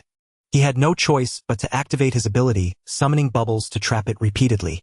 Unfortunately, the bubbles could not hold for long before being shattered by the gorilla aberration. Gu Qinghan, however, was a different story. After advancing to the second tier, her strength had achieved unprecedented growth. Go! She first sealed part of the limbs of the second-tier aberration she was facing. Then she clapped her hands together. A massive frozen coffin encased the aberration within, as an endless aura of death purified it. Once the death aura had completely purified this second-tier aberration, she could transform it into a death puppet entirely under her control. It was quite impressive. Every second-tier Sequence Awakener was formidable in their own right. Chen Ye meanwhile deployed various aberrant artifacts and soon devoured the aberration before him. Moreover, it only took the time of 3 incense sticks to fully acquire all of its abilities. After reaching the second tier, devouring 10 second-tier aberrations would allow him to advance to the third tier. It was truly remarkable. Just as he finished off this aberration, he saw that Captain Mo Chu was in dire straits. He immediately went to provide support. Go! A spiderweb spread across the sky, blanketing the enormous gorilla aberration. Layer upon layer stacked, becoming unbreakable. However, the gorilla aberration was brutally simple. It tore through the spiderweb with its bare hands. At that moment, Gu Qinghan, having dealt with her own aberration, came to assist. Whoosh! The death aura blew directly toward the gorilla aberration. In an instant, its feet were frozen solid. The remaining spiderweb quickly wrapped around it. Roar! A shocking roar erupted as the gorilla aberration shrank to 2 meters tall, evading everyone's attacks. But it was not over. with lightning speed it threw a punch at Chen Ye. Boom! The heavy, powerful strike landed on Chen Ye like a cannonball, sending him flying. This scene was hard to imagine, yet Chen Ye was undaunted. His current resilience was terrifyingly formidable. He endured the blow and crashed into a tree before stopping. Woo! At that moment Wang Li blew his horn, stunning all the aberrations present. Ha ha ha ha ha. You think you're something? Yi Zhen seized the opportunity to go on a killing spree, slaughtering the aberrations before him and scattering them. Then he forcibly commanded them, absorbing them into his body to subdue. However, the aberration Lung Mengmeng encountered was utterly disgusting. It was a sticky, slimy mass immune to all forms of attack. Even flames could not harm it. Chen Ye and the others regrouped and surrounded it. They hurled various aberrant artifacts at the aberration. Buzz! Suddenly it spat out a massive cauldron. As the cauldron swayed, everyone lost their balance, stumbling and reeling from the artifact's power. With a sudden lunge, it swallowed Lung Mengmeng. No! This explosive scene was utterly devastating, especially for Wenfang Lung Mengmeng's cousin, who was racked with grief. This was her only remaining family member, now lost before her very eyes. Yi Zhen, burning with rage, radiated golden light and flew straight into the aberration's mouth to rescue Lung Mengmeng. The others dared not act rashly, merely suppressing the aberration. Inside its belly, Yi Zhen and Lung Mengmeng were in agony. This aberration was terrifying beyond measure. Their abilities were suppressed to less than a tenth of their power, rendering their attacks futile. They were surrounded by aberrant fluids that caused no damage. Lung Mengmeng unleashed various flame attacks, but they were utterly ineffective, as if the fluids were fireproof. Humph! I refuse to believe this. Yi Zhen, enraged, took out the Rubik's Cube. Turn into the biggest thing possible. Then he pulled Lung Mengmeng inside the cube to take shelter. Outside, everyone watched as the aberration, already the size of a small hill, swelled to an immense size, expanding continuously like an angry pufferfish. Look! Is Yi Zhen using some artifact to make it grow, trying to burst the aberration's stomach? I doubt it'll work. This aberration is like rubber or liquid. It's hard to burst. What can we do then? For a moment everyone was caught in a dilemma.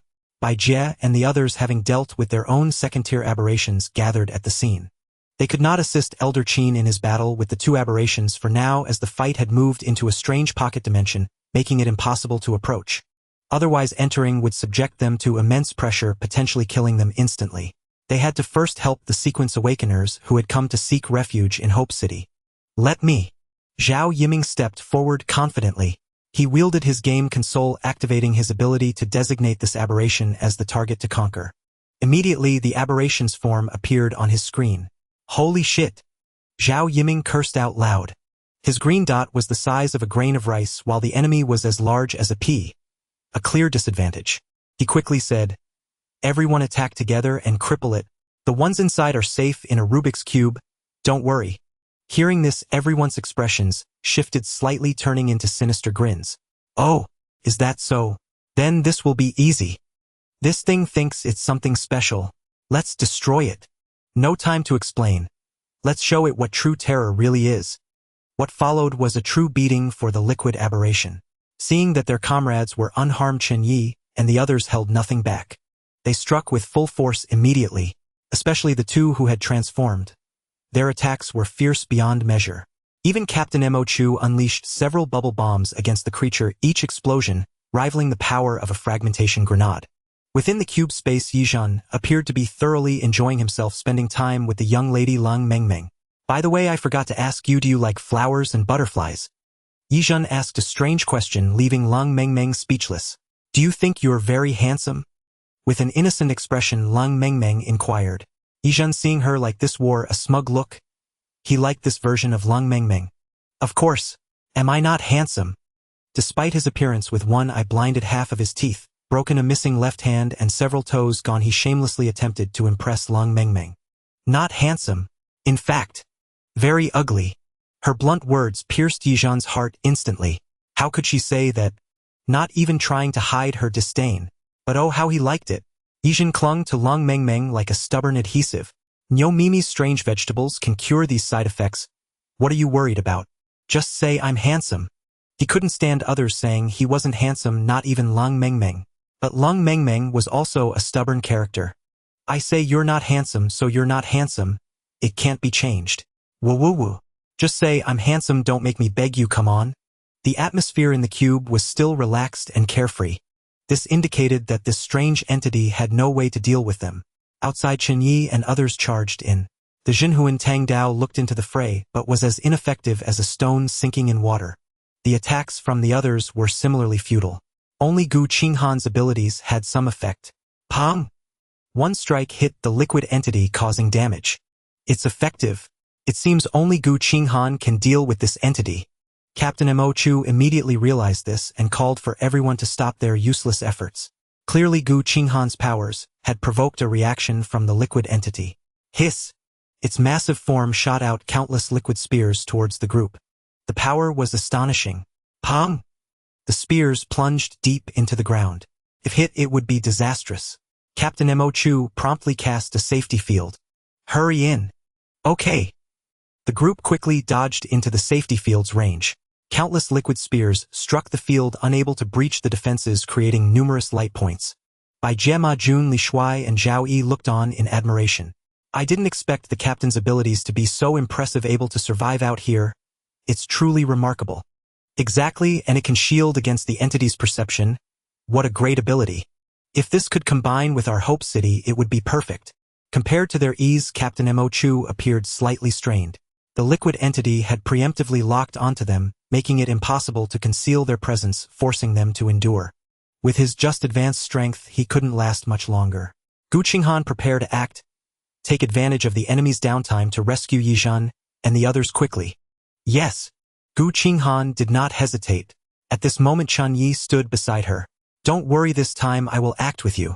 The others echoed her sentiment. Don't worry, we'll help you withstand this guy's attacks. You go break through its defenses. Let's all strike together. Even Bai Jie and the others joined in. Finally, the liquid entity's liquid spears had finished their attack and entered a cooling phase. Action! Captain Mo Chu shouted. Immediately the group wasted no time.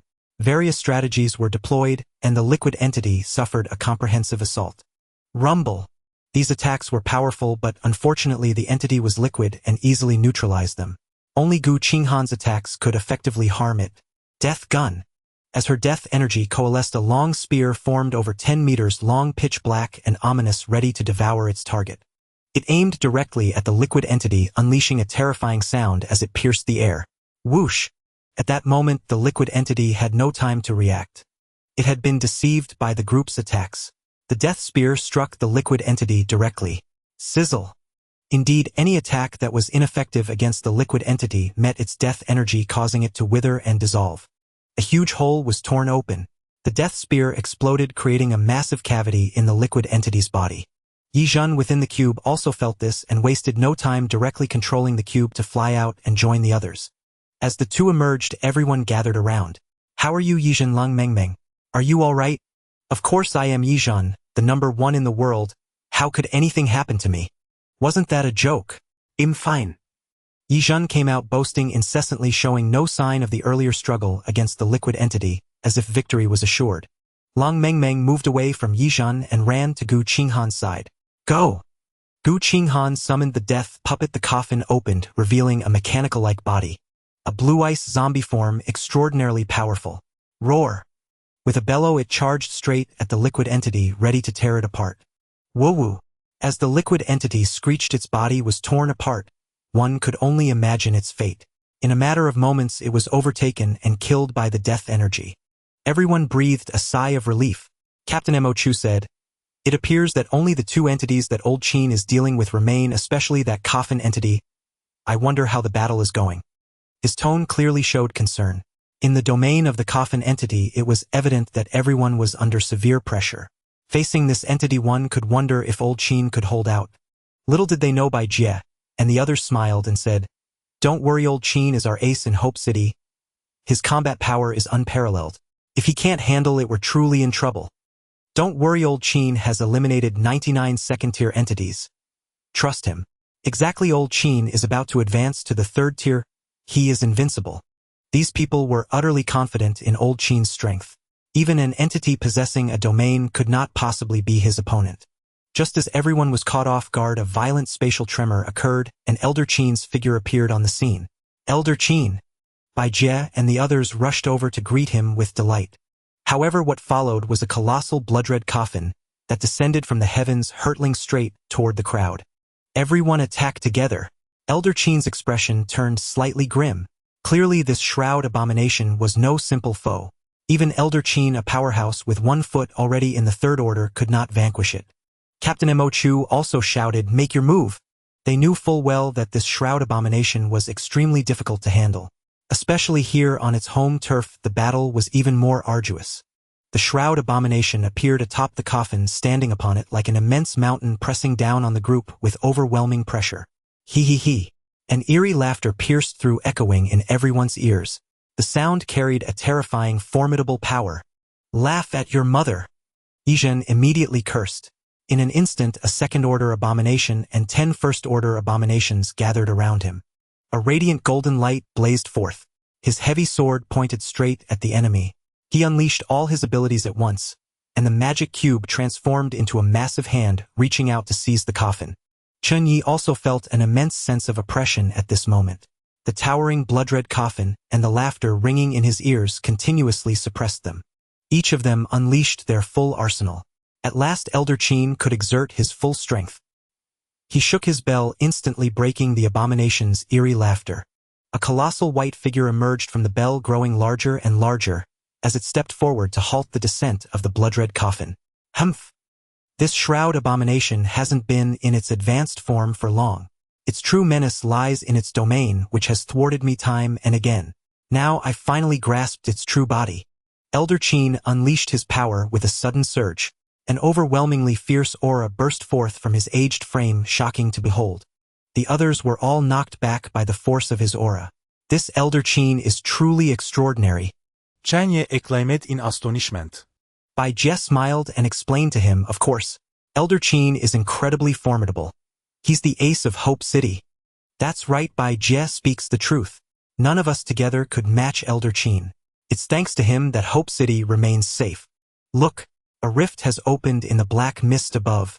It seems Elder Qin is about to finish off this abomination. As Elder Qin exerted his power, he finally sealed the shroud abomination into his bell. The group found themselves in the desolate wilderness outside. Is it over? Yizhen asked curiously, momentarily dazed. He had fancied himself unrivaled, but now he had to concede defeat before a powerful awakened of such high sequence as Elder Qin. Bai Jie clarified, what else? When Elder Qin steps in, no matter what domain-wielding abomination it has to be subdued. True, this old man has some skill. Yizhen pursed his lips, his fighting spirit reignited. If he could command a few more second-order abominations, he would surely surpass Elder Qin. Elder Qin was genial looking at these young faces, and knowing that Hope City's future would indeed grow stronger. Come, Hope City is just ahead. Yes, the wreckage of the armed helicopter lay not far ahead, resting silently. It was inevitable. The influence of the Shroud Abomination's domain had been too terrifying. It had been utterly destroyed. Chen Ye was utterly amazed, but he could repair it. He stepped forward and pressed his hand on the helicopter. In mere moments, a brand new armed helicopter appeared in its place. Elder Qin and the others stared in bewilderment. Such an ability. So you're Chen Ye. Truly remarkable to possess such a skill. Rare indeed. He had initially thought the other was a combat sequence awakened, but it turned out he was a mechanical support sequence awakened. Excellent. With a support sequence awakened like Chen Ye, Hope City will thrive like a fish in water. Indeed, indeed. The people of Hope City held Chen Ye in high regard. In response, Chen Ye calmly extended his hand. For your kind patronage, 10 abominations essence. He directly demanded his reward, which was only reasonable. Quality points 100. Needless to say, his character remained questionable. The others were left speechless. Fortunately, at this level, there was no shortage of abomination essence. All right. Once we reach Hope City, I'll have the warehouse staff deliver them to you. What were 10 abomination essences? Even 100 would be nothing. Elder Qin couldn't care less. Bai Jie and the others, however, saw this greedy fellow in a new light. Meanwhile, Yizhen and the team entered the helicopter to inspect it, then used his magic cube to envelop it and instantly replicated it. Ha. A new toy. Come, my helicopter can seat many people. He replicated an identical armed helicopter, but the magic cube's version could accommodate many more people. Compared to the ordinary one, its safety was vastly enhanced. Moreover, it required no pilot. Yizhen could control it with his mind alone. Thus an unmanned armed helicopter came into being. Seeing this, the others did not hesitate and boarded. They had grown accustomed to the wonders and strangeness of abomination artifacts. The two helicopters flew one after the other toward Hope City. The leading one carried Elder Chen and his group. These newly arrived awakened are all promising talents. My lifespan is running short. It seems Hope City's future rests on your shoulders. Elder Chen. How can this be? Elder Chen's words shocked everyone. It was true. Elder Chen was advanced in years, and his side effect consumed his lifespan, rapidly draining what little he had left. Unfortunately, without Elder Chen, Hope City could not hold out, especially against the recent Shroud abomination, which was far too monstrous. Without him, they would be helpless. Seeing their reluctance, Elder Chen was philosophical. Having lived so long, he had long since taken things lightly. Don't worry. If I can advance to the Third Order, I'll gain another year of life. Then we'll see if I can go further. Hearing this, their spirits lifted slightly. In this apocalypse, no one knew how long they would survive. Perhaps the next moment they might meet their end. Two armed helicopters arrived above the City of Hope. As Chen Ye and the others gazed upon it, they were slightly awestruck. The entire city resembled a colossal mobile fortress, immense and enigmatic. Soon the two armed helicopters passed through a faint light barrier and entered. The people of the City of Hope also spotted the familiar helicopters returning. It's Elder Chen and the others back. What a relief. Without him overseeing the city, we felt truly uneasy. But why are there two identical armed helicopters? That's really strange. Maybe it's survivors brought back by Elder Chen. We'll know soon enough. Shortly after, the two helicopters landed on a dedicated helipad. Elder Chen and his group disembarked one by one, as did Chen Ye and his companions. So this is the City of Hope. Truly remarkable, a place that can hold over 100,000 people.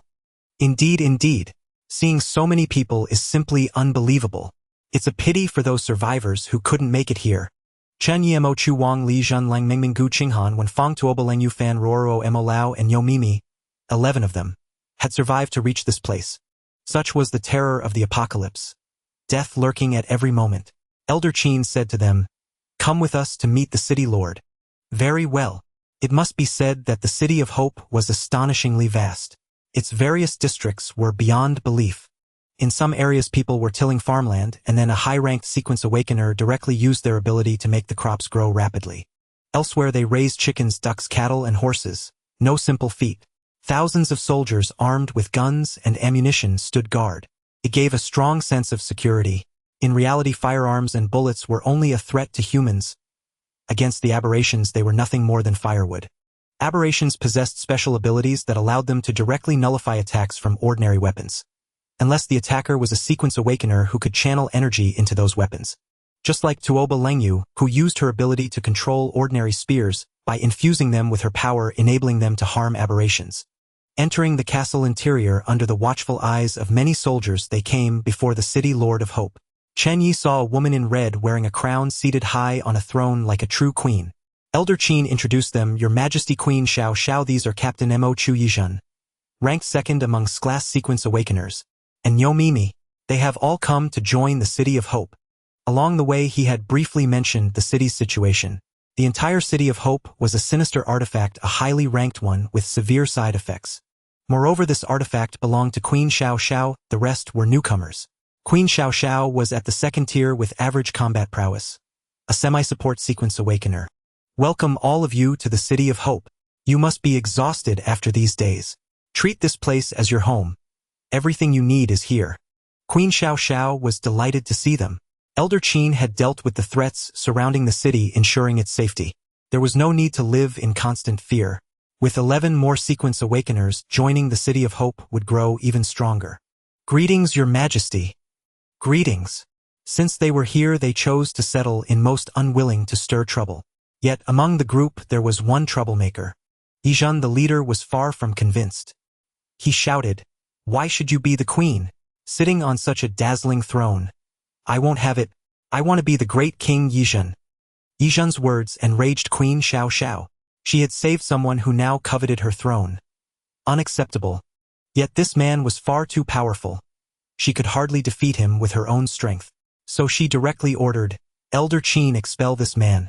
I refuse to let him join our city." She would not tolerate an ingrate who coveted her position. Elder Qin was speechless. How could anyone be so rude? The City of Hope was Queen Xiao Xiao's sinister artifact, and everyone merely humored her whims.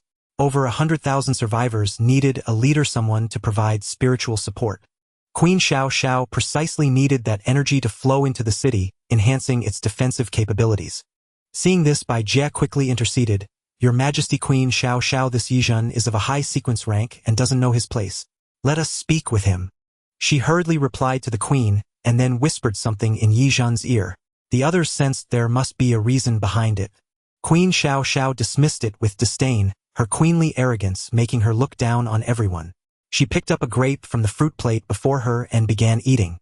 Life in the City of Hope was incredibly comfortable. Outside people had to risk their lives searching for supplies in aberration-infested areas, often meeting a tragic end. Crossing her legs and eating grapes, Queen Xiao Xiao watched with curiosity. She was barely over 20, but the side effect of her sequence was overwhelming arrogance. She never bowed her head. "This place is quite interesting." Chen Ye hadn't eaten fresh fruit in ages. Queen Xiao Xiao lived a truly carefree life. The others couldn't help but stare at the grapes, growing more eager about the City of Hope. Surely with their strength getting some fresh fruit would be effortless. After Bai Jie explained the facts to Yizhen, he understood Queen Xiao Xiao's importance and abandoned his ambition to become king. After all, he had no desire to devote all his time, eating, drinking, sleeping, to sitting on a throne. That would be worse than death. Fine. If you want to be this immovable queen, go ahead. I couldn't care less. With that, he waved his hand and left with Niu Mimi and Mo Lao. Queen Xiao Xiao was deeply displeased with Yizhen's attitude. Cut his privileges. Make him sleep on the grass outside. And the two who follow him the same. She was furious and decided to strip Yizhen and his two companions of their benefits. Isn't that a bit harsh? I am the queen. My word is law. The treatment for sequence awakeners in Hope City was entirely different.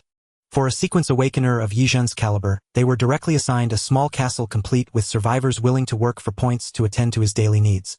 Especially for a second-tier sequence awakener like him, there was a monthly subsidy of 100,000 points. Everything within Hope City required points to obtain.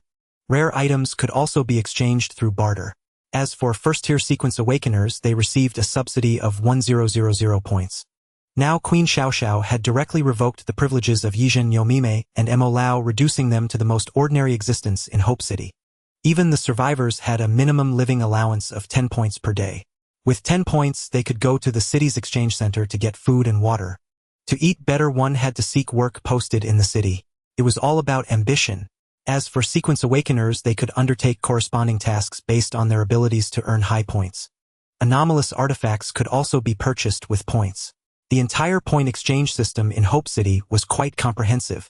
Indeed, after Yizhen and his group came out, they quickly understood the situation in Hope City. Now ravenously hungry, they needed a good meal. However, Yizhen was not one to be easily defeated. He casually took out a first-tier anomalous artifact and sold it at the exchange. Exchange this artifact for points and give me a bucket of fried chicken, some burgers, these apples, and 3 bottles of iced cola. Yizhen directly addressed the staff member before him. He still had some anomalous artifacts on him that he could trade. As for the fish meat stored in his cube, he completely ignored it. He was almost sick of eating it. With such delicious food here, why should he deprive himself? Even Niu Mimi and Mo Lao's eyes lit up at the sight of the food. They looked like they had never seen the world before. After so long, they finally laid eyes on the junk food they once scorned like fried chicken, and now they were eager to devour it. The staff member, a survivor working there, was astonished to see 3 unfamiliar faces, especially their 0-point balance, which she found hard to believe. "Are you all newcomers?" she asked curiously. After all, she herself was a survivor who hadn't been here long. The fact that they could produce anomalous artifacts meant they were definitely sequence awakeners, and she was extremely envious. If she could ingratiate herself with them, her life would surely be much better. Yizhen saw through her intentions at a glance and immediately doused her hopes. "Miss, please restrain yourself. I, Yizhen, already have someone I love. You with your cheap looks are not worthy of coveting me. Give up that idea now." He spoke with such finality that it shattered the young woman's ambitious heart. I understand. Your anomalous artifact is worth 10000 points. The items you exchanged are worth 1500 points. I've credited you with 8500 points. With her Operation Yijin marveled to find that he could see his point balance, which indeed showed 8500 points. Interesting. This was clearly a unique feature of Hope City. Niu Mime and Mo Lao were also astonished. Boss Yijin, this is truly remarkable. This Hope City anomalous artifact is indeed powerful. I've never seen anything like it. Then they found a seat and waited for the server to bring their food. The items they ordered were quite scarce, so the price was naturally high. Ordinary survivors would typically buy staples like rice and flour to cook at home, which was much cheaper. Meanwhile, Chen Ye and the others followed the soldiers to their lodgings. He and Gu Qinghan shared a castle. The others also had their own residences all adjacent to each other. This is our new home. Chen Ye gazed at the castle before him with a sense of wonder. It looked quite impressive. 2 men and 3 women were waiting for them respectfully. Who are you? Chen Ye asked curiously, already having a guess. Hope City was no utopia but a place where one had to earn their keep. These people were likely here to serve them. As for Sequence Awakeners like them, they bore a more important mission to protect Hope City and fight against the anomalies. Perhaps in that great battle they would meet their end on the battlefield against the anomalies. Chen Ye's question was soon answered. My name is Chen Han, the steward of this castle. These are the staff members who maintain the castle's operations. May I ask if you, the Sequence Awakener, require us to continue our work? My name is Lu Xing. Im Yan Li. Im Wang Yan. Im Qi. They each introduced themselves in turn. All of them looked at him nervously. With this job they could live well and eat better and have decent accommodation. Otherwise they would have to squeeze into crowded bunks with other survivors leading an unpleasant life. Chen Ye similet. My name is Chen Ye and this is Gu Qinghan. Continue doing whatever you were doing before. He understood their plight. Besides, the castle was spacious enough for all of them. Gu Qinghan said nothing. Thank you, Lord Chen Ye. Thank you, Lady Gu Qinghan. Then they entered the castle. The interior was quaint and classic with all the necessary furniture. The first floor housed the rooms for the steward and staff, while the upper floors were their living quarters. It looked wonderful, a very pleasant place to stay. Felt like living a life free from fear. Gu Qinghan, being straightforward, took off her shoes and lay down on the 5-meter-wide bed, closing her eyes peacefully to enjoy the rare tranquility. Chen Ye, without any other thoughts, lay down beside her. The journey had been incredibly tumultuous. Out of over 3,000 people, only the 11 of them had survived to enjoy such treatment. Wasn't that a rare fortune? The others also arrived at their respective castles. Lang Mengmeng and Wen Fang stayed together. They kept only 3 women and dismissed the other 2. That was perfectly normal. Wang Li and Fan Ruoruo shared a castle. Mo Chu, Tuoba Langyu and the others each had their own castle. They were all very satisfied with their accommodations. Compared to their days of fleeing, it was far too comfortable. In the blink of an eye several days had passed and Chen Ye had completely devoured that second-tier bizarre creature, becoming even more powerful. His robust physical constitution rivaled that of Wang Li's transformed ferocious giant. He had also acquired a new ability, a range-based sonic attack that allowed him to control targets within 100 meters around him.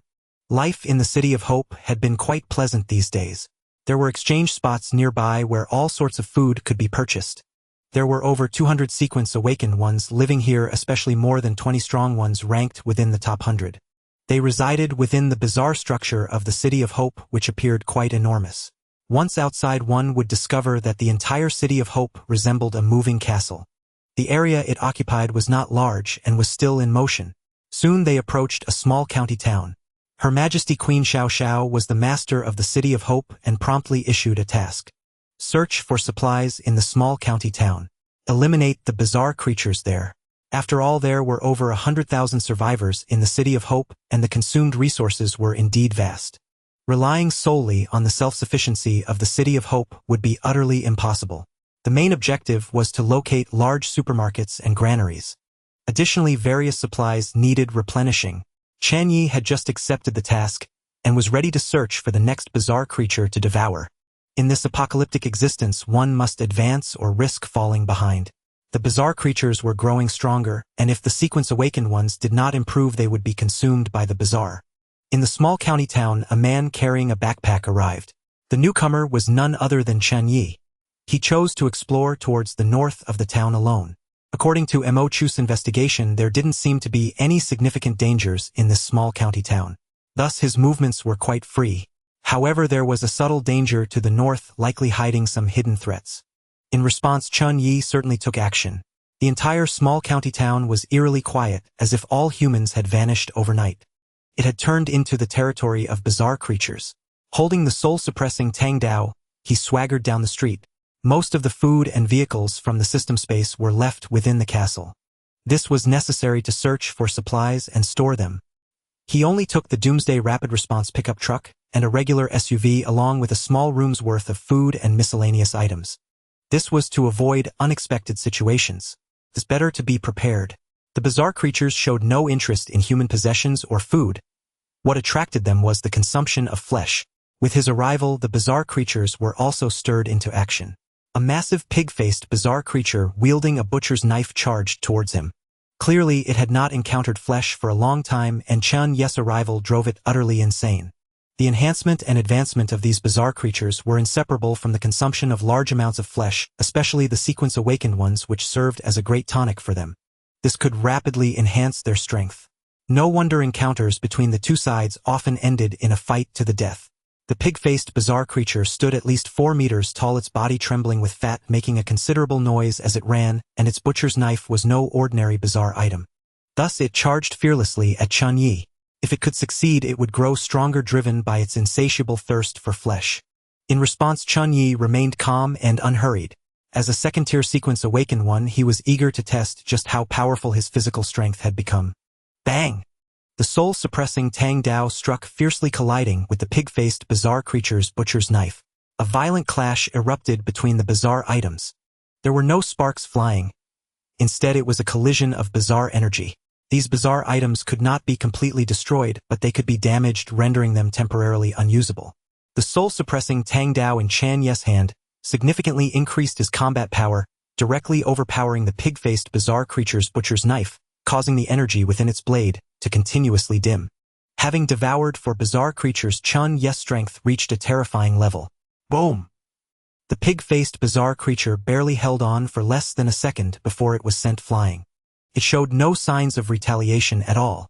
This was the crushing power of strength. The pig-faced bizarre creature was violently blasted away by this tremendous force, crashing into a house and unable to stop. It only came to a rough stop after crashing into several buildings. By this time, it was already severely injured. Bizarre creatures are incomprehensible beings. At the first tier, they possess virtually no intelligence and are driven solely by the instinct to kill. After suffering such a heavy blow, the pig-faced bizarre creature had many of its bones shattered, and its butcher's knife was also nearing its limit. Yet it showed no signs of fear and continued to charge fearlessly. Hee. Chen Ye showed no hesitation and swiftly charged forward. Poochie!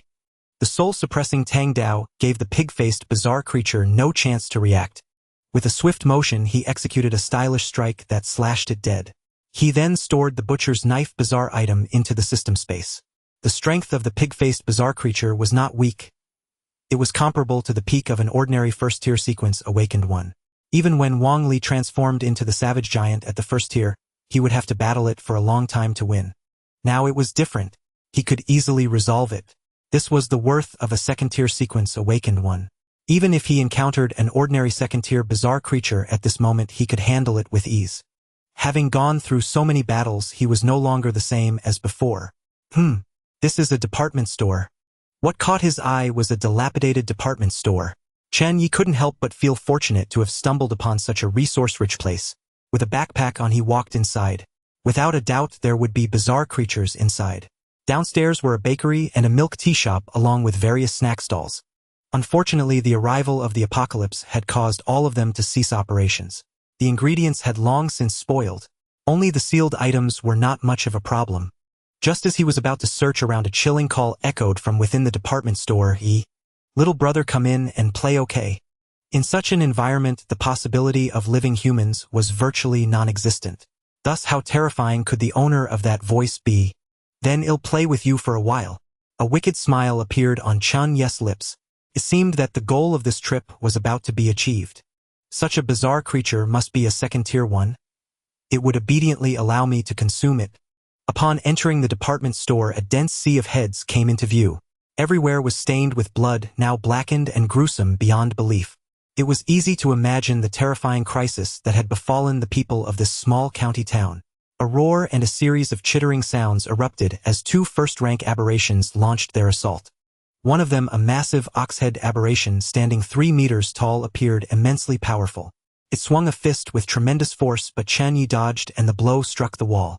With a thunderous crash, the wall shattered into pieces, showcasing its terrifying destructive power.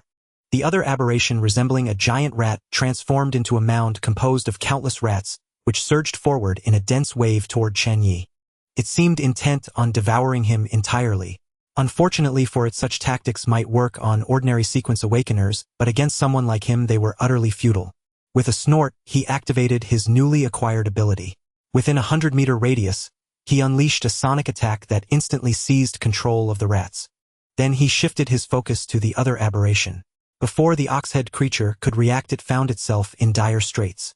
The swarm of rats covered its body, gnawing at it relentlessly. In mere moments, the ox-head aberration was reduced to bare bone, a sight so shocking it was hard to believe. A loud rumble echoed. At that moment, the entire department store began to tremble, and a true horror emerged. An aberration covered in countless skulls appeared. It resembled a grotesque thousand-eyed monster.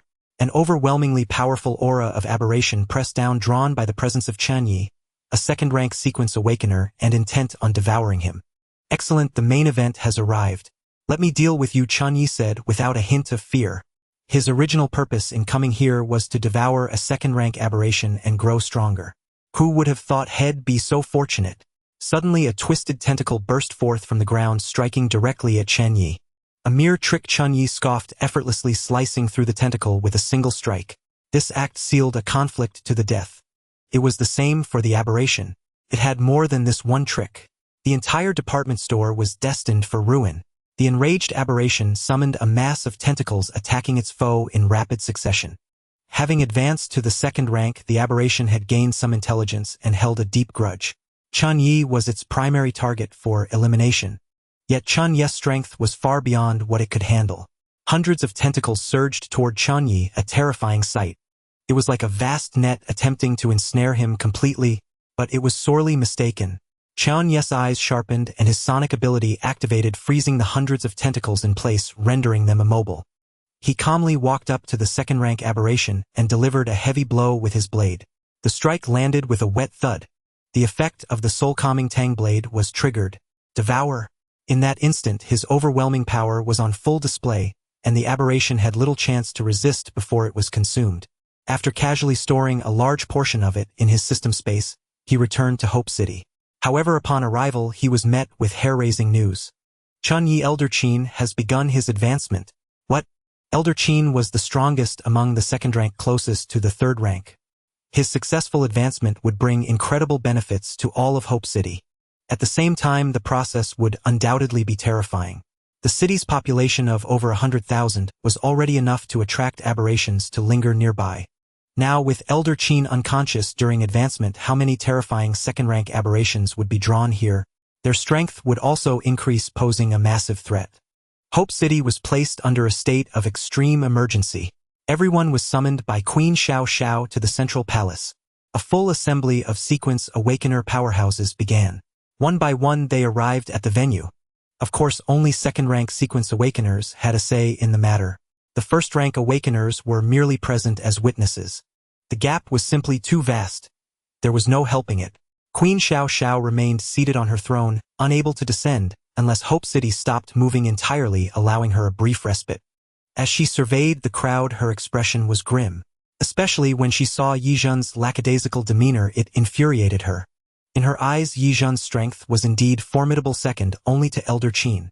Naturally, he found nothing in Hope City to be a challenge. He lived a comfortable life with ease. Niu Mimi's cooked delicacies using aberrant materials had cured his side effects. Wen Fang's healing abilities were also quite remarkable. In all of Hope City, there were very few such powerful auxiliary sequence awakeners. Still, there were many interesting sequence awakeners among them. For instance, the Bald Master was an aberrant artifact forger capable of crafting such items.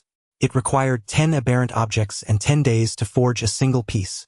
The efficiency was quite low, but having the ability to forge aberrant artifacts was already commendable. However, the urgent matter at hand was to announce important news and discuss the defensive structure. Everyone our strongest in Hope City Elder Chen has entered the advancement stage. Queen Xiao Xiao's words confirmed the accuracy of the information. Then, with a troubled expression, she added, "Many of you have likely witnessed the terror of advancement, haven't you?" Her words instantly reminded everyone of the horrors they had seen during such processes. Although it lasts only a day, those undergoing advancement are completely defenseless. Aberrations will be continuously attracted. No one knows how many dangers lurk in this apocalypse. If Elder Chen advances to the 3rd rank, could there be 3rd rank aberrations nearby? Could there be many? If they are all drawn here, their situation would be perilous. And such danger is all but certain. When that time comes, it will be very difficult. What can we do? Elder Chen advancing so suddenly. We don't know how to handle it. Indeed. The terror of the 3rd rank is unquestionable, and now we might face an attack from a 3rd rank aberration. That won't be easy to deal with. There's no choice. Once Elder Chen successfully advances, our safety will be assured. A buzz of discussion arose in the hall. It was still Yizhen who arrogantly stepped forward. Humph. Elder Chen merely advanced a bit faster than me, Yizhen. Soon enough I will catch up to him. Then he declared with even more audacity. Isn't it just a siege of aberrations? Watch me, Yizhen, annihilate them all. Utterly confident, he showed no fear. The others were left utterly dumbfounded. Mo Lao and Yo Mimi could only follow by Yizhen's side. Above, Queen Xiao Xiao was thoroughly exasperated by such a braggart. It seemed she was inherently at odds with this fellow. Yizhen, stop boasting here. Elder Chen's strength is evident to all. He even saved your lot. Without him, I doubt you alone could handle those aberrations. She addressed the crowd. Everyone must prepare for a large-scale assault of aberrations. Yes. The people steadied their nerves. Sieges of aberrations triggered by advancement were quite common. With so many sequence awakeners in Hope City, they had faced many such sieges. Through collective effort and Elder Chen's presence, no major chaos had occurred. Now that it was Elder Chen's turn, they had to protect him well. Only Captain Mo Chu's expression darkened. He keenly sensed that the road ahead would be far more arduous than anticipated. Since he was already in Hope City, he had to find a way to become the captain of its convoy fleet. That would grant him an incredible boost in power. Queen Xiaoxiao's reputation was already deeply entrenched, so he had to start from other angles. As time passed, many aberrations were drawn to the outskirts of Hope City by Elder Chen's advancement. Concurrently, convoys were heading this way. They had received word of Hope City's location and were converging. On the roof of a black SUV stood a man in a trench coat, his long hair flowing, exuding an artistic aura. Damn it! We're about to rendezvous with Hope City, and now this swarm of aberrations appears. He stared at the aberration-encircled city, his face grim. Retreat was no longer an option. Aberrations lurked everywhere. Front, back, left, right, above, and even below ground. It seemed something had happened in Hope City to draw all these aberrations. He surmised that a sequence awakener had advanced. They were the Gust Convoy. Besides him, the captain, there were 3 other sequence awakeners, making 4 in total. The convoy consisted of various vehicles totaling 200 people. A pickup truck pulled up beside him, and a young man with a spiky haircut leaned out. Captain Tang Qiao, what's our move? Fight our way in or break out in a direction? This young man, a rank sequence awakener ranked 93rd, was the convoy's main combatant. Smoke Walker, he could manipulate smoke, a formidable ability with great combat prowess. He was just a step away from advancing to the 2nd tier. Fearful of being besieged by aberrations during his advancement, he sought refuge in Hope City. Thus he was the most anxious. Mu Yi, I know you're eager, but hold your horses. Let me find a safe route. We must reach Hope City, or otherwise you can't escape today's trouble, let alone tomorrow's. Your advancement is imminent. All right, Tang Qiao replied with a solemn expression. Hearing this, Mu Yi ceased his urgings, trusting the captain, who had led them through countless perils, to work his magic again. The other 2 sequence awakeners also drew near, awaiting his decision. The rest could only follow their lead. At this moment, falling behind meant instant devouring by aberrations. True enough, a vehicle hit an obstacle, blowing out a tire instantly. No! The driver struggled to control the car, but it was too late. It veered into a group of motorcycles, taking several down. The vehicles were left crippled. A scorpion-like aberration lunged at them, a 3-meter beast wreathed in flames, clearly no ordinary foe. Boom! Its barbed tail stabbed forward, easily piercing an unlucky victim. Ah! A scream rang out and a horrifying scene unfolded. The man's body burst into flames as the fire scorpion aberration drained him dry. In moments he was reduced to a skeleton, then ashes. This ghastly sight sent terror through the crowd. Seizing the moment while the scorpion targeted its next victim, the others fled, abandoning their motorcycles. The driver shouted to his family, "Run, wife, daughter." "Ah! Wah! Daddy, mommy, I'm scared." But the woman had already fainted. The little girl wailed. Without hesitation, the man jumped out to save his wife and child. But as he did, the scorpion aberration killed another and turned its gaze on him. Cold sweat poured down his face.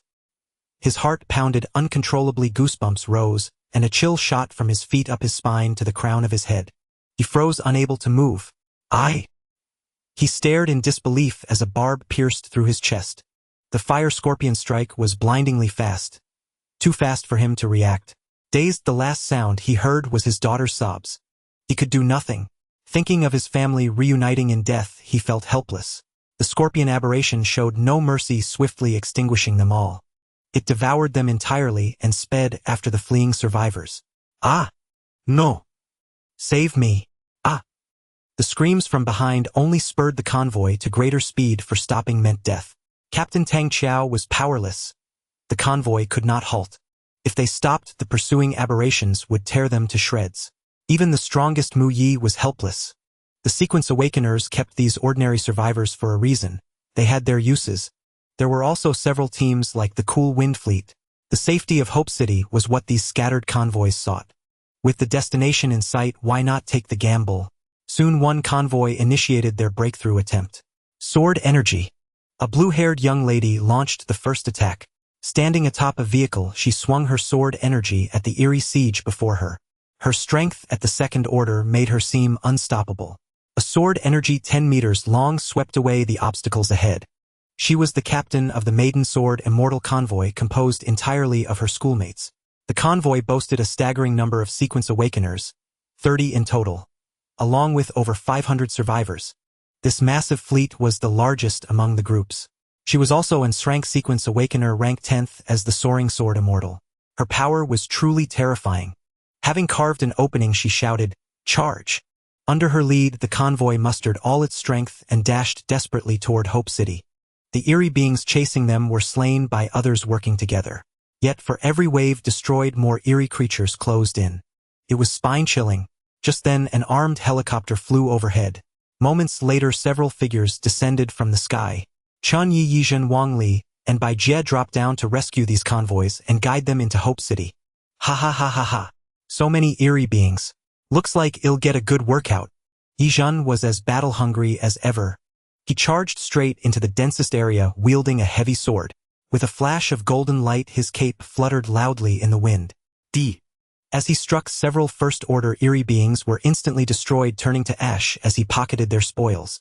Wang Li transformed into a raging savage giant, descending from the sky to wreak havoc. Bai Jie's combat prowess was also extraordinary. Chen Ye, meanwhile, approached the nearest convoy with relative ease. Holding his soul-calming Tang saber, he swiftly dispatched the remaining stragglers. Xiezihan, the Maiden Sword Immortal, smiled warmly as she saw Chen Ye come to aid their convoy. "Handsome, you're from Hope City, right?" were the Maiden Sword Immortal Convoy and the captain Xiezihan. "We've come to join Hope City." She appeared overjoyed. Her teammates felt the same. Only they knew the hardships and dangers of their long journey. Having finally found Hope City, they were eager to join. Chen Ye smiled slightly. "That's right, I'm here to escort you. Don't worry, I'll lead you into Hope City." Then he guided everyone to the armed helicopter. Seeing this, Xiezihan quickly urged her teammates to board. She sat on her sword conversing with Chen Ye. "Is Hope City really like the information we received, housing over 100,000 people?" She was astonished.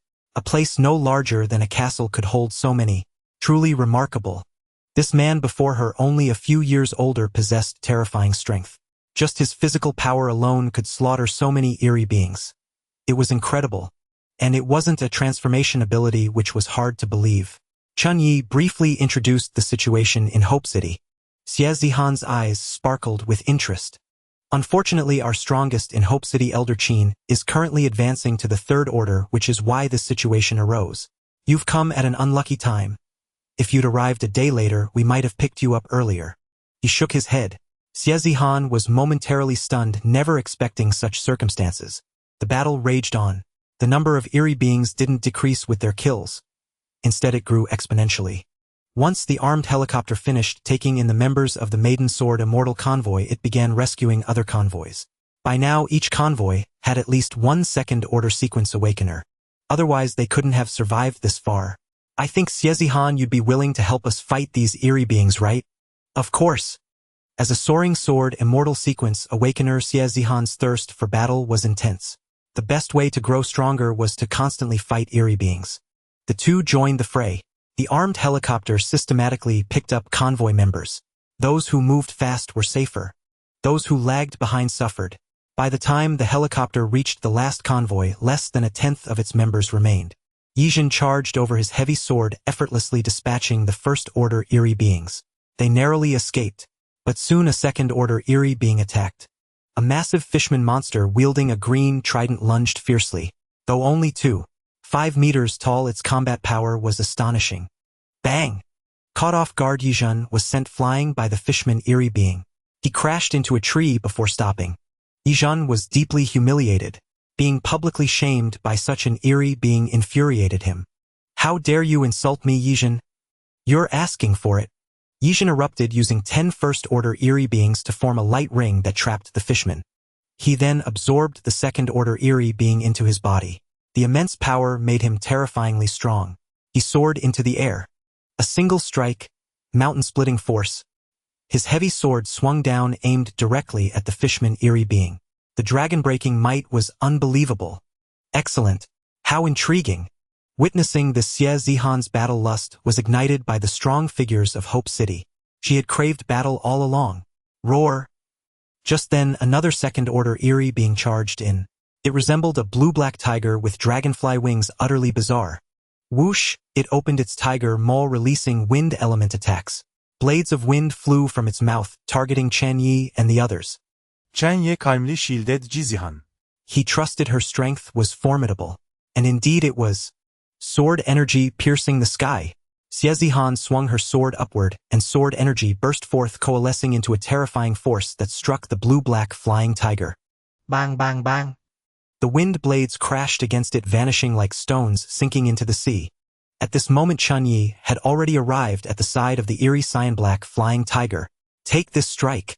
This slash came with astonishing suddenness. The cyan-black flying tiger, already occupied with Xie Zihan's sword aura attack, instantly fell into misfortune. Roar!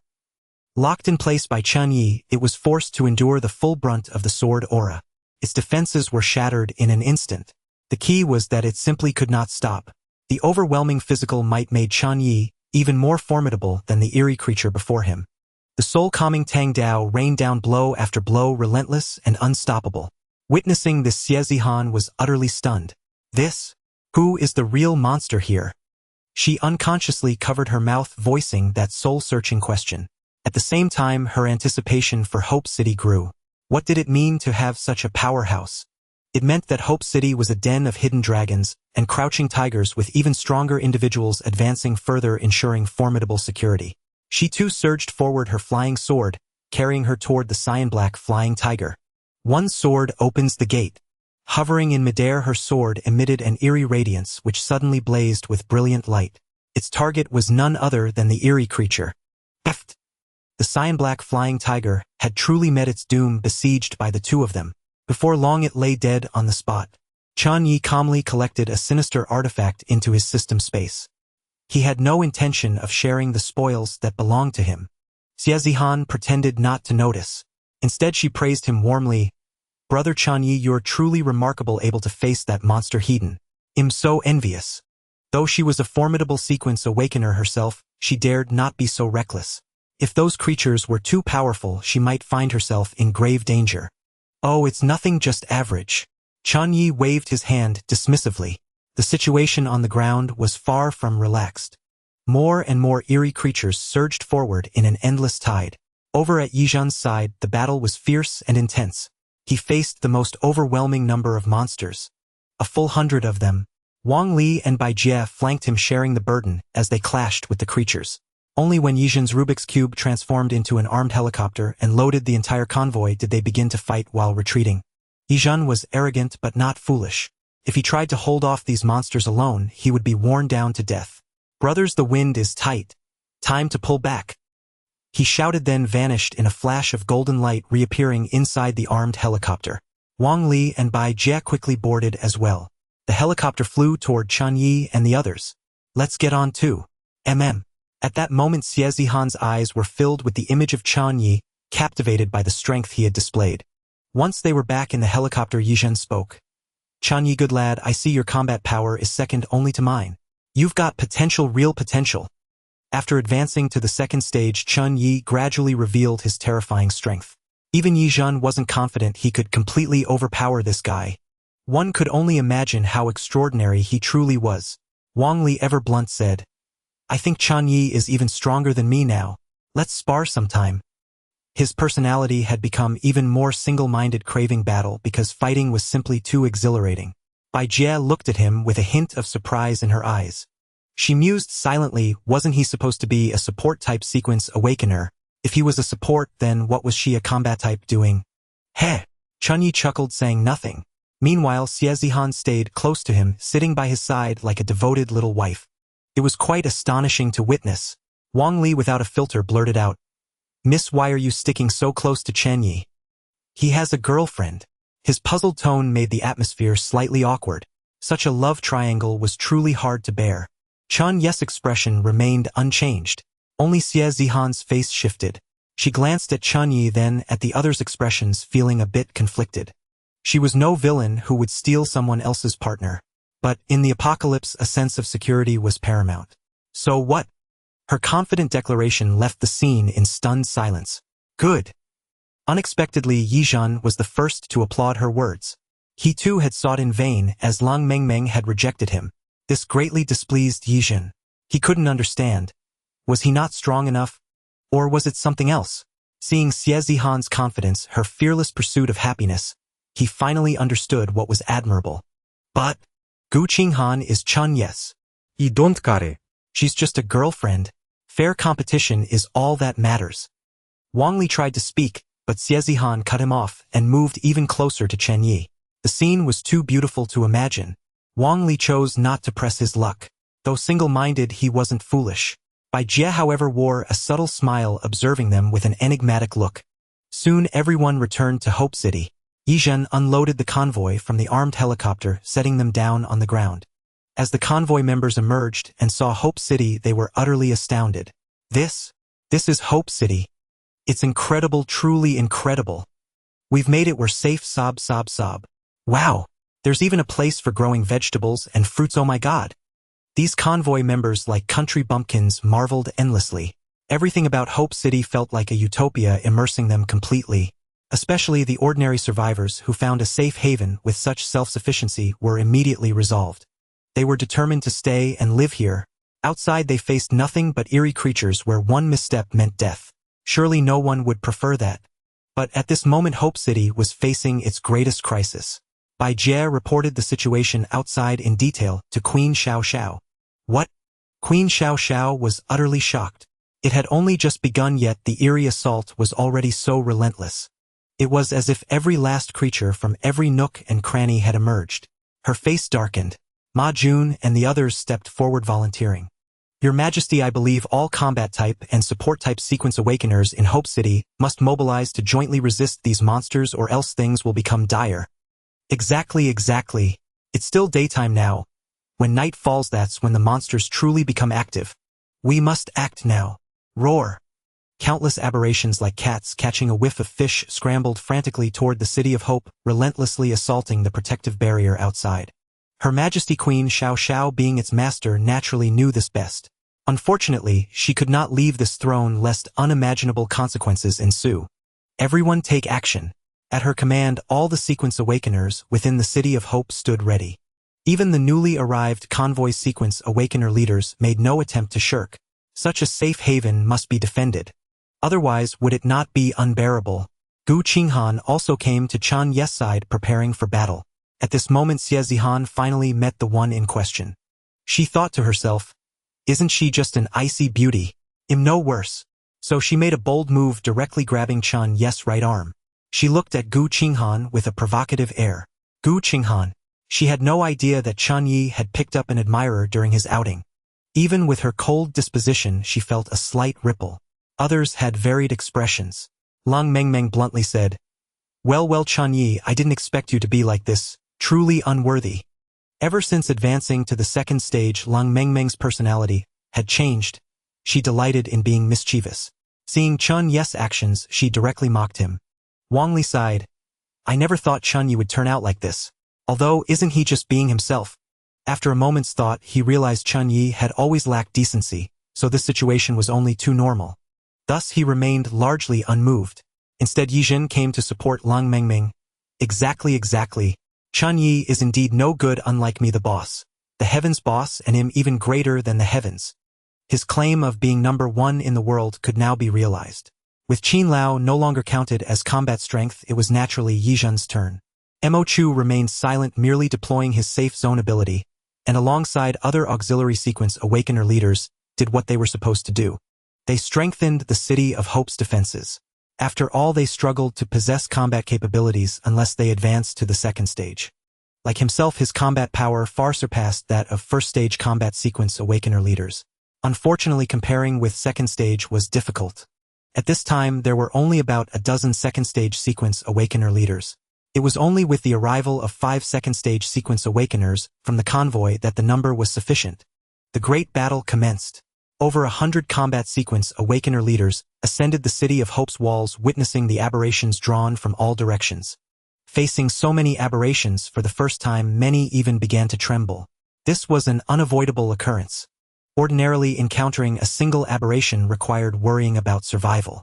Not everyone was like Chen Ye and his group, who were almost all top-ranked sequence awakeners with extraordinary combat prowess.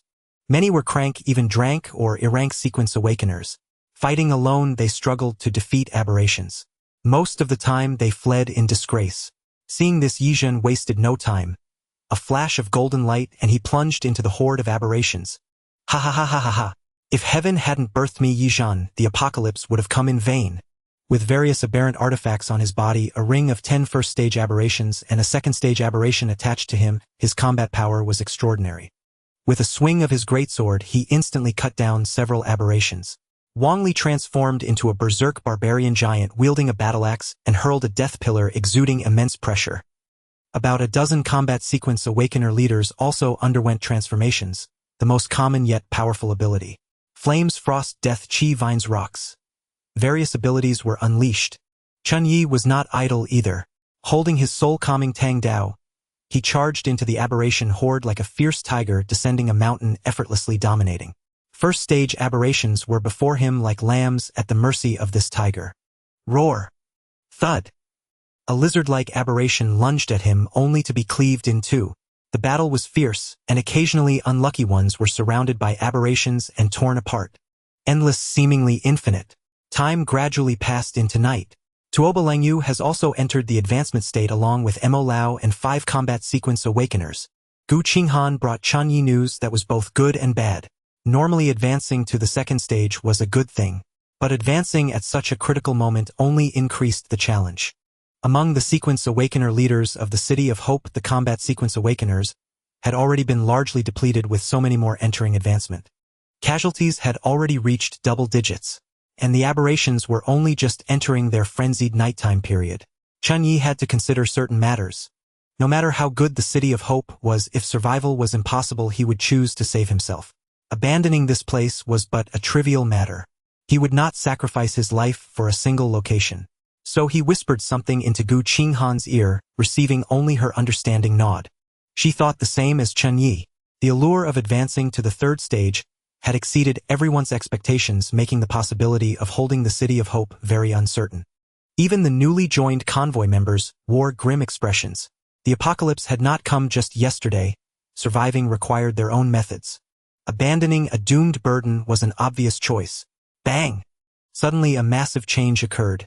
The City of Hope's protective barrier was breached. A skeletal aberration wielding a bloody scythe charged in. No! It appeared where ordinary survivors were working. Over 100 unlucky souls were slaughtered by this deathly skeletal aberration. It greedily inhaled the aura of death, becoming even more terrifying. Of course, the sequence awakeners on the wall were more to its taste. Before an auxiliary sequence awakener could say a word, a gust of black wind swept past and he lost consciousness. It was this deathly skeletal aberration that had instantly killed him. A second-stage aberration, and an elite at that. Let me handle it. Yijin wasted no time. With a flash of golden light, his great sword clashed against the scythe in a devastating exchange. With the aberrant breakthrough of the death skeleton, more aberrations followed in its wake, surging into the City of Hope. A scene that made one's scalp tingle unfolded. The survivors who had been living in peace and contentment were subjected to an unimaginable terror. Death appeared here unceasingly. Ah! How is this possible? The survivors who had long lived within had barely managed to forget the horror brought by the aberrations. From this day forth they began to remember. Death was everywhere. In just a brief moment, hundreds, even thousands of survivors fell prey to the aberration's slaughter and devouring. Even the great sequence awakeners were gripped by fear. They had already expended a vast amount of energy during the day resisting these aberrations. Now they found themselves somewhat inadequate. Just as fear seized the crowd, Queen Xiao Xiao, seated upon her throne, let out a cold snort. Humph! She directly activated the City of Hope's final contingency. Transform! Boom! The City of Hope rose from the ground, an unbelievable sight. It resembled a battle mecha. It took flight directly, its speed surpassing that of most aberrations. This meant that there would be no reinforcements. At the same time, the aberrations that had followed were sent flying by this colossal mecha. Boom! The commotion was immense. The experience of those within the City of Hope was different. They only felt that the city had severed the entrance for the aberrations. As long as it was just these intruding aberrations, they could handle them. Otherwise, the endless stream of aberrations would truly cause most of the great sequence awakeners to be daunted, even contemplating escape. Yijin, however, was different. He felt as if he were invincible, slaughtering wildly. The death skeleton aberration had long been destroyed by him. Even an elite second-stage aberration posed little threat before him. The others also sprang into action, annihilating the aberrations within the City of Hope. How is it? Chen Ye asked Emochu. He possessed the most extraordinary perception here. Yet Emochu's expression remained grim. The aberrations here have been eliminated, but the night is teeming with them everywhere. Those surrounding us are by no means few. Upon hearing this, everyone grew dejected. A sense of inescapable helplessness washed over them. At that moment, Queen Xiao Xiao's voice rang out. The City of Hope can perform a single massive levitation. The aberrations that can fly over will be greatly reduced. One group will resist the aberration's assault while the others restore their energy. Once Elder Qin successfully advances, we will have a third-stage sequence awakener. We will surely be very safe. She herself could not break free, nor did she wish for these ordinary survivors to lose their refuge. Exposed outside, they would only be devoured by these aberrations. Elder Qin's strength was also the guardian deity of everyone. Right? No mistake. We must hold on until Elder Qin successfully advances. Only then will we truly be safe. Bai Jie also shouted resolutely. There were also Ma Jun and the others. They all knew the importance of Elder Qin and the indispensability of the City of Hope. The spark of humanity, over 100,000 strong, had to continue. More and more people's eyes grew resolute. Seeing this, Chen Ye's gaze was also inscrutable. Everyone knew the terror of the aberrations. In the wild, moving carelessly could lead to being ensnared without notice. Even staring at a street lamp for too long could be a trick of some aberration devouring you completely. Finally, Queen Xiao Xiao's eyes also hardened. She activated the City of Hope's ultimate move. In the dark sky, a colossal shadow suddenly soared upward. The mecha that was the City of Hope floated directly to an altitude of 10,000 meters. Within the City of Hope, everything was fine. Oxygen remained abundant. Everyone remained on high alert. Half of them restored their energy while the other half prepared for battle. Soon flying aberrations arrived at this 10,000 meter altitude, engaging in a slaughter of unspeakable cruelty. Bang! Bang! Bang! The protective barrier that had just been raised did not hold for long before being breached by the aberrations. This was only to be expected.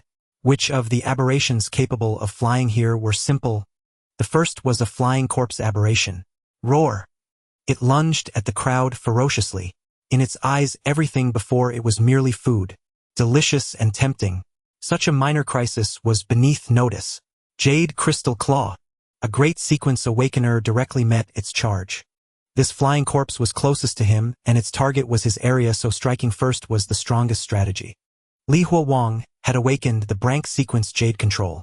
Although it was not ranked in the top 100 through frequent battles, he had already advanced to the second stage.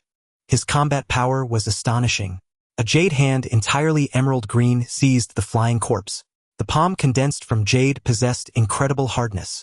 The flying corpse had not expected to walk right into a trap upon arrival. It was immobilized. It struggled desperately, trying to break into the crowd, to devour a large amount of flesh and blood. This would allow it to continue to improve. For now, it was merely an ordinary second-stage aberration, having advanced late, and its combat power was inferior to Li Huowang's. Mu Yi beside him was not idle either. He conjured a smoke lancer which charged forward fiercely. Eft! The smoke spear instantly pierced through the flying corpse's body. Good coordination. It's only right. Although it was their first time cooperating, they worked together quite seamlessly. Chen Ye was also amidst the slaughter. Holding his soul-calming Tang saber, he leaped with force to strike down a horned aberration. Roar! The aberration's eyes blazed with a sinister green light, causing him to falter slightly.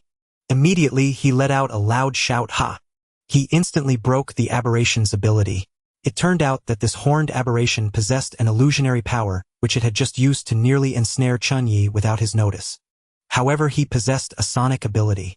He deployed it at once, countering such a tactic.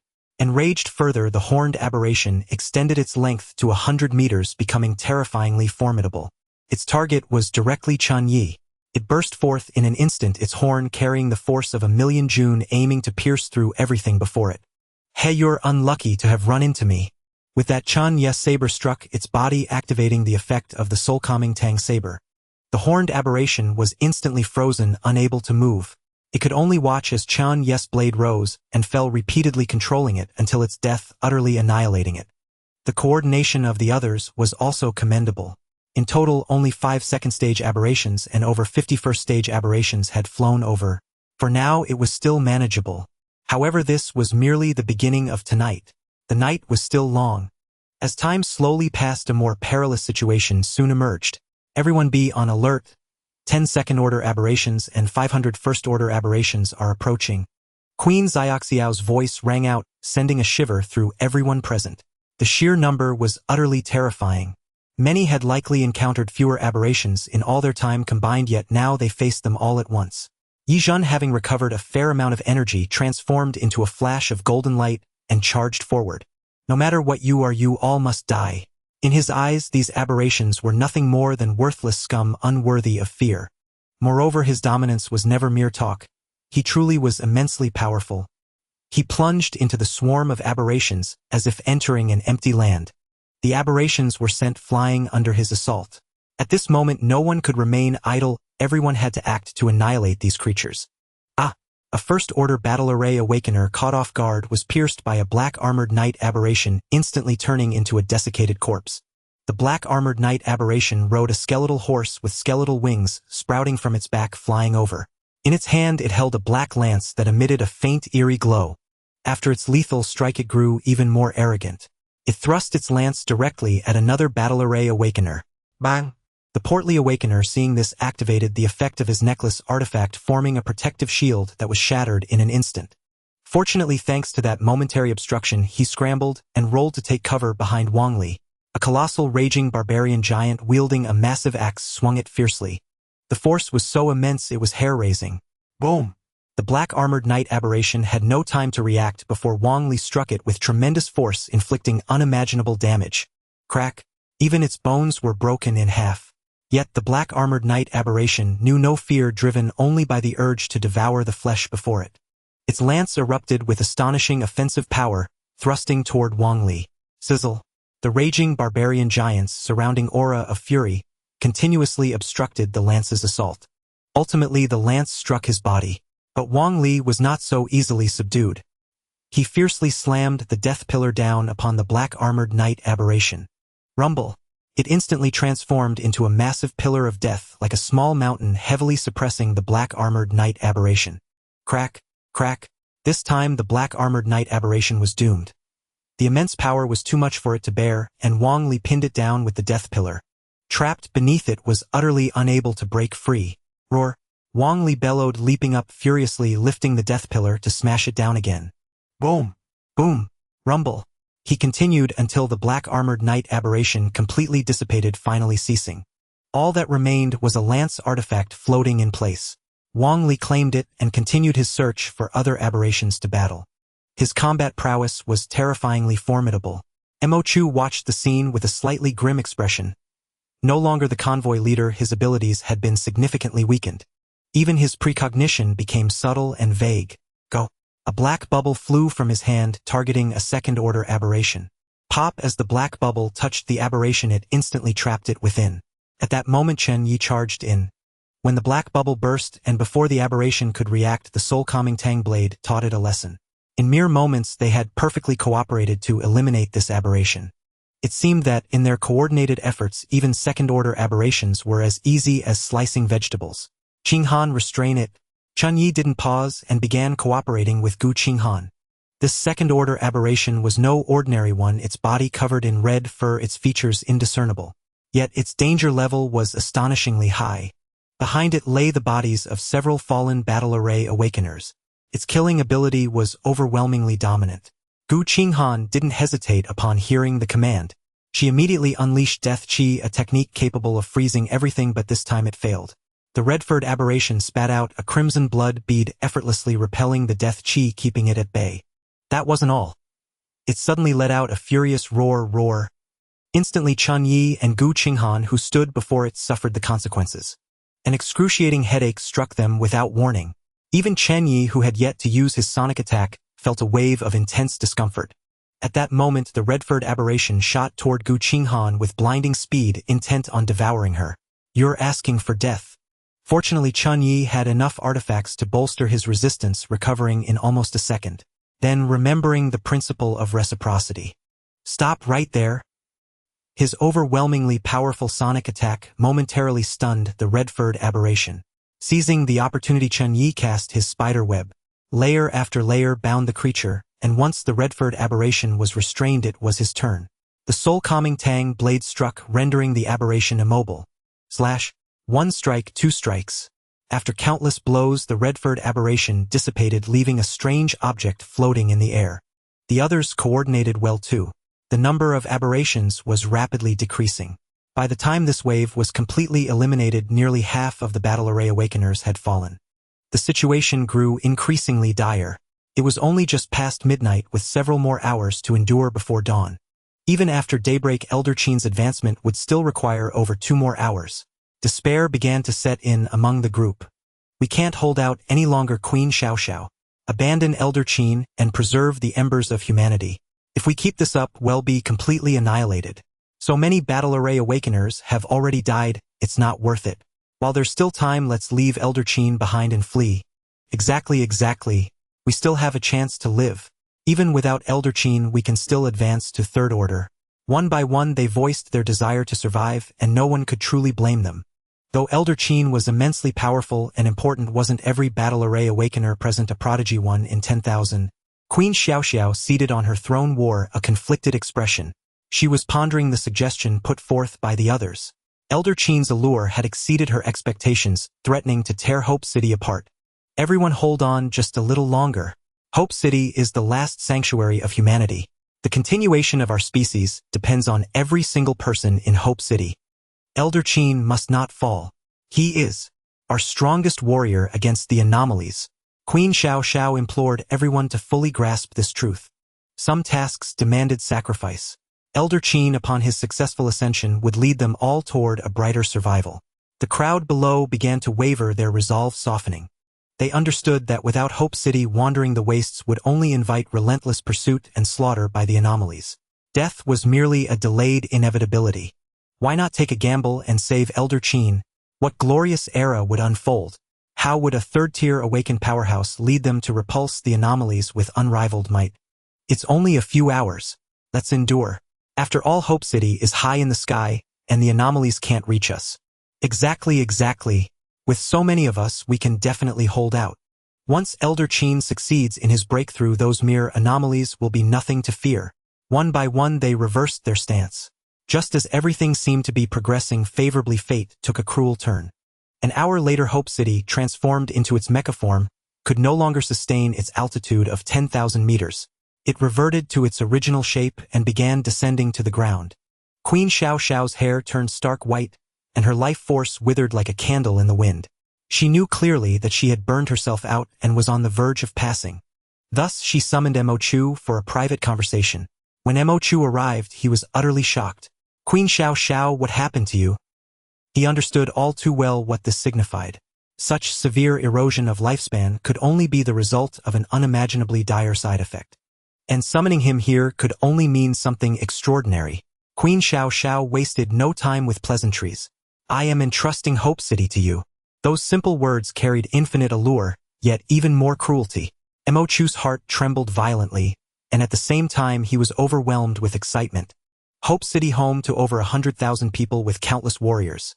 If he became Emperor Mo Chu, to what heights would his power ascend? "I accept." His voice was resolute and pure, filled with longing and impatience. Queen Xiao Xiao breathed a sigh of relief. Then they exchanged positions as if she had always stood where he was and he where she was, without a ripple of disturbance. In that instant Mo Chu transformed, becoming terrifyingly formidable. Ha ha ha ha ha ha ha. Empowered by immense strength, he could not suppress the grin spreading across his face, and his hearty laughter echoed without restraint. Xiao Xiao watched him, shaking her head slightly. She walked unhurriedly out of the castle to wander outside. "Today I, Emperor Mo Chu, shall lead everyone into battle." His voice reached the ears of all the awakened sequence masters. Instantly it caused a considerable stir. Everyone knew that Queen Xiao Xiao was the rightful ruler of Hope City. Why had the leadership changed so abruptly? No way. Why would Queen Xiao Xiao hand over Hope City at a time like this? Is there some hidden reason? What do we do now? There are so many anomalies. Elder Qin's ascension has attracted too many of them. What course should we take? Just as anxiety and doubt plagued the crowd, Queen Xiao Xiao approached. But the sight of her snow-white hair left everyone utterly astonished. No one knew what torment this queen had endured. She walked over calmly, and the crowd watched her in silence. "Everyone, the new sovereign of Hope City has ascended, Emperor Mo Chu." Her voice was placid, betraying no emotion, as if stating a trivial matter. Yet Bai Jie and the others were taken aback. "Queen Xiao Xiao, you cared so deeply for everyone in Hope City. How could you?" Her words trailed off unfinished. The answer was painfully obvious. The others stared at her in speechless silence. "Heh." Queen Xiao Xiao let out a light, carefree laugh. "It's nothing.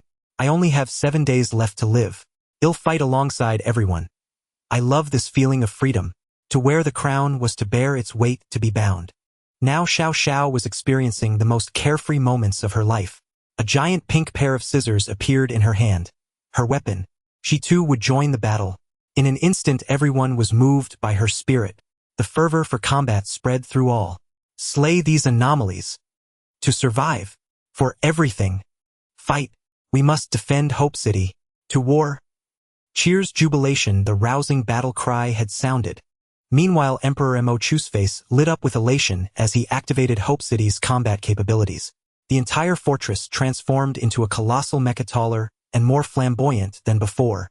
"Everyone engage." Emperor Mo Chu's voice thundered in their ears. "Yes."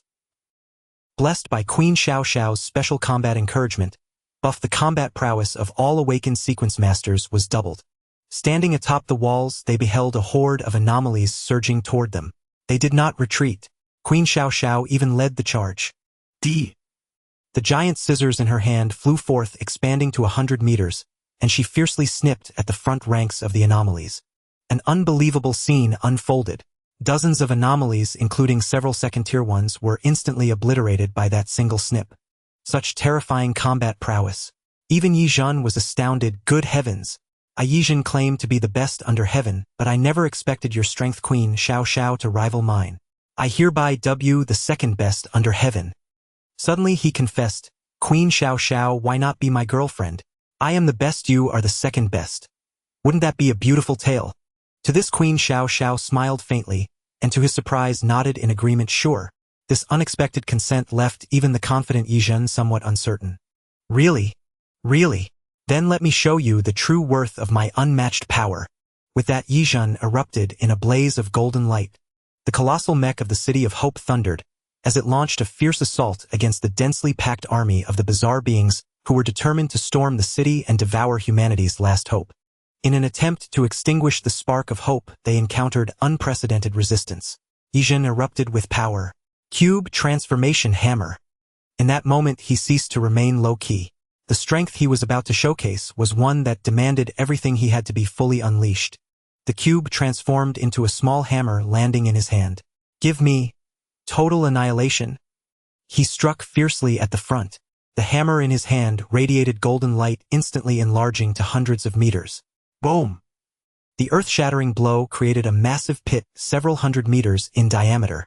Thousands of the bizarre beings perished on the spot. Similarly, Yizhen was in a wretched state. His entire body had exhausted all effects of the bizarre artifacts, leaving him in a pitiful condition like a flickering candle. Staggering to the side of Queen Xiao Xiao, he took her hand and asked, "Does it still look good?" Simply stunning. This is the man worthy of my title, Queen Xiao Xiao. On the battlefield, the two embraced and kissed, resembling the most beautiful scenery. The entire front line had been almost entirely cleared of the bizarre beings. However, the remaining bizarre beings showed no fear and surged forward, attacking others. Queen Xiao Xiao led the exhausted Yizhen in a fighting retreat. Roar! The raging barbaric giant, transformed by Wang Li and others who had also transformed into powerful warriors, charged to the front line. The auxiliary sequence awakened leaders did their utmost to support everyone with their abilities. Chen Ye, Gu Qinghan, and Xie Zihan all joined the battle. It wasn't until the sun rose again that the number of bizarre beings finally thinned out. The cost, however, was truly devastating. Not to mention the bizarre beings had already breached the interior of the City of Hope, exterminating more than half of the ordinary survivors. The auxiliary sequence awakened leaders were almost completely wiped out, and the battle sequence awakened leaders suffered similarly. Only about 1/10 of the hundreds of sequence awakened leaders remained. And this was before the final moments. The ones still able to fight were few and far between. The rest were all recovering energy. The City of Hope was in a tragic state, almost completely destroyed with Mo Chu as its user. He had aged 30 years in an instant. We must hold on. Mo Chu activated his abilities and sensed that the bizarre beings were almost out of numbers.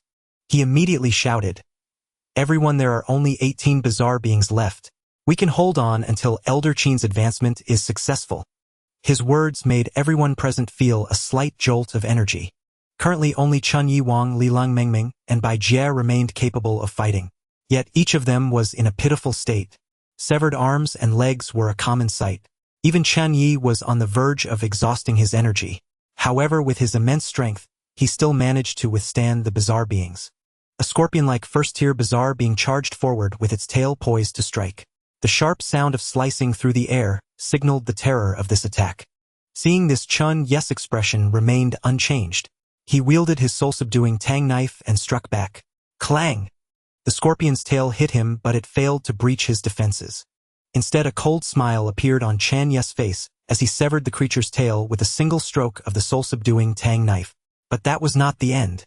He pressed on, attacking without utilizing any abilities, just pure strength. Swoosh! The scorpion-like bizarre being suffered greatly, each strike breaking through its defenses until it was reduced to a pulp before dissipating. An artifact also emerged. The scorpion tail needle artifact was directly stored in the system space. There were simply too many. This battle was not only brutal, but also a great opportunity for wealth. The entire sequence of bizarre artifacts underwent significant changes in ranking, with many falling back thousands of places. This was a result of this skirmish. There were simply too many artifacts. Those who survived had no problem holding over 100 pieces. After dealing with this bizarre being, he did not stop, continuing to hunt the next one. At that moment, Wang Li reached his limit, the raging barbaric giant instantly reverting to human form. As a second tier, he was no longer an easy opponent. He grabbed a giant axe and fiercely struck at the bizarre being, sending it flying. Even in human form, his combat power remained formidable. At least he had no problem facing off against first-tier bizarre beings. Lang Mengmeng and Bai Jie could only maintain the situation through cooperation. However, there were still too many bizarre beings, occasionally breaking through their defenses and rushing into the ruined City of Hope. To their surprise, as soon as they entered, they heard a terrifying sound. Immediately after, a gigantic black bubble enveloped the duck-like bizarre being. A horrific commotion erupted within. Soon calm was restored. On the throne, Emperor Mo Chu looked utterly devastated, his eyes filled with crimson streaks as if reaching his limit.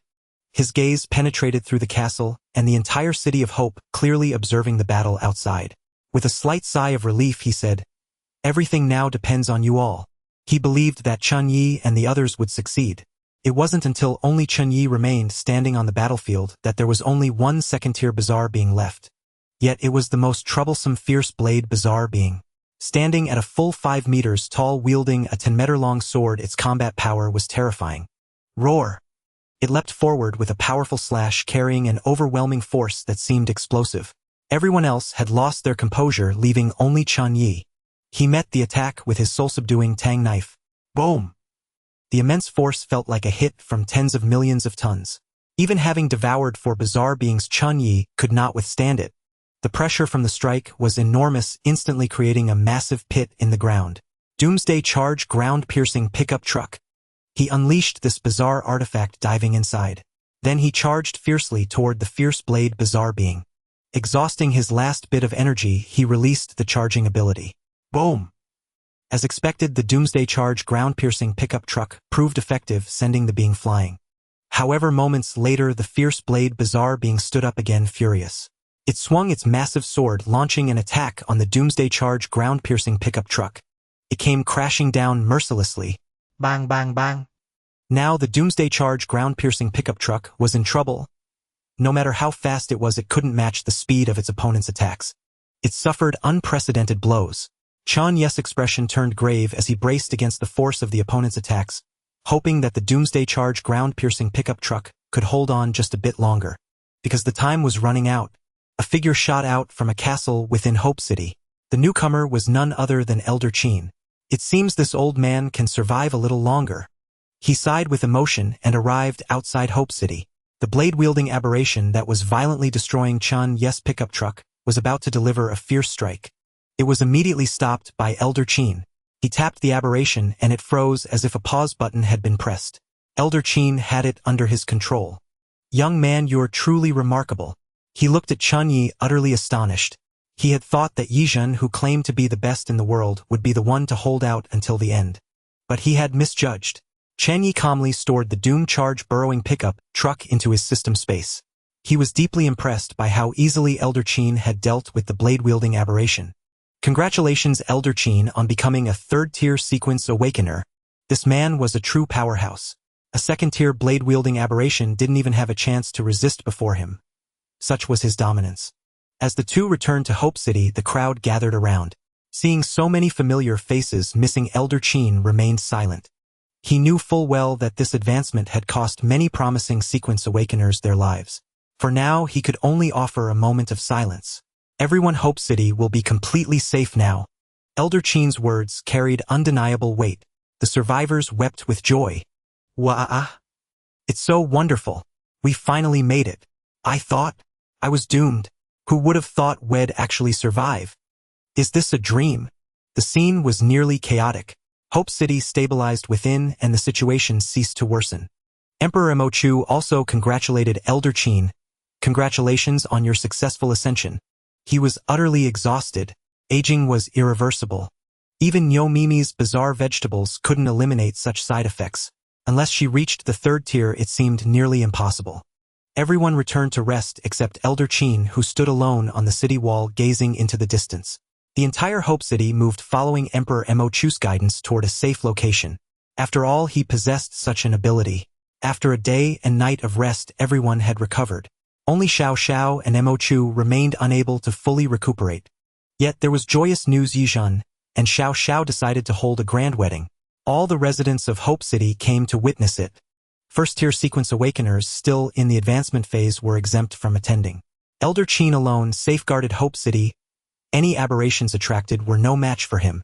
He captured 10 2nd-tier aberrations to use as pawns, setting them against those that attacked the city. Under his abilities control, these aberrations fought with ferocious, astonishing power. Their coordination was incredible. Within Hope City, a scene of survival after calamity unfolded. Yizhen and Xiao Xiao's wedding was grand with abundant food for all. served as a fitting conclusion. 7 days later, Queen Xiao Xiao's funeral took place. Her life had finally withered away.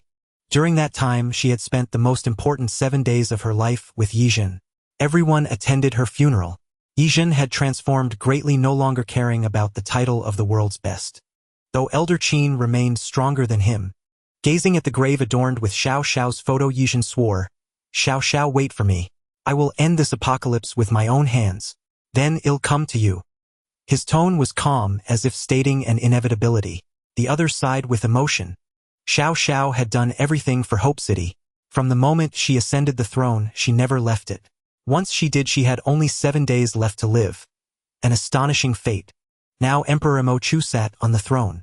He guided everyone through the apocalypse, seeking a path to survival.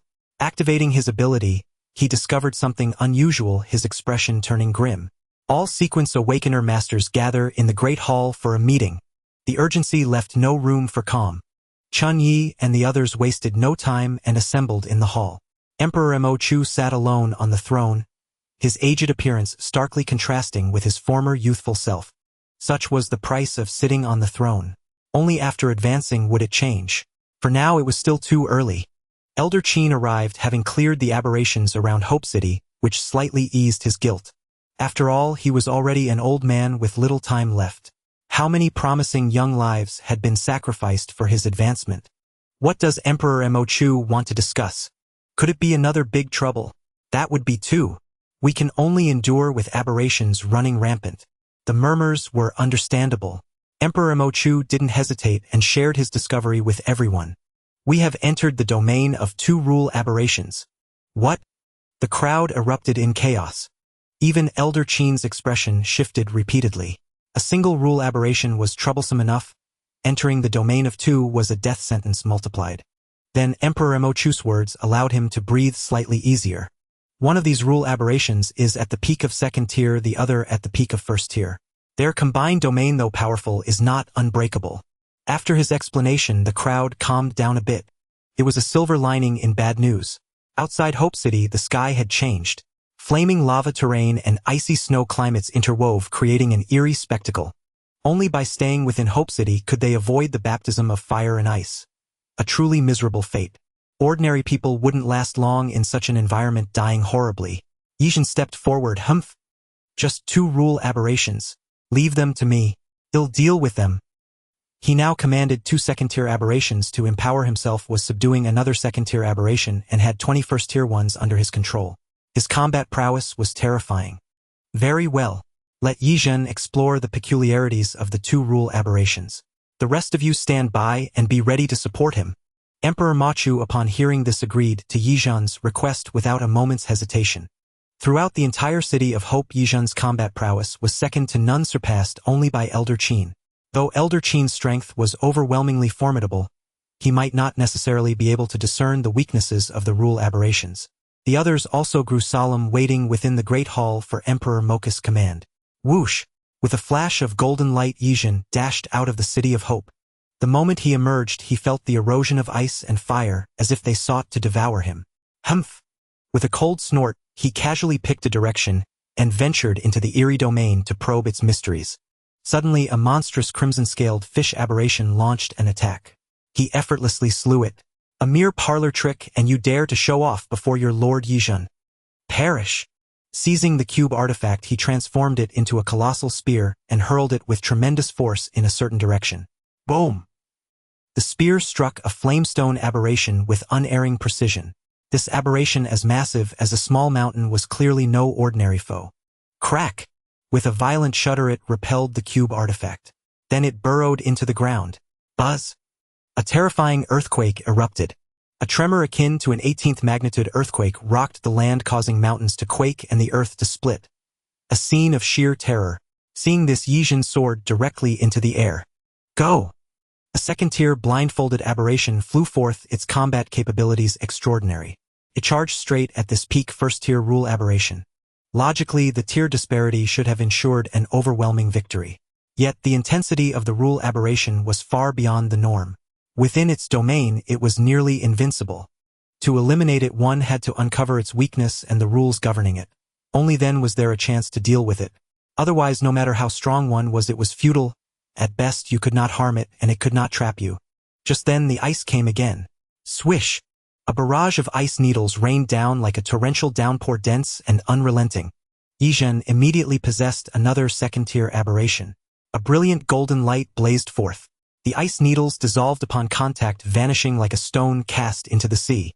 Then a colossal ice maiden aberration resembling a snowy mountain materialized in the sky. Accompanying her appearance were dense, dark clouds. Snow and ice descended, bringing with them a myriad of icy weapons.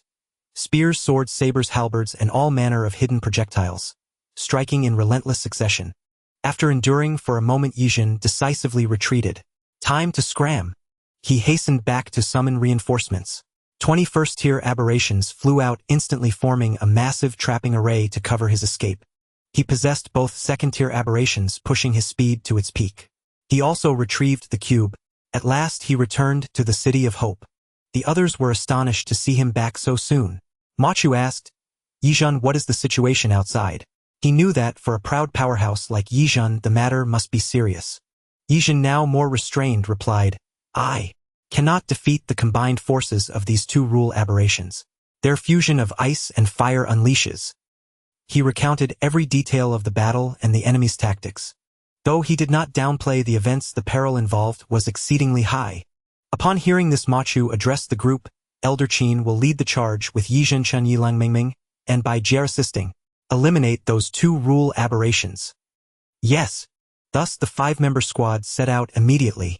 The strength of the others was insufficient to aid in such a grand battle. Once there, they could not even protect themselves, let alone provide support. How could they assist? Wang Li wished to join, but Machu rejected the idea, stating that the City of Hope also needed defenders.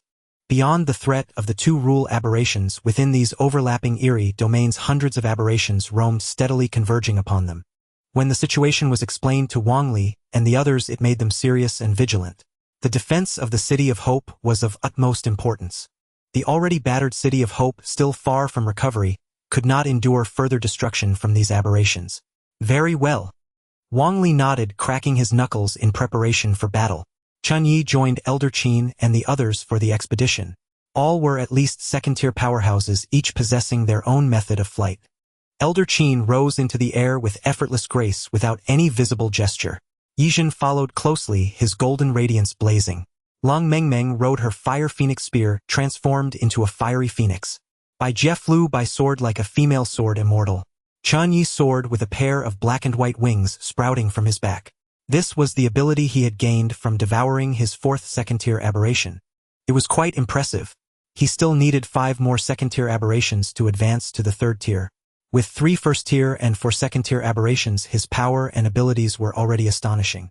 Even Elder Qin was secretly amazed. Yizhen was already a formidable powerhouse, but there were hidden dragons and crouching tigers among the rest. Soon the group arrived at the spot where Yizhen had encountered the two rule aberrations. The scarred landscape bore witness to the fierce battle. Yet the two rule aberrations had mysteriously vanished. Elder Qin was not surprised by this. First, find the first-tier volcano aberration. The second-tier ice maiden aberration will naturally appear, for these two are merging their rules. We must not allow them to succeed. Yes. Seeing the gravity of the situation, the group did not dawdle. Soon the volcano aberration could no longer contain itself and attacked directly. A mere first-tier rule aberration was incredibly audacious, charging fearlessly against a team led by a 3rd-tier sequence awakener and 4 second-tier sequence awakeners. It hurled terrifying volcanic lava and unleashed countless magma eruptions, attempting to engulf the entire group. It was like a hell of molten rock. "I'll handle this," Lang Mengmeng shouted, charging forward with her fire phoenix spear. Caw! With a phoenix's cry, a colossal fire phoenix swooped in. Boom! The molten hell was shattered, and the phoenix surged toward the volcano aberration's true form with an unstoppable momentum. Lang Mengmeng did not cease her enhancement. She wore numerous accessories, all of which were artifacts. Despite the severe side effects, she used them without hesitation. Her combat power erupted to an astonishing degree. After withstanding this blow, the volcano aberration shattered and merged into its domain. At that moment, an unbelievable scene unfolded. The Ice Maiden aberration seized the opportunity and devoured the volcano aberration. The two rule domains fused together. Terror gradually began to spread. The group trapped within the eerie domain wore grim expressions. Only Elder Chen remained solemn, directly unleashing a third-tier ability. Explode! 10 second-tier aberrations coalesced into a sphere hurtling toward the spot where the rule aberration was devouring and fusing. Boom! En unimaginably terrifying explosion erupted. In an instant, it tore a fissure in the eerie domain. Seeing this, Emperor Mo Chu directly manipulated the City of Hope, transforming it into a mecha and flying inside. They had escaped the rule aberration's eerie domain. The other 5, however, remained trapped for the moment. The moment Mo Chu and his companions left the fissure they had just opened closed instantly. The Ice Maiden aberration's heart-wrenching screams pierced through everyone's minds like a demonic cacophony. Yet despite this, it ultimately succeeded in devouring the volcano aberration. This power fluctuated erratically, hovering between peak second tier and nascent third tier. This was the aftermath of the explosion. A pseudo-third tier state. Elder Chen breathed a sigh of relief. A genuine third-tier rule aberration at this moment could annihilate everyone. Thus he deployed a massive bell-shaped relic, expanding it to the size of a small mountain. Ding-a-ling! The sound waves rippled out, ensnaring hundreds of aberrations, all of which turned to besiege the Ice Maiden. Attack! Yes! At Elder Chen's command, Chen Ye and the others dared not delay. They all launched their assaults. A variety of relics and offensive techniques were unleashed upon the Ice Maiden aberration. Roar! Yet the combat prowess of the Ice Maiden aberration was terrifying beyond measure. A condensed orb of ice and volcanic magma surged forward violently. Boom! The dual compression explosion of ice and fire was in no way inferior to Elder Chen's earlier detonation. The entire eerie domain was blasted into chaos, an unbelievable sight. Bai Jie was the most unfortunate, losing an arm, a leg, and half her torso to the blast. Gasping for breath, she seemed on the verge of death. Damn it! Yijin cursed, then erupted with power. His cube-shaped relic transformed into a massive bowl-like vessel, slamming down to trap the Ice Maiden. Alas, rule aberrations defied all logic. What it trapped was merely a clump of snow. The true entity had already emerged from another side. Let this old man seal it. Elder Chen dared not tarry. Draining his life force, he charged forward, trapping the Ice Maiden and its eerie domain within his own body. In this way, destroying this core form would truly eliminate it. Otherwise, the Ice Maiden could regenerate infinitely amidst snow and ice. At this moment, Chen Ye hesitated no longer. He surged forward, and the phantom behind him directly devoured the aberration. Everything came to an end. Elder Chen gazed at Chen Ye with satisfaction, then closed his eyes. In that instant, he seemed to glimpse the future where aberrations were utterly eradicated by him. Yizhan and Long Mengmeng gathered around. Bai Jie had already passed on along with Elder Chen. Chen Ye, what is this? Good lad, I was wondering how you could be stronger than me, the second-ranked. So you're the number 1 sequence. Yizhen had seen through it. Chen Ye was the top-ranked class sequence, the devourer of aberrations. To this, Chen Ye simply smiled. Then let us bring an end to this apocalyptic nightmare of aberrations. Yes. With the Ice Maiden aberration devoured by Chen Ye, they naturally appeared outside. The City of Hope had already arrived before them. The 3 returned to the City of Hope, advancing toward their goal of ending the aberration apocalypse. The end.